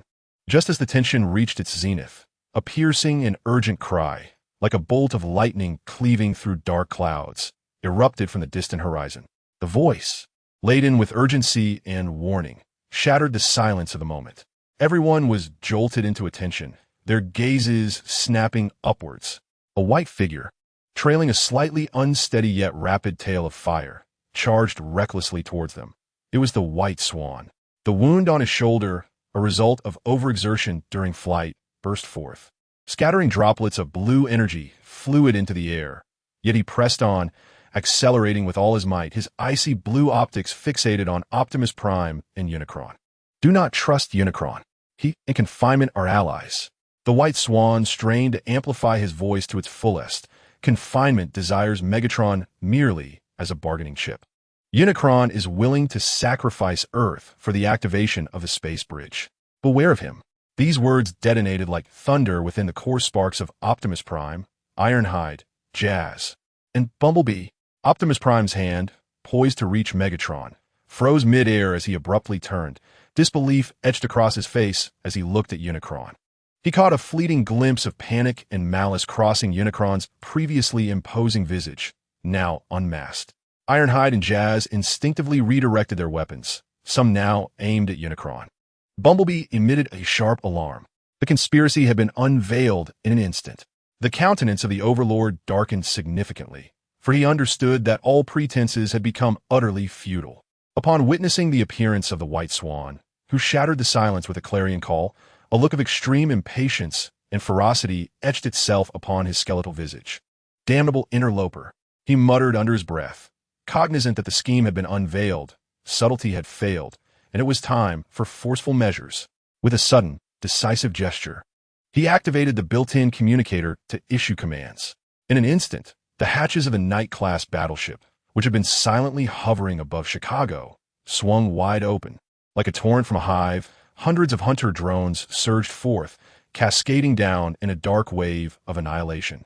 They emitted a piercing electronic shriek, their crimson optics locking onto the Autobots below, especially targeting the locations of Optimus Prime and Megatron. Virum! A deluge of concentrated energy beams descended like a torrential storm, enveloping the entire area in an instant. Battle! Optimus Prime bellowed, his final doubts obliterated by the onslaught before him. He swiftly drew his energy sword, deflecting the incoming beams, while pushing the crystallized Megatron towards relative safety behind a massive concrete pipeline. The grand conflict erupted without warning. Loyalty and treachery, guardianship and conspiracy were poised to converge in a cataclysm of steel and fire upon this desolate battleground. Chapter 55. The End of Faith at the Shores of Lake Michigan. The landscape had transformed into a brutal theater of war. The metallic roars, explosive discharges of energy, and the cries of humanity intermingled to compose a symphony of destruction. The battle ignited instantaneously at the heart-wrenching warning of the White Swan. Without hesitation, the Overlord summoned his legion of hunter drones as the dark tide descended, with energy beams raining down like lethal droplets upon the Autobots. For the Autobots. For Earth, Optimus Prime's roar resounded like a war drum, his colossal form radiating overwhelming energy. His blazing energy sword became a barrier of light, parrying and shattering the energy beams directed at him and Megatron. He quickly pushed the crystallized Megatron behind a stack of enormous concrete pipes, entrusting him to Bumblebee's protection. The veteran warrior Ironhide unleashed a furious roar, the rapid-fire cannons on his arms spewing forth tongues of wrathful flame, instantly obliterating several descending hunters. "Traitors, taste this!" he shouted as he fired, redirecting some of his firepower towards the Overlord. Jazz moved like a specter, weaving through the hail of bullets, his sonic cannon continuously disrupting the coordination of the hunter swarm, while delivering precise shots to eliminate enemies attempting to flank from the side. Despite his grievous injuries, the White Swan valiantly ascended, utilizing his exceptional flying skills to engage the swarm of hunters. Each swing of his ice-blue energy claws tore apart a hunter, as he fought desperately to alleviate the pressure on the ground forces. The Overlord, once a leader, had now cast aside all pretense after his machinations were exposed. Faced with Ironhide's artillery and Jazz's relentless harassment, he unleashed a twisted, furious roar. "You fools! You have no comprehension of what true sacrifice entails." He wielded the energy blade, engaging in a fierce battle with his former comrades, each clash imbued with the stark resolve of betrayal and the brutal conflict of ideologies. Following an initial chaos, the human army swiftly regained its composure. The artillery stationed at a distance roared to life, unleashing 155mm shells that tore through the sky. Landing in the densest clusters of the hunting hounds, the explosive fireballs and shockwaves instantaneously clearing the area. All aerial units were ordered to prioritize attacks on the smaller drones. Create opportunities for the Autobots. The voice of the American commander echoed over the radio. The F-22 and F-35 fighters, risking being shot down, dove back into the fray, unleashing 120 missiles and cannon fire that scythed through the hunting hounds like the Reaper sickle. Apache attack helicopters hovered low, employing Hellfire missiles to precisely target the mechanical hounds attempting to breach human lines. Sensing the intensity and urgency of the conflict ahead, the ambulance stationed in the Valley of Death could no longer afford to wait idly. He understood the necessity of his comrades' need for him. "The base is in your hands," he advised a remaining human squad, immediately transforming into rescue vehicle mode, sounding the alarm, and racing out of the Valley of Death at breakneck speed toward the battleground in Chicago. He was not merely a warrior, but also an indispensable battlefield mechanic. His arrival would significantly sustain the Autobots' combat efficacy. At the heart of the battlefield, the cunning hunter, Lockdown, did not rush into the fray immediately. Like a specter, he leaped through the ruins in search of the optimal vantage point for an attack. Suddenly, his massive head began to morph, accompanied by a cacophony of wrenching mechanical sounds, swiftly reconfiguring into a menacing, large-caliber, long-range sniper rifle, manipulated by sparks emanating from his body. Bang! A dull yet piercing gunshot echoed. An Apache helicopter, low to the ground and firing upon the hunting hounds, erupted in a fireball from the cockpit, spiraling out of control and plummeting to earth, transforming into a fiery wreck. Bang! Another shot. A main battle tank, unleashing firepower on the Hound pack, was hit squarely at the turret body junction, the massive explosion forcibly dislodging the turret. Lockdown's sniping was lethally precise. He specifically targeted high-value human figures and exploited vulnerabilities in the Autobots, inflicting significant pressure and casualties upon the coalition forces. "Eliminate that sniper's position," the American commander urged anxiously. Several aircraft attempted to rush toward Lockdown, but were repelled by the dense hounds and Lockdown's own body, armed with pulse cannons. "Jazz! Ironhide! Cover me!" Optimus Prime recognized the threat posed by Lockdown and understood the urgency of neutralizing this core adversary. He cleaved through two approaching hounds with his sword, shouting to his comrades. "Understood." Ironhide shielded Optimus Prime from incoming energy beams, while Jazz unleashed powerful sonic interference, temporarily disrupting Lockdown's sniper targeting system. Seizing this fleeting opportunity, Optimus Prime's thrusters erupted with brilliant blue flames, propelling his massive form like a cannonball directly into the heart of Lockdown's position, braving the concentrated fire. "Your tricks end here, Nemesis." Optimus Prime's energy sword, fueled by boundless fury, lunged directly at Nemesis's chest. Unprepared for Optimus's reckless bravery, Nemesis hastily retracted his sniper rifle components, attempting to reconfigure his body for defense. But it was already too late. With a sickening thrust, the searing energy sword penetrated Nemesis's spark chamber, emerging from his back. The skeletal visage of Nemesis was painted with disbelief and dread at the specter of death. Energy surged chaotically from within him, crackling with electric discharges. "Lord Quintessa!" He let out a final, unwilling screech, as the light in his eyes extinguished completely, his massive form crashing heavily to the ground, stirring up a cloud of dust. Almost simultaneously, the pack of hunting hounds, bereft of their command corps, fell into disarray, their attacks becoming aimless, swiftly eradicated by a combined force of humans and Autobots. Meanwhile, on another front, Unicron was nearing his end under the assault of Ironhide, Jazz, the White Swan, and the recently arrived Ratchet. His armor was battered, energy reserves dwindling perilously low. Optimus, wielding the energy sword that continued to drip with energy fluid, advanced step by step towards the encircled Unicron. His optics were filled with anguish, disappointment, and determination. "Look at your current state." Optimus's voice was heavy as iron. Conspiracy, betrayal, and consorting with the notorious bounty hunter, even at the cost of sacrificing a life-bearing planet. You have utterly forsaken the essence of the Autobots. How do your actions differ from those of the Decepticons we oppose? Leaning on his energy blade, Unicron gasped for breath, yet the fanaticism in his eyes remained unyielded. How do they differ? Optimus, my pupil, you are too naive. Everything I do is for Cybertron, for the survival of our race. Without sacrifice, how can there be rebirth? Your so-called guardianship is merely cowardly survival. To protect Cybertron, can you trample upon other lives without remorse? Optimus roared. This is not rebirth. It is another form of destruction. You have been consumed by your own obsession. At that moment, Optimus keenly observed that Unicron, throughout the battle, instinctively shielded a peculiar container at his waist. Inside it were 5 space bridge focal columns he had salvaged from the wreckage of the lunar spacecraft. Without a moment's hesitation, Optimus swung his hand cannon, a precise trail of energy slicing through the air. No! Unicron let out a desperate roar, attempting to block the impending strike, but it was too late. Boom! The container was struck by the projectile, and the 5 compressed starter focal columns within erupted violently in a series of catastrophic explosions due to the uncontrolled energy surge. The overwhelming backlash of energy instantly devastated Unicron, who was connected to that energy. Ugh! Unicron's massive form was flung backwards by the blast, crashing heavily to the ground. His chest armor shattered, revealing severely damaged circuits and components within, as energy fluid gushed forth like a fountain, leaving him utterly devoid of combat capability.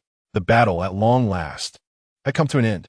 On the smoke-filled battlefield, Optimus Prime approached the grievously wounded Megatron, refraining from raising his sword once more. He gazed upon his former mentor, who had once guided and taught him, now facing such a tragic fate, his heart heavy with profound sorrow. He ordered the imprisonment of Megatron, ensuring he would be closely monitored. The traitor has met his deserved end, and the external threats have been eradicated. Optimus spoke to Ratchet and Ironhide, his voice laden with deep exhaustion. However, the fissures that had emerged within the Autobots, alongside Megatron's frenzied rhetoric about sacrifice, loomed like a heavy cloud, shrouding the spark of every Autobot in darkness. Although the crisis on Earth had been temporarily alleviated, the path ahead appeared increasingly shrouded in uncertainty. Chapter 56. The icy return as the smoke above Chicago gradually dispersed with the wind. The scars left by the fierce battle concerning faith and betrayal remained indelibly etched in the core of every combatant. Human rescue teams began to clear the rubble and assist the injured, the air thick with the acrid scent of charred debris and faint traces of energon. The Autobot warriors congregated in a relatively intact clearing, their bodies marked by the remnants of battle, quietly recuperating. Optimus Prime and Elita, 2 venerable Autobots who had traversed vastly divergent paths, stood side by side on a fractured overpass, gazing upon the resilient human city that had endured so much, as well as the distant blue planet that cradled countless forms of life. After a long silence, Optimus' deep, reflective voice shattered the stillness. Elita, 1. Witnessing the lives on Earth, though individually fragile and their civilization still in its infancy, they possess a remarkable will to survive, a spirit of cooperation, and an unwavering hope for the future. It evokes memories of our homeland, Cybertron. A hint of deep sorrow flickered in his optics. Once, our planet brimmed with vitality and creativity. The energy towers radiated brilliance, and the iron citadel soared into the clouds. Yet endless war transformed everything into scorched earth and ruins. We were forced to wander the stars, becoming homeless vagabonds. Elita, 1's icy blue optics dimmed slightly as she let out a long, heavy sigh, as if exhaling the weight of millennia. Indeed, Cybertron is our root, the eternal ache within our hearts. We fought for it, sacrificed for it, only to be met with the silence of our homeworld and the dislocation of our race. In contrast, Earth is fortunate. It remains youthful, vibrant, and brimming with possibilities. This is precisely why I choose to protect it. Turning to Optimus, her tone grew solemn and filled with reverence. Optimus, I must express my gratitude. Thank you for steadfastly upholding the purest tenets of the Autobots, for choosing trust and protection at critical moments, rather than being led down the path of destruction by obsession, as Megatron was. I also appreciate your timely arrival, or I fear. Optimus shook his head, his massive hand gently resting on Elita One's uninjured shoulder. No, Elita One, The gratitude belongs to me. It was you who unveiled Megatron's treachery at a crucial juncture, averting a greater catastrophe. Your courage and steadfastness have defended the honor of the automotive beings. Without your warnings, we might still be shrouded in ignorance, with dire consequences to contemplate. The mutual acknowledgement between two formidable entities is imbued with understanding and respect forged through trials. However, Optimus Prime astutely perceived that the presence of the White Swan was becoming increasingly unstable. The brilliance of his ice-blue optical lenses had dimmed significantly, particularly around the location of his spark chamber, where the energy fluctuations appeared alarmingly chaotic and feeble. Your injury? Optimus Prime inquired with concern. The White Swan glanced down at the grievous wound on his chest, inflicted by the energy blade of the adversary, which, despite the emergency treatment, remained irreparably damaged. Close to his spark source, he let out a nearly inaudible sigh, his tone calm yet tinged with resignation. Optimus, my old friend. My spark has sustained irreversible damage in the previous battle. I can sense that my time is limited. This revelation tightened Optimus Prime's core. Call for an ambulance. Quickly. No need, the White Swan gently interrupted, shaking his head. I am well aware of my condition. This is not an ordinary injury. The very essence of my spark has been compromised, and even the pinnacle of Cybertronian technology cannot restore it. He raised his gaze, his eyes sharpening with a sense of urgency. Listen, Optimus, the crisis on Earth is far from over. Although the adversary's plans have been thwarted, shards of the spark source remain scattered, and a far more sinister presence lurks behind the scenes, one that can manipulate confinement, shrouded in mystery. You undoubtedly harbor countless questions regarding the ancient history of Cybertron, the true secrets of the spark source, and the profound entanglement we share with Earth. He paused, summoning his strength to continue. To confront the looming crisis, you must seek the flame of heaven. The flame of heaven? Optimus Prime's optical lenses gleamed with recognition. This name awakening long-buried memories of a legendary scientist and explorer from the ancient era of Cybertron's exploration.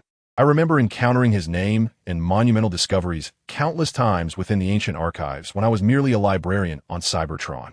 He was one of the pioneers of deep space exploration, whose knowledge and experiences surpassed our imagination. He is on Earth.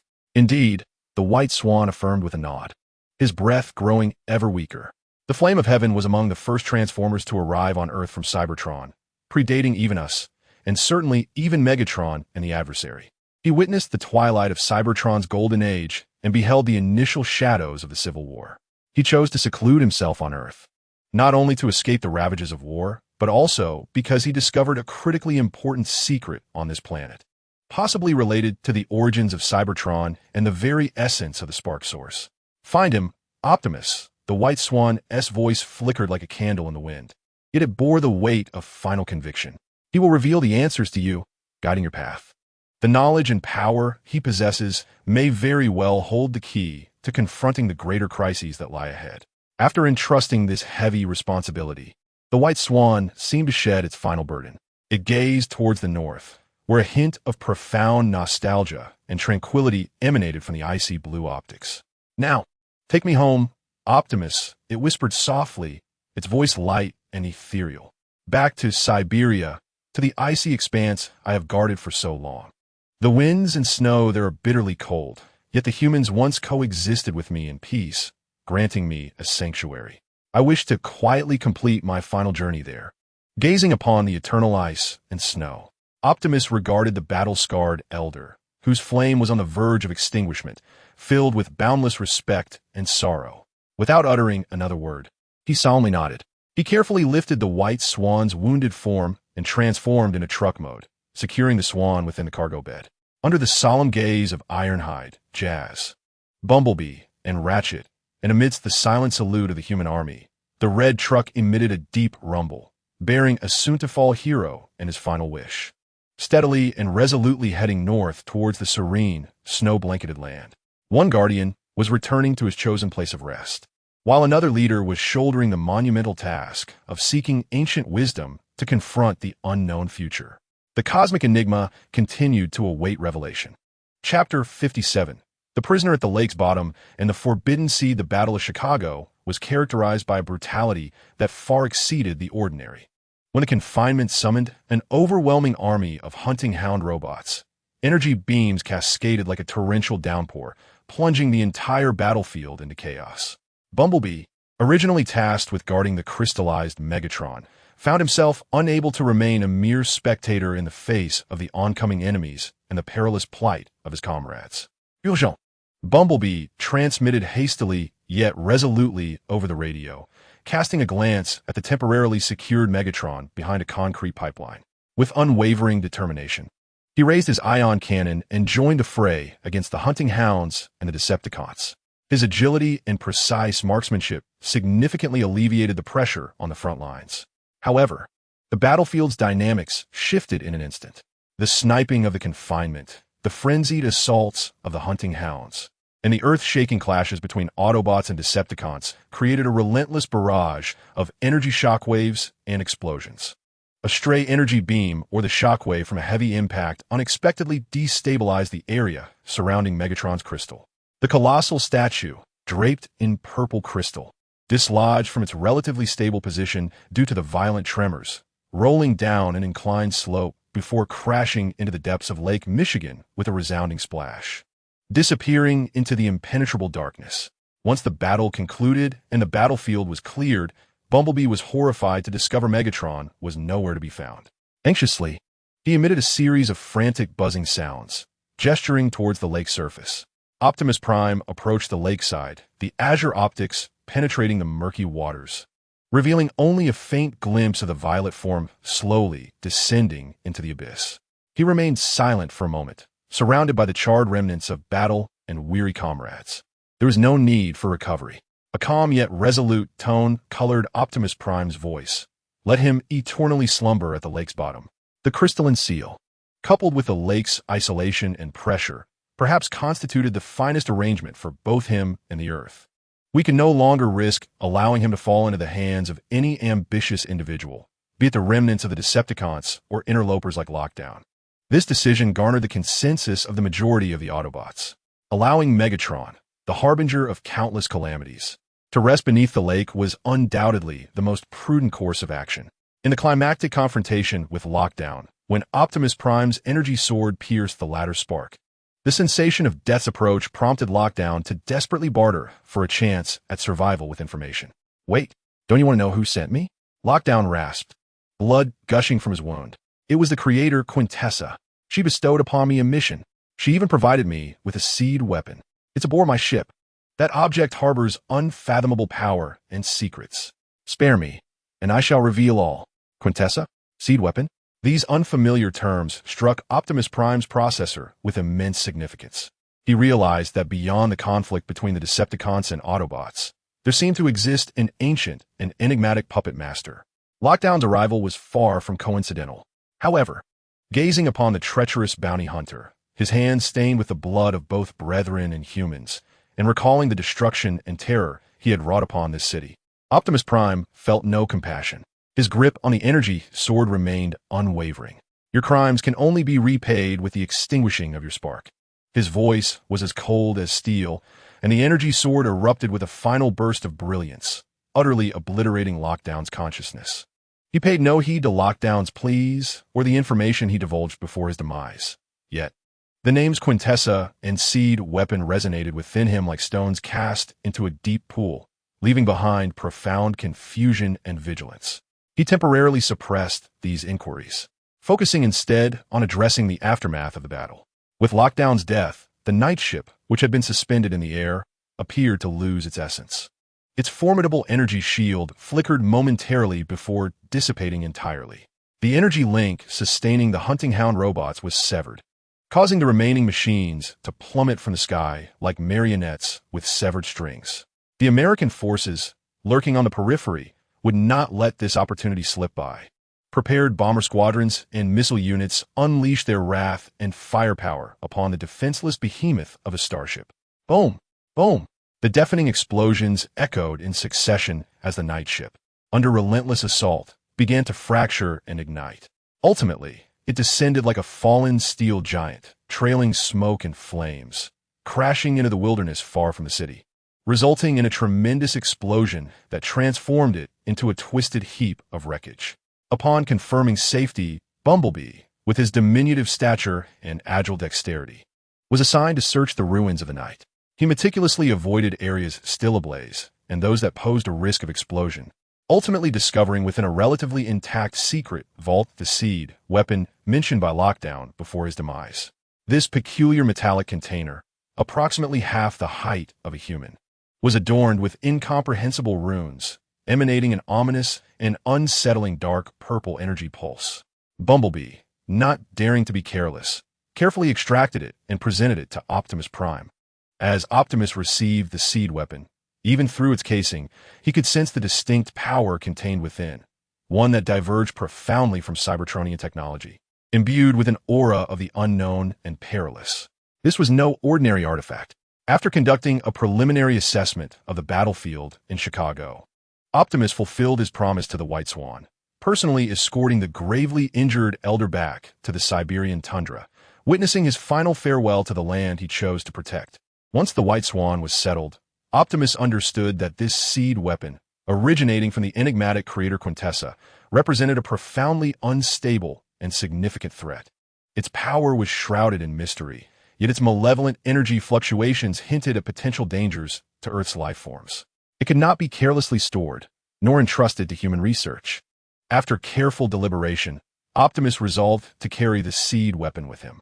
He utilized the stabilizing force of his formidable energy field to temporarily seal it within a specialized isolation chamber in his back armor, ensuring that its energy would not leak, while also facilitating continuous monitoring. Having completed this task, Optimus knew he must commence his mission. The White Swan's dying words echoed in his mind, and the fragments of information revealed by Lockdown lingered like mist, with remnants of the Allspark scattered far and wide, all clues seemingly converging upon the ancient sage, Inferno. He had to locate Inferno, unravel this intricate enigma, and pave a path toward the future for both the Autobots and Earth. The red truck's engine roared back to life, carrying with it ancient hopes and heavy responsibilities, embarking on the long journey in search of answers. Chapter 58. The Revenge of the Mechanical Tyrannosaurus in the Depths of Shenanjia. Huagua. Shao Tian reveled in the exhilarating sensation of life and machinery intertwining, tirelessly indulging in this creator-like ecstasy. Beneath him lay several steel beasts, crudely yet loyally transformed from black bears and bison, their eyes shimmering with a ghostly blue light, akin to the most faithful hounds.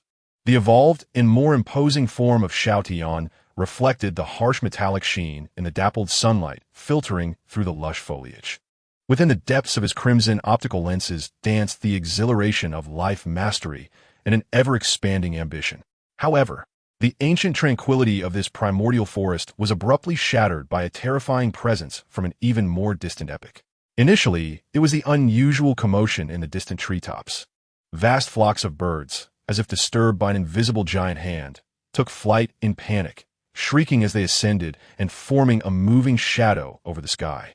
Immediately following, a dull, rhythmic thunder resonated, as if some colossal entity were treading through the depths of the forest, each footfall causing the ground to quiver slightly, startling the creatures to flee in all directions.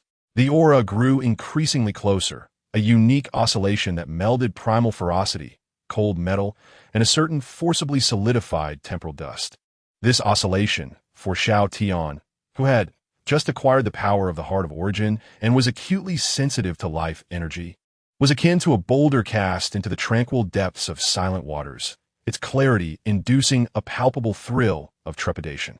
He abruptly raised his head, his scarlet optical lens sharply scanning the direction from whence the disturbance emanated. He could sense that a powerful presence was weaving its way through the forest, unerringly advancing toward his position. The essence it exuded bore a resemblance to the vibrations generated by the Earth-esque creatures he had forcibly transformed using spark energy. Yet it was far more ancient and profound, as though it originated from the depths of planetary memory, imbued with an almost eternal weariness and an uncontrollable fury. At last, accompanied by a series of thunderous cracks as trees were violently snapped aside, a vast and suffocating dark red figure erupted like a demon from prehistoric dreams, shattering the final green barrier to appear in the clearing before Shao Tian. It was Steellock. Its form was far larger and more grotesque than any creation Shao Tian had manifested, draped in heavy, ancient scarred dark red armor, its lines radiating a primal sense of power. Transformed into the shape of a Tyrannosaurus, it resembled a machine forged for annihilation. Its molten gold optical lens was now fixated intently on Xiao Tian, brimming with the most primitive wildness, vigilance, and an ingrained, millennia-old hatred. Though it possessed a degree of sentience, its prolonged slumber and inherent structure limited its capacity for speech.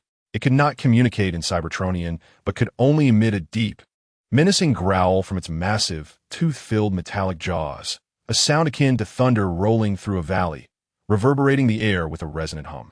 Its chest heaved violently, releasing an anxious and aggressive low roar, as if suppressing an imminent volcanic eruption.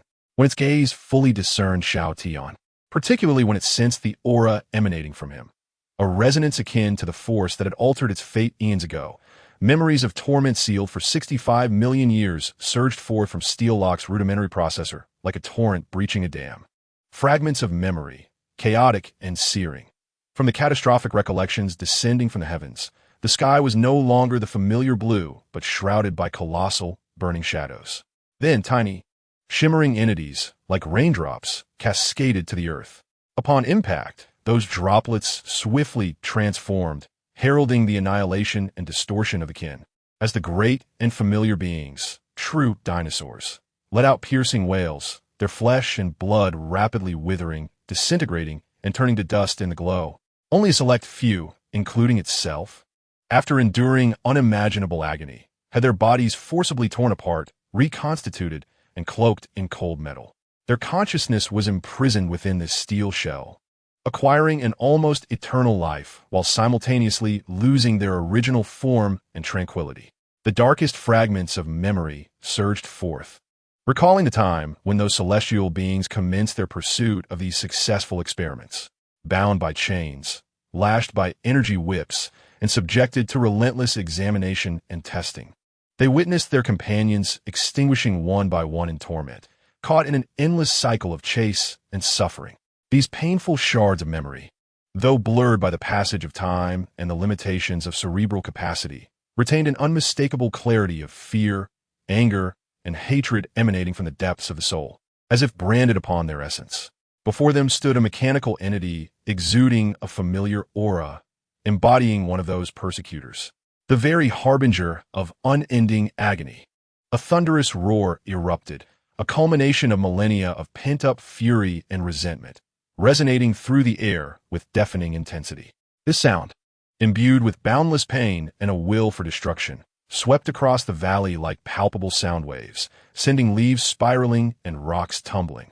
Its enormous, armored hind limbs propelled forcefully against the ground, launching its massive form forward like a cannonball, head lowered, charging towards the sky with its most lethal metallic mace. The suddenness and ferocity of this assault were overwhelming. Although Xiao Tian sensed the threat, he could not anticipate such a silent yet savage attack. He barely managed to cross his arms defensively before an unimaginable force collided with him. Boom! It was as though struck head-on by a falling star.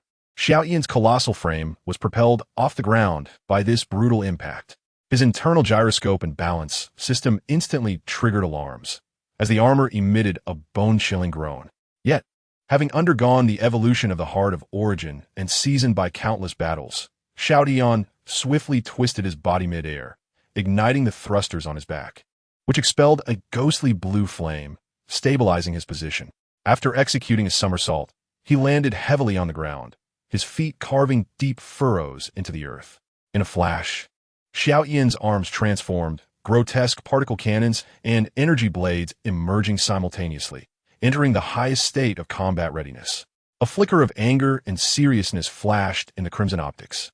How careless, he mused internally, rapidly analyzing his adversary. This colossal size, this primal yet efficient method of attack, and this power-infused mechanical structure were clearly beyond the biological forms that should exist within Earth's current ecosystem. They were certainly not comparable to the crude creations he had the ability to transform. However, the overall shape of the steel lock suddenly reminded Xiao Tian of the information he had gleaned while studying Earth's history. 65 million years ago, the giant beings that dominated the planet. The dinosaurs. But hadn't the dinosaurs long since perished? How could they have transformed into this form before him? Is it a product of an ancient Cybertronian technological experiment? Or is it related to earlier activities concerning the Allspark? A profound question arises within the core processor of the Howling Sky. The mechanical Tyrannosaurus before him seems to be connected to a forgotten tale, intertwining Earth and Cybertron through ancient secrets. However, Steellock does not afford him more time for contemplation. A collision that fails to subdue his opponent ignites an even fiercer wrath within his molten golden optics. He emits a series of roars filled with pain and hatred, his massive paws trampling the earth as he adjusts his direction. Charging at the Howling Sky, once again like an uncontrollable war chariot. In the valley, two mechanical behemoths representing different eras and origins are fated to engage in a fierce battle, ignited by ancient grievances. Chapter 59. Clash. The deep valley of Shenanjia has transformed into a brutal arena for the clash of ancient powers and modern instruments of slaughter. Howling Sky and Steellock, two mechanical titans that ought not to exist in the same temporal realm, unleash an earth-shattering struggle fueled by unknown grudges and desires for conquest. Steellock's method of attack wholly inherits the ferocious genes of its ancient ancestor, the Tyrannosaurus, combined with the terrifying strength of its mechanical form. Within its molten golden optics resides only the most primal urge for destruction. Each assault is straightforward and direct, yet imbued with the power to obliterate. Steellock emits a thunderous roar, its colossal body akin to a runaway war chariot, bowing its head to consolidate all its force into its powerful ram, once more initiating a signature devastating charge, determined to crush this adversary exuding an aura of enmity. This time, Howling Sky chooses not to evade. In his crimson optics flickers a glimmer of cold resolution and probing intent. Show me the extent of your strength, beast. He thrusts his massive metallic paw downward with tremendous force, sinking deep into the ground for stability, his body leaning slightly forward. In an instant, his hydraulic system surges to full power, radiating an ethereal blue energy, unwaveringly and fiercely meeting the oncoming colossal head of Steellock. Boom! It is as if two mountains collide with ferocity.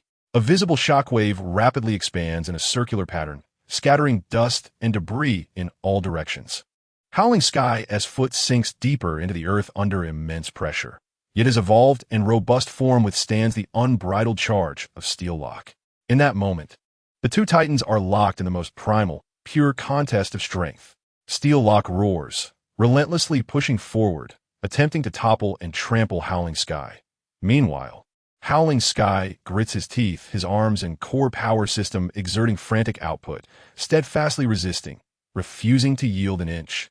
The ear-piercing noise of metal grinding against metal and the low hum of energy clashing fills the air, the tumult of power rendering the very atmosphere of the valley seemingly suspended. Suddenly, a branch snaps, signaling the end of their struggle as they break apart. Roar! Amidst the deafening roar, Steellock launches another brutal charge, resembling a moving crimson mountain, advancing with unstoppable force towards Howling Sky, leaving a path of shattered ancient trees and fractured ground in its wake. Shao Tian refrained from taking the hit directly. The evolved machinery unleashed an astonishing agility. The main thrusters behind him, in concert with the auxiliary leg thrusters, propelled him sideways with a ghostly swiftness. The massive head of Steellock grazed his chest plate, stirring a fierce wind that made his armor hum ominously. With the strike missing its target, Steellock's colossal metallic tail, resembling a terrifying steel whip, swept through the air with a piercing shriek, launching a devastating horizontal strike. This attack encompassed a vast area, threatening the very space Shao Tian sought to evade. Zing! In an instant, energy blades erupted from Shao Tian's arms, crossing defiantly in front of him to block the heavy blow. The impact of the energy blades colliding with the iron tail generated a blinding spark and an agonizing screech of metal scraping against metal. The tremendous force caused Shao Tian's form to slide backward for several meters, his feet sinking deep into the ground. Observing that its attempts to bite and charge had yielded no immediate result, Steellock's enormous metallic jaw snapped open, a searing red glow igniting deep within its throat. In the next moment, a massive, superheated stream of molten metal flame erupted forth like a volcanic explosion, surging toward Xiao Tian.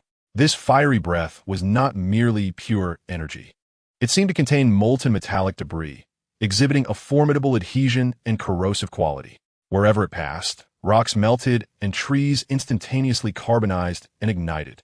Xiao Tian's crimson optical lenses contracted sharply, as the shoulder armor swiftly opened to release 2 rows of chaff grenades that scattered like celestial blossoms, forming a cloud of interference before him while his body executed a full roll to evade. Boom! The fiery breath grazed the spot where he had just stood, transforming that area into a searing lava pit that smoldered endlessly. As he rolled, Xiao Tian quickly regained his stance, the particle cannon on his arm beginning to charge with a deep, resonant hum. He had no desire to utterly annihilate this formidable adversary. Rather, the primal, unrefined, and potent combat prowess exhibited by Steel Locke piqued his immense interest, even igniting a covetous desire within him. Should he succeed in subjugating such an ancient mechanical behemoth, it could become his foremost warrior, thus smoothing his path as a future creator. Yet, he understood that a creature as wild and driven by hatred as Steel Locke could not be subdued through mere words or goodwill. The sole method to compel its submission was through absolute power, crushing its pride and instilling a profound fear deep within its soul, thus allowing him the opportunity to exert control. Stubborn beast, allow me to demonstrate what true power is. Xiao Tian roared, abandoning his evasive tactics. With all thrusters at full throttle, his form lunged towards Steel Locke like a cannonball, soaring upwards at the last moment to gain the advantage of height. The particle cannon aimed at the relatively vulnerable joint on Steel Locke's back, unleashing a concentrated, high-energy particle beam. Bang! The particle beam struck true, detonating against Steel Locke's thick armor and creating a dazzling burst of electric sparks, leaving behind a charred indentation. In pain, Steel Locke emitted a furious roar, its massive head snapping upwards in an attempt to seize the airborne Xiao Tian. Xiao Tian deftly maneuvered mid-air, evading the gaping maw of the beast. And with a swift motion, his energy blade descended, carving a deep, searing mark upon the armor of Steel Locke's neck. The battle had escalated to a fevered intensity. Steel Locke, endowed with exceptional physical prowess and a ferocious temperament, unleashed a barrage of primal yet effective assaults upon Xiao Tian, the air resonating with roars, impacts, and explosions, causing the entire valley to tremble. In contrast, Xiao Tian employed his agility, energy weaponry, and combat skills to engage with Steel Locke, meticulously probing for weaknesses in its defenses and delivering precise strikes, akin to a patient hunter wearing down a formidable beast's stamina and resolve. The metallic clashing, the resounding explosions of energy, and the roars of the colossal creature reverberated throughout the region, transcending the comprehension of mere mortals. Not far from the battlefield, atop a steep cliff, a young herbalist, clad in simple fabric and bearing a bamboo basket, stood Agape, gazing in awe at the scene below, a clash reminiscent of divine beings or demons in combat. He had ventured into this secluded area, tracking the rare herbs. Yet he never anticipated witnessing such a reality-shattering spectacle. In his line of sight, a massive, dark red metallic monstrosity unleashed torrents of destructive flames, relentlessly battering and gnawing at another, more agile metallic giant, whose piercing crimson gaze hinted at its ability to traverse the skies. Each collision sent tremors through the earth, and each explosion radiated blinding light. To the boy, this was far beyond any beast or natural phenomenon he had ever known. It was undoubtedly a confrontation between deities or malevolent spirits. Terror washed over him, draining the color from his face and leaving his limbs icy and breathless, forcing him to remain rigidly concealed behind a rock, wide-eyed and mind-blank, utterly forgetting the notion of escape. Meanwhile, in the throes of their fierce confrontation, Xiao Tian and Steel Locke remained oblivious to the small human boy trembling on the cliff nearby, a mere bystander to their divine clash. As the battle raged on and the scope of destruction widened, the cataclysmic battleground gradually encroached upon the boy's south hiding place. Chapter 60. The conquest of power. The titanic struggle in the Shenangjia Valley had endured for a considerable duration. The cacophony of thunderous roars, feral howls, and explosive energy reverberated endlessly, mercilessly ravaging this ancient terrain. Xiao Tian and Steel Locke, two mechanical giants embodying disparate eras and powers, or the scars of battle upon their forms. Steel-Lock's heavy, dark red armor was marred by numerous fiery fissures inflicted by energy blades, alongside charred indentations from particle cannon strikes. Its once proud metal head had begun to exhibit subtle deformation, while the joint of one hind limb's transmission system appeared compromised, rendering its movements somewhat awkward and sluggish. Within the molten golden optics, a tempest of fury still burned fiercely. It could not escape the creeping fatigue and agitation brought on by facing an adversary it could not easily overwhelm. The very might it was renowned for, its brutal charges, savage bites, and lethal breath of flames, had been met with resilience and countermeasures from its opponent, thwarting its efforts in various ways. However, Xiaotian was not entirely unscathed. His evolved, more imposing form bore the marks of Steel-Lock's ferocious assaults. A noticeable dent marred his chest plate, and the edges of his shoulder armor were singed from the breath of flames, leaving traces of corrosion. The hydraulic tubing in his left arm had suffered a slight leak from a previous collision, causing his movements to appear somewhat sluggish. Deep within his crimson optical lenses, though still cold and commanding, there lay a grave acknowledgement of Steel-Lock's astonishing resilience and destructive power. What began as a tentative exchange of evasion and precision strikes gradually escalated into a brutal clash of titans. Steel-Lock seemed resolute in regarding Xiaotian as a foe that must be obliterated, launching increasingly frenzied attacks without regard for consequence. Xiaotian, having relinquished any illusions of easily subduing his adversary, resolved to shatter the primal ferocity of this ancient beast in the most direct manner possible. With a thunderous roar, Steel-Lock rose on its hind legs, dragging its slightly cumbersome limbs, its massive, tooth-laden metallic maw poised to deliver a devastating bite to Xiaotian's head. This was among its most lethal close-range attacks, aside from its charges and fiery breath. Xiaotian's eyes glowed fiercely. Instead of retreating, he advanced. Lowering his center of gravity, he swiftly sidestepped just as the jaws were about to descend, simultaneously unleashing an upward swipe with the energy blade of his right arm. The clash of the energy blade against Steel-Lock's giant claw erupted in a blinding shower of sparks, and in an extraordinary display of strength. He severed one of its thickest metallic talons at the root.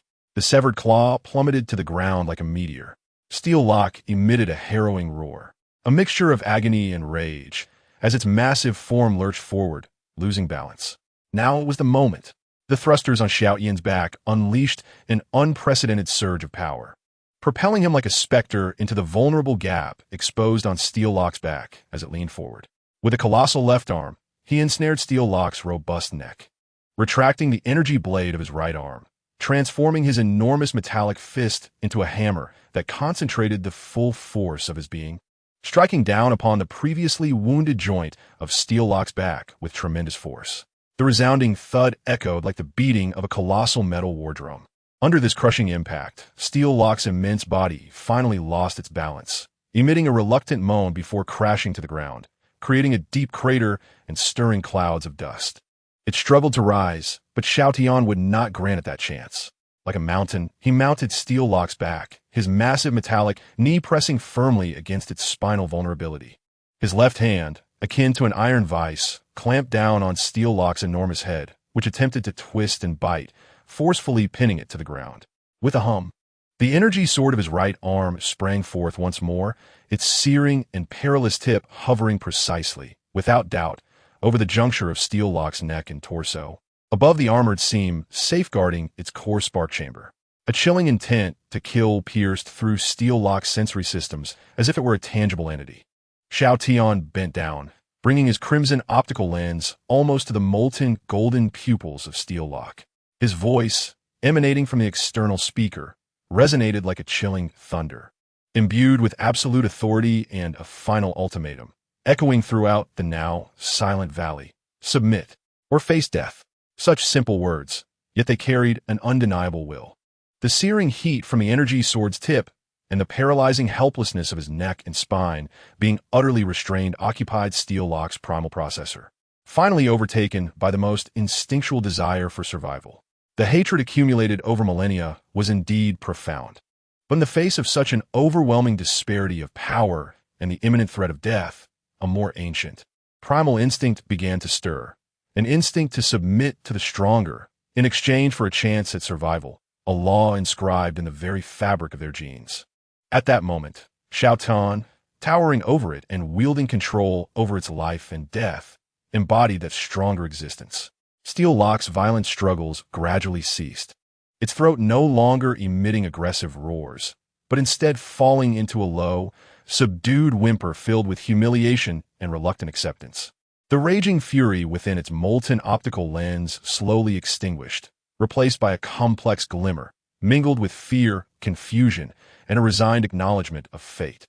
Its colossal head, pressed against the ground, ultimately bowed down, a silent act more persuasive than any roar. It chose to submit. As he gazed down at the ancient behemoth that had finally lowered its proud head, a glint of satisfaction and cold mastery flickered in Tian's crimson optical lens. He retracted the energy sword from Steel Lock's core, yet he did not immediately release his hold.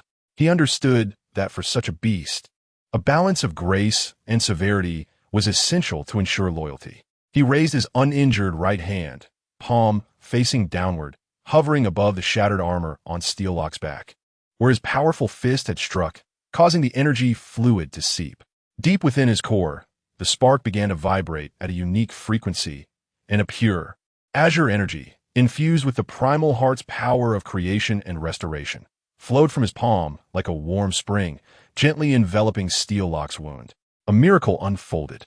Under the influence of the azure energy, the grotesque wound on Steel Lock's back began to visibly writhe and heal, the edges of the shattered armor mending, while the damaged internal circuits and energy conduits rapidly restored themselves.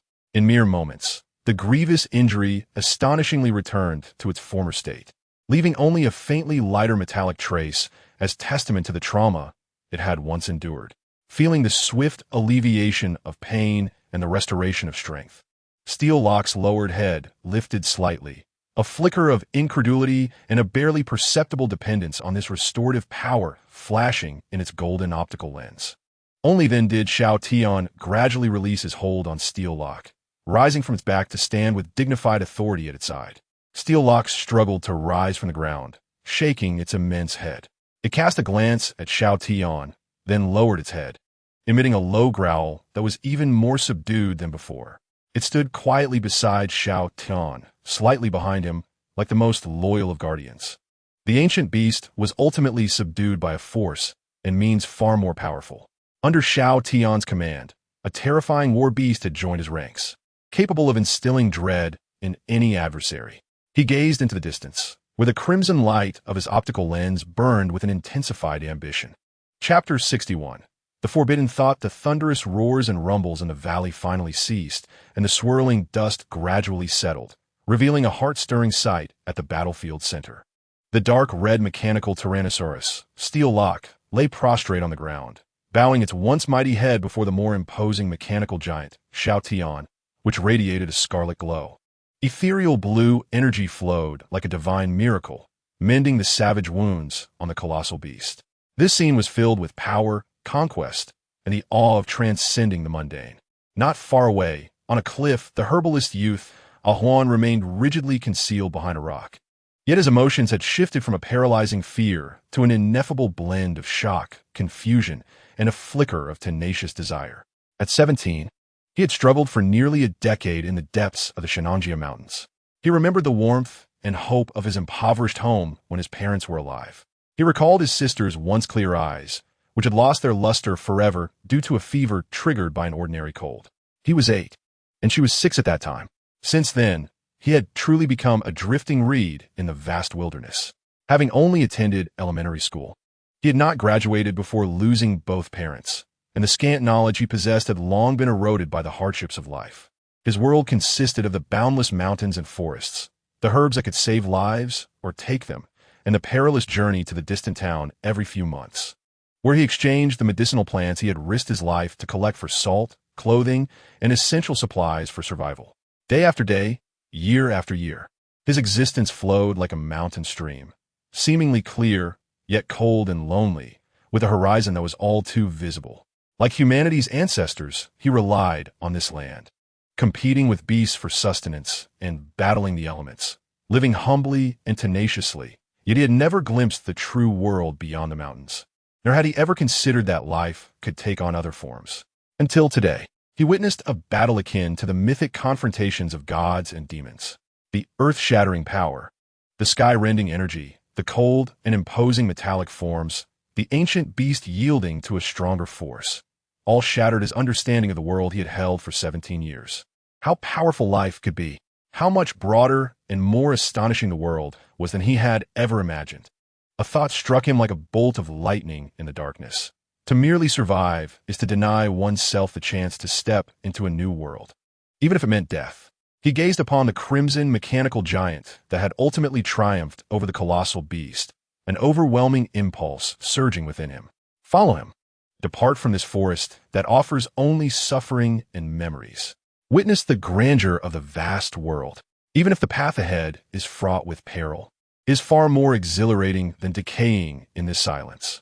Just as Xiao Tian had mended the wounds of the steel lock and was preparing to leave the valley with his newly subdued, powerful servant, a voice, strained yet resolutely trembling, echoed from the cliffside.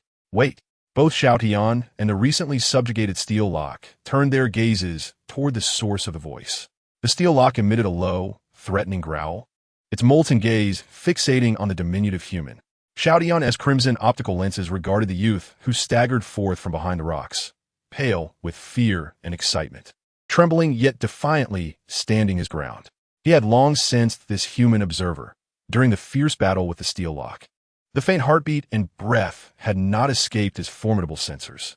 Yet, he had previously dismissed such a frail and insignificant individual. In Xiaoyan's perception, he held a degree of reverence and recognition for humanity as a collective race. Through the data network, he had delved into humanity's history, learning how the species, in the brief span of cosmic time, had evolved from primitive ignorance to forge magnificent civilizations, even casting their gaze towards the stars. This explosive development in the annals of evolution, along with their reliance on intellect, collaboration, and external tools to compensate for their inherent frailty, rendered this race uniquely admirable. Life in the universe is indeed rare, and those capable of cultivating such intricate civilizations are exceedingly few. However, this recognition was confined to the macrocosm of the race. On the level of individual humans, Xiaoyan's assessment was one of utter weakness. Unprotected by armor, devoid of formidable strength, their lives flicker like candles in the wind, relying on numbers, tools, and intricate social structures for survival. Such individuals, in his eyes, bore no essential difference from ants, unworthy of his considerable attention. Huan felt the immense pressure as the gigantic, soul-consuming crimson optical lenses focused upon him, nearly suffocating him. He forced himself to stand firm, shouting hoarsely in heavily accented, "Imperfect Mandarin, sir. Deity, I beg of you, accept me. Take me away. I no longer wish to remain here. I am willing to follow you. I will do anything." He was unaware of this deity's name, origin, or intentions, whether benevolent or malevolent. All he knew was that this was the only opportunity he could grasp to alter his desolate fate. Xiao Tian silently regarded the human youth, distinctly scanning his malnourished body. The rough, calloused hands, and the eyes that, though hollow from years of solitude, burned with fervent intensity at that moment. This is a soul mocked by fate, struggling desperately to seize a glimmer of light in the depths of despair. Suddenly, an unprecedented and profoundly taboo thought slithered into the ambitious and creative core processor of Xiao Tian like a venomous snake. His previous transformation experiments had solely targeted either pure machinery or the creatures of Earth. He had never attempted to directly transform a sentient human into a transformer. Though fragile as individuals, humans possess an unparalleled intellect, a remarkable capacity for learning, and a complex tapestry of emotions that animals cannot rival. What kind of existence could emerge if a human soul, rooted in wisdom, were to be fused with his creative power, derived from the heart of origins? Granting it a formidable mechanical body and absolute loyalty? Would it be a perfect warrior embodying human wisdom and emotions while wielding the might of Cybertron? Or would it become an unpredictable, contradictory monstrosity? This notion brimmed with unknown risks, potentially touching upon certain cosmic taboos. Yet, the possibilities it harbored, along with the ultimate temptation of a creator forcibly elevating a sentient life form to another level, ignited the red optical lens of Xiao Tian with an unprecedented glow filled with inquiry and danger. He regarded Ahuan as if appraising an unparalleled and promising experimental subject. Chapter 62. The mechanical servant, the youthful Ahuan's desperate cry echoed throughout the valley, resonating with the courage of a last-ditch effort. Xiao Yan's crimson optical lens, akin to two cold stars, gazed down upon this diminutive yet resolute human. Steel Locke, standing nearby, emitted a low rumble, his molten gaze shifting between Ahuan and Xiao Tian, seemingly sensing an unusual atmosphere. After a lengthy silence, Xiao Yan's voice, imbued with a unique metallic friction, broke the stillness, calm yet tinged with a condescending detachment. Insignificant human. I am Xiao Tian, hailing from the distant planet Cybertron. I am a silicon-based life form, starkly different from your carbon-based existence. Your individual lives are minuscule, frail, and as fleeting as mayflies. Accepting you would serve no purpose for me. These words fell upon Ahuan as fervent heart like icy water, rendering his complexion even paler. Yet he did not falter. Instead, he staggered forward a step, fists clenched so tightly that his nails nearly pierced his palms. Summoning the last of his strength, he proclaimed, Lord Xiao Tian, I know I am weak. I understand that I may be of no assistance to you, but I am willing to learn. I am ready to do anything. Please grant me a chance. If I miss this opportunity with you, I may never have another in my lifetime. His voice trembled with emotion, yet was resolutely unwavering. It represented the ultimate rebellion against a predetermined fate, a humble yet fervent yearning for the unknown. Xiao Tian silently observed this soul grappling with despair, the taboo thought resurfacing, ever more vivid. He required validation, data, a successful specimen, or perhaps a lesson from failure. Accepting you was not entirely out of the question. The chilling voice of Xiao Tian caused Ahuan's heart to leap, though it was accompanied by the grim necessity of undergoing an experiment. Experiment? Ahuan repeated the unfamiliar term. Bewilderment etched on his face, as his limited knowledge failed to grasp its profound implications, nor could he fathom the terrors it might conceal. A perilous experiment devoid of safety loomed ahead. Xiao Yan's tone bore no emotion, as if merely stating an objective truth. The process would be excruciating, far exceeding one's imagination. There existed the possibility of total annihilation, where consciousness would dissipate, reduced to the most elemental particles. Yet, should one manage to survive against the odds, they would earn the right to accompany him. It was a choice between immediate demise or seizing this fleeting opportunity for an entirely divergent future. Ahuan hesitated not for a moment. To him, his previous existence and a gradual death were indistinguishable. I accept. Lord Xiao Tian, I am willing to undergo the experiment. Ahuan nearly shouted, his eyes ablaze with the reckless fervor of a gambler entwined with dread of the unknown. Step forward into the space before me, commanded Xiao Tian.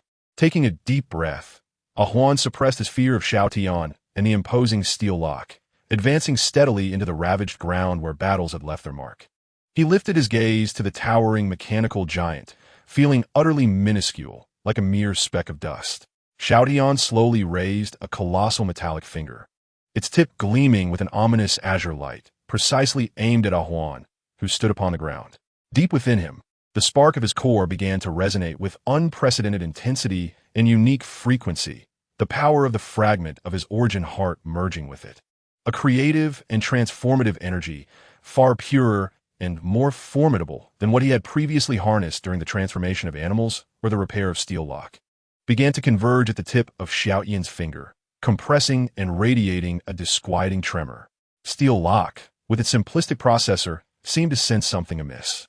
It observed the energy at Xiao Yan's fingertip, then glanced at the diminutive human below, its molten golden optical lens flashing with an exceedingly rare glimpse of profound realization intertwined with an indescribable complexity of emotion. It appeared to perceive within Ahuan a distant shadow of its own past, a painful and bewildering transformation forced upon it by external forces, drastically altering its life form. It begins, Xiao Tian announced coldly. In the next instant, a finely honed azure energy beam erupted from the tip of Xiao Yan's finger, like a divine decree, instantly engulfing Ahuan's entire being. An indescribable agony surged through every cell and nerve of Ahuan's body. It felt as though he had been cast into the core of a star, beset by countless invisible blades slicing through him at an atomic level, disassembling and reassembling. His flesh writhed violently within the azure glow, contorting grotesquely.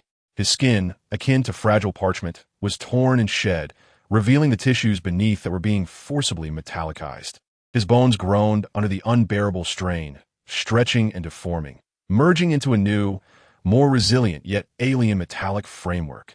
His features contorted in excruciating agony, only to be seemingly smoothed out by an invisible hand. The outlines of his eyes, nose, and mouth swiftly vanished, replaced by a sleek metallic panel adorned with shimmering, intricate energy circuits. Only the positions of his eyes remained, now glowing with a faint yet resolute azure light, serving as a window to his lingering consciousness. His limbs underwent a horrific transformation as well. The muscle fibers of his arms and legs were violently torn apart by the energy, subsequently supplanted by burgeoning metallic components that enveloped them, forming mechanical appendages imbued with an imposing sense of power, yet devoid of humanity. These newly forged metallic limbs were similarly adorned with patterns that seemed to encapsulate the profound truths of the universe, contrasting starkly with the remnants of his original skin that clung desperately to the joints and torso, resembling tattered rags. His height, too, was forcibly elongated in agony, transforming him from frail youth of barely 1.70 meters into a towering figure nearing 3 meters, an aberration of human form. The most pivotal change transpired within his chest. His once vibrant, beating human heart abruptly ceased its rhythm under the onslaught of energy, disintegrating in the process. In its stead, a fist-sized energy core coalesced in the center of his chest, radiating a steady azure glow. This core supplanted his original heart, becoming the new source of his life and power, akin to a miniature ember. The entire metamorphosis felt as though it spanned a century, yet the azure glow gradually faded. No longer could the frail human boy Juan be discerned in that place. Instead, a being stood, towering at approximately 3 meters, its form largely encased in dark metal. Its limbs mechanical, its face a smooth metallic panel with azure optics. The torso bore remnants of fragmented human skin intertwined with profound energy circuits, presenting an eerie yet potent amalgamation of life and machinery. He or it stood in bewilderment, gazing down at its newly forged hands, no longer flesh and blood, but metallic fists glimmering with a cold light. As it flexed its fingers, the joints emitted a crisp metallic sound. An unprecedented sensation surged through its perception, weightless yet brimming with explosive power. It instinctively swung its arm, the rush of wind affirming that it could effortlessly fell a robust bison. Even the fearsome tiger of the forest did not inspire doubt. It felt confident in its ability to engage and triumph in battle. Yet, this newfound sense of power was accompanied by an alienation stemming from the essence of life itself. It was no longer purely human. At that moment, the azure core within its chest pulsed slightly, and a stream of clear information surged into its nascent consciousness. Life signal code, subordinate 01. Superior being, howling sky. Absolute loyalty protocol has been uploaded. Status, newly created servant, awaiting designation. This torrent of information bore an undeniable pressure, clearly conveying to him that his current existence was subordinate to the mighty Shao Tian, demanding absolute loyalty. The newly awakened Juan lifted his gaze, his azure optical lenses focusing on the imposing Shao Tian, a tumult of complex emotions surging within his consciousness, which had yet to fully acclimate to its new form. Shock from newfound power, bewilderment at his rebirth, a farewell to his past, and an overwhelming reverence and submission to the master who had granted him this new existence, emanating from the depths of his core. He parted his lips, yet the smooth metallic surface of his visage could express little, producing only a voice tinged with electronic static, somewhat awkward yet earnest. Master. Chapter 63. Devouring the wolf within the verdant valley of Shenangjia. The newly born mechanical servant, Juan continued to clumsily adapt to his transformed body. At times, he raised his glimmering azure metallic claws. At others, he attempted to run and leap, each motion accompanied by a howling wind and the heavy thud of landing, revealing the immense power now coursing through him, far beyond his former self. The remnants of human skin intertwined with cold mechanical structures, creating a bizarre yet powerful tableau. The energy core within his chest pulsed steadily, deeply imprinting the commands of loyalty and obedience into the very fabric of his consciousness. Steel Lock lay quietly nearby, its molten golden optical lens occasionally sweeping over the adapting Ahuan, while it remained vigilant, scanning the surroundings. It appeared to harbor little hostility towards Ahuan. Instead, in its simplistic mind, it regarded him as a kindred spirit, another entity transformed by that same power. Its deep breaths reverberated through the valley like a background hum. Xiaotian's crimson optical lens swept over the newly acquired pair of man and beast, expressing satisfaction at Ahuan's successful transformation. This validated his hypothesis. The conversion of sentient carbon-based life into formidable mechanical beings was indeed feasible, paving the way for new possibilities in his future as a creator. The formidable prowess of Steel Lock also represented a crucial card in his hand. "You shall remain here," Xiaotian's cold voice resonated through the valley, imbued with an undeniable command. "Familiarize yourselves with the power and remain vigilant.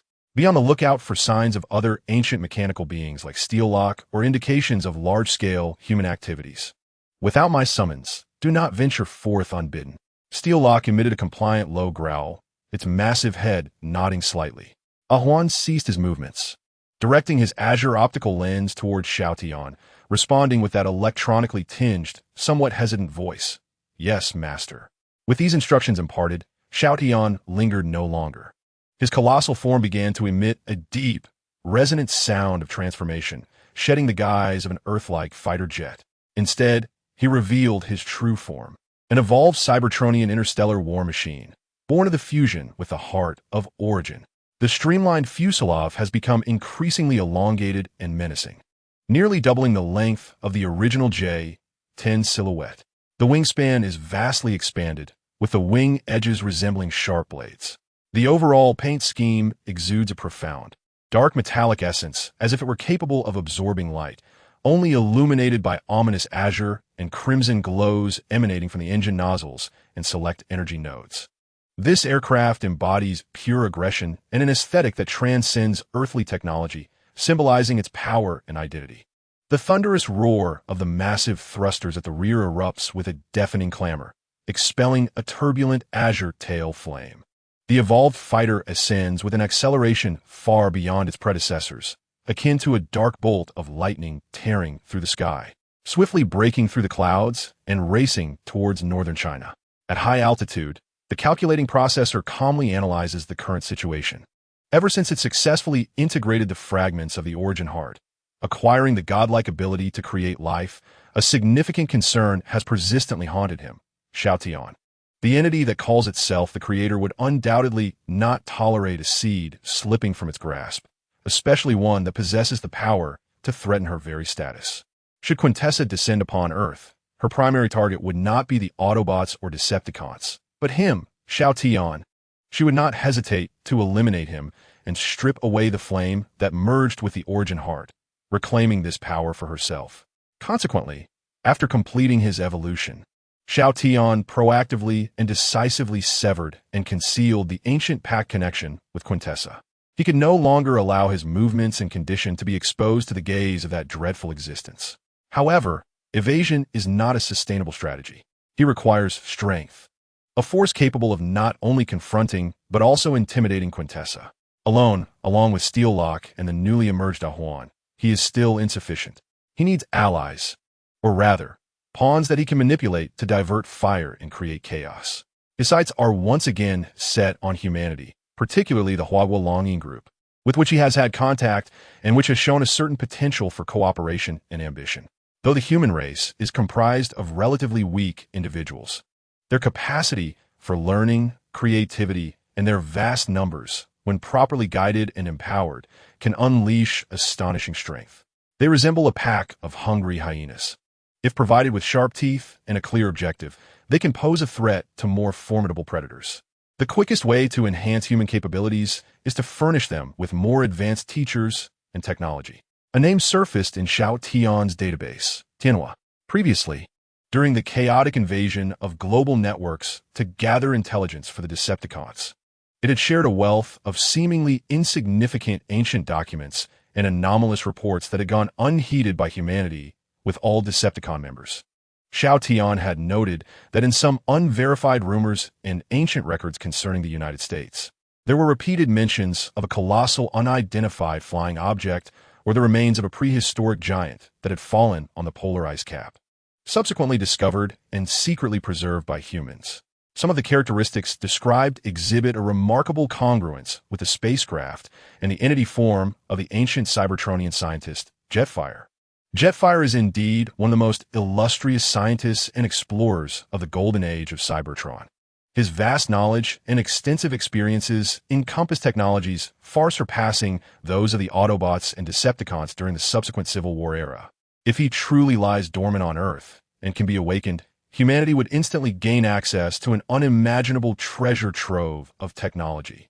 With the knowledge bestowed by Jetfire, human civilization would experience an explosive leap in technological advancement in a remarkably short span, granting it the capacity to deter and perhaps even counterattack any extraterrestrial threats, including the potential quintessence. This is a masterstroke of strategy. With Jetfire's assistance, humanity could locate and awaken him, thereby acquiring formidable technological prowess. At that juncture, irrespective of whether the quintessence descend upon Earth, empowered humanity would undoubtedly emerge as a significant variable in the cosmos, capable of attracting a portion of the quintessence attention and potentially engaging in conflict. Meanwhile, he, Skyfire, could remain in the shadows, reaping the benefits, seizing the opportunity to expand his influence, seeking further fragments of the Allspark, ultimately fulfilling his ambition to supplant the quintessence and become the new creator. The aircraft sliced through the sky, its destination unequivocal. Deep within the crimson optical lenses of Skyfire, a cold and calculating glimmer flickered. He was on his way to meet old acquaintances, bearing a gift capable of reshaping the world's landscape. Chapter 64. The leap in technology in deciding which human faction to collaborate with. Skyfire meticulously weighed the principal powers on Earth with his calm, logical core. He observed that while the United States demonstrated formidable military responses to the Decepticon assaults, the Hoover Dam incident, and the threat posed by the Quarantine Night, its society often succumbed to panic, with decisions swayed by short-term interests and public opinion, alongside an intricate web of internal factions. In contrast, the nation of Hua maintained astonishing strategic composure, effectively containing information to avert social unrest, and seizing the opportunity to quietly assimilate the technology he had previously imparted, thereby enhancing its own capabilities. This exhibited a long-term vision rooted in collective rationality and resilience. Such a steady and pragmatic approach aligned more closely with Skyfire's criteria for a reliable partner in combating the quintessence. Thus, he ultimately chose to return, positioning Hua as a pivotal step in his grand scheme. On the Hua side, the Longing Base and its associated top-secret research institutions were currently immersed in an unprecedented state of high efficiency, tinged with suppressed excitement. Since Skyfire's last departure, having left behind crucial data fragments regarding plasma propulsion and novel materials science, China's foremost scientists and engineers had been propelled into a near-manic state of research, as if a door to a new world had swung open. These were not complete technical blueprints, but rather hints of principles and material formulas that transcended current physical understanding. Yet, it was precisely these fragments that cast beams of light into the dark labyrinth, illuminating pathways toward breakthroughs in numerous long, stagnant fields. The most remarkable progress was observed in the realm of material science. Based on the theoretical insights provided by Xiao Tian regarding energy transmission and structural stability, material scientists have successfully synthesized several alloys that previously existed only in theory. One such lightweight alloy, temporarily designated as Dragon Scale No. 1, boasts a strength and toughness exceeding that of conventional aerospace titanium alloys by more than 5 times, while weighing only 2/3 of their mass. It also exhibits remarkable resistance to extreme temperatures and high-energy radiation. Another innovation, the spectral energy coding technology, effectively absorbs and deflects radar waves within specific frequency bands, achieving stealth capabilities far superior to any existing radar-absorbing materials. In the realm of fuel and energy utilization, inspired by extraterrestrial energy conversion principles, Researchers have radically transformed the formulations of high-energy fuels and the architecture of combustion chambers. The energy density of a new fuel has been enhanced by nearly 50%.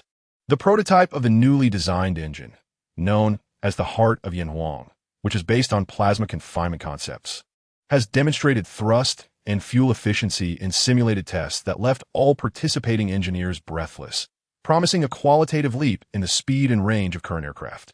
These groundbreaking technological advancements have been swiftly and discreetly applied to the enhancement and mass production of the nation's top priority defense project, the J-20 Heavy Stealth Fighter.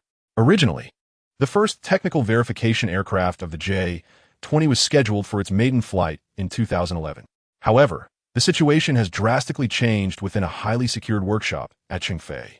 The aircraft's fuselage frame and skin have been redesigned and reinforced with Dragon Scale No. 1 alloy, significantly reducing structural weight while achieving an astonishing level of strength and overload resistance. The novel spectral energy coating has compressed its radar cross-section to an extremely minimal value, far surpassing the original stealth performance specifications. The most critical modification lies within the power system. The originally planned engines have been urgently replaced. Two enhanced versions of the 15MA engines, specially designed to incorporate aspects of the Heart of Yanhuang technology, are being meticulously installed into the airframe.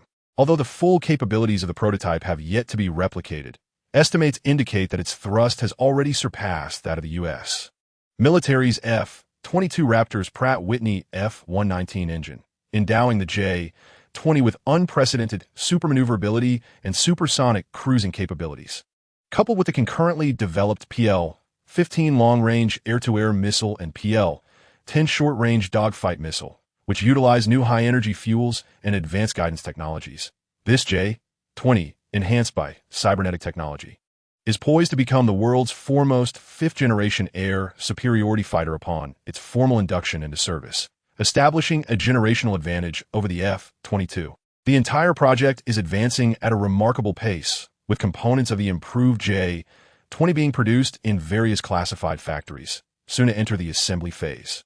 An overwhelming sense of pride and urgency, emblematic of an era-defining achievement, permeates the hearts of every researcher and officer involved. Yet, at this pivotal moment of focused progress, an unexpected visitor disrupts the tranquility of Longyin Base once again. The long-range early warning radar and optical sensors surrounding the base simultaneously detected a high-speed, approaching unidentified flying object. Its velocity was astonishingly rapid, yet the radar's reflected characteristics were exceedingly faint, entirely dissimilar to any known aircraft in the database, including the previously cloaked J-10. An alarm blared. An unidentified high-velocity object was nearing, exceeding Mach 5, at an altitude of 20,000 meters and descending. Identification signals were received, but none matched any known model. The air defense units were placed on high alert. The shrill alarm resonated throughout the base, instilling tension among all personnel. Zhang Lei rushed into the command center, fixated on the screen displaying the dark-hued aircraft, which was approaching the base at an acute angle, defying aerodynamic principles, his brow furrowed.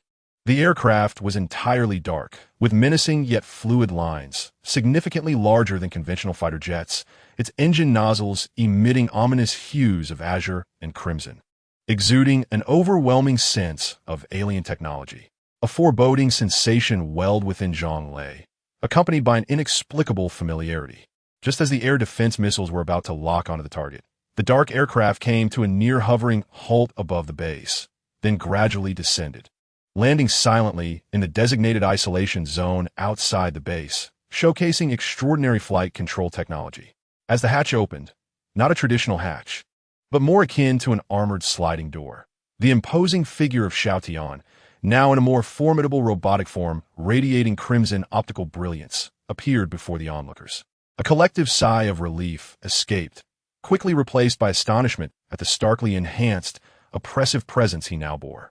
Unease spread throughout the base. Technicians whispered amongst themselves while soldiers gripped their weapons, their gazes filled with complex emotions towards this returning extraterrestrial mechanical life form, seemingly more powerful than before. Zhang Lei took a deep breath, composed himself, and, accompanied by a team of guards and technicians, swiftly approached the landing zone. He understood that Xiaoyan's return was not merely a nostalgic visit. He likely bore significant news capable of stirring global affairs or proposing new dealings. Chapter 65. Clouds over the Moon Palace. Deep within the Longyin base, the isolation meeting room, which had previously hosted numerous critical dialogues, once again filled with a weighty and delicate atmosphere. On one side was the Longyin team representing Huagua and its core members. On the other stood Xiaotian, returned, his presence even more imposing and oppressive. Zhang Lei forewent idle pleasantries and directly addressed the matter at hand, his voice steady yet probing. Mr. Xiaotian, your return surely signifies more than an observation of our technological progress. Please state your intentions plainly. Xiaotian's crimson optics scanned the assembled humans, his cold voice reverberating in the room. The wisdom of humanity lies in assessing the situation. You must understand that neither the previous Decepticons nor the recently dealt bounty hunters are the only threats in the cosmos. In the depths of profound darkness lies an ancient and formidable presence. He paused slightly, observing humanity's reaction, before continuing. I require allies. And you need a more potent force to safeguard your civilization against crises that may far exceed your imagination. Allies? Zhang Lei raised an eyebrow. Mr. Xiaotian, our previous collaboration was based on mutual benefit. However, the term allies implies a deeper bond and shared risks. What can you offer, and what must we sacrifice in return? What I can't provide is a mentor, Xiaotian asserted, casting forth his meticulously prepared proposition, an eminent scientist from the golden age of Cybertron, known as Hot Rod, whose knowledge surpasses your wildest imaginings. I know he lies dormant somewhere on Earth. I have a general idea of his location.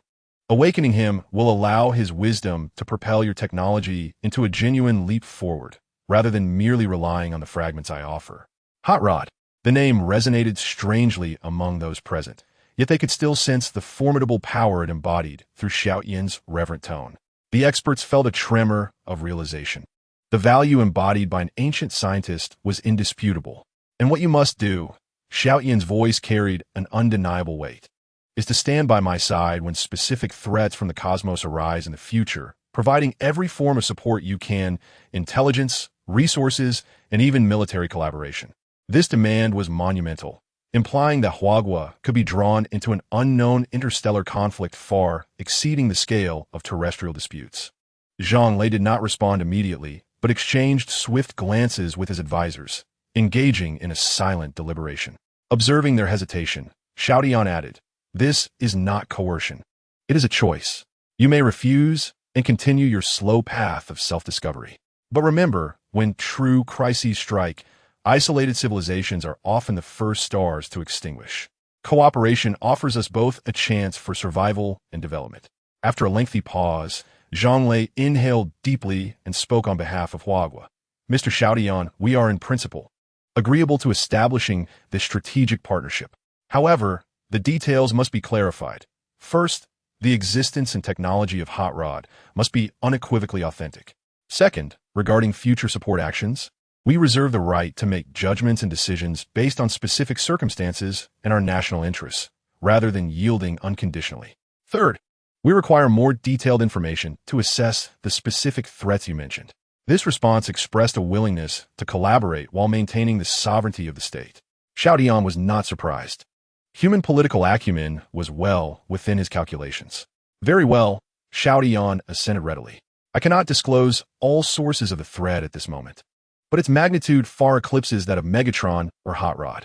You may refer to it as a creator-level existence." He deliberately obscured the information regarding Quintessa, maintaining an air of mystery and deterrence while avoiding premature panic. Thus, a preliminary covenant was tentatively forged amid mutual necessity and cautious exploration. At that moment, Zhang Lei shifted his tone, revealing a piece of crucial information. "Mr. Xiaotian, since we are now allies, certain intelligence should perhaps be shared." He gestured for the technicians to display a complex array of satellite data. This was the result of a deep scan conducted by the recently launched Tracker 1 probe, equipped with a detector based on the Ember resonance amplification technology developed by Rotors. On the map, representing the contours of the moon, apart from a few known faint signal points, likely remnants of the enemy spacecraft and other transformers, a vast circular region on the far side of the moon, previously associated with the Ark's wreckage, startlingly revealed numerous dense and active Ember energy signals. Their quantity and the clarity of their energy responses far surpassed the ordinary. As you can see, Zhang Lei pointed to the anomalous area, his expression grave. There exists a sizable and active cluster of Cybertronian life signals on the far side of the moon. We cannot ascertain its allegiance, intentions, or potential dangers. However, there is no doubt that this constitutes a highly unstable factor, akin to another Damocles sword hanging over our heads. He turned to Xiao Tian, presenting a new request. You possess the ability to traverse the space between Earth and the moon and have a greater understanding of Cybertronian life. We hope you can journey to the moon to investigate the origins and intentions of these signals. This is not only for the safety of Earth, but may also lead you to new powers or answers. Xiao Tian's crimson optical sensors fixated intensely on the dense signal area. His core processor operating at high speed. Could it be that such a multitude of compatriots lay hidden on the far side of the moon? Was it an Autobot secret base? Remnants of a Decepticons? Or perhaps an unknown, neutral Cybertronian force? Or could it be related to Quintessa's arrangements? Regardless of the possibilities, each one signified immense uncertainty, potentially a boon or a fatal trap. Yet, he found no reason to decline. Investigating the moon aligned with his own interests and allowed him to demonstrate his worth and sincerity to his new allies. Very well, Xiao Tian replied decisively. I shall proceed to investigate the moon. Tianhua, I will seek you out upon my return. Remember your promise. Without further ado, Xiao Tian turned, his imposing figure striding toward the exit, transforming once more into a formidable dark-hued aircraft, engines roaring as he soared into the sky, heading directly toward the moon above. In the conference room, Zhang Lei and the others watched the direction in which Xiao Tian had vanished, their emotions complex. They had forged a perilous alliance with a powerful, enigmatic extraterrestrial mechanical being, while also uncovering a new threat lurking on the moon. The road ahead was fraught with unknown stars and treacherous reefs. All they could do was seize every opportunity, utilize all available resources, and strive to develop rapidly in anticipation of the impending storm that might sweep across the stars. Chapter 66. The wrath of antiquity. Within the crevices of the reality universe lies a dimension that evades detection by conventional physical laws and comprehension by ordinary senses. Here, there exists neither up nor down, neither light nor darkness, nor even a definitive sense of the passage of time. Instead, one is enveloped in an eternal void and profound silence, a supreme prison meticulously constructed to confine an ancient and terrifying entity. Within these walls resides the mighty Megatronus, known as the Fallen. This primordial being, rooted in the ancient myths of Cybertron, once wielded power and ambition so immense that it sent tremors throughout the planet and its surrounding star systems. Unlike the ordinary Transformers, animated by the spark of life, he is a being far older, closer to the fundamental forces of the universe. However, millennia ago, his tyrannical reign and his insane schemes to consume stars for boundless energy provoked a united rebellion from his fellow primes. Following a cataclysmic war that shook the very fabric of the galaxy, he was vanquished, yet his nearly indestructible essence rendered his complete annihilation an arduous task. Ultimately, his brethren sacrificed much of their own power and existence to banish and seal him within this eternal extra-dimensional prison. After countless years of confinement, the will of Megatronus has not waned. Instead, his hatred and resentment have been honed to the sharpness of celestial shards. In this void, he perceives no passage of time, relying solely on his thirst for freedom and his deep-seated loathing for those who betrayed him to maintain the clarity of his consciousness. His vast, shadowy form, adorned with ancient runes, roars silently within this prison, each ripple of his thoughts imbued with a desire for destruction. Yet, he is not entirely cut off from the world. With a power that transcends the understanding of ordinary Cybertronian life, nearly brushing against the very fabric of cosmic law, he can still faintly perceive and influence certain facets of the reality beyond, much like glimpsing through layers of thick frosted glass. It was through this means that, in a distant past, he chose the ambitious and powerful gladiator, Megatron, imbuing him with a portion of his own strength and ideology, shaping him into his earthly emissary and most formidable servant, bestowing upon him the name Megatron, signifying the power that would tremble the cosmos. However, not long ago, this silent prison experienced an unprecedented ripple. A surge of energy, intensely powerful, pure, yet tinged with a sense of fragility, akin to a supernova's explosion, broke through the dimensional barriers, momentarily and distinctly captured by the fallen. This formidable force even stirred the dimensional walls of his confinement, albeit insufficient to shatter his seal, granting him a fleeting sensation of connection to the long-lost reality of the universe. The consciousness of Megatronus surged within the void, filled with astonishment and greed. What has transpired? Why has its power become so fragmented yet potent? Has Megatron finally succeeded? Or has an unforeseen event unfolded? He sought to reach out to Megatron, his most trusted agent. According to their customary practice, Megatron would periodically report his progress through a special ritual based on the resonance of dark energy, drawing strength and receiving further directives. This connection transcends the mere bond between master and servant. It serves as an essential conduit for the Lord of the Heavens to perceive the external world and exert his influence. Yet there was no response. Time and again, regardless of how he endeavored to stimulate that tenuous link, the signal belonging to Megatron remained shrouded in silence, as if it had utterly vanished from this universe. Initially, the Lord of the Heavens presumed it to be a mere discrepancy in the flow of time within the material realm or a transient interference. However, as time wore on, the void of disconnection grew increasingly palpable. Megatron, my servant, have you failed, or have you fallen? The wrath of the Lord of the Heavens began to accumulate within his confinement. Megatron was not merely a tool. He was a meticulously crafted pawn, poised to shatter the confines and return to reality. Losing him would mean that the Lord of the Heavens' millennia-long schemes could be rendered futile. Anxiety and restlessness gnawed at the consciousness of this ancient tyrant like venom. He could no longer afford to wait passively. He needed to ascertain what transpired in the outside world, to locate Megatron, and to re-establish his channel of intervention in the tangible realm. Concentrating his vast and formidable thoughts, which had been imprisoned for millennia, the Lord of the Heavens commenced a forceful assault on the resilient dimensional barriers. This endeavor was exceedingly arduous, akin to exerting mental power to propel galaxies. Each attempt drained immense energy and inflicted torment akin to the tearing of one's very soul. Yet, he had no alternative. His consciousness, like the most delicate quantum specter, struggled to penetrate layer after layer of dimensional membranes, targeting not a specific location, but rather honing in on a hidden anchor he had long embedded within the fabric of the universe, a logic-driven entity utterly loyal to the Decepticon cause. Lying in wait in low Earth orbit, Soundwave. Soundwave was not a direct creation of the Lord of the Heavens, but through Megatron. He had planted within Soundwave's core logic a latent reverence and obedience to the ancient dark powers. At this moment, the Lord of the Heavens aimed to activate that directive and transmit his message.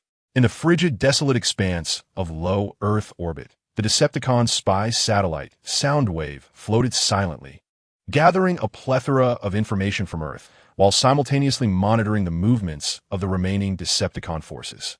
The escape of Black Arachnia, the incapacitation of Blur and Roadblock, the fall of Lockdown. Each event was meticulously recorded, yet his entirely rational processor exhibited no emotional fluctuation, merely assessing the situation with cold detachment. Suddenly, a faint yet indescribably ancient and majestic wave of thought surged forth, as if traversing through boundless time and space, penetrating the deepest receiving unit of Soundwave. This wave was neither Cybertronian nor adhered to any known cosmic communication protocols. It was a more fundamental, direct command acting upon the core logic.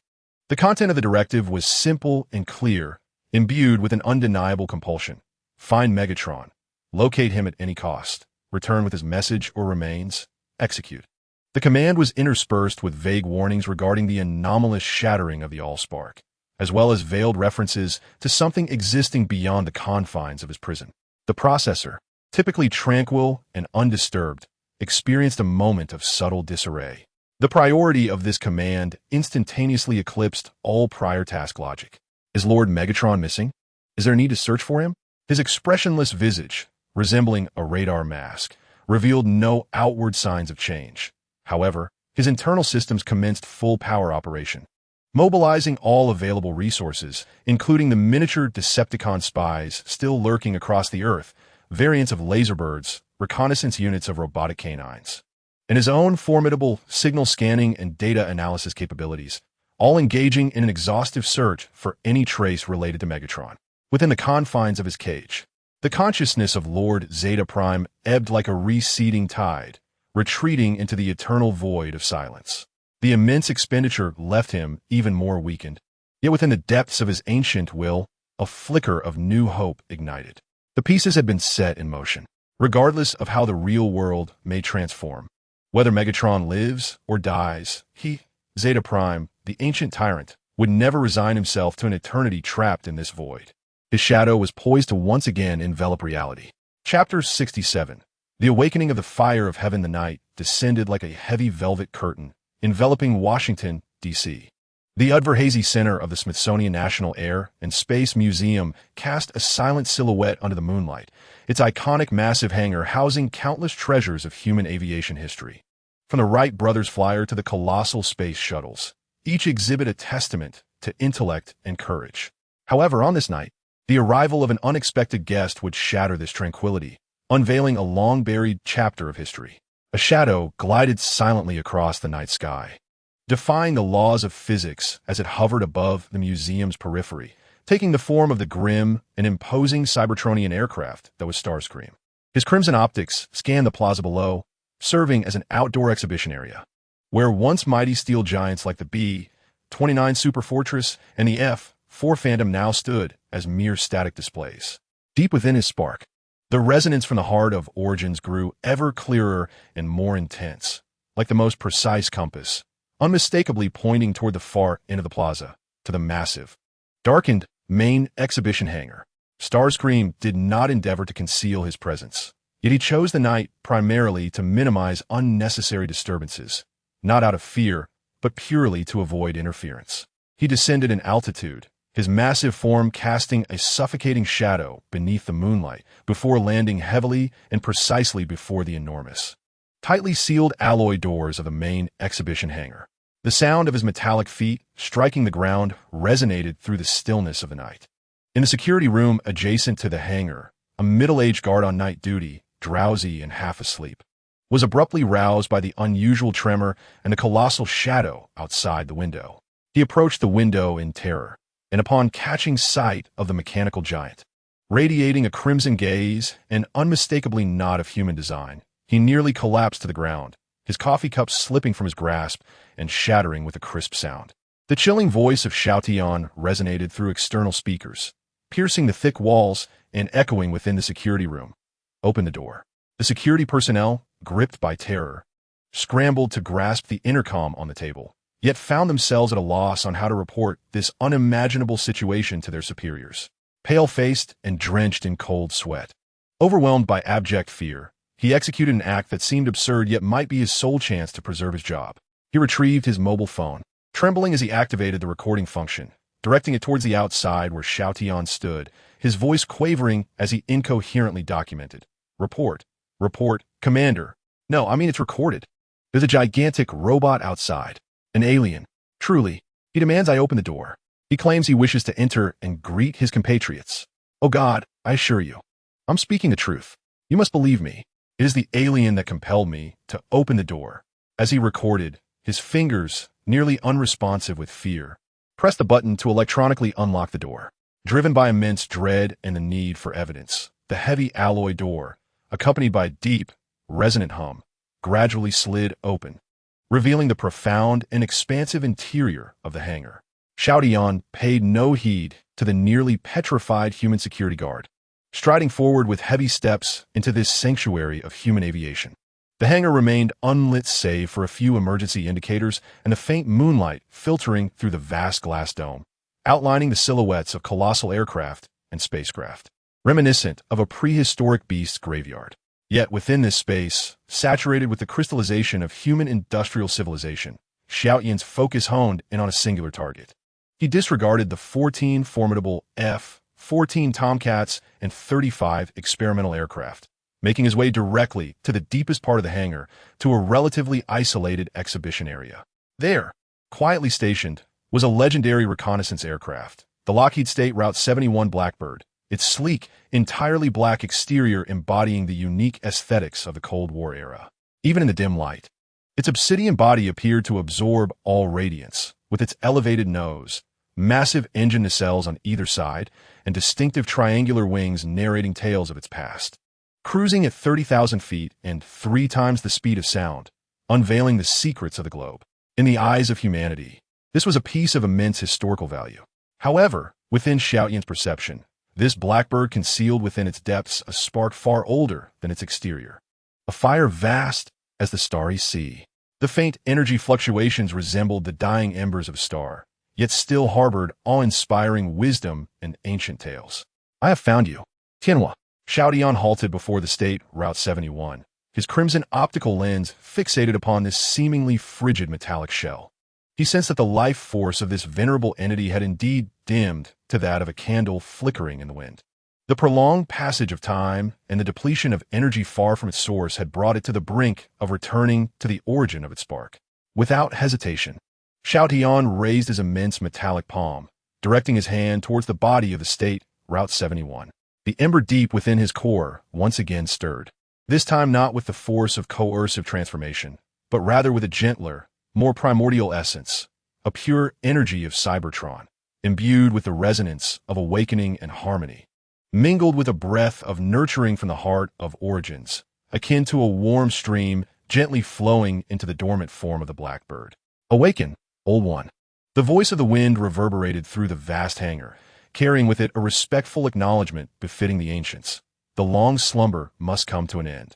A new era has dawned, and Cybertron yearns for your wisdom. Initially, the machine remained unresponsive, appearing as nothing more than a lifeless object. Yet, mere seconds later, a transformation unfolded. The dark chassis suddenly emanated a faint, yet extraordinarily pure, golden light from within. Following this, a deep and powerful mechanical thrum began to resonate from within the blackbird, akin to the heartbeat of a slumbering beast. Initially weak but growing louder and more intense with each passing moment. This was not the swift, efficiency-driven transformation of later Autobots or Decepticons. The metamorphosis of the celestial fire was steeped in ancient grandeur, imbued with a solemn ritualistic quality, reminiscent of a highly intricate instrument that had lain dormant for eons. Now reawakened. The first to undergo change were the immense triangular wings. They did not simply fold but gracefully retracted along complex, hidden tracks beneath the surface, akin to a great bird drawing in its feathers, moving smoothly and elegantly toward the central axis of the body, layering upon one another until they perfectly nestled into the back, forming a broad and majestic shoulder armor alongside portions of the back. The edges retaining hints of the 71's unique aerodynamic contours. Next, the elongated fuselage began to stretch and expand. The nose section lifted upward, splitting apart, as the intricate observational instruments within reconfigured to form a head adorned with the structure of goggles, radiating the gravitas of a sage. The cockpit area descended and contracted, merging with the midsection to create a broad and substantial chest, upon which ancient Cybertronian runes could faintly be discerned. The 2 colossal 58-cycle engines served as the heart of this transformation. They detached from the wing roots, accompanied by the movement and reorganization of countless precision components. The engine bay's outer casing split and unfurled, and the internal turbines and piping reassembled in a dazzling display, ultimately forming robust legs and feet. With the massive propulsion nozzles now positioned at the stalls, still emanating a gentle warmth of residual energy. The vertical stabilizers at the tail separated, with one portion rising to merge with the back while the other, in conjunction with the retracted wing edges, formed sturdy arm armor. Finally, the primary landing gear that once supported the massive body contracted and transformed, integrating into the leg structure, while the airspeed tube at the nose cleverly concealed itself within the forearm, possibly evolving into a tool or weapon interface. This entire process lasted approximately half a minute, embodying a beauty of power and wisdom, devoid of any superfluous movements. Each component's motion was precise and efficient, as the final armor plate settled into place. A towering mechanical giant, nearly 12 meters high and predominantly black, adorned with ancient golden patterns, stood more robust and imposing than Optimus Prime, exuding the essence of an ancient explorer and scientist. It replaced the state Route 71 Blackbird reconnaissance aircraft, majestically standing before Skyfire. The being known as Firestorm slowly raised its head. Illuminated by the wisdom of ages, its optical lenses glimmered like two weathered stars. At first, there was a hint of awakening confusion, but it swiftly focused on the form of Skyfire before it. A deep voice, resonant with echoes of time, reverberated within the hangar. The unfamiliar spark of the Decepticons carries a trace of familiar essence. Young compatriot, was it you who awakened me? Chapter 68. The buried sin within the vast hangar of the Smithsonian Museum. Time seemed to stand still.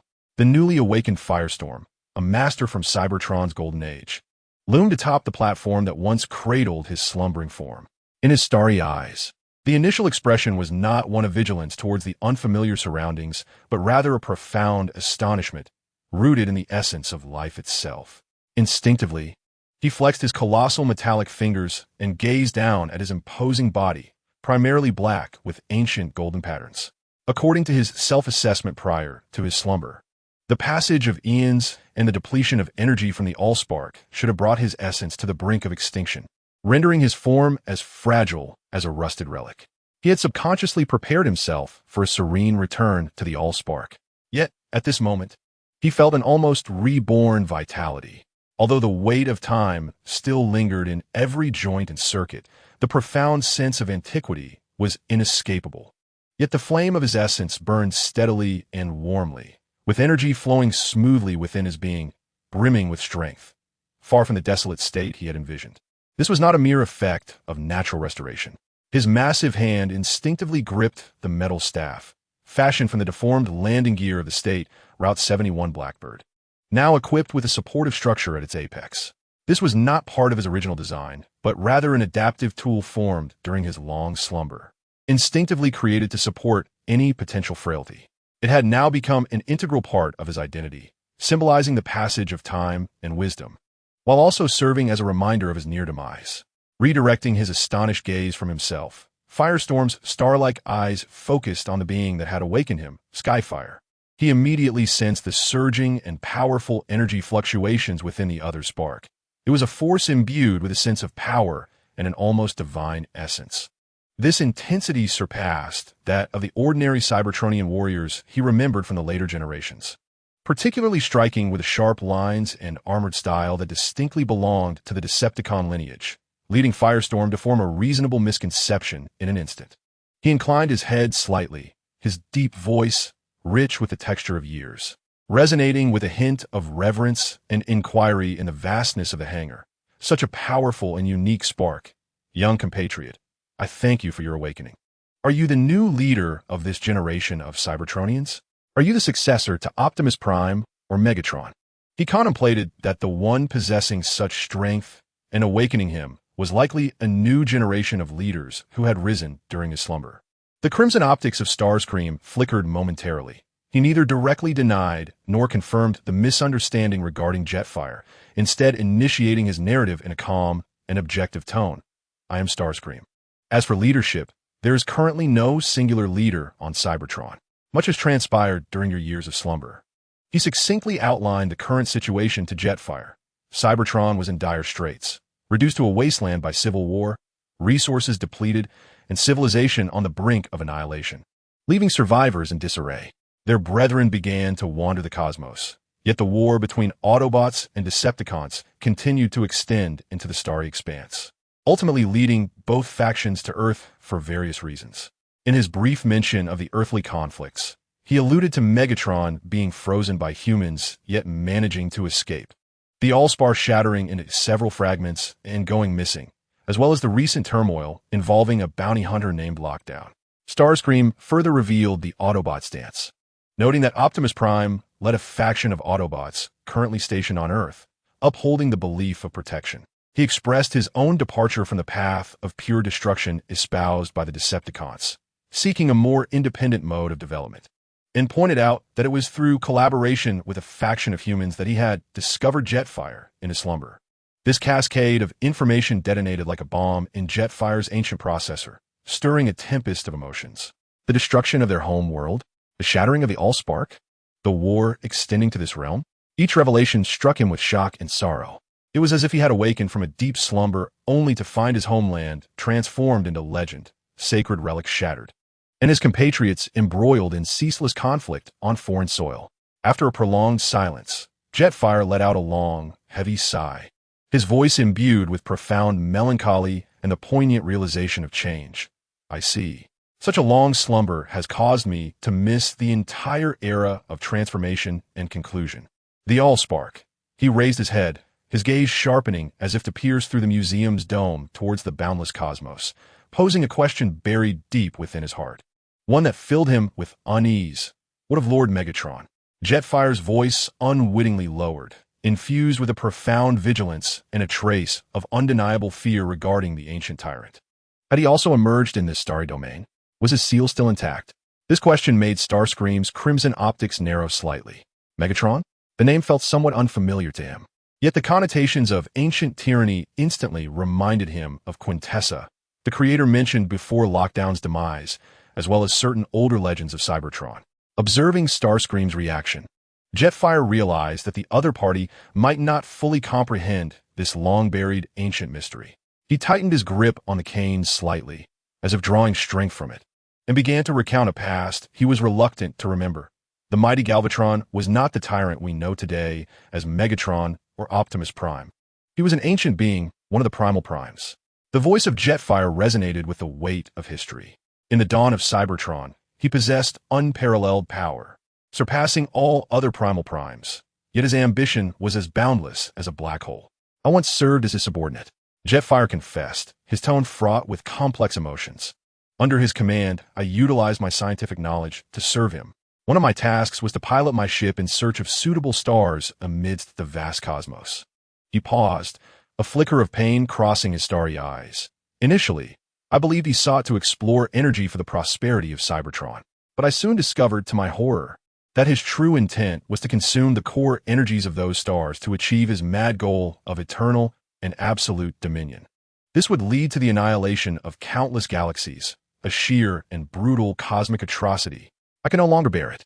Jetfire's tone grew resolute, and I chose to betray him. I secretly informed several other primal primes who still retained their sanity of his plans. Ultimately, an unimaginable war erupted. To thwart him, the other primal primes paid a tremendous price, sacrificing much of their existence and power to ultimately seal Galvatron away, banishing him to a dimension said to be nearly devoid of time. He turned to Shout, his gaze heavy with gravity. So, young Shout, you must tell me, has this ancient nightmare shown any signs of resurgence? Has a shadow once again darkened this starry sky?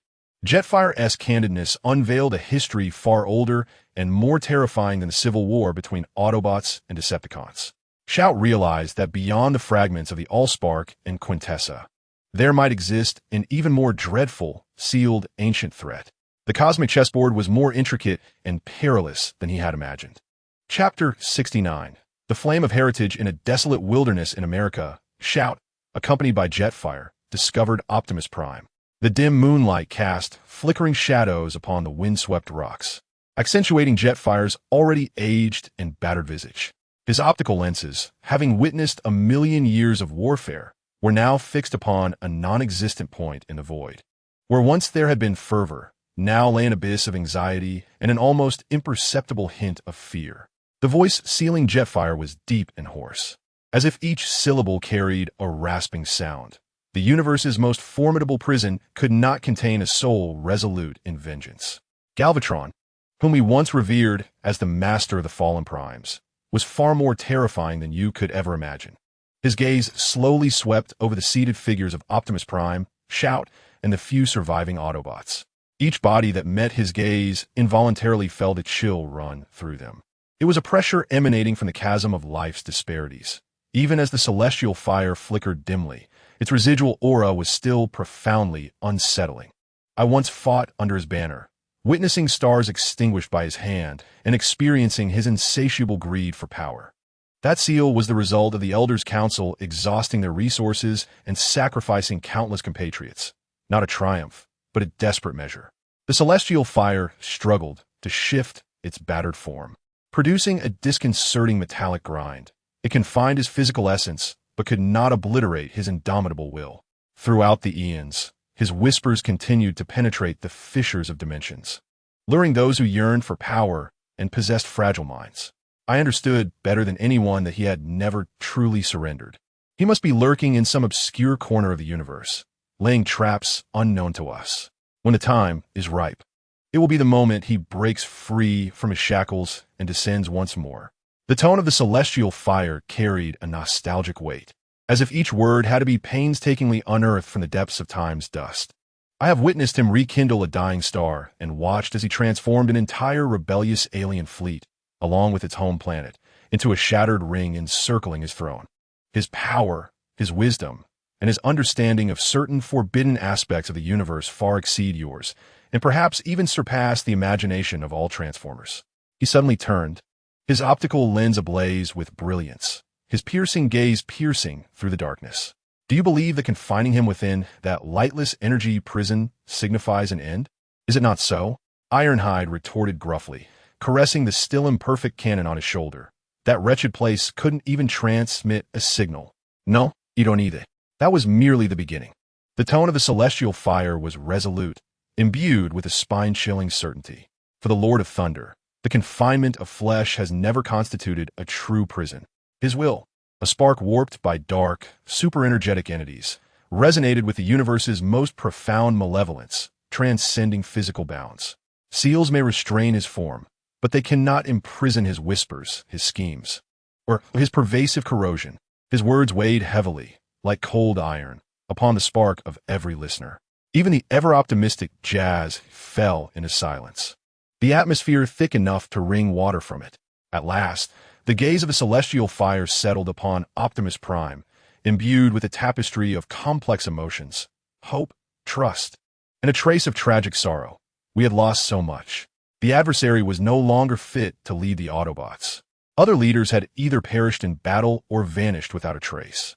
Now, among all the surviving Cybertronians, the only one capable of shouldering the mantle of leadership and uniting the forces of resistance was you, Optimus Prime. Optimus Prime's blue optical lenses steadfastly met the gaze of the celestial fire. His towering form stood like an ancient mountain, bearing immense responsibility. He remained silent, yet his tranquility and resolve spoke volumes in response. However, merely possessing the title of a leader and unwavering faith was far from sufficient. The voice of the flame of heaven suddenly rose, imbued with a sense of urgency. Before us stood an existence of elder status, an ancient titan that had once touched the primal forces of a universe. You require power, an ultimate strength formidable enough to counterbalance this presence and safeguard all that we hold dear. He extended his colossal metallic finger, pointing toward the center of Optimus Prime's chest, where the Matrix chamber resided. It is said that this leadership module, forged by the Supreme Lord himself, harbors the ultimate truths of creation and destruction, and it embodies our sole hope.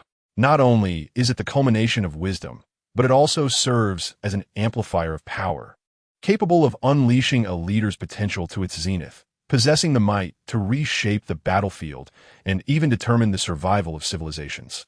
Where is it? Optimus Prime inquired in a hushed tone, his voice steady, yet the subtle acceleration of his internal systems betrayed his inner turmoil. No one knows its exact coordinates. The flame of heaven shook his head, the light in his eyes dimming slightly. It vanished after the last great battle, rumored to have been concealed by the elders in the most secretive and perilous corners of the cosmos. The quest to find it will be a long journey fraught with uncertainty and sacrifice. Yet, you must seek it, Optimus Prime, not because you are the mightiest warrior, but because you alone are worthy of wielding it. The spark within you gleams with sacrifice, courage, and altruism. These are the sole criteria for the selection of a host by the leadership module. If power falls into the hands of the unscrupulous, it will only herald greater calamities. At that moment, all eyes instinctively turned toward the young Transformer, Howl Sky, standing aside. Within him resided energy drawn from the fragments of the Matrix, a surging power that, despite being deliberately restrained, flowed like an undercurrent. The flame of heaven took note of this, casting a scrutinizing gaze upon Howl Sky, tinged with a subtle, almost imperceptible regret.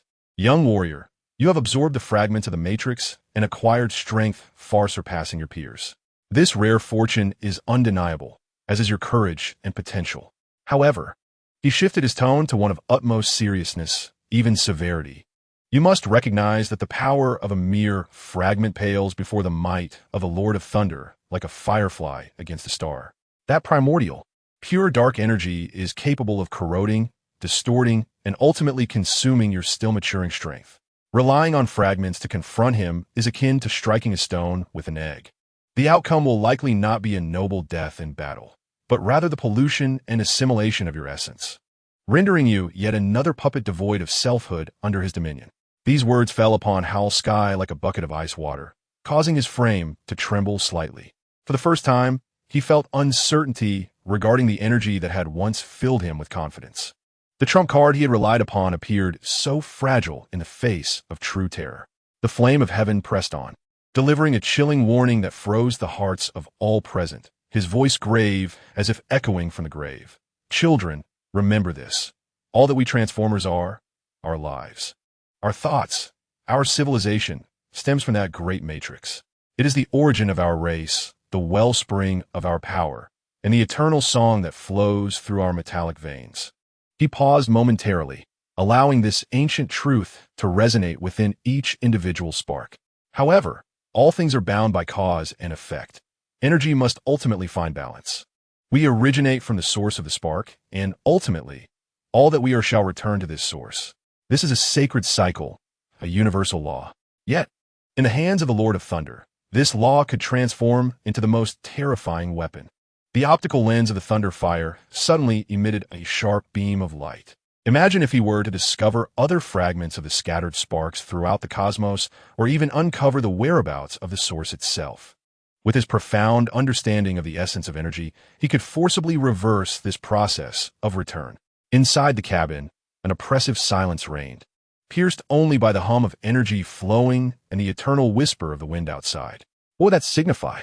Thunder Fire articulated each word with deliberate weight, suggesting that not only could he absorb the immense energy contained within the fragments, but even more dreadfully, he might directly interfere with, extract, or even control all life that shares a connection with the spark source, which includes all of us, the Transformers.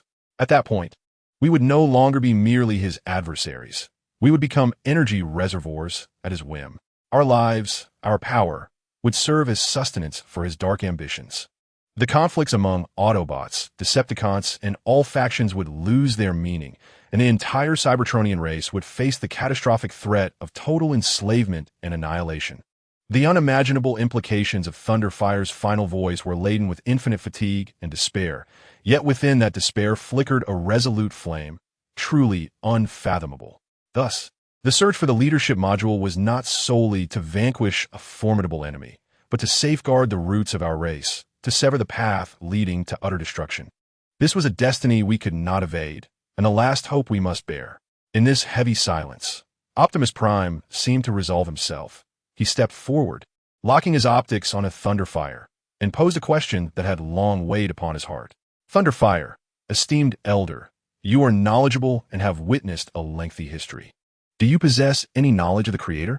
This term seemed to carry a peculiar enchantment, momentarily stalling the surrounding energy.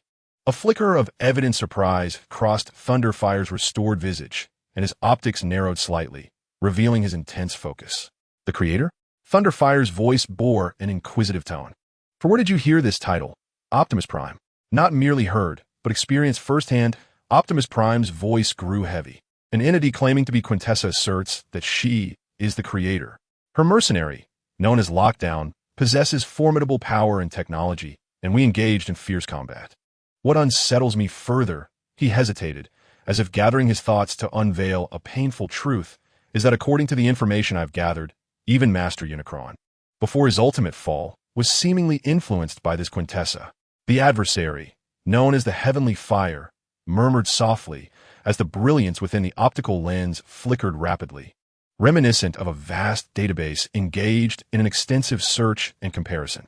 After a prolonged silence, he finally spoke, his voice imbued with a solemnity that acknowledged the enormity of the unknown. The age of the universe far exceeds our imagination. Optimus Prime. Long before the illustrious civilization of Cybertron, during the time when the Primes traversed the cosmic seas, there existed, perhaps even earlier, ancient life forms within this boundless void that we cannot comprehend. The name Quintessa is unfamiliar to me. Yet if she claims to be a creator and can dispatch emissaries to engage with leaders, such as you and the adversary, then her existence must be on par with the Primes, if not more ancient.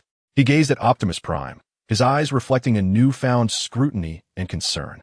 You mentioned her possessing extraordinary powers, which brings to mind the weapon seed you hold. Its ability to transmute organic matter into metallic crystals starkly contrasts with our conventional energy weapon systems. In retrospect, that artifact may not have originated from our Cybertronian ancestors, but could very well be a remnant of these so-called creators, or perhaps a specimen from an ancient cosmic experiment they conducted. I once delved into the annals of Cybertronian history, and 15 million years ago, a transformation occurred, shrouded in numerous enigmas. Their presence may lurk behind this mystery. Heavenly Fire recalled his time spent researching on Cybertron. This hypothesis sent an inexplicable chill through all the Autobots present. The Cybertron they had so diligently safeguarded might trace its origins to a more enigmatic and powerful external force. As for their intentions, Heavenly Fire shook his head. His substantial metallic cranium appeared unusually heavy.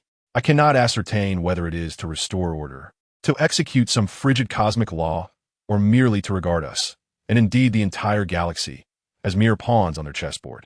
The information is scant, rendering judgment impossible.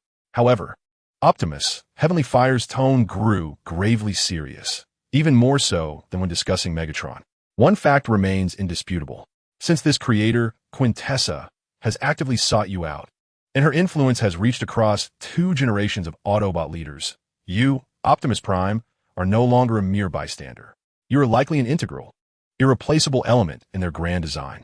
He extended his damaged finger toward Optimus, akin to an ancient prophet proclaiming destiny. This signifies that your path ahead will be more treacherous than we can fathom. You will not only confront ancient foes like Megatron, but must also remain vigilant against the mysterious gaze of the creators from beyond stars. Their intentions are unclear, whether they are foes or allies, or perhaps entities transcending our comprehension of such concepts. All remains unknown. From this moment forth, you must exercise greater caution than ever before, scrutinizing not only the enemies before you, but also discerning the invisible hands lurking within the mists of history and the cosmos. Optimus Prime listened in silence, the spark within his chest seemingly burdened by a double weight. On one side looms an imminent ancient demon, while on the other stands the enigmatic creator of all. The quest for the leadership module appears to be shrouded in an even deeper fog. He clenches his fists slowly, not solely for the future of Cybertron, but also to ponder his own fate and the intricate games of a higher order. Hope, amidst layers of crises and enigmas, seems increasingly precious yet ever more elusive. The words of the Prime resonate like the final toll of judgment, echoing across the boundless wilderness and etching an indelible mark in the core of every Autobot spark. The intertwining of hope and despair, the coexistence of destiny and duty, has rendered their path clearer, yet more arduous than ever before. Optimus Prime gradually tightens his fists, his optics gazing into the vast darkness of the starry sky outside the viewport, where the faint glow of the leadership module appears to await its destined heir at the edge of the cosmos. Chapter 70. The Scholar's Arrival in an Interdimensional Prison. Amidst dimensional rifts, this place is devoid of any known coordinates in the universe, lacking up, down, left, or right, as well as past or future. Only an endless expanse of slowly rotating geometric light spots and ceaseless whispers of energy exist. This is the prison once employed to confine precious prey, now transformed into a cage for an ancient overlord. The imposing figure of Megatron, a formidable mental mentor, hovers at the core of the cage, his massive, dark form akin to a timeless meteor. His crimson optics coldly survey the space composed of pure energy and non-Euclidean geometry, exhibiting no sign of panic. Only the pent-up wrath and frost-like patience accumulated over millions of years. Although the creator is no more, the mechanisms of this prison continue to operate, sustained by its residual energy or the preset programs of its architect. Yet, Megatron's mental prowess cannot be fully confined by the creator. His consciousness flows like an invisible undercurrent, penetrating the relatively unstable dimensional barriers of the prison, spreading towards the distant, familiar reality of the universe. This act demands tremendous energy, potentially exacerbating the prison suppression of his essence. Yet it is a necessity. The revival of Cybertron and the ambitions of the Decepticons must not falter due to his temporary entrapment. Soundwave, a cold, authoritative thought, imbued with a profound sense of mental oppression, traversed countless light years, precisely targeting the shadow of a satellite concealed in Earth's orbit, taking the form of an invisible reef. In Earth's orbit, the ever-silent Soundwave received his directive. The previously mute communications officer, the most efficient spy master of the Decepticons, experienced an instantaneous surge of energy ripples across his facial display. His previously motionless body stirred slightly as he responded to the summons from the depths of the dimensional rift. No sound accompanied this, only a pure flow of information and an unequivocal command. Images of Lake Michigan's satellite view, energy residue analysis reports, and the last observed coordinates of Megatron flashed rapidly across the screen. The command was unmistakably clear: locate Megatron, without a hint of hesitation or intent to question. Soundwave's core code remained anchored in loyalty and efficiency. The armor plate on his chest slid open, and the mini-transformers, resembling living metallic creations, silently ejected towards Earth. There were no verbal commands, only an encrypted data stream emanating from the sound waves, containing target information, search parameters, and directives of the utmost priority. The red optical lenses of the mini-transformers flickered briefly, indicating successful reception, and they swiftly transformed into shadowy figures, silently entering the cosmic expanse through the launch conduit of the retribution vessel, racing towards Earth. They would utilize their shape-shifting camouflage abilities to infiltrate Earth's networks and conduct direct physical searches. The Soundwave mask returned to tranquility, continuing to monitor the global information flow like an indefatigable machine, quietly executing the will of an ancient overlord. In the temporary Autobot base in America, the atmosphere remained tense. The Fallen remained imprisoned, Unicron's whereabouts were unknown, and the Allspark had shattered and dissipated. A series of cataclysmic changes etched lines of weariness and contemplation upon the metallic visage of Optimus Prime, the leader of the Autobots. "Must you go, Jetfire?" Optimus inquired, gazing at the venerable Cybertronian scholar before him. Though Jetfire's frame was aged and required the support of a cane, the wisdom and experience contained within his optical lenses surpassed that of any other Transformer present. "Indeed, Optimus," Jetfire replied, his voice gentle yet resolute, imbued with the steadiness characteristic of a scholar. "Skyfire has revealed another potential path to me. Collaborating with the human nation known as China may provide us with new strategies to combat Quintessa and even resolve the crisis on Cybertron. I must personally investigate and comprehend this. After all, one of our past mistakes was underestimating the potential and will of organic life forms." He paused, his cane lightly tapping the ground. Moreover, that Skyfire, a Decepticon seeking to break free from the control of its creator, is an exceptionally rare and worthy subject of study. I find this quite intriguing. Optimus nodded slightly, respecting the elder's decision. "I understand. Please exercise caution. Our previous encounters with the Dragon Roar group have shown that they differ significantly from other human military organizations we have encountered. Yet the complexities of humanity are well known to both of us. Rest assured, I shall proceed with caution," Jetfire replied with a smile, a flicker of blue light glinting in his optical lenses. "I shall set off now. The matter concerning the leadership module is of great importance, and you too must act swiftly." Their farewell was simple yet solemn. Under the watchful eyes of the Autobots, Jetfire made his way to a relatively open area outside the base. He did not opt for the traditional flight mode. Instead, a sound emanated from within his frame, distinctly different from a usual whir of transformation gears, a deep, resonant hum that seemed to resonate with the very essence of spatial vibrations, as if it originated from the depths of the void. Jetfire raised his arms, and the tip of his ancient cane began to gather a dazzling blue energy. This energy was not a searing explosion. Rather, it manifested a peculiar geometric structure, resembling countless minuscule hexagonal lattices spinning and coalescing at a rapid pace. The energy condensed in the air before him, not forming a sphere of energy, but directly affecting the fabric of space itself. Initiate the short-range spatial leap system. The internal systems of the Tianhua reported with calm precision. Before him, the air began to warp and stretch, as if an invisible curtain was being pulled apart by an unseen force. The scenery at the center of his vision blurred, ultimately succumbing to a profound darkness, twinkling with points of blue light. This was no mere optical invisibility. It was a visceral manifestation of the spatial structure being forcibly torn asunder. The edges of the rift pulsed with tumultuous energy, crackling like an electric arc, emitting a disquieting resonance. Within the fissure, light twisted and colors defied comprehension, reminiscent of a shortcut to another dimension. Faintly visible on the opposite side was not pure darkness, but a vague collage of rapidly flowing fragments, perhaps clouds of earth, perhaps the profound backdrop of the cosmos, an optical disturbance born of thinning dimensional barriers during the spatial leap. Without hesitation, Tianhua took a resolute step forward, directly entering the spatial rift. At the moment his form traversed the fissure, observers could distinctly perceive a peculiar stretching and compressing phenomenon occurring in his body, as though he himself transformed into a stream of data, disassembled and transmitted by the azure web of energy. This was not a mere afterimage of superspeed movement, but a fleeting distortion of his existence as he crossed the dimensions of space. Once he had fully entered, the rift rapidly contracted, akin to a healing wound. The arcs of energy leaping at the edges collapsed inward, coalescing into a brilliant point of light at the center before abruptly vanishing. The humming ceased abruptly. The distorted air reverted to its original state, as if nothing had transpired. Only the ground, marked by a slightly warm, strangely charred circular area, and the lingering energy aftershocks in the air, imbued with the sense of ozone and peculiar radiation, bore witness to the reality of what had just occurred. The entire transmission process, from initiation to completion, lasted but a few seconds.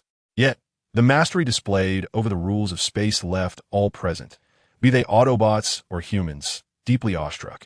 This was no ordinary technology. It touched upon the ancient wisdom of the universe's fundamental laws. Meanwhile, in a secret military control zone in North China, at the same moment, a low, resonant hum echoed through the expansive airspace. A howling fighter jet pierced the night sky, descending vertically onto a designated landing pad with an elegance that transcended conventional physical limits. Upon touchdown, the aircraft rapidly disassembled and reconfigured, transforming into a formidable mechanical giant. It did not linger, but proceeded directly towards the command center deep within the base. Suddenly, the sky above the center of the field rippled as if disturbed by unseen waters. A blue point of light appeared without warning, swiftly expanding to form a spatial rift identical to the one that had manifested at the American base. The ancient and imposing form of Tianhua, surrounded by the lingering ripples of blue spatial energy, stepped through the rift and landed firmly on the solid ground of China. The rift behind him swiftly sealed, and the sky regained its clarity. Within the command center, the ambience was vibrant, illuminated by bright lights, as colossal electronic sand tables and numerous displays showcased a continuous stream of data. Zhang Lei, the head of the Dragon Roar team, had long awaited the return, and beside him, a holographic projection displayed a sleek, futuristic three-dimensional model of the dark gray fighter jet, the J-20. "Mr. Xiaodian, you have returned." Zhang Lei turned, his face bearing a hint of fatigue, yet unable to conceal his excitement. "Just in time to witness our latest achievement, the newest iteration of the Weilang, which has just passed its final testing evaluations." Xiaodian's optical lens focused on the holographic model, while the built-in scanning system instantaneously read several core performance parameters listed on the adjacent display. He emitted a low, approving hum. The aerodynamic layout has been optimized, and the radar cross-section has been further reduced. The energy signal feature management is also exceptionally well executed. According to the existing data model analysis, Zhang Lei, this fighter jet undoubtedly holds an absolute leading position on your planet, thanks to some of the material science and energy conduction concepts you provided earlier. Our engineers have resolved numerous bottlenecks. Zhang Lei approached the holographic projection and magnified a detail of the engine section. The thrust-to-weight ratio and fuel efficiency of the new engine have made remarkable leaps. Although it still falls short of your Cybertronian technology, it represents a milestone advancement for us. Xiaodian leaned slightly forward, scrutinizing the structure of the engine blades and the design of the combustion chamber. His processor operated at high speed, comparing it with the foundational technology tree of Cybertron. It is not merely the materials. Your system integration and optimization capabilities under the constraints of limited physical laws are equally critical. He straightened, his optical lens meeting Zhang Lei's gaze, his tone turning serious. However, Zhang Lei, we must confront reality. This alone is insufficient. Zhang Lei's expression grew grave. Are you referring to the potential threat, Quintessa? Precisely, Xiaotian nodded. The capabilities of the Creator far exceed your imagination. The legions that may exist under her command possess mobility, firepower, and defense that no current armed forces on Earth can directly contend with. Even in my peak state, victory is not guaranteed. He raised his metallic finger, pointing at the holographic model of the J-20. Nevertheless, it provides an excellent platform, a vessel embodying the pinnacle of your race's wisdom and craftsmanship. What it lacks are a leap-type energy core, a propulsion system that transcends conventional physical limits, and a protective field capable of withstanding high-dimensional energy impacts. Xiaotian's optical lens shimmered with the light of computation. The individual I invited, Firestorm, is one of our oldest scientists on Cybertron, with profound expertise in space technology and energy applications. If he is willing to provide guidance, even the most rudimentary theories, merging some of Cybertron's secondary technologies with your Weylang. He paused, a hint of possibility in his voice.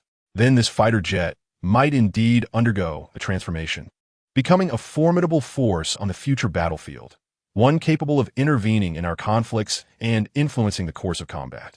Zhang Lei took a deep breath, a sharp glint flashing in his eyes. What must we sacrifice? He inquired.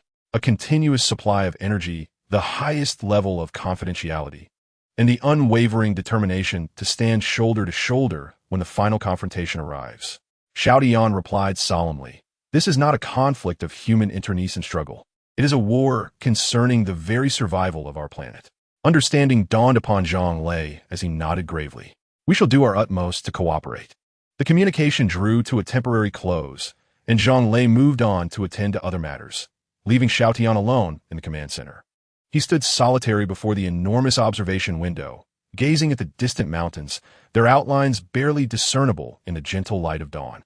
Yet beneath the surface, his internal processors were far from tranquil. Deep within, a tumult of complex emotions surged. The individual lives of these humans were so fleeting, their bodies so fragile. Yet their capacity for learning, adaptability, and that almost stubborn potential never ceased to astonish him.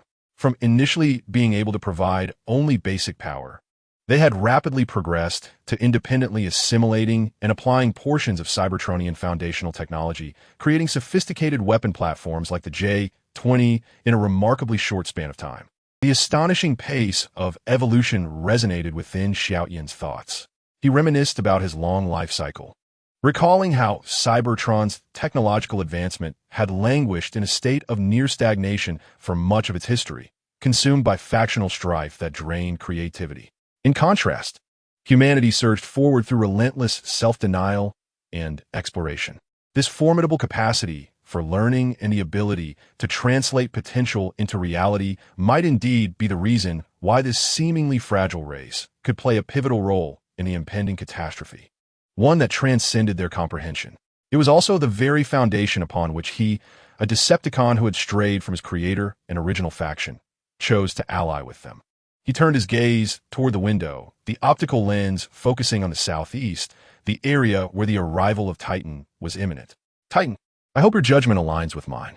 Titan stood firm, his optical lens sweeping over the human contingent, poised yet striving to maintain composure, and then to Xiaotian, who nodded slightly in his robotic form.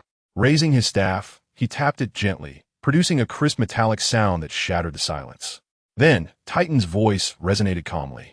"Breaking the stillness, this is China. Let us commence. I hold great expectations for you and the civilization you represent." His arrival was silent, yet heavy with significance.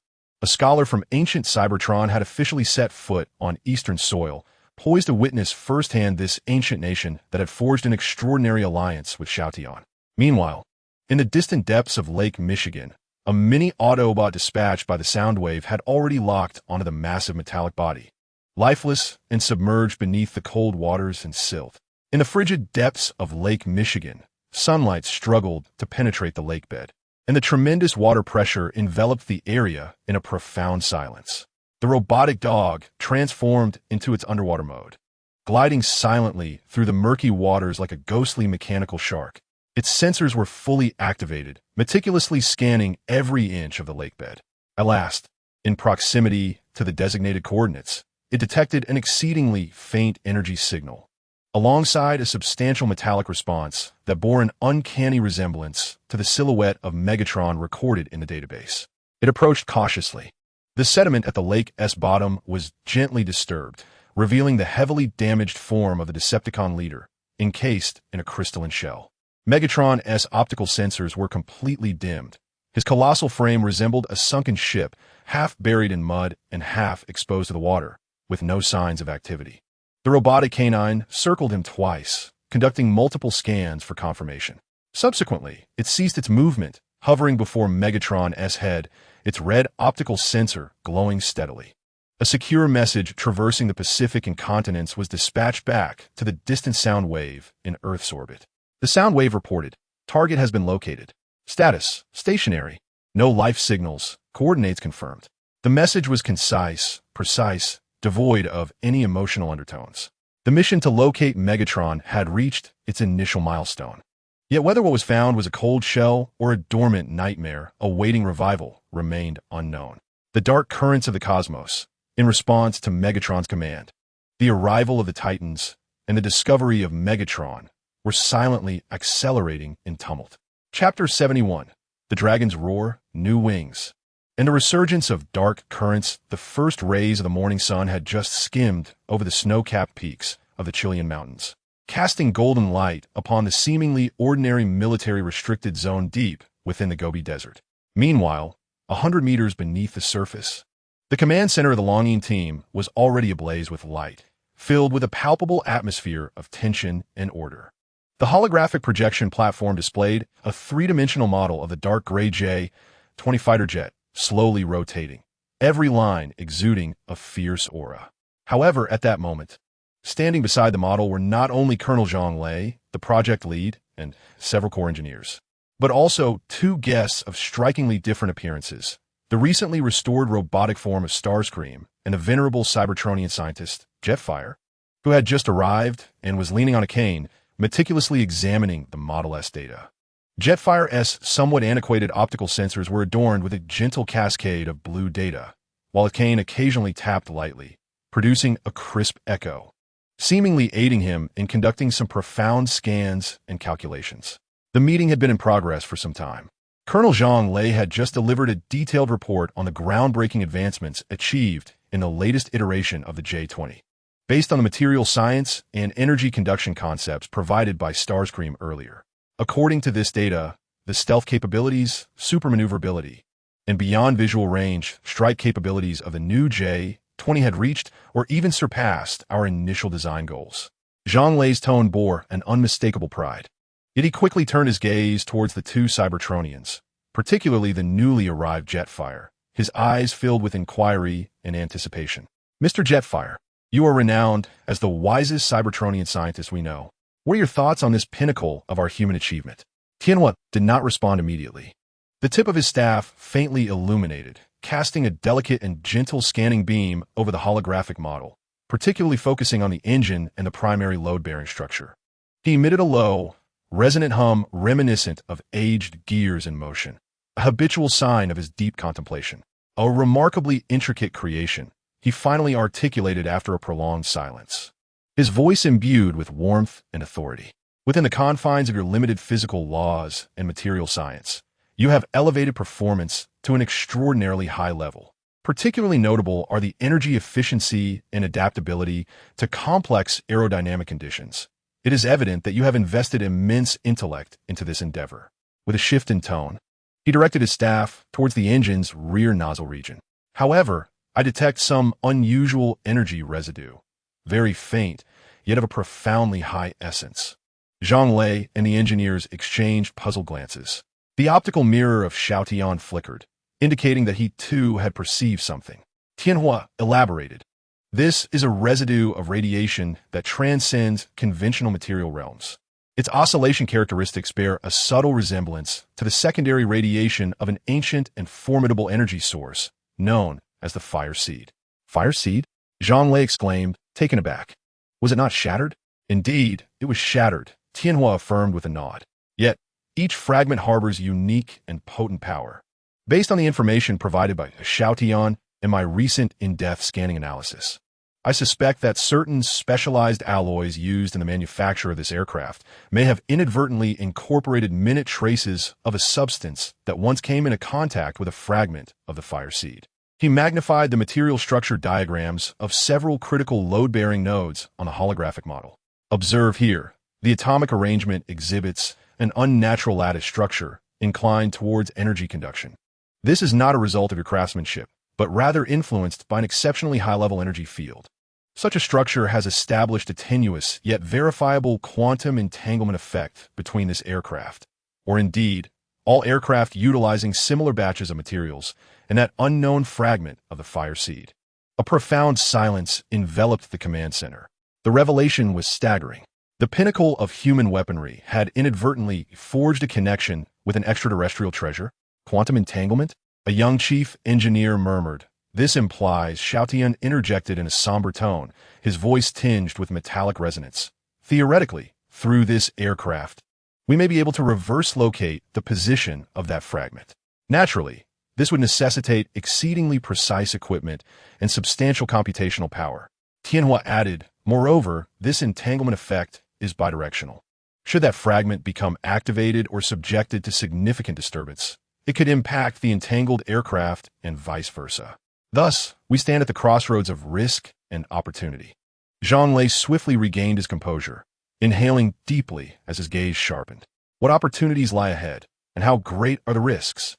With a flourish of his staff, Tianhua inscribed a complex symbol in the air, and a new set of data models began to materialize. Opportunities lie in the potential discovery and secure examination of this fragment, which may grant us groundbreaking insights into Cybertronian technology, particularly in the realm of energy science. Furthermore, it is conceivable that we could harness this entanglement effect to develop targeted detection or defensive measures. He paused, his tone growing grave. For the risk resides in our ignorance of the specific nature and characteristics of this fragment. Should it possess offensive or unstable traits, such a connection could become a fatal vulnerability. Additionally, other factions seeking the fragments might detect this connection through similar means. He gazed at the model of the J-20, the optical lens reflecting the distinctive brilliance of a scholar. However, for the time being, this faint entanglement effect, along with the inherent affinity for specific energy that the aircraft's materials might acquire due to this effect, could be strategically employed in our plans. The Lanyuan Project? Zhang immediately recalled the project name discussed earlier with Xiaotian. Indeed, the Lanyuan Project, Tianhua affirmed, aims to create an aerial force that integrates Cybertronian secondary technology with humanity's finest craftsmanship, capable of intervening in conflicts involving advanced life forms. This prototype serves as an excellent starting point. Its tenuous connection to the fragment of the spark source could function as a natural energy sensor and testing platform. We could commence by equipping it with phase-shifting armor, thereby validating the feasibility of the technology. Phase-shifting armor? Zhang and the engineers were entirely captivated. This defensive technology, based on the principles of spatial folds, Tianhua patiently explained, does not merely rely on the hardness of materials to withstand attacks. Instead, it generates a continuously evolving microphase field on the armor surface. When subjected to an assault, the majority of the attack's energy would be redirected to adjacent dimensional spaces, significantly diminishing its destructive capacity within our realm. This requires an extraordinary degree of energy control precision and specialized materials as conduits, and the existing material foundation of this aircraft, due to the subtle residual radiation from the spark source, is more likely to resonate with this technology. Zhang hesitated not for a moment. Following the contact with Cybertron, particularly upon learning of Quintessa's looming threat, he comprehended that humanity must seize every opportunity to bolster its strength. He stood tall, his gaze sweeping over each member present, ultimately resting on Tianhua and Xiaotian. I understand the risks and opportunities we shall face together. I hereby formally approve the immediate initiation of the Lanyuan Project with the highest priority. Concentrate all resources in collaboration with Mr. Tianhua and Mr. Xiaotian to commence the first phase of modifications, equipping the prototype with the phase-shifting armor testing unit. His command was clear and resolute, setting the tone for the tumultuous days ahead. As the morning meeting at Longing Base resolved to launch a plan that could alter the future landscape of warfare, far across the globe in North America, deep within Lake Michigan, another undercurrent was quietly surging through the frigid waters. At the lake's bottom, in a realm where sunlight scarcely penetrates, immense pressure enveloped the silence. Only the occasional passage of bizarre deep-sea creatures offered a faint sign of life. Yet, in this moment, amidst the eternal darkness and chill, a subtle, ominous vitality emerged. The colossal and battered form of Megatron stood like a forgotten monument to war, half buried in murky sludge. His armor bore the scars of the final confrontation with Optimus Prime, portions of it enveloped in an eerie crystalline shell. Remnants of the energy shock from the destruction of the Allspark. His optical sensors had dulled completely, devoid of any signals of life, as if he had melded with the lakebed, becoming a part of history itself. However, at this moment, a barely perceptible stream of dark violet energy, akin to living tendrils, began to seep slowly from the deepest crevices of his body, intertwining with a metallic shard embedded deep within his chest, nearly fused with the crystalline tissue. This shard was one of the fragments of the Allspark, containing whispers of ultimate destruction and unstable energy, simultaneously near geosynchronous orbit. Within a device masquerading as an antiquated communication satellite, Soundwave, the Decepticon's chief communications officer and master of intelligence, lay in wait like the most patient of hunters. His visor's display flickered with a torrent of data streams, refreshing at a speed imperceptible to the naked eye, monitoring the global energy grid communication signals, and any trace related to the Decepticons or the Allspark. From the confines of the interdimensional prison, the cold command of Shockwave echoed across dimensions within his core processor: locate Megatron. Through the extensive surveillance network spread across the globe and the previously dispatched minicons. Despite the disarray and losses, the mechanical canines remained operational, pinpointing Megatron's location. Yet finding him was merely the first step. The crux lay in how to revive him. Megatron's spark had long been extinguished, his body gravely damaged, rendering conventional methods utterly futile. Soundwave, the embodiment of efficiency, never engaged in futile attempts. His analytical module had already deduced that the sole means to awaken the power of the whispering end fragment and reignite Megatron's spark was through a force of pure energy, a force potent enough, concentrated enough to create a shockwave. This energy could not be gentle. It had to be explosive, destructive, resonating with the characteristics of the whispering end. His target was locked onto the vast electrical grid enveloping North America. The display on his visor was a constellation of luminous points representing the primary hubs and arteries of the North American power network. Soundwave commenced his operation.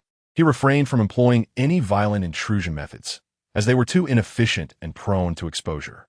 Instead, he exploited the minute vulnerabilities present within the human electrical grid system and the logical flaws of its automated control protocols. Intricate streams of data, meticulously encoded and disguised as normal scheduling commands, infiltrated the control systems of the North American grid like an invisible virus, silently coursing through multiple relay stations and satellite links. These commands contained no malicious code that would trigger any firewall alerts. They merely took advantage of certain ambiguities in the system's load forecasting and flow distribution, executing a series of minute cumulative adjustments. At first, no one noticed. On the grand display of the Power Grid Dispatch Center, various parameters continued to fluctuate within normal ranges. However, as time elapsed, these subtle adjustments began to manifest effects. The output power of several major nuclear and large thermal power stations in the Great Lakes region was gradually and resolutely elevated by an invisible hand, while simultaneously, the transmission lines leading to other areas were subtly burdened with unnecessary redundancy and buffers. The torrent of energy began to defy the customary distribution patterns of daily loads, converging quietly towards the Michigan Lake area and its surroundings, like water guided by an unseen dam. Half an hour later, the effects became apparent. Initially, in several cities along the shores of Lake Michigan, lights exhibited imperceptible minute flickers. Some voltage-sensitive devices issued warnings. The Power Grid Dispatch Center became increasingly busy, as technicians endeavored to identify the cause of the anomalous load fluctuations. Yet, all conventional inspections indicated that the system was functioning normally. Only certain lines displayed natural fluctuations that exceeded expected models. The readings on the sound wave mask, representing the energy concentration in the Michigan Lake area, ascended sharply. He monitored the entire process with calm detachment, akin to an artist admiring a nearly completed masterpiece. The moment the energy concentration reached a critical threshold, the sound wave emitted its final command. A powerful, invisible energy pulse surged along dozens of high-voltage transmission lines leading to the shores of Lake Michigan, as well as through the faint electromagnetic fields embedded in the Earth's crust, forcefully infused into the depths of the lake where the formidable Unicron lay dormant. This was not a direct infusion of electricity into the water, but rather a more fundamental convergence of energy, which, under the precise control of the sound wave, formed a transient yet exceedingly powerful energy matrix force field at the lake's bottom. The frigid waters of the lake instantaneously boiled. This was not a rise in temperature, but a physical phenomenon induced solely by the tumult of pure energy. Enormous bubbles roiled from the lake bed, stirring up murky sediments and creating a vast underwater turbulence. At the lake's bottom, the fragment of the final whisper embedded in Unicron's chest erupted like a ravenous beast awakened from slumber, emitting a profound and ominous dark purple glow. It began to greedily consume the immense electric energy accumulating around it, transmuting it into a more corrosive and destructive dark matter energy. This energy flowed like black blood through the long-frozen conduits of Unicron, fervently coursing along its path, forcibly fusing fractured lines, and filling the broken armor with dark energy material. The crystalline shell enveloping its surface, far from obstructing, acted as a catalyst, accelerating the absorption and transformation of energy. Unicron's massive form began to tremble violently, with the interior resonating with the jarring sounds of metal grinding and the explosive crackles of energy arcs. Such a colossal anomaly in energy and surface disturbances could not possibly go unnoticed. Nearby, a U.S. Navy P-8 Poseidon anti-submarine patrol aircraft, executing a routine mission in the vicinity, promptly detected the unusual energy radiation and surface disturbances at the center of Lake Michigan through its onboard radar and infrared detection systems. Command Center, this is Blackbird 61. We have detected anomalous energy readings and significant disturbances in the waters of Lake Michigan, requesting instructions. The pilot's voice was laced with uncertainty. However, before his report could be completed, a shadow, akin to a specter, swiftly surged from the clouds below. It was a mechanical canine lurking nearby, tasked with eliminating potential interference. The machine transformed into a formidable avian form, closing in on the aircraft with astonishing speed. Its underbelly unleashed a high-frequency pulse of interference, instantly causing all electronic screens aboard to flicker with static, while the communication channel filled with a cacophony of piercing noise. Damn it, we are under electronic attack. The pilot's terrified cries abruptly ceased as the mechanical dog refrained from directly downing the aircraft to avoid attracting unwanted attention. Instead, it executed precise interference, compelling the aircraft to spiral drunkenly away from the lake, ultimately crash-landing in a remote forest clearing.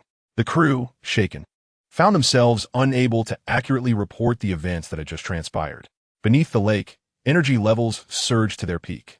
The once dim optical lenses of Megatron suddenly ignited. No longer the original crimson hue, they emanated a dark violet glow, reminiscent of the whispers of oblivion, infused with an aura of destruction and chaos. His massive form shuddered violently, displacing the surrounding waters and creating a fleeting void. A deep, hoarse roar resonated through the waves, reverberating with boundless fury and a thirst for annihilation. Megatron has awakened. Under the precise orchestration of sound waves and the malevolent force of the whispers of oblivion, the tyrant of the Decepticons returned to this world in a darker, more uncontrollable guise. At Dragon Roar Base, in the cutting-edge materials and energy laboratory on the 7th underground level, the atmosphere contrasted starkly with the grand strategies of the command center, filled with the hum of advanced equipment and the distinctive scent of ozone.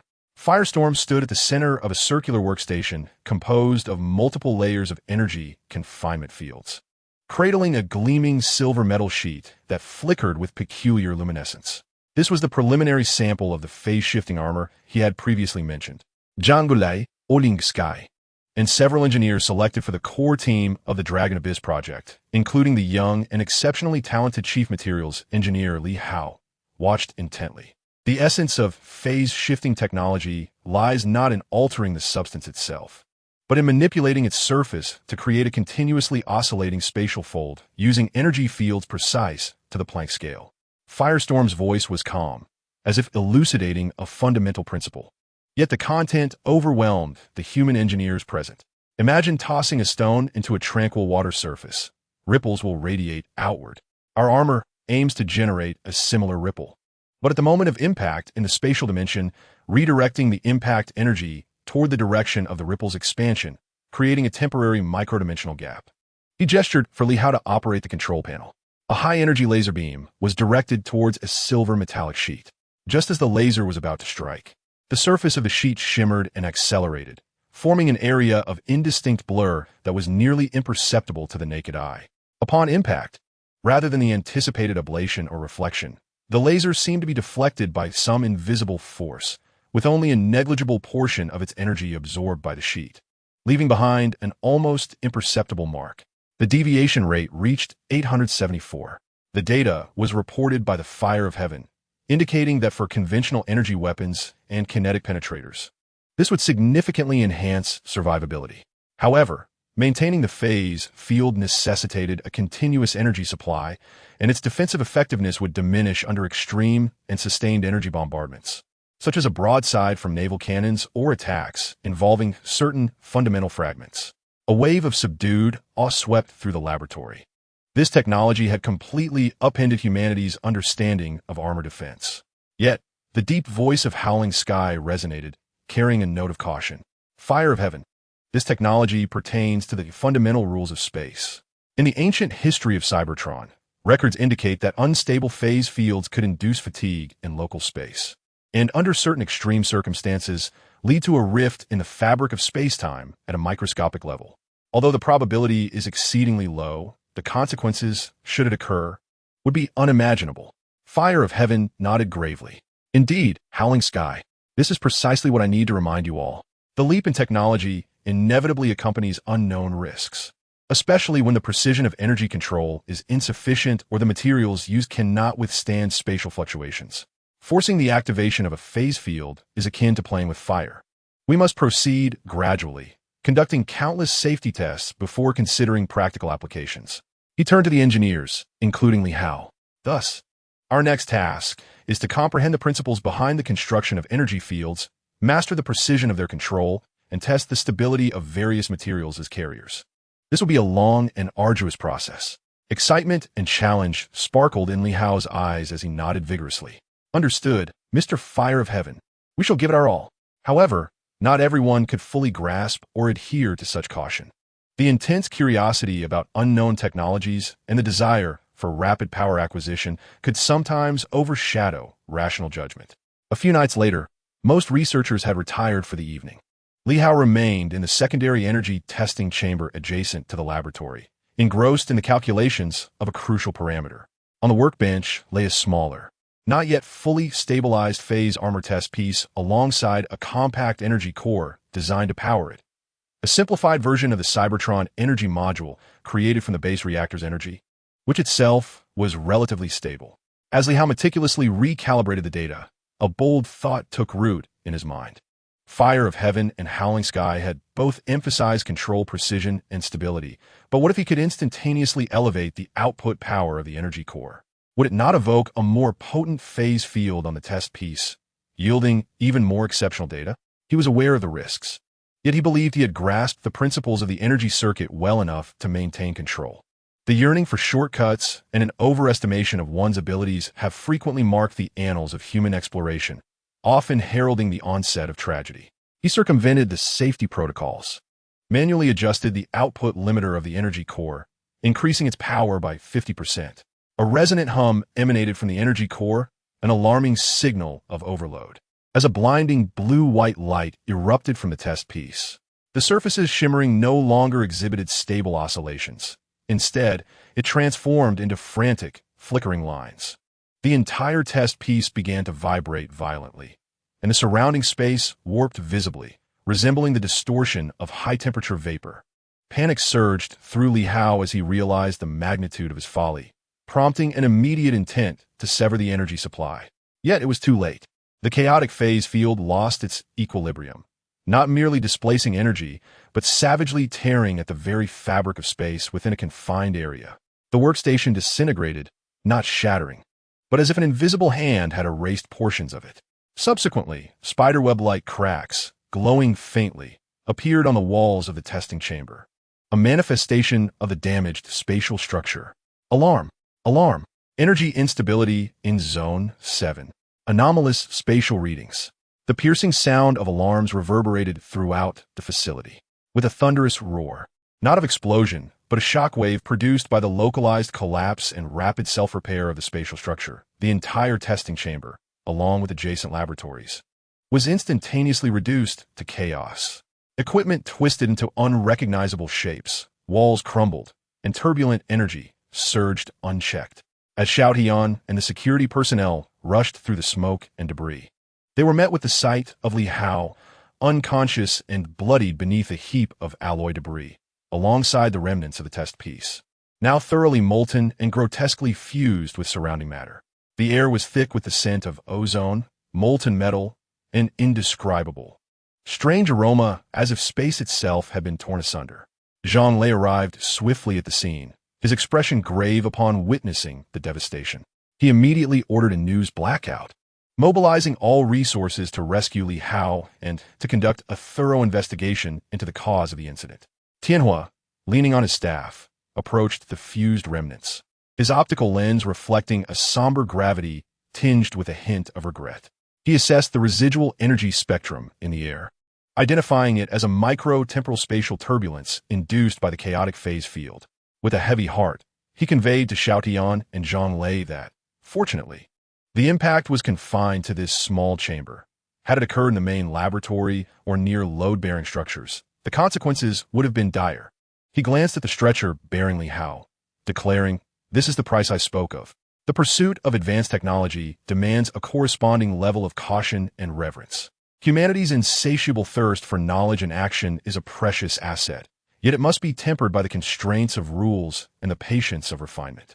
Xiao Tian silently observed the unfolding scene, his internal processor once again reflecting on the complex nature of humanity. They possess an astonishing capacity to swiftly learn and attempt the application of advanced technology, yet they may also pay a grievous price for their recklessness. This contradiction perhaps encapsulates the dual allure and peril that define this species. The recent incident has cast a shadow over the nascent Longyuan project, compelling all participants to more acutely recognize the formidable and perilous forces they are engaging with. Despite efforts to obscure the Michigan Lake event and the accident at the Longyin base, the ripples of these occurrences have inevitably begun to spread within the currents of international intrigue. In North America, within a soundproof briefing room at the Pentagon, a middle-aged man clad in an Air Force general's uniform pointed to data graphs and satellite images on the screen, his tone grave.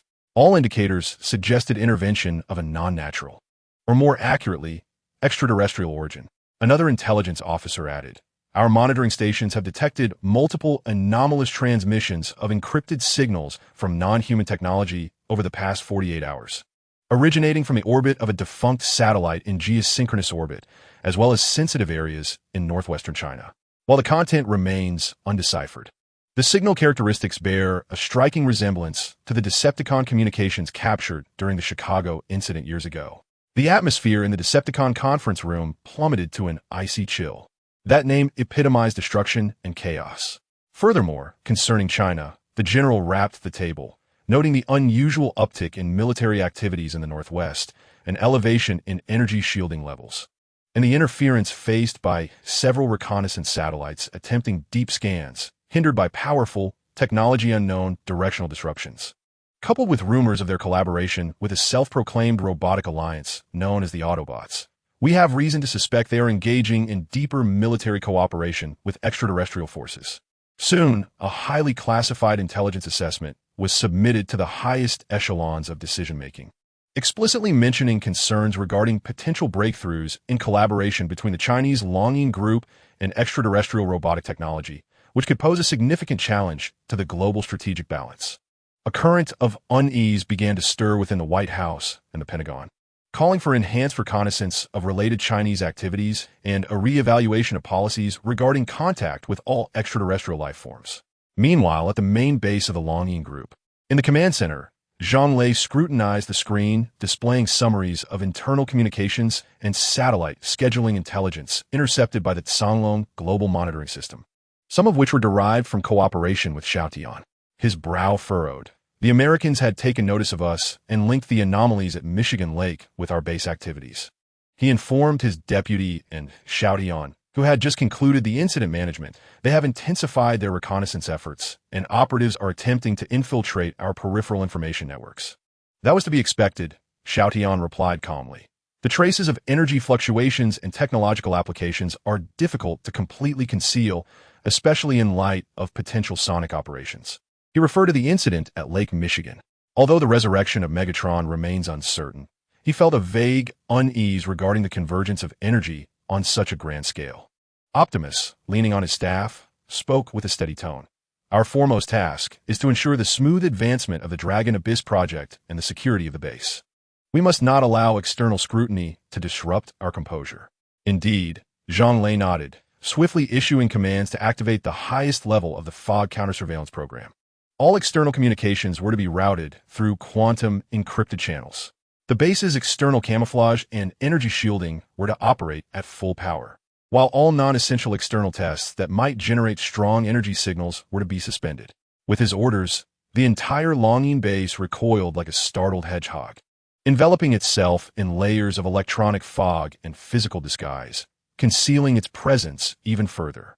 All research activities were relocated to deeper underground facilities or conducted using certain spatial cloaking technologies provided by Optimus. A silent game of strategy, revolving around the fragments of the Allspark, advanced technology, and extraterrestrial threats, had quietly commenced along the shores of the Pacific. Trust was as fragile as thin ice, with currents of suspicion and vigilance clashing fiercely in the shadows of the intelligence network. All of this foretold a brewing storm of even greater magnitude. Chapter 72. The choice in the depths of the medical bay of the Autobots' temporary base, a once vibrant blue energy aura, was now being eroded by a sinister, slowly expanding grayish-white hue. Optimus lay on the main repair table, his majestic form appearing somewhat rigid. Ratchet, the Autobots' most trusted physician, was intently operating complex diagnostic instruments.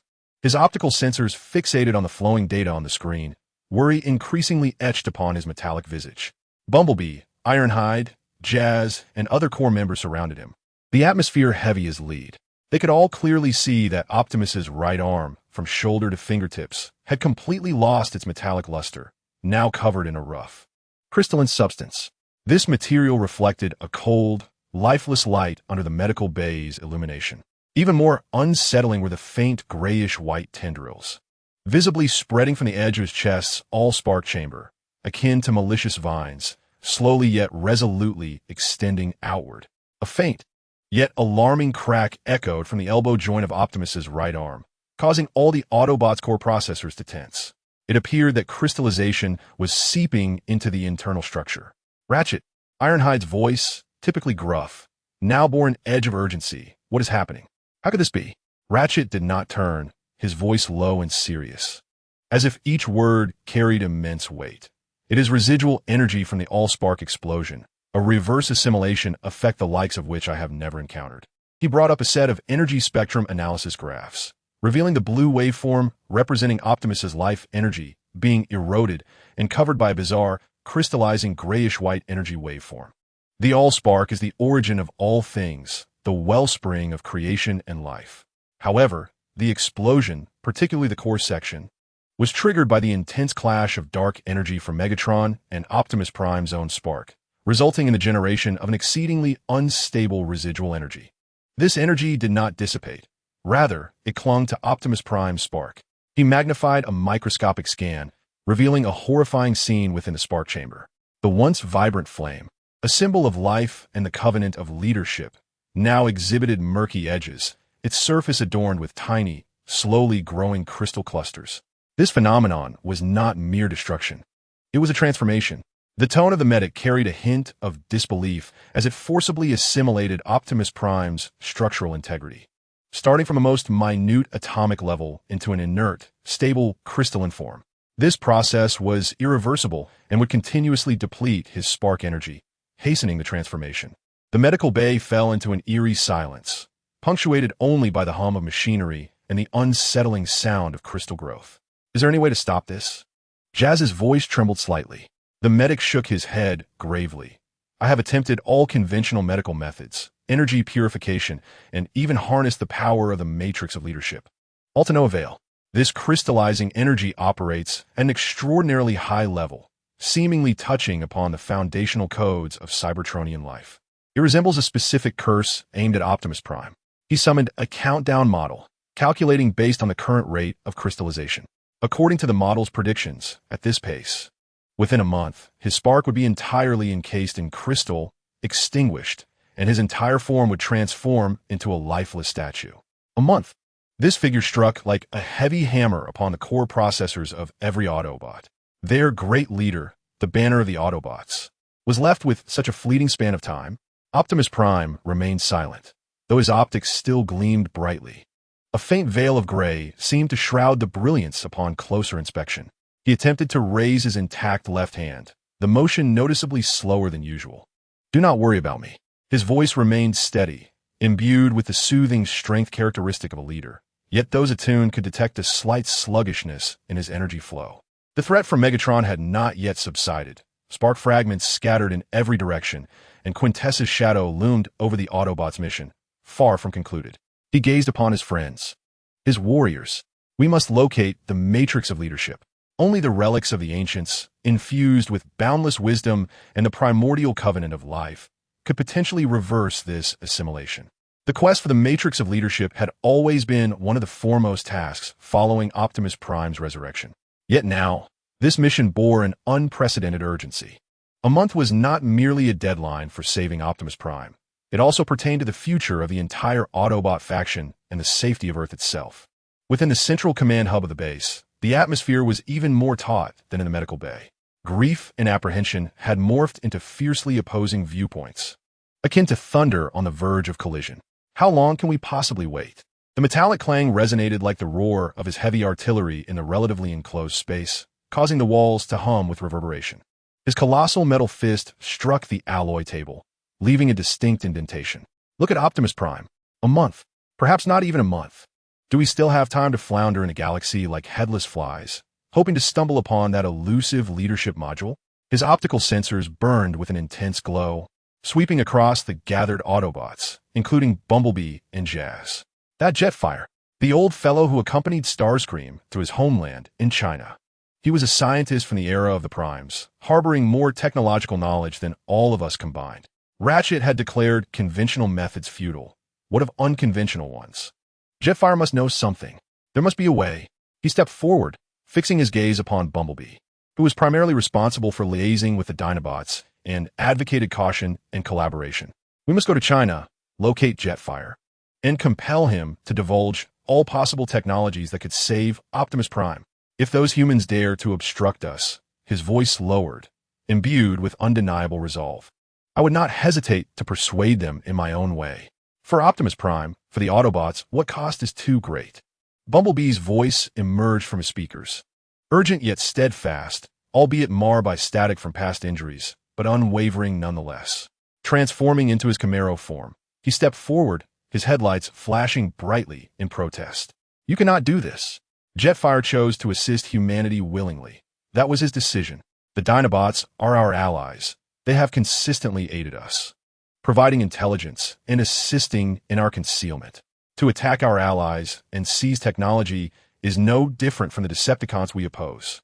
The young warrior, though lacking the imposing stature of Ironhide, stood tall in defense of his beliefs. Moreover, how can you be certain that Jetfire possesses a solution? If he does not, our actions would not only forfeit the precious alliance with humanity, but could also incite Starscream's wrath and push Jetfire to the opposing side. At that point, we would be unable to save Optimus Prime and find ourselves surrounded by enemies. Jazz also stepped forward, his voice calm and rational, attempting to mediate between both parties. Ironhide, I understand your feelings. We all wish to save Optimus Prime. But Bumblebee is correct. Violent seizure should be a last resort, with exceedingly high risks. We should first attempt to communicate with the Dinobots, elucidate the urgency of the situation, and request Jetfire's assistance. I believe that with Zhang Lei and Starscream's wisdom, they will comprehend and provide support. Communication? Request? Ironhide scoffed, displaying the disdain of a veteran for bureaucratic procedures. By the time they escalate the matter and convene discussions, Optimus Prime will have long since become an exhibit in a museum. Time is time that we lack the most. He pointed towards the medical bay. With each passing cycle, Optimus Prime drifted further away from us. We cannot pin our hopes on human understanding. Yet we cannot trample upon the honor and principles of the Autobots. Bumblebee countered, his hood quivering with agitation. Optimus Prime taught us that the essence of strength lies in protection and justice, not in plunder and tyranny. Should we abandon everything we hold dear today to save him? If he awakens, will he forgive us? Is he still the Optimus we have revered? Can honor and principles be consumed as energon? Can they restore Optimus? Ironhide roared, his weapon systems emitting a faint hum of energy stirred by emotion. Only the living are entitled to discuss principles. If the Autobots were to lose their leader and disband, what significance would honor hold? It is precisely because we are Autobots that we must endure. Bumblebee stood resolute. The argument intensified. Others, like Jazz and Ratchet, who aligned more closely with Optimus's ideals, rallied behind Bumblebee, asserting that self-destruction was not an option. Within the Autobots, a stark and acute division emerged for the first time. The faction led by Ironhide advocated for any means necessary, including the use of force to procure potential technology from Jetfire or humanity. Conversely, the faction centered around Bumblebee maintained that issues must be resolved through diplomacy and cooperation, upholding the alliance with humans and the core values of the Autobots. The tether of trust creaked ominously under immense pressure and fear, threatening to snap at any moment. On the periphery of the base, a quarantine cell was sealed off by thick alloys and energy fields, housing the former Autobot leader, the Fallen, who was imprisoned for his extremist beliefs. The dimly lit cell was illuminated only by a few red warning lights, casting a faint glow on the Fallen's imposing and silent form, resembling a king forgotten by time.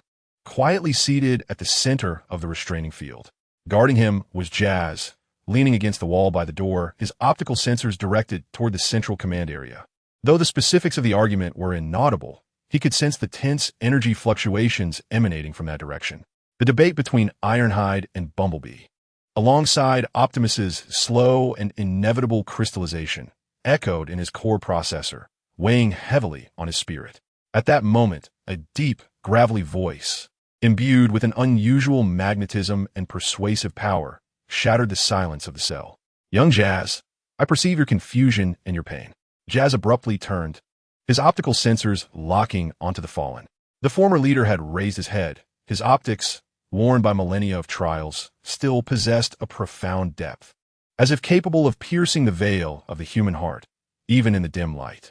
"Optimus, my former disciple, he is walking toward eternal silence, is he not?" The Fallen's voice was slow and clear, each word striking a chord on Jazz's most vulnerable heartstrings.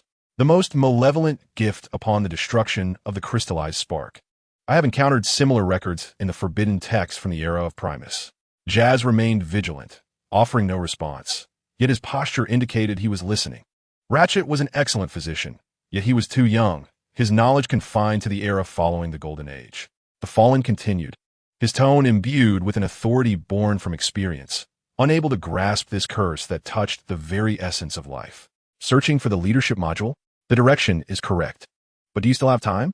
He slightly stirred the arms bound by energy shackles, producing a faint sound of metal grinding. "When we first descended upon Earth from the moon, I discreetly deployed a medical arc, Sanctuary 1, in anticipation of potential crises. It not only housed the most advanced medical equipment from the primordial era, but, more significantly, its core database preserved original research materials on life coding, the essence of the spark, and countermeasures against this reverse assimilation effect. This revelation struck like thunder within Jazz's core processor. The moon? The medical arc? Research materials from the primordial era? Why mention this now?" Jazz's voice was tinged with skepticism and disbelief. The optical lenses of the fallen dimmed momentarily, as if recalling unpleasant memories. This was one of my final measures for the revival of Cybertron, but subsequently, my ideals diverged from Optimus Prime's. I deemed the sacrifice of a native planet to save our home a necessary evil, while he chose the more arduous path. He paused, his gaze sharpening once more. Yet now, debating right and wrong felt futile.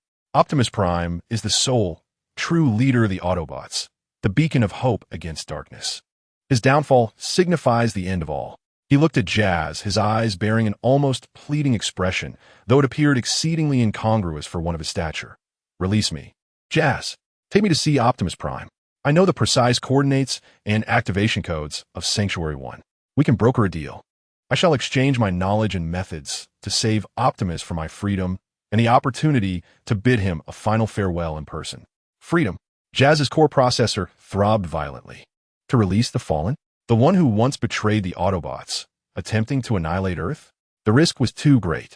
Yet, the mention of the medical arc and the research materials from the primordial era could be the only hope to save Optimus. A lifeline more accessible than the distant leadership module. Ironhide's words echoed in his mind. Time. What we lack most is time. On one hand, there is the immense risk and ethical dilemma of releasing a felon. On the other, the singular hope of rescuing a leader and the urgency of time. Jazz found himself ensnared in an unprecedented struggle. He gazed into the fallen's optical lenses, seemingly capable of perceiving all, and recalled Optimus's progressively petrifying arm in the medical bay, along with the suffocating arguments in the command center. The tether of trust, at this moment, was pushed to the brink of rupture. A decision that could alter the fate of all weighed heavily on the shoulders of this young Autobot warrior. He took a deep breath of energy and stepped to the console, his fingers hovering above the button to disable the energy field and physical locks of the prison cell. Her optical lenses flickered, internal conflicts raging within. Ultimately, concern for Optimus's life overshadowed caution regarding the fallen and adherence to protocol. You had better not be deceiving me, fallen. His voice trembled slightly as he pressed the button. Buzz. The energy field dissipated and the physical locks clicked open.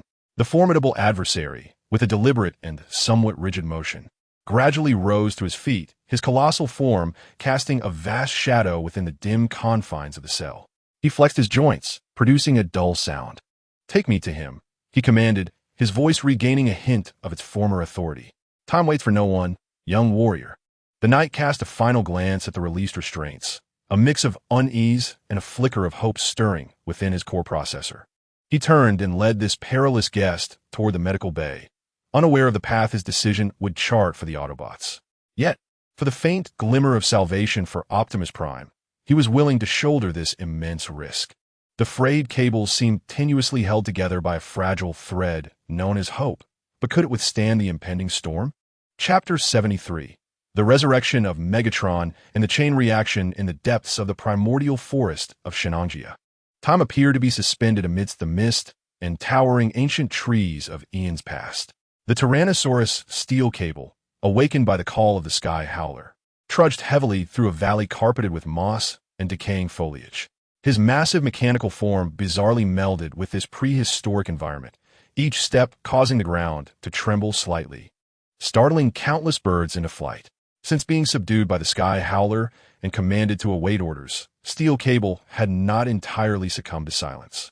A lingering familiarity with this planet, rooted in an instinctive pull, compelled him to wander and explore this ancient land during moments of wakefulness. Today, this sensation intensified profoundly. He ventured into a remote and shadowy gorge, its steep rock walls marred by the ravages of wind and rain. As he lowered his head to sniff at an unusually large cluster of ferns, an exceedingly ancient scanning device, one he had nearly forgotten, within the heavy armor plating on his chest unexpectedly activated. A low, non-sonic vibration resonated from within him, pointing towards a seemingly ordinary rock face on his left. Steel Cable emitted a perplexed growl. His processor, not known for its meticulous thought, was now propelled by a primal curiosity. He raised his forelimb, cautiously scraping away the thick moss and sediment from the rock surface with his sharp metallic claws. As the covering was removed, the rock face gradually revealed signs that were undeniably not of natural origin. Deep engravings emerged, forming a series of complex, abstract geometric patterns and energy symbols. The antiquity of these symbols was breathtaking, their style astonishingly reminiscent of the inscriptions from the Cybertronian primordial era etched in steel cable's memory. His optical sensors widened in astonishment as he recognized several core meanings within the symbols: slumber, guardianship, origin. He roared, cranking up the scanner's power to its maximum. And deeper layers of the rock's structure unfolded within his sensors. The inscriptions did not merely rest upon the surface. They extended like roots into the depths of the rock strata, weaving a colossal energy imprint network that enveloped the entire area. A colossal, dormant, yet magnificently grand wave of energy pulsates through this network, akin to the heartbeat of a slumbering giant, resonating faintly with his ancient spark. The name of the Cosmic Emperor, a vague and distant echo, floods the processor of steel cable alongside fragmented shards of shattered memories. He recalls the most ancient legends of Cybertron, wherein their creator, the Metaverse Emperor, was gravely wounded in a primordial war against the primordial celestial being, his immense form transmuted into a celestial body. Could it be that this azure planet is that very entity? This astonishing revelation sent tremors throughout steel cable's entire system. He lifted his colossal head and released a roar that reverberated through the mountains and valleys. This roar was not one of fury, but rather a proclamation of the exhilaration of uncovering an ultimate secret. This bellow, imbued with a unique energy frequency, acted as a signal, penetrating the Earth's layers and resonating within the invisible energy network. Simultaneously, in distant corners of the world, deep within the Taklamakan Desert, beneath a vast, sword-like Yodin landform, the slumbering sword dragon, Iron Claw, suddenly opened its optical lenses, causing the sand dunes to surge. Beneath the Siberian tundra, the mammoth, encased in ancient ice, shattered its frozen shroud, producing a deep, resonant trumpet. In the depths of the Amazon rainforest, a pterosaur, akin to a mountain in scale, awakened from its canopy nest, unfurling its wings to darken the skies. Moreover, countless dinosaurs, undetected by even the howling winds, stirred from their protracted slumber at this moment, roused by steel cable's discovery and the tremors of that ancient energy network. Their might was intertwined with the dormant core of the Earth, and their awakening provoked a cascade of reactions. Geological monitoring agencies across the globe simultaneously raised alarms. Continuous low-frequency tremors accompanied by anomalous energy emissions were reported in the Shenanjia region. A massive sandstorm erupted at the fringes of the Taklamakan Desert, causing magnetic field disturbances. The Siberian permafrost began to melt abnormally, releasing unknown gases. Sudden massive fluctuations in geomagnetic declination were observed in the Amazon basin. Dormant volcanoes along the Pacific Ring of Fire intensified their activity.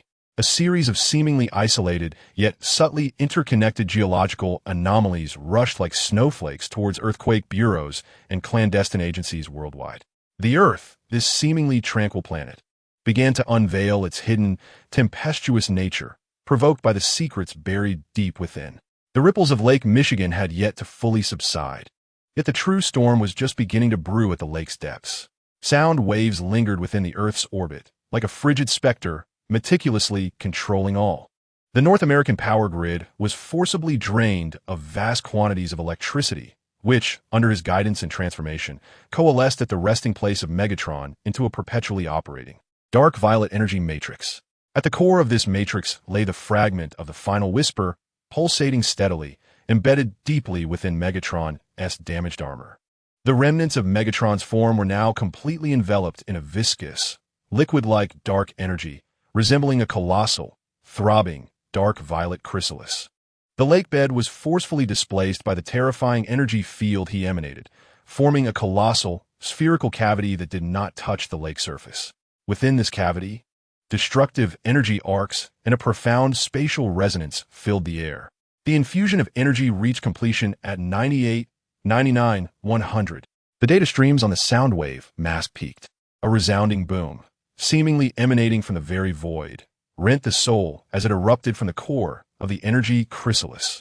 A dark purple radiance instantaneously consumed everything, momentarily overpowering the faint daylight filtering down from the lake's surface. The entirety of Lake Michigan was as if stirred violently by an unseen giant hand. with the center of the lake abruptly swelling into a massive hemispherical water bulge, which then exploded into towering waves. Crack! Boom! The energy chrysalis, enveloped in an aura of dread, shattered with a thunderous roar. Yet, rather than exploding outward, it collapsed inward, completely absorbed by a newly risen, even more colossal and fearsome dark figure. Megatron had awakened. His once silver-gray armor was now imbued with a deep, light-absorbing purple hue, flickering ominously at the edges. The damaged sections were reinforced with a substance reminiscent of black crystal, rendering him even more formidable and menacing. The fragments of the final whisper had fused with the core of his spark chamber, resembling a dark heart that incessantly pumped forth destructive energy. His optical lenses reignited, transformed from pure crimson to a hellish dark red, flowing with the madness and raw desire for annihilation instigated by the final whisper. With a roar, he raised his head, and the sound waves morphed into a tangible shockwave of dark energy. The lake's surface erupted once more, and the previously clear skies darkened dramatically as thick, lightning-laden storm clouds converged from all directions, as if to herald the return of the Dark Sovereign. He felt an unprecedented surge of power coursing through him, an ultimate force capable of effortlessly disintegrating and obliterating matter. He lifted his newly forged hand, covered in black crystal, and casually pointed towards the distant shoreline of the lake. A subtle, nearly invisible dark purple ray shot forth. In the next moment, a dense forest at the lake's edge, along with its rocky foundation, vanished as if erased by an eraser, leaving behind a smooth, mirror-like, bottomless hemispherical pit.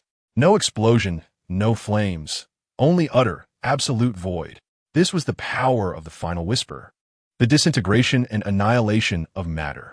This terrifying scene was captured by two fighter jets from the nearby U.S. military, urgently dispatched for reconnaissance.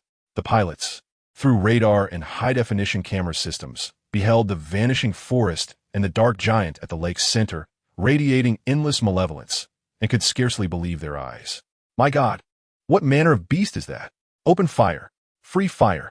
The lead pilot, gripped by overwhelming fear, commanded as the cannons roared and air-to-ground missiles streaked towards Megatron at the heart of the lake. Megatron merely cast a cold glance at the incoming missiles, making no attempt to defend or evade. As the missiles entered his vicinity, they disintegrated spontaneously, akin to moths drawn to a flame, dissipating without even a trace of explosion, transforming directly into the most fundamental particles. How dare mere ants provoke a deity? Megatron's voice, gravelly and steeped in chaos, resonated as he waved his hand nonchalantly. An invisible dark energy field rippled outward, swiftly engulfing the two fighter jets.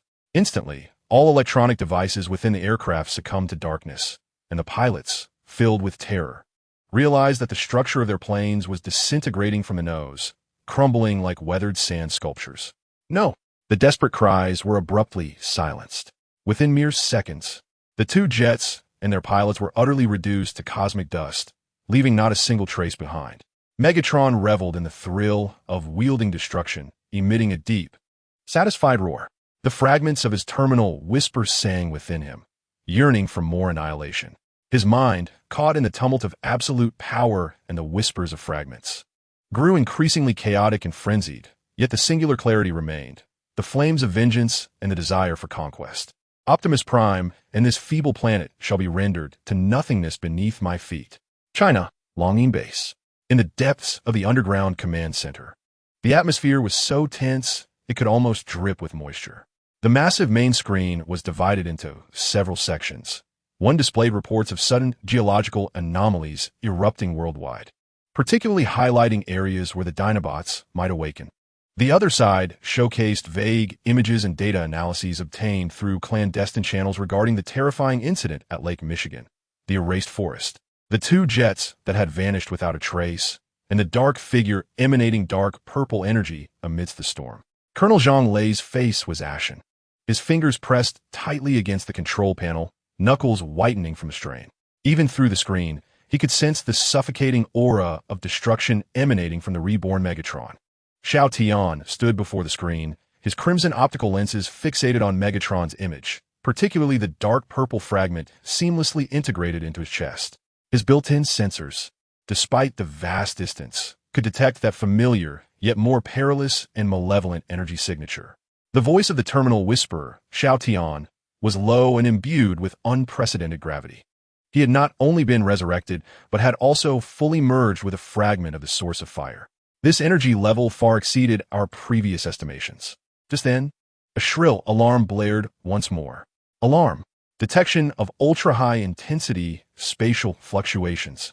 Energy characteristics matched those suspected to originate from the direction of the interdimensional prison. The technician's voice trembled with fear.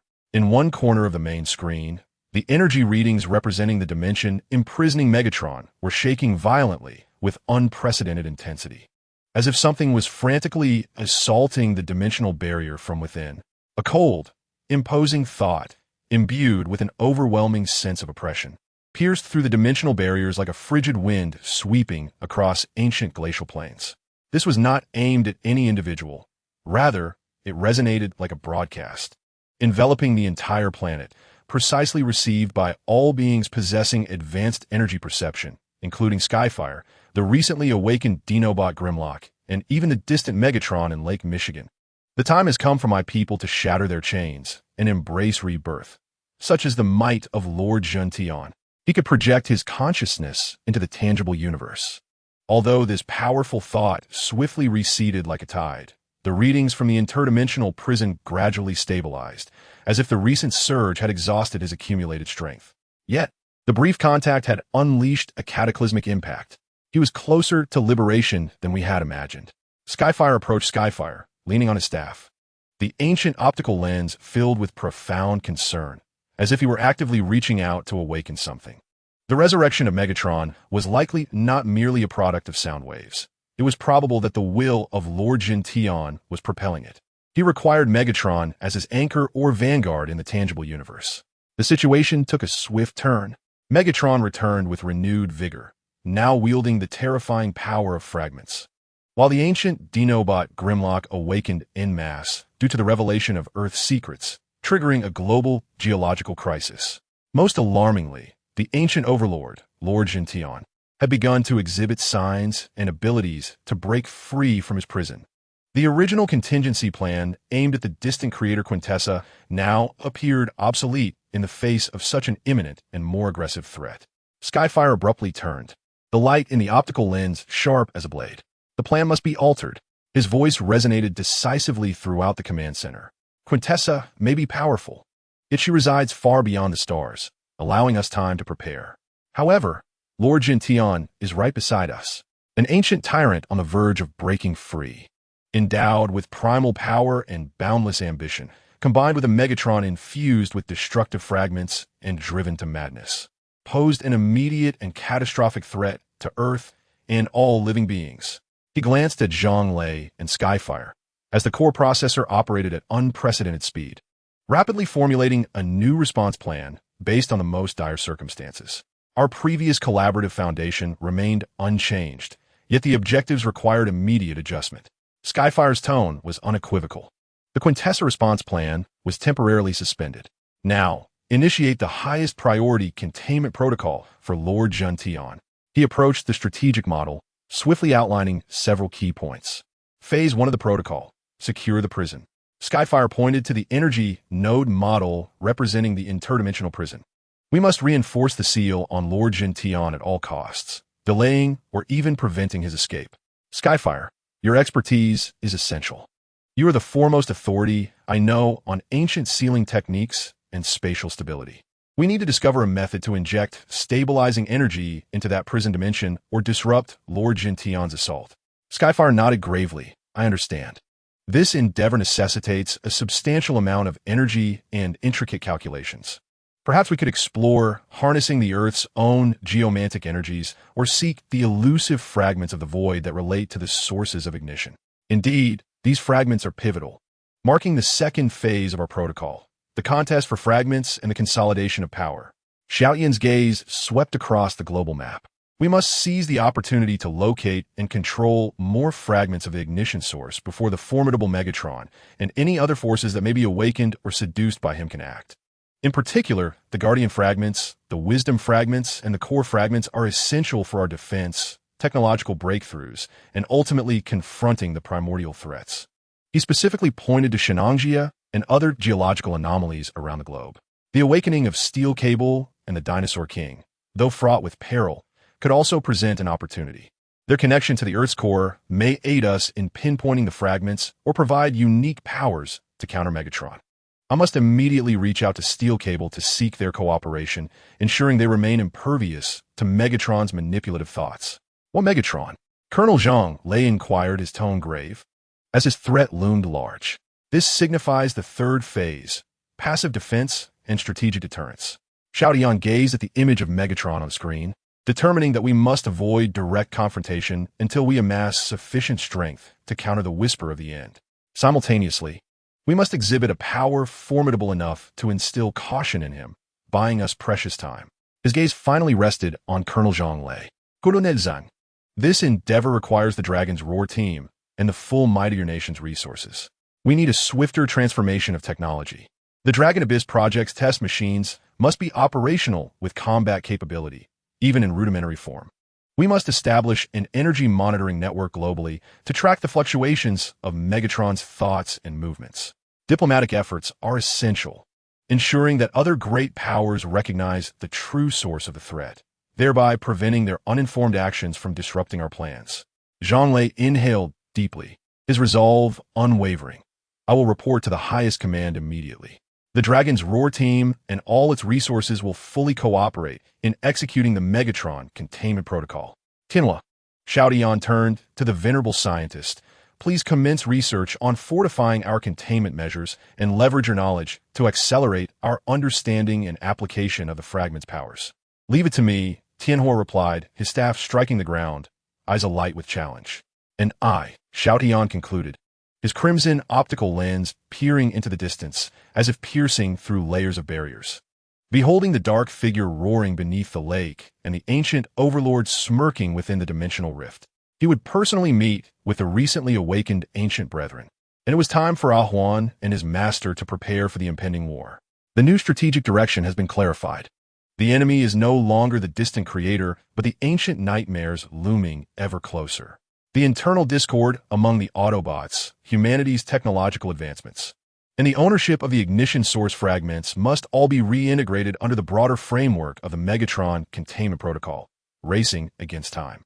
A war, more brutal and direct, concerning the very survival of Earth, has already commenced. Chapter 74. The triangular chessboard, deep in Lake Michigan. The once serene surface of the lake now resembled a boiling cauldron. As a colossal super cyclone, exceeding 10 kilometers in diameter, ravenously siphoned water, forming a terrifying water vortex that connected the heavens and the earth. Ominous clouds loomed overhead, and jagged lightning danced in the sky, giving this aquatic expanse the foreboding atmosphere of an impending apocalypse. At the heart of this tempest hovered Megatron, enshrouded in dark purple energy arcs. He had just obliterated a misguided squadron of U.S. military aircraft, which had not even entered visual range before being disintegrated into fundamental particles within an intangible dark energy field. This absolute force of annihilation intoxicated Megatron, as the fragments of the end whisper pulsated with delight, yearning for further destruction. Was there truly no worthy resistance on this planet? His deep voice reverberated through the storm, his crimson optical sensors scanning the churning sea. Optimus Prime, do you truly cower like a mere rodent? Just as he prepared to advance towards the nearest landmass, 3 uniquely shaped fighter jets burst through the clouds at an astonishing speed, enclosing him in a triangular formation. Their design bore no resemblance to any active military aircraft, featuring sleek dark gray fuselages adorned with an elusive hexagonal energy matrix. The modified J-20 Lonyuan prototype, enhanced by Tianhua, detecting a high concentration of dark matter energy. The phase-shifting armor activated. Major Chen Feng, the lead pilot, reported calmly, his helmet display continuously updating Megatron's energy readings, executing the predetermined dragon binding tactic. Megatron scoffed derisively. A ludicrous toy. He raised a hand nonchalantly, unleashing a dark purple ray toward the fighter jet on his right. However, a shocking scene unfolded as the ray abruptly deflected upon nearing the aircraft's surface, as if striking an invisible slope, veering away into the distant sky. The fighter jet merely experienced a slight tremor, and the cockpit alarms quickly subsided. Phase shift rate at 927, energy load within safe limits. Chun Feng's voice remained steady. All units attention, activate the space folding matrix. The three Long Yuan jets immediately transformed their formation, beginning to spiral at high speed around Megatron. Blue energy beams projected from beneath their wings, intertwining in the air to swiftly form a massive 20-faced energy cage enveloping Megatron. What trickery is this? Megatron roared, unleashing a barrage of destructive rays, yet each one severely deflected upon nearing the cage's boundary, with some even ricocheting back dangerously close to himself. He realized that this cage was distorting the spatial structure around him, making all linear attacks utterly unpredictable. More infuriatingly, he sensed the connection between himself and the fragments of the end whisper weakening. The energy cage not only warped space, but also partially severed the energy resonance between him and the fragments. Impossible. Is this ancient technology? Megatron was astonished to discover that the principles behind this energy cage bore a striking resemblance to certain lost technologies from the ancient era of Cybertron. Within the ground command center, Zhang Lei and the engineers anxiously monitored the data being transmitted. The spatial fold matrix operated stably, with the target's energy output diminished by 18. The phase shift armor reached a maximum deviation rate of 962, surpassing expectations. However, energy consumption was alarmingly rapid, anticipated to last no more than 10 minutes. Tianhu, leaning on his staff before the observation screen, observed the flowing data through the optical lens. Megatron had yet to unleash his full might. He was merely probing. Notify the pilots to prepare for disengagement. Indeed, the captive Megatron suddenly ceased his assault, his dark crimson optical lens fixated on one of the aircraft. Found the weakness. He sneered as fragments of the end whisper on his chest erupted with unprecedented radiance. It was not a beam, but a ring of dark purple energy pulses radiating outward from him. This indiscriminate, omnidirectional attack caused the spatial fold matrix to overload instantaneously, and cracks began to appear in the 20-face prison. The matrix is on the verge of collapse. All units, retreat immediately. Chun Feng decisively commanded. 3 Long Yuan fighter jets simultaneously maneuvered in different directions, leaving behind disruptive heat decoys. Yet, Megatron had already locked onto Chun Feng's cockpit. A reinforced dark energy beam pierced through the crumbling prison, hurtling directly towards him. In a moment of dire urgency, Chun Feng activated the emergency system designed by Tianhu, concentrating all energy of the phase shift armor on the rear, forming a transient spatial distortion window. The dark energy beam entered the window and vanished, only to reemerge mere meters above Megatron's head, nearly striking him.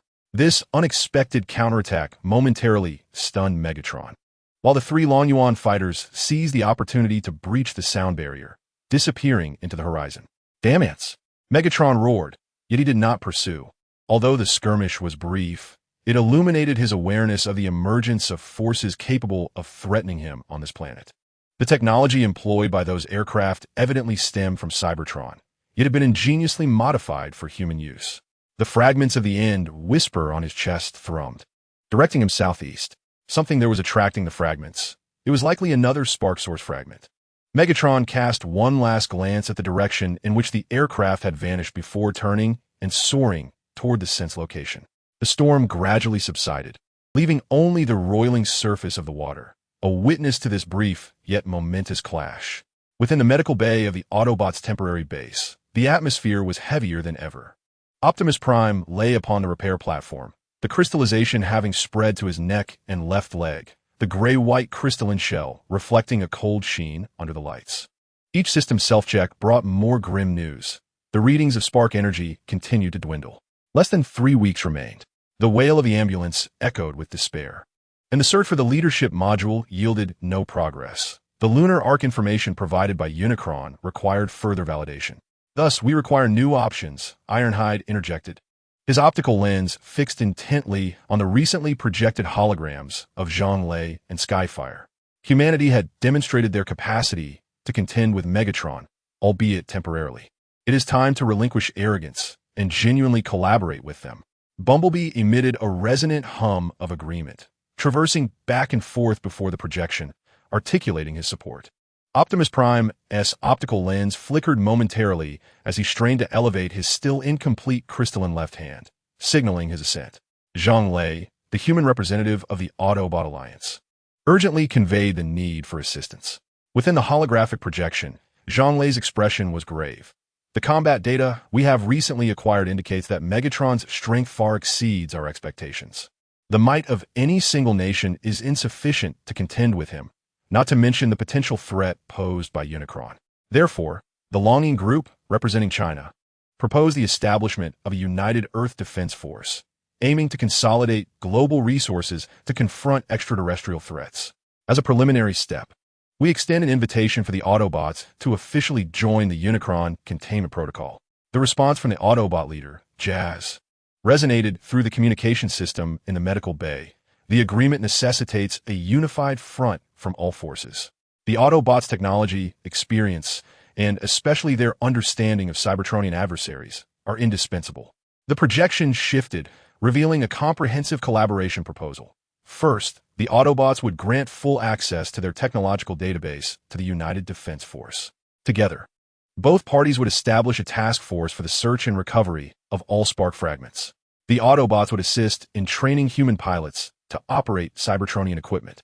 Lastly, we would jointly develop a treatment plan for the crystallization phenomenon.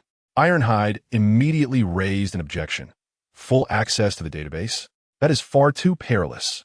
We are already sharing technology, Bumblebee countered, and humans have proven themselves capable of responsibly utilizing such knowledge. Optimus Prime slowly nodded, his voice rendered more gravelly by the crystallization. I concur, but a supervisory mechanism must be established. Certainly, Zhang Lei agreed. The Joint Committee will consist of representatives from both parties, and the application of any technology will require mutual approval. At that moment, the base's communication system received encrypted messages from Washington and Moscow. Through the mediation of the Longing Group, the three nations, China, the United States, and Russia, finally reached a preliminary consensus on the formation of the United Earth Defense Force. Although details remain to be negotiated, the resolve to confront a common threat has temporarily united these three great powers. It seems humanity has learned to unite more swiftly than we had anticipated. Optimus Prime remarked softly, a hint of relief flashing in his optical lens. The signing ceremony was conducted simultaneously via holographic projection at three locations. In the Autobot base, Optimus Prime inscribed Cybertronian characters on the energy treaty board with his still functional left hand. In Beijing, Zhang Lei signed on behalf of the Longing Group. And in Washington and Moscow, the envoys of both nations penned their signatures on the respective documents.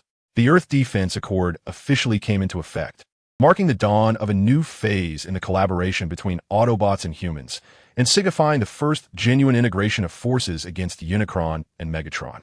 Once the communication concluded, Ratchet immediately gained access to the Longing Group's medical database, commencing joint research with human scientists on treatment solutions for crystallization. Meanwhile, Ironhide reluctantly began to organize the Autobots' military technology database, preparing for a limited sharing of information. I hope we have made the right decision, murmured Jazz. Optimus Prime gazed at the ceiling of the medical bay, the crystalline sting of discomfort coursing through him, yet his voice remained unwavering. Trust is the only choice. Meanwhile, beyond the Kuiper Belt, behind an ice-covered dwarf planet, space began to warp unnaturally. The first sign was a fissure, not a crack in matter, but a rending of the very fabric of space itself. Subsequently, a menacing interstellar warship emerged slowly from the rift, its shape reminiscent of a mechanical beast's skull. Adorned with asymmetrical armor plates, countless weapon probes protruding from the gaps like the quills of a porcupine. This vessel bore a striking resemblance to the once confining starship, the creator of Quintessa Cybertron, whose holographic projection floated within the command center. Her image was that of a female automaton enveloped in a halo, both sacred and unsettling. We have arrived. Her voice was an amalgamation of countless tones, imbued with a metallic chill and an eerie rhythm, resonating through this remote star system. A nursery concealed by the Cosmic Emperor. Before her, a holographic star map unfolded, with Earth distinctly marked and surrounded by a plethora of data annotations. Most notable were three pieces of information. The energy signature of the Ember source, fragmented. Multiple signal sources. The core energy reaction of the Cosmic Emperor confirmed. The energy fluctuations of the Thunder Sovereign in a state of confinement, yet showing signs of activity. So many precious fruits gathered together. Quintessa's projection extended her hand, seemingly yearning to touch Earth on the star map. It was time for harvest. She issued a series of commands. The belly of the warship opened, releasing dozens of metal pods the size of containers. These metal pods unfolded in space, revealing an intricate internal structure of numerous entwined metallic tendrils and energy conduits, the very gene-harvesting devices once employed by the confinement. However, these devices have been transformed by Quintessa, becoming even more formidable. They began to absorb moisture and minerals from the icy bodies of the Kuiper Belt, rapidly self-replicating. Within mere hours, a small fleet emerged in space, each harvesting device proliferating at an alarming rate. "Go forth, my children!" Quintessa's voice reverberated through the vacuum, heralding the arrival of the Creator. Simultaneously on Earth, multiple ancient sealing points began to exhibit anomalies. Deep within the Kunlun Mountains, a valley shrouded in glaciers suddenly experienced an avalanche, revealing a vast metallic structure beneath. This was unlike any known human architecture, its style ancient and unfamiliar, its surface adorned with energy patterns akin to those of Quintessa's warship. In the depths of the Mariana Trench in the South Pacific, an anomalous energy eruption was detected. Nearby submarines observed massive mechanical tendrils emerging from the trench, only to retract into the dark abyss. In the vast underground caverns of the Sahara Desert, potent signals of life have been detected, yet they do not correspond to any known biological entity. Simultaneously, the global surveillance network of the Longyin team has received these anomalous reports. But what is most disconcerting is the data emerging from the fringes of our solar system. The Kuiper Belt is exhibiting significant spatial distortions, with analysts reporting that its energy signatures resemble those of previously confined spacecraft, yet they are immensely more powerful. Zhang Lei promptly convened an emergency meeting, with the holographic projections of Xiaotian and Tianhua also materializing in the conference room. Quintessa has arrived, Xiaotian concluded succinctly. Earlier than anticipated, Tianhua's expression was grave. She must have sensed the fragmentation of the source of fire and the resurgence of the Titan of the heavens. On the holographic screen, anomalous reports from around the globe were rapidly refreshing. The ancient mechanisms of Kunlun Mountain, the enigmatic tendrils of the deep sea, and the life signals from the desert. All these point to one undeniable truth. Quintessa did not just arrive. She had long since set her plans in motion on Earth, and now she was merely activating them. "We are confronted with threats on two fronts," Zhang Lei summarized. "The Titan of the heavens on Earth and the potentially liberated Titan of the heavens, alongside Quintessa from space."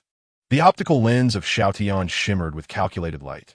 The Titans of the heavens and Quintessa are arch-enemies, which may present an opportunity for us. However, this is contingent upon our survival amidst their conflict. Tianhua cautioned that when two primordial entities engage in battle, the entire planet could become a casualty. Following the meeting, Zhang Lei immediately briefed the other members of the United Defense Forces on the situation. Meanwhile, Xiaotian made a decisive choice. "I shall awaken more powers," he declared to Zhang Lei, referring to Gongsu and his kin, along with other ancient beings who might assist us. "Our current strength alone is insufficient to confront such a crisis." With Tianhua's assistance, Xiaotian initiated a short-range spatial teleportation, targeting Shenanjia. He needed to meet with Gongsu to glean more about Earth's ancient secrets, while attempting to awaken more of the dinosaur titans. Shortly after Xiaotian's departure, the monitoring system of the Longyin team intercepted a faint signal from space. Upon decoding, the contents sent shivers down everyone's spine. The sowing is complete, and the harvest season approaches. The shadow of Quintessa has already enveloped the entire planet. Meanwhile, within the Earth, the consciousness of the Titan of the heavens was once again thrashing against its confinement, as if responding to this distant threat. The three-party chessboard has been set, and the pieces are now falling into place. In the impending storm, the fate of Earth and all its life hangs perilously in the balance.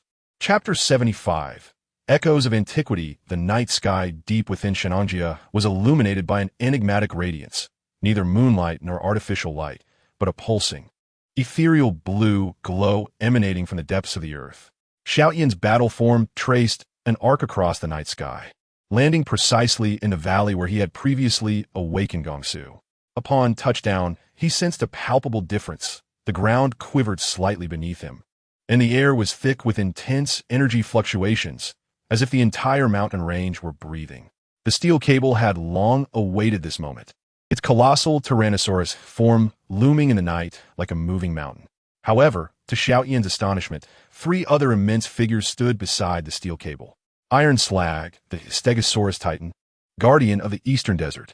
The steel cable introduced the formidable beast beside him, adorned with sharp metallic plates on its back, in his characteristic deep voice. Iron Slag let out a brief snort, its forehoof striking the ground heavily, stirring up a cloud of dust. Mud, the Mammoth Titan, guardian of the Northern Ice Plains.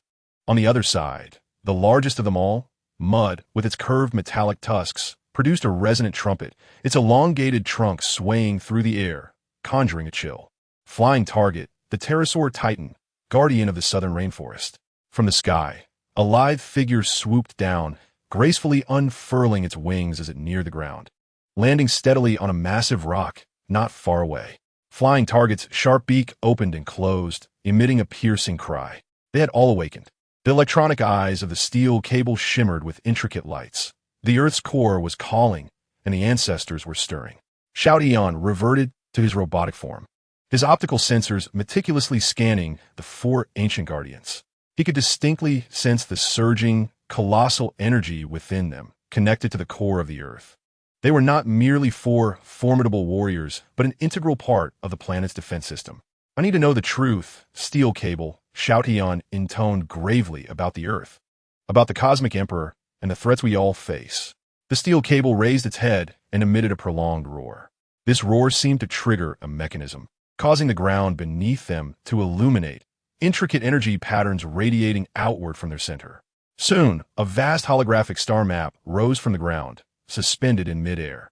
Behold, this is the truth. The steel cable pointed towards the Earth depicted on the star map. The map began to transform, the surface of the Earth gradually becoming transparent, revealing its inner structure.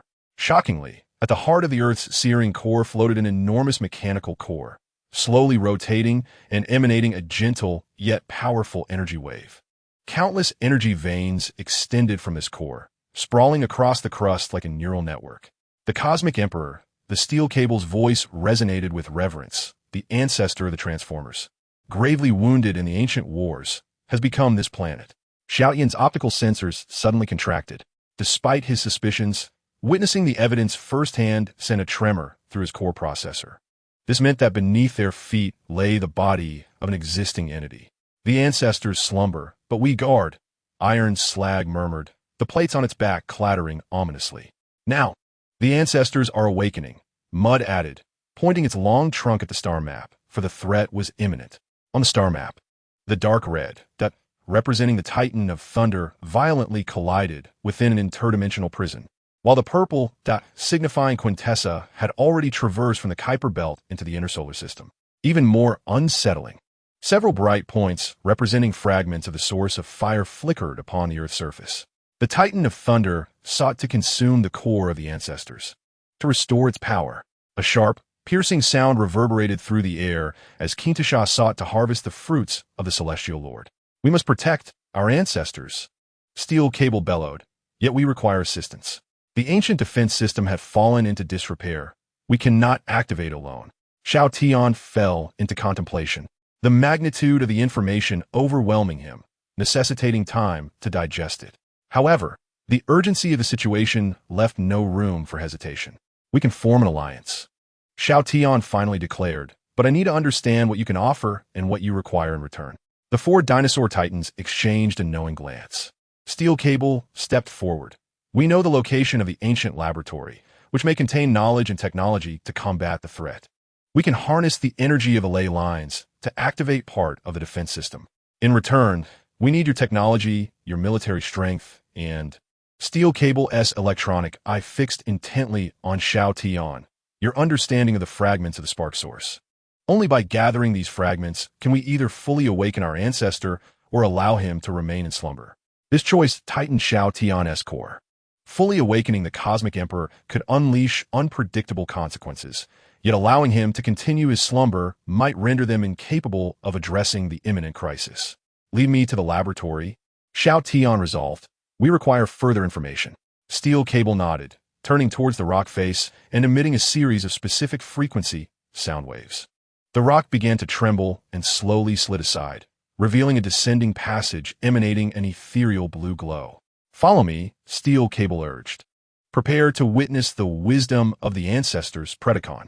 The passage was deep, with the walls adorned with ancient Cybertronian inscriptions. Xiao Tian recognized some symbols as belonging to the era of the ancestors, even predating the time of the Thundering Lord. As they descended, the energy fluctuations intensified, and tiny sparks of energy began to flicker in the air. At last, they arrived at a vast underground chamber. The sight before them left even the seasoned Xiao Tian in awe. It was a colossal circular hall, over 1 kilometer in diameter, its dome encrusted with countless luminous crystals, simulating a starry sky. At the center floated a gigantic metallic ring, within which a swirling vortex of energy pulsed continuously. The surrounding walls were lined with various instruments and control panels, still showcasing advanced craftsmanship despite the thick layer of dust. This is one of the ancestor laboratories. Steel Cable's voice echoed in the expansive hall, the final masterpiece before our ancestors fell into slumber. Suddenly, a holographic projection of Skyfire appeared beside Xiao Tian, evidently indicating that the Dragon Roar team had been remotely monitoring the situation. Incredible! Skyfire exclaimed, his voice quivering with excitement. The technological level here surpasses even the pinnacle of Cybertron's golden age. Look at that energy core. It has been operational for billions of years. Xiao Tian approached the nearest control panel, gently brushing away the dust. The console immediately illuminated, revealing a complex interface. Identity verification required. Xiao Tian attempted to access the system, but was denied. Steel Cable stepped forward, placing his forepaw upon the console. The system emitted a melodious chime, and the interface transformed into a welcoming blue. The Guardian's authority remained ever potent. Suddenly, the metallic ring at the center of the hall began to spin with increasing velocity, and from the swirling vortex of energy, a shard of crystal radiating a soft blue light gradually emerged. It gently floated towards Xiao Tian, hovering before him. In that moment, Xiao Tian perceived the immense knowledge contained within the shard, an array of wisdom from the Matrix library. The projection of Tianhua approached to observe, data flowing rapidly through the optical lens. Having awaited a suitable air, the shard abruptly emitted a beam of blue light, striking Xiao Tian's forehead. A torrent of information surged into his processor, nearly overwhelming him.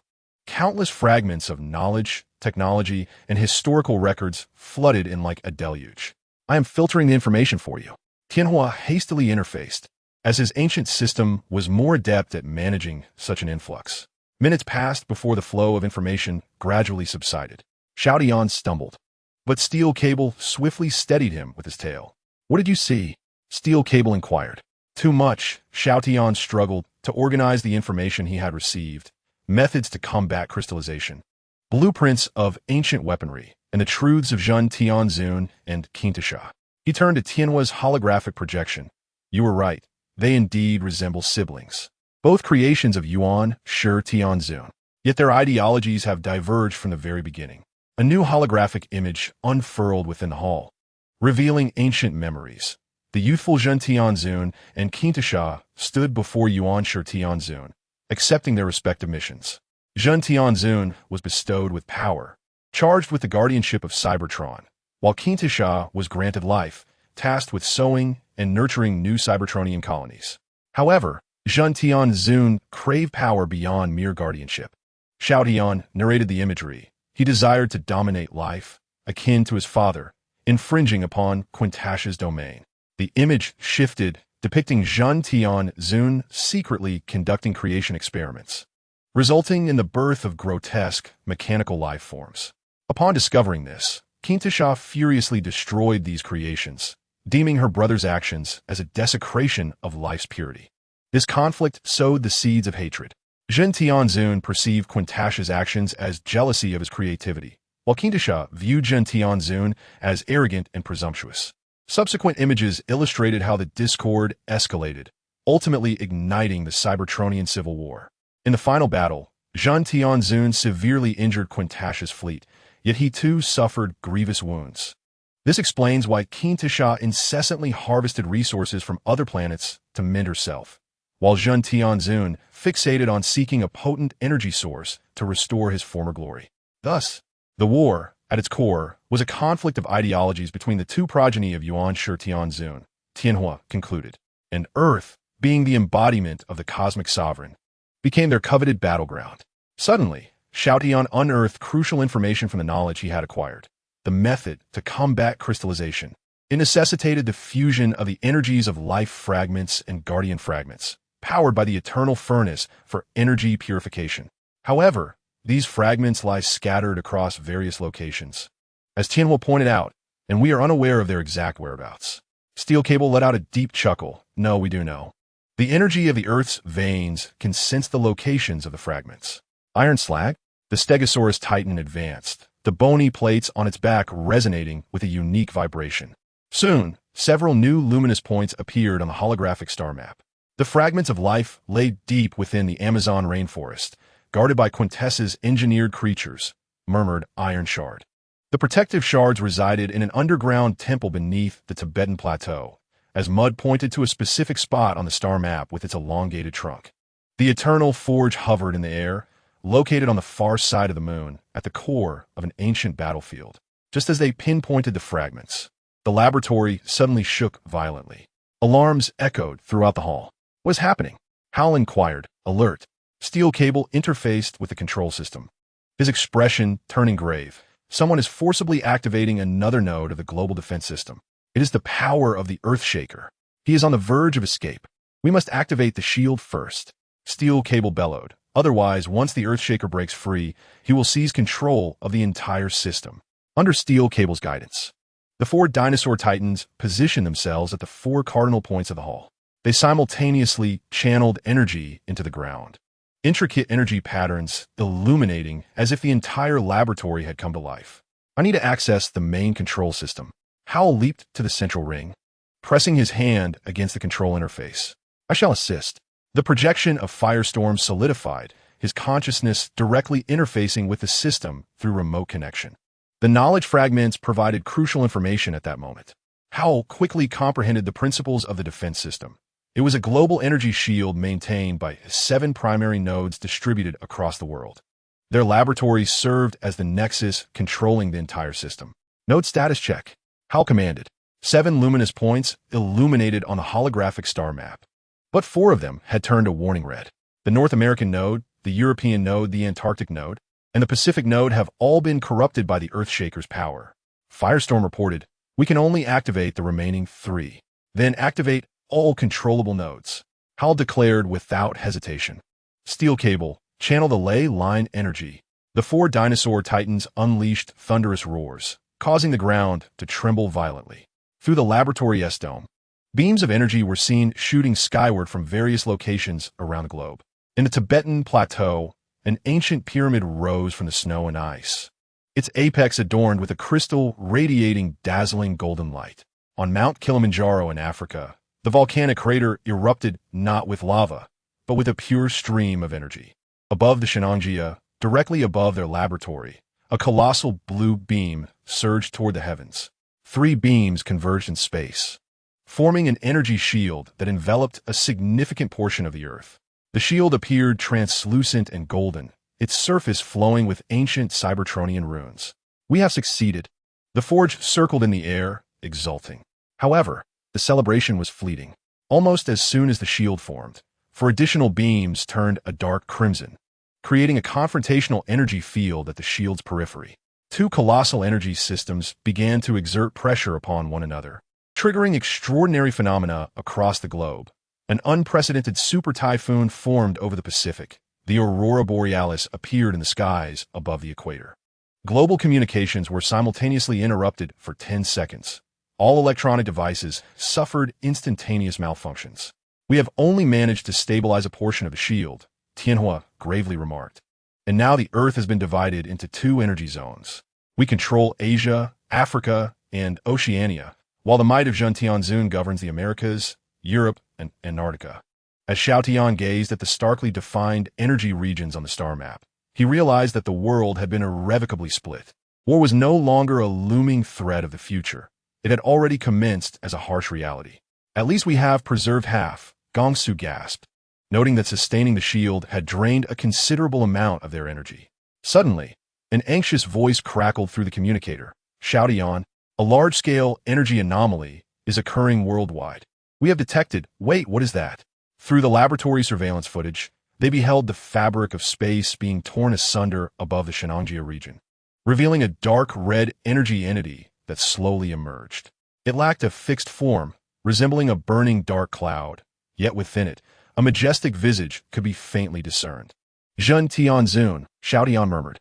The energy entity unleashed a thunderous laughter that reverberated through the heavens. My brethren, I have returned, and this time I shall not fail. With this proclamation, the entity dissipated, yet the suffocating sense of oppression lingered. Xiaotian turned to his new allies. Time is of the essence. In the areas we still control, we must immediately commence the search for fragments. Gongsu, you and I will scour the Qinghai Tibet Plateau for the Guardian fragments. Taijia and you and I, you shall venture into the Amazon in search of the life fragments. Fabiao, you are responsible for monitoring the situation on the moon. What about Zhen Tianzun? Gongsu inquired. He has just escaped confinement and requires time to solidify his form. The projection of Tianhua replied. This is our only opportunity. Just as they prepared to depart, the laboratory's communication station intercepted an encrypted message from the Autobot base. The message was brief, yet its content astonished everyone. The enemy has betrayed us. Optimus Prime is severely injured. Immediate assistance is requested. The situation was deteriorating at an alarming pace. Xiao Yan's core sank, understanding that every subsequent step was of paramount importance. He gazed at the sky outside the laboratory, illuminated gold by the energy shield, realizing that from this moment forth, every minute was invaluable. Let us proceed, he commanded succinctly, ready to fight for survival. The four Dinobot warriors roared with thunderous might, causing the entire Shenangjia mountain range to tremble. The ancient powers had awakened, and an even more formidable storm was on the horizon. Chapter 76, The Shattered Cage in North America, at a clandestine facility designed specifically for the study of Area 51. Within the Candle Dragon secret monitoring station, red lights flickered wildly. Young researcher Li Xiao fixated on the fluctuating data upon the screen. Cold sweat soaking the back of her uniform. Energy readings have surpassed the threshold.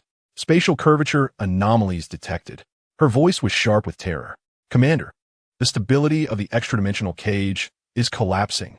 The head of the monitoring station, Chun Gang, swiftly approached the main screen, which displayed the real-time status of the alternate dimension imprisoning the mighty Zhen Tianzun. The previously stable energy boundary now fluctuated violently, akin to a tempestuous sea, as dark red energy coursed through the dimensional barrier like veins, pulsating ominously. Immediately issue the highest alert to Long Yin headquarters and the Autobot base. Shen Gong commanded, his voice steady yet his gaze grave, instructing all observation points to prepare for data recording. This could be our singular opportunity to study a primordial entity up close. Simultaneously, as the alarm rang out, the formidable Megatron, having reconstructed his power beneath the depths of Lake Michigan, stood at the heart of his newly established underwater fortress. The fragments of the End Whisper pulsated violently upon his chest, resonating intensely with the distant Zhen Tianzun. The time has come, my master, Megatron intoned, kneeling before an empty expanse, bowing his head. Dark red energy coalesced before him, forming a blurred visage of Zhen Tianzun. Find the void key. Zhen Tianzun's voice reverberated directly within his mind, each syllable imbued with the power to rend souls. Release me from my cage. Rising, Megatron's optics ignited with a fervent glow. Through the connection with the fragments of the End Whisper, he had discerned the location of another fragment. The very void key capable of manipulating the laws of space. Soundwave, Megatron commanded through the built-in communicator. Target, the subterranean ruins of Manhattan. I expect results within 24 hours. Soundwave silently executed the order, the display screen revealing a three-dimensional layout of Manhattan's underground. The Cybertronian war from years past had reduced the city to ruins. Yet something lay buried hundreds of meters below, undiscovered by humanity to this day. 10 minutes later, 3 modified Decepticon jets soared from the depths of Lake Michigan, flying low toward New York. Their hulls were cloaked in a special material designed to absorb radar waves, gliding like phantoms through the Great Lakes under the cover of night. Meanwhile, in a secret valley within the Tibetan Plateau, Skyfire and Steel Cable were scouring an ancient Cybertronian temple for Guardian fragments. Suddenly, Skyfire's internal sensors emitted a sharp alarm. "Not good," Skyfire exclaimed, abruptly looking up as if he could pierce through the heavy rock layers to glimpse the sky. The escape process of Zhen Tianzun was accelerating. Steel Cable furiously lashed his tail, shattering a nearby stone pillar. "It's those damned humans. Their nuclear tests and spatial experiments have already weakened the structure of the cage." At the command center of Long Yin headquarters, Zhang Lei and the holographic projection of Tianhua were anxiously analyzing the data. Megatron's forces were advancing toward New York, and Zhang Lei pointed at the luminous dots on the strategic map, noting that their target was likely something within Manhattan's depths. Tianhua's optics flickered rapidly as he retrieved information from an ancient database. "Manhattan, I recall. During the primordial era, it served as a spatial experiment base. The Void Key is likely buried there. We must stop them," Zhang Lei ordered immediately, instructing the North American Division to initiate the Great Wall interception plan. But it was already too late. The Sea of Tranquility Base, humanity's inaugural permanent lunar settlement, serves not only as a launch pad for deep space exploration, but has also become Earth's final outpost following the eruption of the Cybertronian crisis. As Quintessa's fleet approaches, this distant isle from our homeland transforms into a beacon of human courage and ingenuity. Deep within the base lies an unassuming anomaly research laboratory, which is, in fact, a clandestine station utilized by the Dragon Chant team to monitor the fragments of the spark source. At this moment, it is engulfed in unprecedented panic. Commander Calvin gazes through the observation window, witnessing an unforgettable sight. Against the inky backdrop of space, Quintessa's flagship, the Judgment Day, resembles a moving metallic planet, gradually nearing the lunar orbit. Surrounding it are hundreds of gene harvesters, descending upon the lunar surface like a swarm of locusts. All personnel, immediately to the shelters. Repeat. All personnel, immediately to the shelters. The base's emergency announcement blares through the speakers. Yet, arriving even earlier than Quintessa's fleet is an invisible surge of energy. As this force sweeps across the lunar surface, horrifying occurrences unfold. Exploration rovers, solar panels, and even astronauts' tools begin to twist and contort, sprouting grotesque mechanical tendrils and weapons. "Oh God, they are coming to life," a young scientist exclaims in terror, retreating as his experimental apparatus morphs into a multi-legged mechanical monstrosity. Quintessa's projection materializes above the moon, her voice resonating through energy waves across the lunar expanse. "My children, awaken. The time for harvesting has arrived." Just as the gene harvesters prepare to launch a full-scale assault on the Sea of Tranquility base, a metamorphosis occurs. The space on the far side of the moon shatters like glass, with dark red energy surging forth from the fissures. Although the energy entity known as Unicron has yet to fully escape, it is capable of projecting a fraction of its power into the physical universe. "Quintessa." Unicron's voice reverberates through the vacuum, defying the laws of physics. "You will forever be one step behind me." The collision of two primordial energies on the lunar surface generates shockwaves comparable to a nuclear explosion. The outer protective shield of the Sea of Tranquility base instantly overloads, with multiple modules beginning to depressurize. Fortunately, the main structure of the base remains intact. They are fighting on the moon. The base communicator stammers as he reports back to Earth. In the Earth Command Center, Zhang Lei and Tianhu witness this cosmic confrontation of primordial forces. "Now is the time," Tianhu suddenly declares. As two primordial entities engage in battle, the structural integrity of space becomes exceedingly fragile. "This is our optimal moment to seize the Eternal Forge."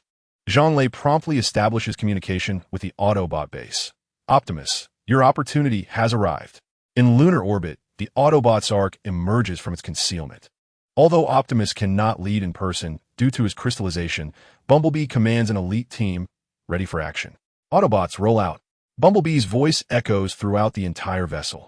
5 small landing craft were launched from the Ark. stealthily descending upon a crater on the far side of the moon amidst the chaos of the battle between Quintessa and Megatron. Meanwhile on Earth, Megatron's forces had breached the defenses set by the U.S. military in New York, infiltrating the deep ruins beneath Manhattan.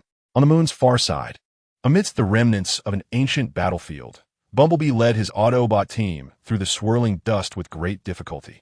The gravity here was unusual, and the space distorted, requiring tremendous energy for each step taken. "The energy readings are just ahead," Jazz exclaimed, pointing at the wildly fluctuating needle on the detector. As they turned around a massive impact crater, the sight before them left all the Autobots in awe. An ancient city, entirely composed of crystal, stood proudly at the center of the crater, with a colossal furnace-like structure at its heart, where an eternal white flame burned brightly. "This is one of the energy fragments from the Eternal Forge," Jazz whispered in wonder. Yet beauty often accompanies peril.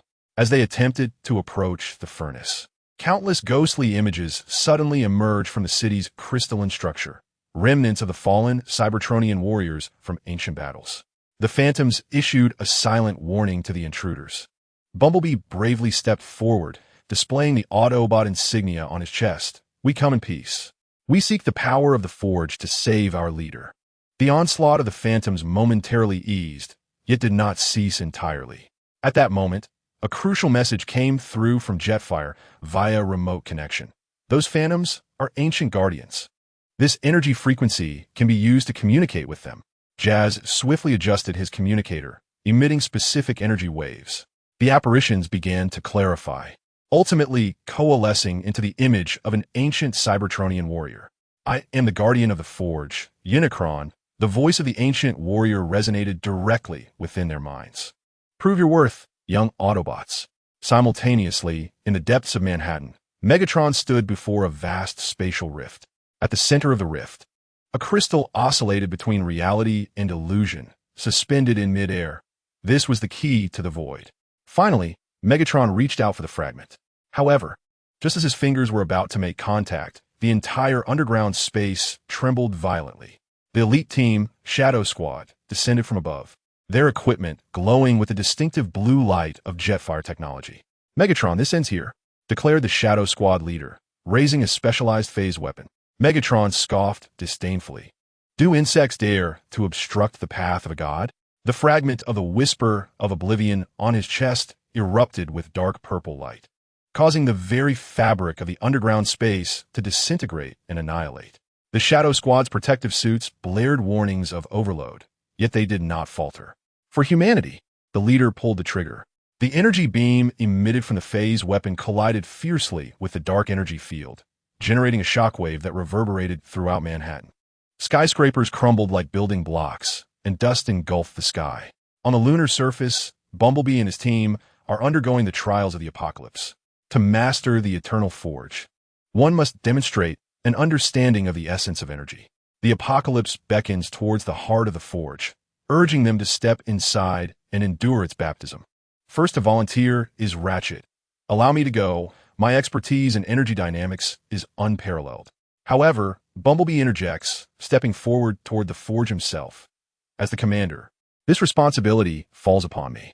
The moment Bumblebee crosses into the white flames, his entire form becomes translucent, energy surging wildly within him. The other Autobots watch in horror as he collapses to his knees in agony, feeling powerless to assist. "Hold on, Bumblebee," Jazz shouts.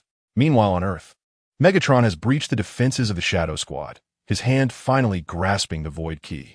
The shards meld into his palm, resonating with the whispers of the end. "Now, let me unleash the cage for my master." Megatron converges the two streams of fragmented energy, releasing a dark red beam into the sky. As the beam travels, it rends the fabric of space itself, directing towards the interdimensional prison.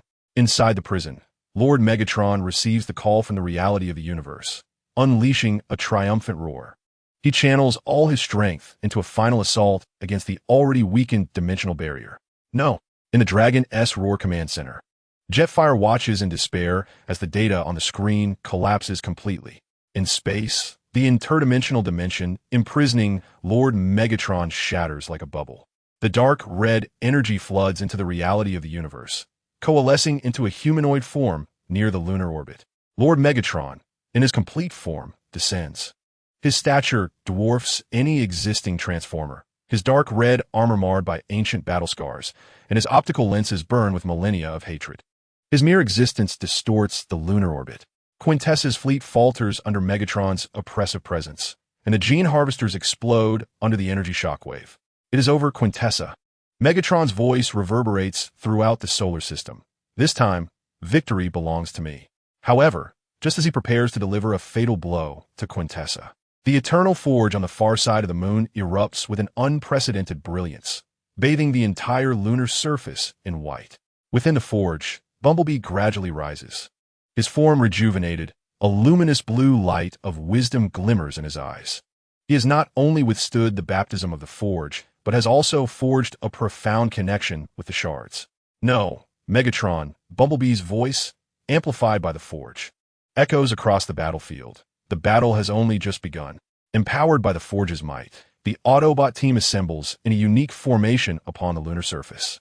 The energy of the eternal forge flows through them, awakening ancient defensive systems scattered across the moon. Simultaneously on Earth, Jetfire and Steeljaw finally uncover the Guardian Shard deep within the Himalayas. As the shard returns to its rightful place, the brilliance of the Earth's shield intensifies. The mighty Lord Jun Tian gazed coldly upon the unfolding scene, a cruel smile curling at the corners of his mouth. Excellent. This is how one ought to be worthy of being my adversary. He extended his arms, dark crimson energy converging at the tips of his newly formed fingers. Let the game commence, my children. Let this universe once again bear witness to the might of the primordial. The three factions of the solar system had finally taken the stage, while the Earth, once a tranquil blue planet, had morphed into the most perilous battleground in the cosmos. Chapter 77. The foolish loyalty, the adversary, dragging his severely wounded form, trudged laboriously across the desolate surface of the moon. Clutched tightly in his embrace was the Space Bridge activation device, a 12-faced crystal pulsating with an unstable blue light, forcibly extracted from the core database of the Autobot base. His armor bore the scars of battles fought alongside his former brethren. The optical sensors flickered erratically. An energy fluid dripped incessantly from ruptured pipelines, crystallizing into deep blue beads upon the lunar dust. Almost there, he murmured to himself, lifting his gaze towards the dark crimson metal fortress suspended in lunar orbit, the newly established Scarlet Throne of Lord Jun Tian. As the adversary staggered through the energy barrier and stepped into the core of the fortress, he was struck by the sight before him. Contrary to his expectations, Lord Jun Tian did not eagerly await his offering. Instead, he stood with his back turned, fixated on the holographic projection of Earth. The ancient primordial loomed 50 meters tall, his dark red armor adorned with primal energy patterns, exuding a pressure that sent shivers through the adversary's spark, even while standing motionless. My ancestor, the adversary proclaimed, dropping to one knee and raising the Space Bridge activation device high above his head. I bring you what you require. With this, the complete Space Bridge can be activated, transporting Cybertron here. At that moment, we can utilize the energy of this planet to wholly restore our homeland. Lord Jun Tian slowly turned, his optical sensors resembling two blazing stars, and when his gaze fell upon the adversary, it was laden with unabashed disdain. Restore our homeland? His voice rumbled like thunder, each syllable resonating and vibrating through the adversary's armor. Did you truly believe I went to such lengths to escape my prison for the salvation of that dying metallic planet? The adversary was taken aback. But this has always been our plan. Sacrifice this primitive planet in exchange for the rebirth of Cybertron. It is the most rational choice. Rational? Lord Jun Tian suddenly laughed, his mirth filled with mockery and pity. Adversary, you have squandered so many years as a leader, yet remain blind to the most fundamental truths. He stepped forward, casting a shadow that enveloped the adversary entirely. Cybertron is no longer our home. It is merely a cage, a cell that restricts our power. The primordial has bound us to that planet, forcing us to slaughter one another like frogs at the bottom of a well for limited resources. With a gentle gesture of his finger, Lord Jun Tian switched the holographic image, revealing the colossal, slowly pulsating core within Earth. Behold, this is the true treasure, the essence of the Cosmic Emperor, harboring the ultimate powers of creation and destruction. To consume it, I shall surpass the Creator and become the sole sovereign of this universe. As for Cybertron, his voice was cold and merciless. Let it perish like other failed experiments in the corners of the universe. The Fallen's optics contracted in shock. No, this is wrong. We are doing this to save Cybertron. How foolish. Megatron interrupted sternly. You, like the others, are blinded by so-called responsibility and tradition. True power never necessitates saving anything. It merely demands conquest. The Fallen trembled as he rose, the ignition device he held clattering to the ground. I have betrayed everything. I have slain those who trusted me. I even allied with Quintessa, and you tell me this is all a joke? Megatron gazed down upon him as one would a mere insect. Your worth has been exhausted. Fallen, as a pawn of my escape, you have fulfilled your purpose. But now, dark crimson energy coalesced in Megatron's palm. It is time to eliminate obsolete pieces. Wait, the Fallen cried out in desperation. I can pledge my loyalty to you. I can help you conquer this planet. A flicker of disdain crossed Megatron's optics.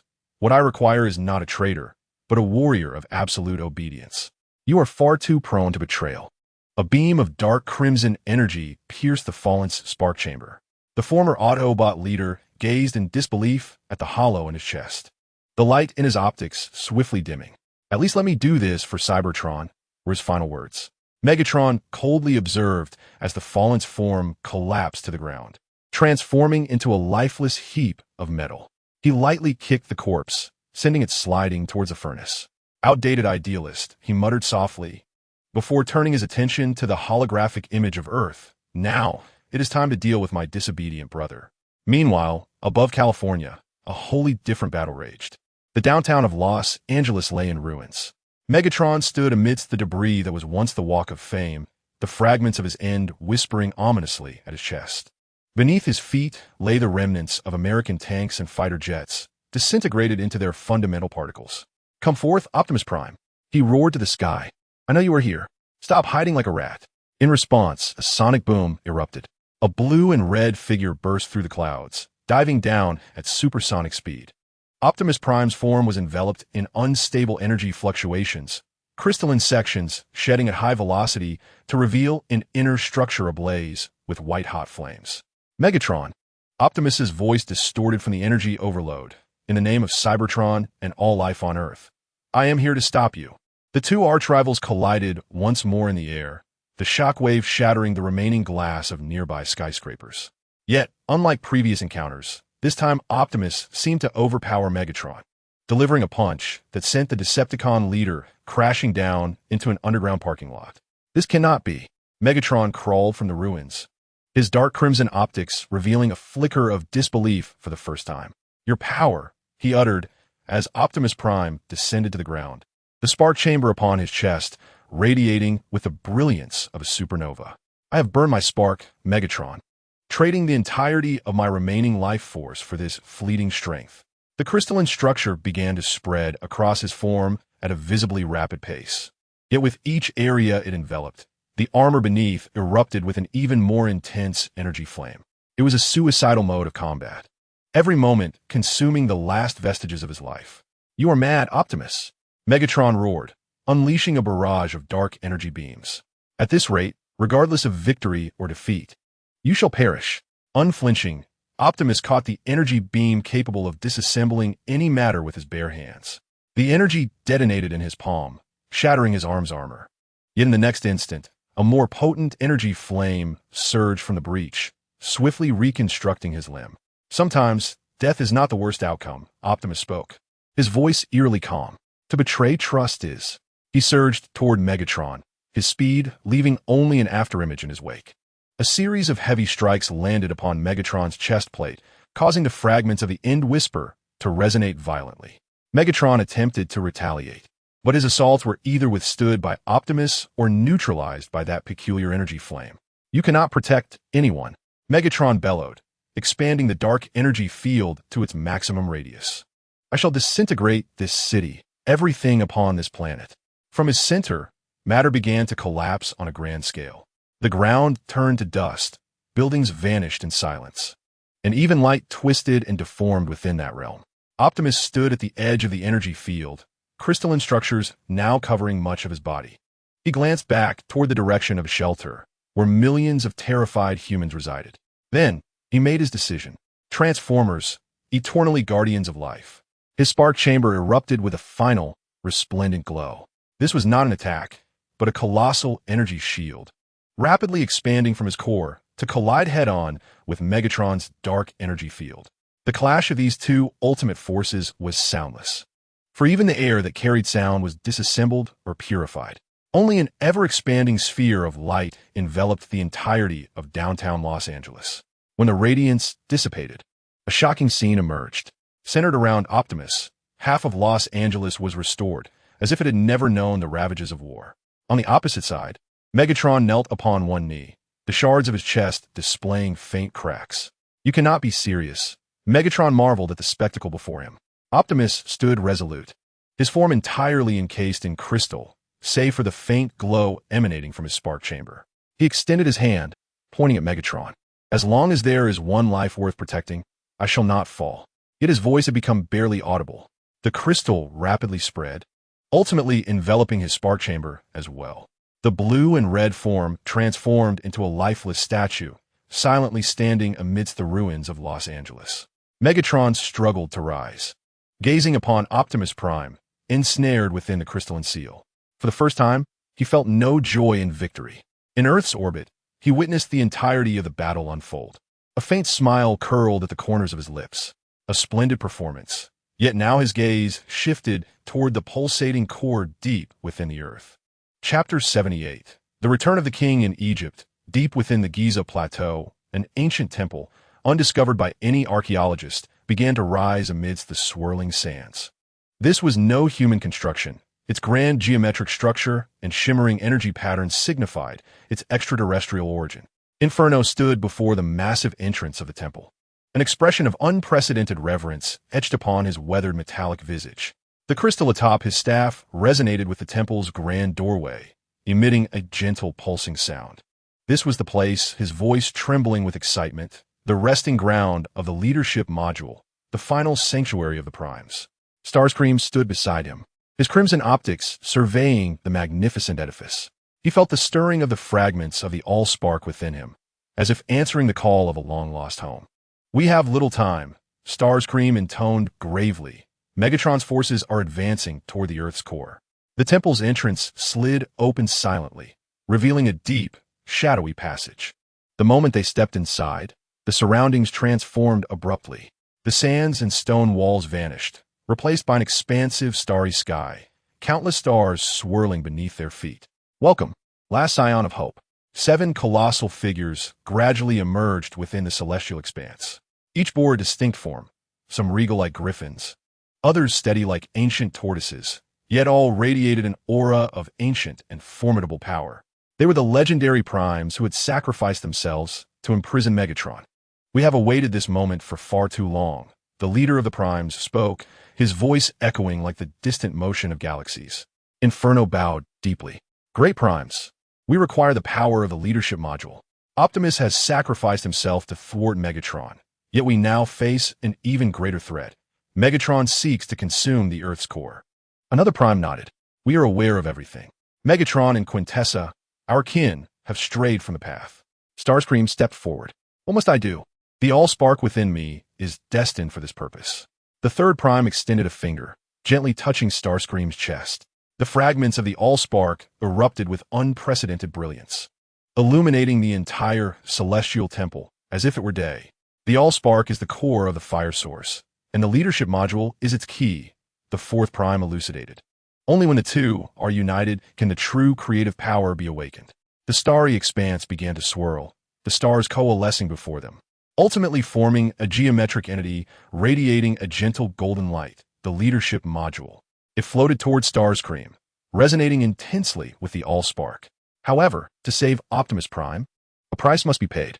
The fifth progenitor, the Vajra, cautioned that the heart of origin would sever from your spark, and you might forever lose this fragment of power. Without hesitation, Shao-Tian extended his hand. "If this is the price to save this world, I embrace it willingly." The sixth progenitor, the Vajra, let out a sigh of relief. "It seems we have not chosen unwisely." As Xiaoyan's fingers grazed the leadership module, the entire temple trembled violently. Fragments of the heart of Origin slowly emerged from his chest, merging with the leadership module. Multicolored light intertwined and spiraled, ultimately transforming into a brand new artifact that retained the form of the leadership module while emanating the unique vibrations of the heart of Origin. Go forth, the seventh progenitor. The last to speak urged, let the fire of life be rekindled, let the light of hope reemerge. The starry sky began to dissipate, and the temple reverted to mere stone walls. Xiaoyan grasped the newly forged leadership module, feeling the immense power contained within. In the heart of the ruined Los Angeles, the crystalline statue of Optimus Prime stood silently. Megatron's army had surrounded the area, yet none dared approach the statue, radiating residual energy. How laughable and stubborn! Megatron sneered from a distant high ground. Even as a statue, I shall guard these mere ants. Suddenly, the sky was rent asunder by a beam of golden light. Xiaoyan's battle aircraft broke through the clouds, swiftly transforming as it neared the ground, landing steadily before the crystalline statue. Megatron, your ambitions end here. Xiaoyan raised the leadership module in his hand, and the newly crafted artifact erupted with a blinding brilliance. The fragments of the end whisper within Megatron's chest quivered violently, as if confronting an arch-nemesis. What is that? Impossible. How can a leadership module possess such power? Xiaoyan offered no reply, but gently pressed the leadership module against the crystalline statue of Optimus Prime. With the creative force of the heart of Origin and the illuminating wisdom of the leadership module, I summon you, Optimus Prime, awaken. The leadership module began to merge with the crystal, the power of the heart of Origin flowing like golden blood, rapidly spreading within the crystal's interior.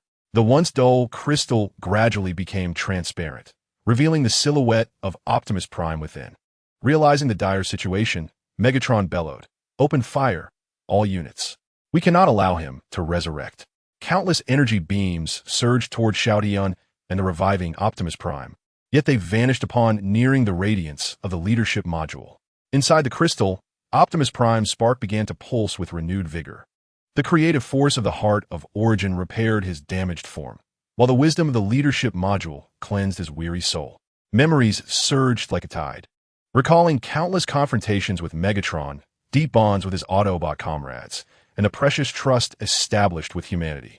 Along with that unwavering belief, survival and freedom are the birthrights of every sentient being. Crack! The first fissure appeared on the surface of the crystal, rapidly spreading like a spider's web. Golden light seeped through the cracks, enveloping all of Los Angeles in a warm, radiant glow. Megatron retreated in horror. No, this cannot be. Boom! The crystal statue shattered with a resounding explosion, yet what scattered was not debris, but countless golden beams of light. At the heart of this radiance, Optimus Prime slowly unveiled his optical lens. No longer was it the familiar azure hue, but rather a dark golden color reminiscent of the rising sun. His form underwent a remarkable transformation. The once red and blue paint now shimmered with a subtle golden luster, ancient Cybertronian runes emerging upon his armor. His shoulder plates broadened and exuded a regal presence. Within the spark chamber of his chest, the leadership module harmoniously fused with the matrix of leadership, pulsating steadily. I have returned. Optimus Prime's voice resonated with a calm, yet unprecedented sense of power, echoing throughout the expanse of the city. Megatron, striving to maintain his composure, retorted, "It is merely a change of color. Optimus, you are still no match for me." He unleashed the full might of the dark energon shards. Dark purple energy spreading like a plague, consuming all light in its path. Optimus Prime lifted a hand gently. There was no blinding energy beam, no deafening sonic boom. Yet Megatron's dark energy field vanished, as if erased by an eraser, disappearing without a trace. What is this power?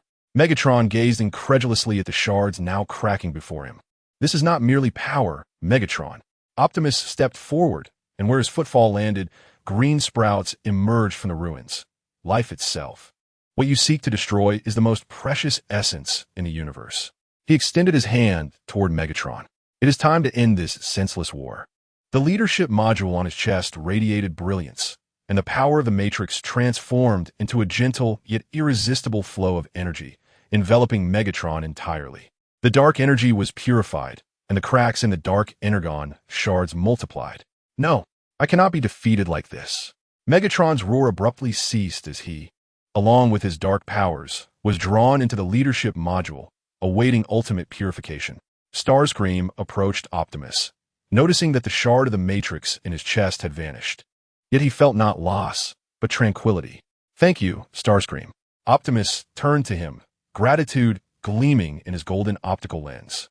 "You sacrificed a part of yourself for the hope of the entire world." Starscream shook his head. "The Matrix belongs to all life. I merely returned what was rightfully theirs." The two gazed upward into the sky, where a greater threat loomed. The crimson fortress of Unicron had entered Earth's orbit, resembling a foreboding blood-red moon. "Are you ready?" Optimus inquired. Starscream transformed into his jet form. "Let us bring this war to an end." Golden light surged skyward, heading towards the final battlefield.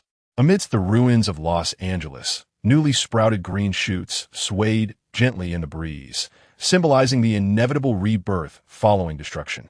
Chapter 79, The Rebirth of All Things in Geosynchronous Orbit. Within the command center of the Kunlun Mountain Aerospace Carrier, Zhonglei stood before the holographic star map. His gaze sharp as an eagle's. The stars on his epaulets flickered in the red glow of the alarm lights, illuminating his resolute visage.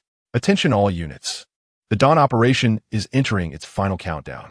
His voice reverberated through the farthest reaches of the solar system via quantum communication. On the star chart, thousands of blue dots representing the United Human Coalition were unfolding in an orderly manner, centered around the Chinese Tiangong space station. Flanked by the American Star of Freedom and the European Fortress of Europa, the largest space fleet in human history formed three defensive lines in low Earth orbit. The first line, the Great Wall Array, was in position. The second line, the Guardian Fleet, had completed its deployment. The third line, the Sword Strike Group, was fully prepared. The comm reports of the fleet commanders resonated through the communication channels. Despite confronting entities far beyond human comprehension, these rigorously trained soldiers maintained an astonishing composure. Before the fleet lay two colossal titans engaged in fierce combat. The crimson throne of the Zhun Tianzun resembled a moving metallic planet, as dark red energy beams relentlessly tore through the fabric of space. In contrast, the Judgment Day of Quintessa resembled a blooming mechanical flower, with countless gene reapers swirling like petals around it. "They hardly regard us," the aide murmured. Zhonglei's lips curled into a cold smile. "Perfect. Relay my orders. All Nuwa-class energy interference ships, activate phase disruptors." In space, dozens of uniquely designed warships gradually advanced. Their hulls unfurled, revealing intricate internal energy matrices. As these matrices activated simultaneously, the spatial structure of the entire region began to destabilize. Zhun Tianzun was the first to sense the anomaly. "These insects are toying with the fabric of space?" Quintessa's projection flickered slightly. "Interesting. The growth rate of this species exceeds expectations." However, the disdain of the ancestors quickly transformed into shock. "Report. The Zhulong gravitational field generator has successfully activated. The Hichu energy deflection matrix is functioning normally. The Luoshu prediction system has locked onto the target trajectory." The United Human Coalition exhibited astonishing coordination. The gravitational field distorted the ancestors' attack paths. The energy matrices diverted lethal beams into deep space, and the prediction system accurately anticipated every action. "Impossible," Zhun Tianzun roared, as a blood-red energy beam capable of rending the moon was deflected by three human warships, striking instead his own escort vessel. Quintessa also retracted her contempt. "Are these humans using our technology against us?" Zhonglei, seated in the command chair, calmly issued directives. Only his closest aide could see the knuckles of his tightly gripped armrests turn pale. Each decision in this battle bore the weight of Earth's survival, a burden as heavy as lead upon his shoulders. "Tell the boys," he suddenly spoke, "though they cannot witness this battle from Earth, history will remember today." A moment of silence fell over the communication channel before erupting into a more resolute response. For human civilization. Meanwhile, as the fierce battle raged in space, even more astonishing changes were unfolding on the surface of the Earth.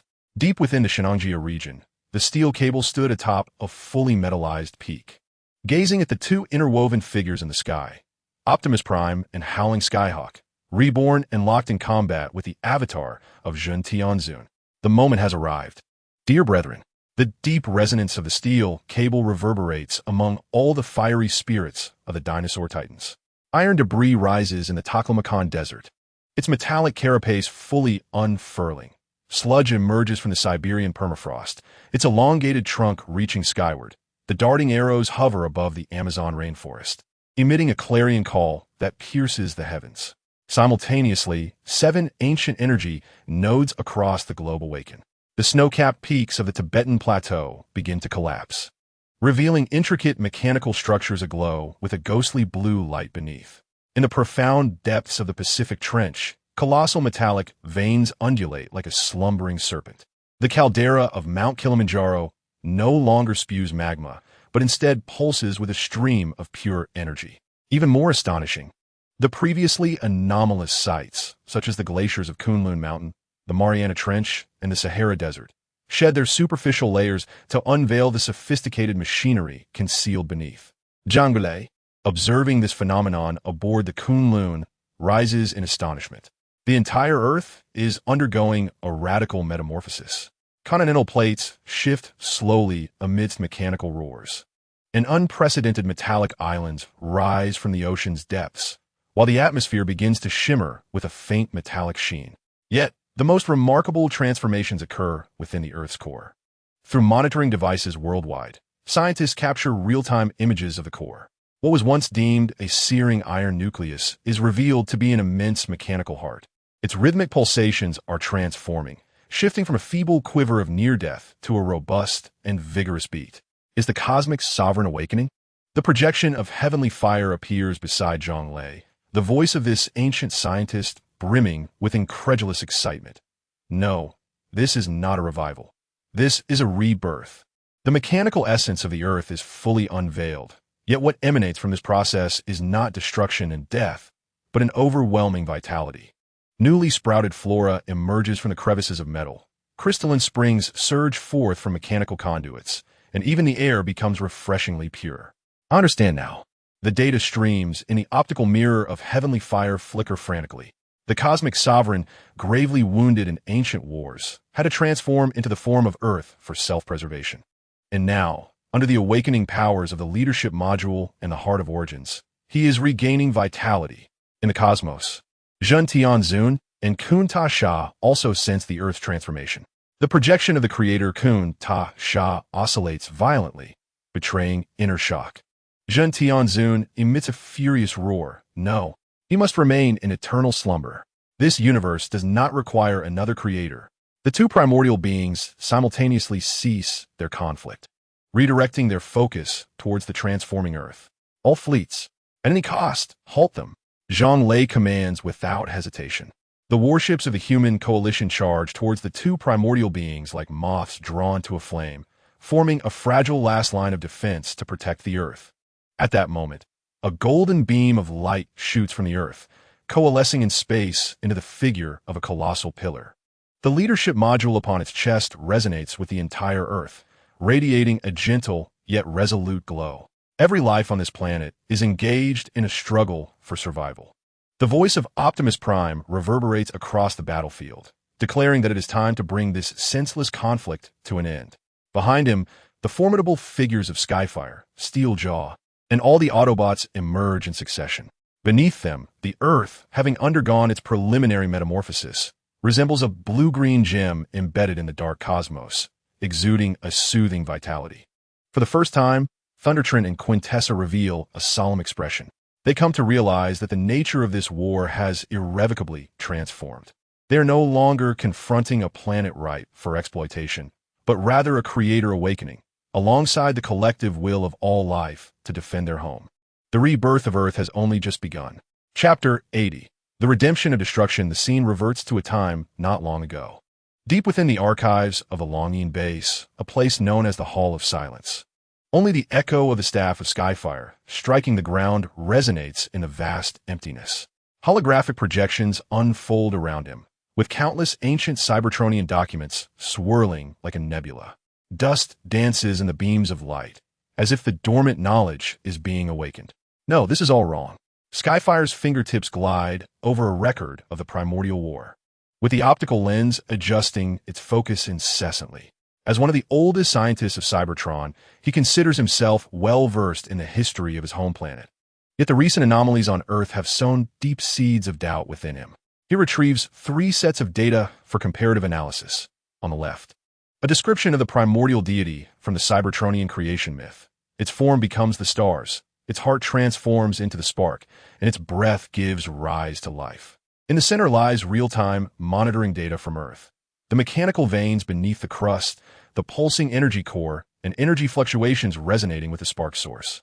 On the right are the readings of energy from the suddenly awakened ancient nodes that he has secretly compiled. Astonishingly, the 3 curves align with remarkable precision. Could a bold hypothesis be forming in his core processor? Could Earth itself be the embodiment of the primordial deity? This notion is so astounding that it sends tremors through him. If this is indeed the case, then all the anomalies are not harbingers of disaster, but rather signs of the Creator's awakening. I require more evidence, he murmurs, as a scanning beam emanates from the tip of his staff, activating a deeper layer of the database. In the ensuing 72 hours, Skyfire scarcely consumes sustenance. Of course, he only needs to periodically replenish his energy as he immerses himself wholeheartedly in his research. He uncovers a series of irrefutable pieces of evidence. Firstly, the mechanical activation of Earth aligns perfectly with the characteristics attributed to the primordial deity in the records, with crystalline structures emerging from the metal that bear an exact resemblance to the oldest spark chamber samples of Cybertron.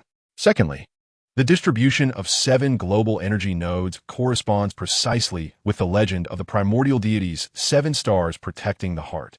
Each time a node awakens, the energy fluctuations emitted possess distinctly creative attributes. Most importantly, he collects an energy sample from the Tibetan Plateau node that resonates with the leadership module. There can be no doubt. Skyfire grips his staff with excitement. Earth is indeed the primordial deity. He sustained grave injuries in an ancient war, compelled to slumber on this remote planet. Now, an external threat stirs him awake. This revelation fills him with both exhilaration and trepidation. The thrill lies in the possibility that the Creator may yet be alive. The fear stems from the realization that both Unicron and Quintessa have evidently sensed this secret as well. The process of awakening must be expedited. He resolves that only by rousing the Titan before they do can there be a glimmer of hope. However, he overlooks a critical detail. Across all Cybertronian tomes, the other side of the Great War is shrouded in ambiguity, with only sporadic references to the Dark Twins, the embodiments of destruction. He remains oblivious to a passage deliberately erased from the oldest prophecies of Cybertron. When the stars align, the sleeper shall awaken. Metal and flesh shall be reforged under his will, and hope shall be born from annihilation. Are you certain you wish to proceed? Jean Lay inquired, scrutinizing the plan submitted by Optimus, his brow furrowed. Accelerating the revival of these nodes could precipitate a global geological catastrophe. The holographic projection displayed simulations of the Genesis Dawn Initiative. Tectonic plates shifting, sea levels rising, magnetic fields in turmoil, each scenario potent enough to obliterate human civilization. This is a necessary risk. Optimus's projection flickered. Should Unicron or Quintessa gain control of these nodes first, the repercussions would be far more dire. We must awaken the Titan before they do. Standing silently beside them, Shao Tian felt an unusual resonance from the shards of the Primus heart within him towards these nodes. Yet, that sensation was not entirely comforting, tinged instead with a note of caution. What I sense is not solely the power of creation. Shao Tian finally spoke, but something older, more primal. Optimus dismissed this concern. Primus is, after all, the most ancient of existences. His power naturally transcends our comprehension. In the subsequent fortnight, Optimus personally guided the Longyin team's endeavors. They infused pure energy into the Qinghai Tibet Plateau node, activated ancient runes deep within the Shenangjia, and laid energy conduits along the Pacific Trench. Each node's revival conjured astonishing spectacles. When the Kunlun Mountain node activated, the entire mountain seemed to come alive. Glaciers reshaping to a mechanical rhythm, emanating a blue-white luminescence. Upon the awakening of the Mariana node, the seawater, under some unseen force, formed precise geometric patterns. dispelling the darkness of the deep with an eerie green glow. As the Sahara node initiated, colossal crystal towers rose from the desert, golden sands swirling around them, yet never drawing near. "How magnificent!" exclaimed a young researcher, gazing at the returned imagery. "This is nothing short of a miracle." Yet, Xiaodian noted that with each activation, the shards of the Primus heart within him throbbed painfully. Moreover, these newly birthed mechanical structures, while exquisite, bore an unnatural perfection, as if everything were being constructed according to a cold blueprint. "Optimus," he reiterated his doubts, "are you certain we are proceeding correctly?" The elder scientist, however, was wholly immersed in the euphoria of success. "Look at this data. The energy readings align perfectly with the records. We are witnessing history, O fiery sky, the return of the Creator." However, the pivotal moment occurred on the night when the 15th node was activated. While alone in the laboratory analyzing the latest data, Tianhua stumbled upon an anomaly. As the energy from all nodes converged towards the Earth's core, it underwent a peculiar transformation. The creative energy, upon entering the core, morphed into a more fundamental and primal form. This defied the law of energy conservation, leaving him perplexed as he adjusted the parameters. At that moment, he received an unusual signal from the deepest oceanic trench node. It was not an ordinary energy fluctuation, but rather an extremely ancient stream of information. Driven by his scientific instincts, he endeavored to decipher the signal. Initially, it presented as chaotic noise, followed by incomprehensible symbols, and ultimately coalesced into a clear message in the ancient tongue of Cybertron. "Warning, World Forgemaster Protocol detected. Immediate termination of energy supply required." Repeat, immediate termination. Tianhua's core processor nearly ceased to function. He had only encountered the title World Forgemaster in a dossier classified as an absolute taboo. That was a moniker of the Cosmic Emperor. He frantically retrieved all relevant data, eventually uncovering the truth in an encrypted subfile. The Earth is indeed the embodiment of the primordial sovereign, but during the ancient war, a fragment of the Cosmic Emperor's core perished alongside the primordial sovereign, leading to their mutual fusion and entrapment.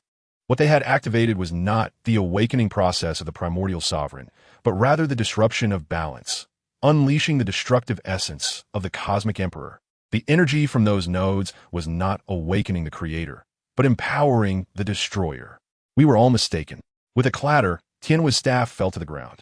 "We are not saving the world, we are annihilating it." Just then, the alarm in the laboratory blared mournfully. The global monitoring system indicated that the energy readings from the Earth's core were escalating exponentially, with the nature of the energy transforming from gentle creative force to a violent will of destruction. Even more terrifying, the mechanical structures of all nodes began to metamorphose, shifting from exquisite geometries into grotesque weapon platforms. In the Qinghai Tibet Plateau, newly formed crystal towers extended enormous cannon barrels. In the Pacific, the mechanical veins beneath the surface began to unleash corrosive energy.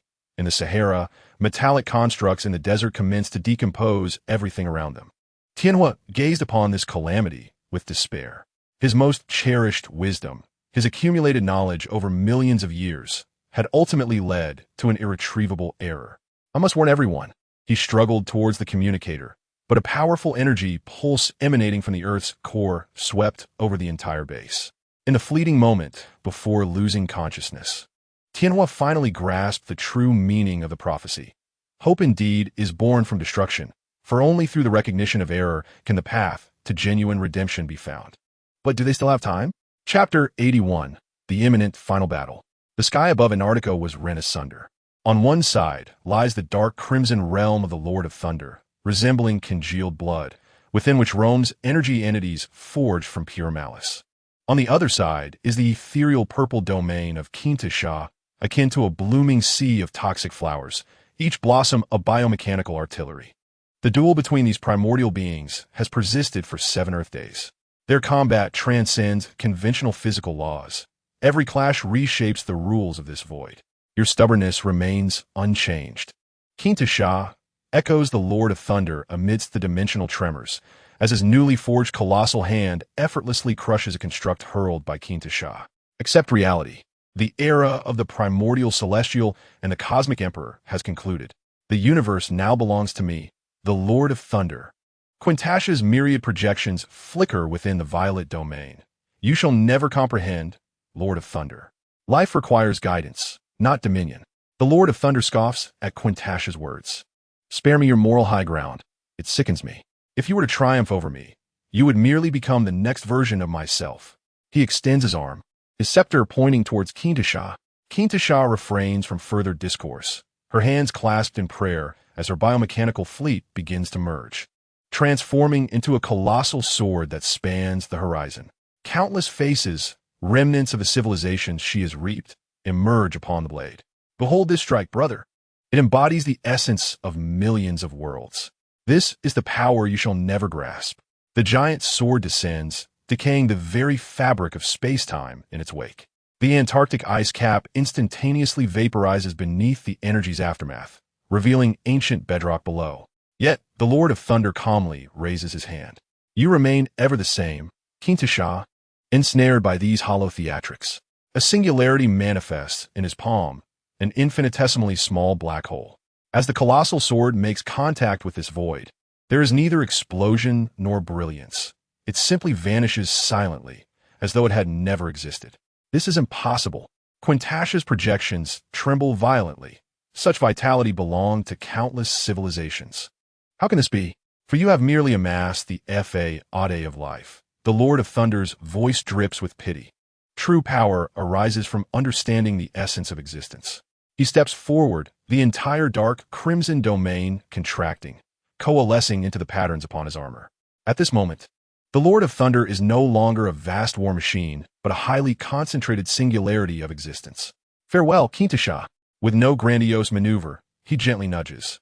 The very space Quintasha occupies begins to collapse, compressing her fleet, her domain, her myriad projections into an infinitesimally small point. In a final moment, a flicker of relief crosses Quintash's eyes. At least I have remained true to my path. The singularity gleams momentarily before shooting into deep space, vanishing against the cosmic backdrop of darkness. The Antarctic sky returns to tranquility, leaving only the two observers, Optimus Prime and Howling Sky, who have just arrived. A splendid performance, is it not? Unicron turned towards them, his stature having returned to a size comparable to that of Optimus Prime. Yet the aura of dread he exuded was even more terrifying. The newly integrated leadership module within Optimus Prime glinted with golden optics. Fixating on Unicron. Your ambitions must cease here, Unicron. What Earth requires is not dominion, but liberty. Unexpectedly, Unicron emitted a deep, resonant chuckle. Ambition? No, Optimus.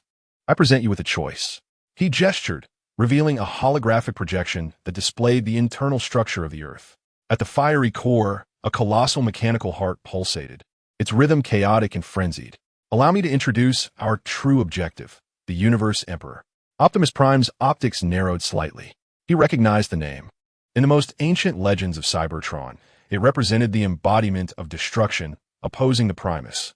Impossible. The Universe Emperor should have been sealed by Primus, or annihilated. Unicron interrupted him.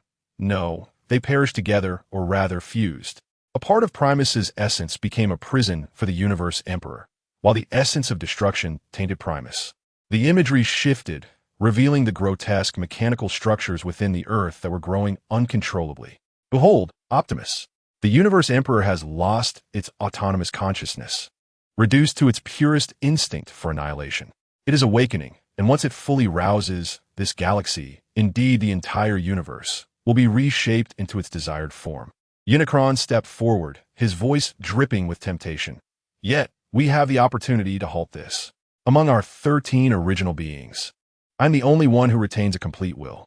If I can absorb the core of the Universe Emperor, I will command its power and become the new creator. He extended his hand towards Optimus Prime. Join me, Optimus. Together, we can reshape this universe, crafting true order and peace. The justice you have long pursued will no longer be an ideal, but the fundamental law of the cosmos. This proposition stirred even the feelings of Scourge. To become the sovereign of the universe and establish eternal laws. What a tantalizing allure. However, Optimus Prime's response came without a hint of hesitation. I have no interest in becoming the sovereign of the universe, Unicron. The leadership module on his chest shimmered, the golden light warm and resolute. My objective has never wavered, to protect life and safeguard freedom. And you, seeking to devour the Earth's core. How does that differ from the Universe Emperor's instinct for destruction? Unicron's optics narrowed dangerously.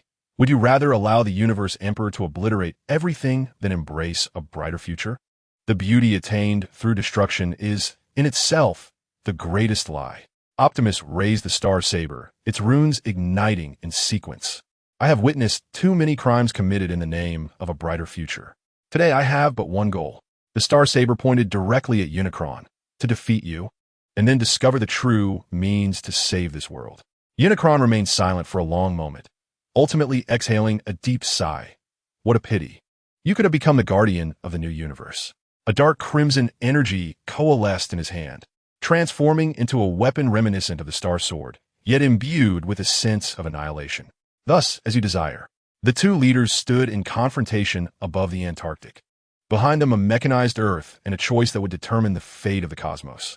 Xiao Tian silently morphed into a fighter jet, circling around. He understood that this was not merely a contest of strength, but the ultimate clash of ideologies. Deep within the Earth, the core of the Cosmic Emperor suddenly quickened its pulsation, as if anticipating something. Chapter 82. The eternal flame. The sky over Antarctica became the battleground for two fated adversaries. Zhen Tianzun hovered above the shattered ice fields, his dark crimson armor absorbing all surrounding light, rendering him akin to a black hole existing within reality. Meanwhile, Optimus Prime stood upon the crumbling ice shelf, his golden plating and leadership module shimmering like a beacon in the darkness. Let us bring this farce to an end. Optimus Prime. Zhen Tianzun's voice was devoid of emotion. I will make you understand that an insurmountable chasm exists between the progenitor and its descendants. He raised his hand, and a silent beam of dark crimson energy shot forth. Optimus Prime immediately raised his sword to deflect it. At the moment of collision between the Star Sword and the energy beam, a tremendous shockwave shattered the ice shelf below. Futile. Zhen Tianzun's voice echoed from all directions. Your weapons, your strength, even your thoughts, are all bestowed upon you by our progenitor. How could you possibly triumph over the Creator? More energy beams shot in from various angles. Optimus Prime fought valiantly to evade and block them, yet each strike left cracks in his armor. The light from the leadership module flickered violently, striving to mend the damage, but the pace of repairs lagged far behind that of destruction. Behold, this is the life you cherish. With a wave of his hand, Zhen Tianzun conjured a holographic image displaying the calamities unfolding on Earth. Cities collapsing, oceans boiling. Countless lives perishing in agony. Due to your obstinacy, they are paying the price. A flicker of pain crossed Optimus Prime's optical sensors, but he quickly steeled himself. Freedom is never without cost, Zhen Tianzun.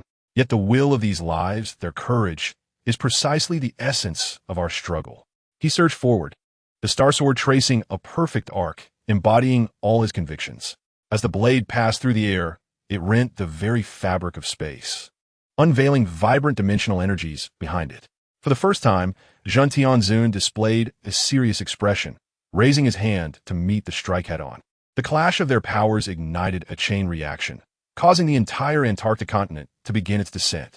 An admirable resolve. A wound opened on Zhen Tianzun's palm, dark energy oozing and staining the ice beneath, instantly darkening a vast expanse of ice. Yet, it was still far from sufficient. The true battle had only just begun. Zhen Tianzun no longer held back, each of his strikes infused with the power to obliterate stars. Optimus Prime exerted every ounce of strength to resist. Yet the disparity in their might remained glaringly evident. A powerful blow sent Optimus Prime crashing from the sky into the depths of the ice, the glow of his leadership module dimming. The mighty Unicron descended upon Optimus Prime, his foot resting upon the chest plate of the legendary warrior. It is over, Optimus. Your saga concludes here. Just as Unicron prepared to deliver the final blow, an unexpected transformation occurred.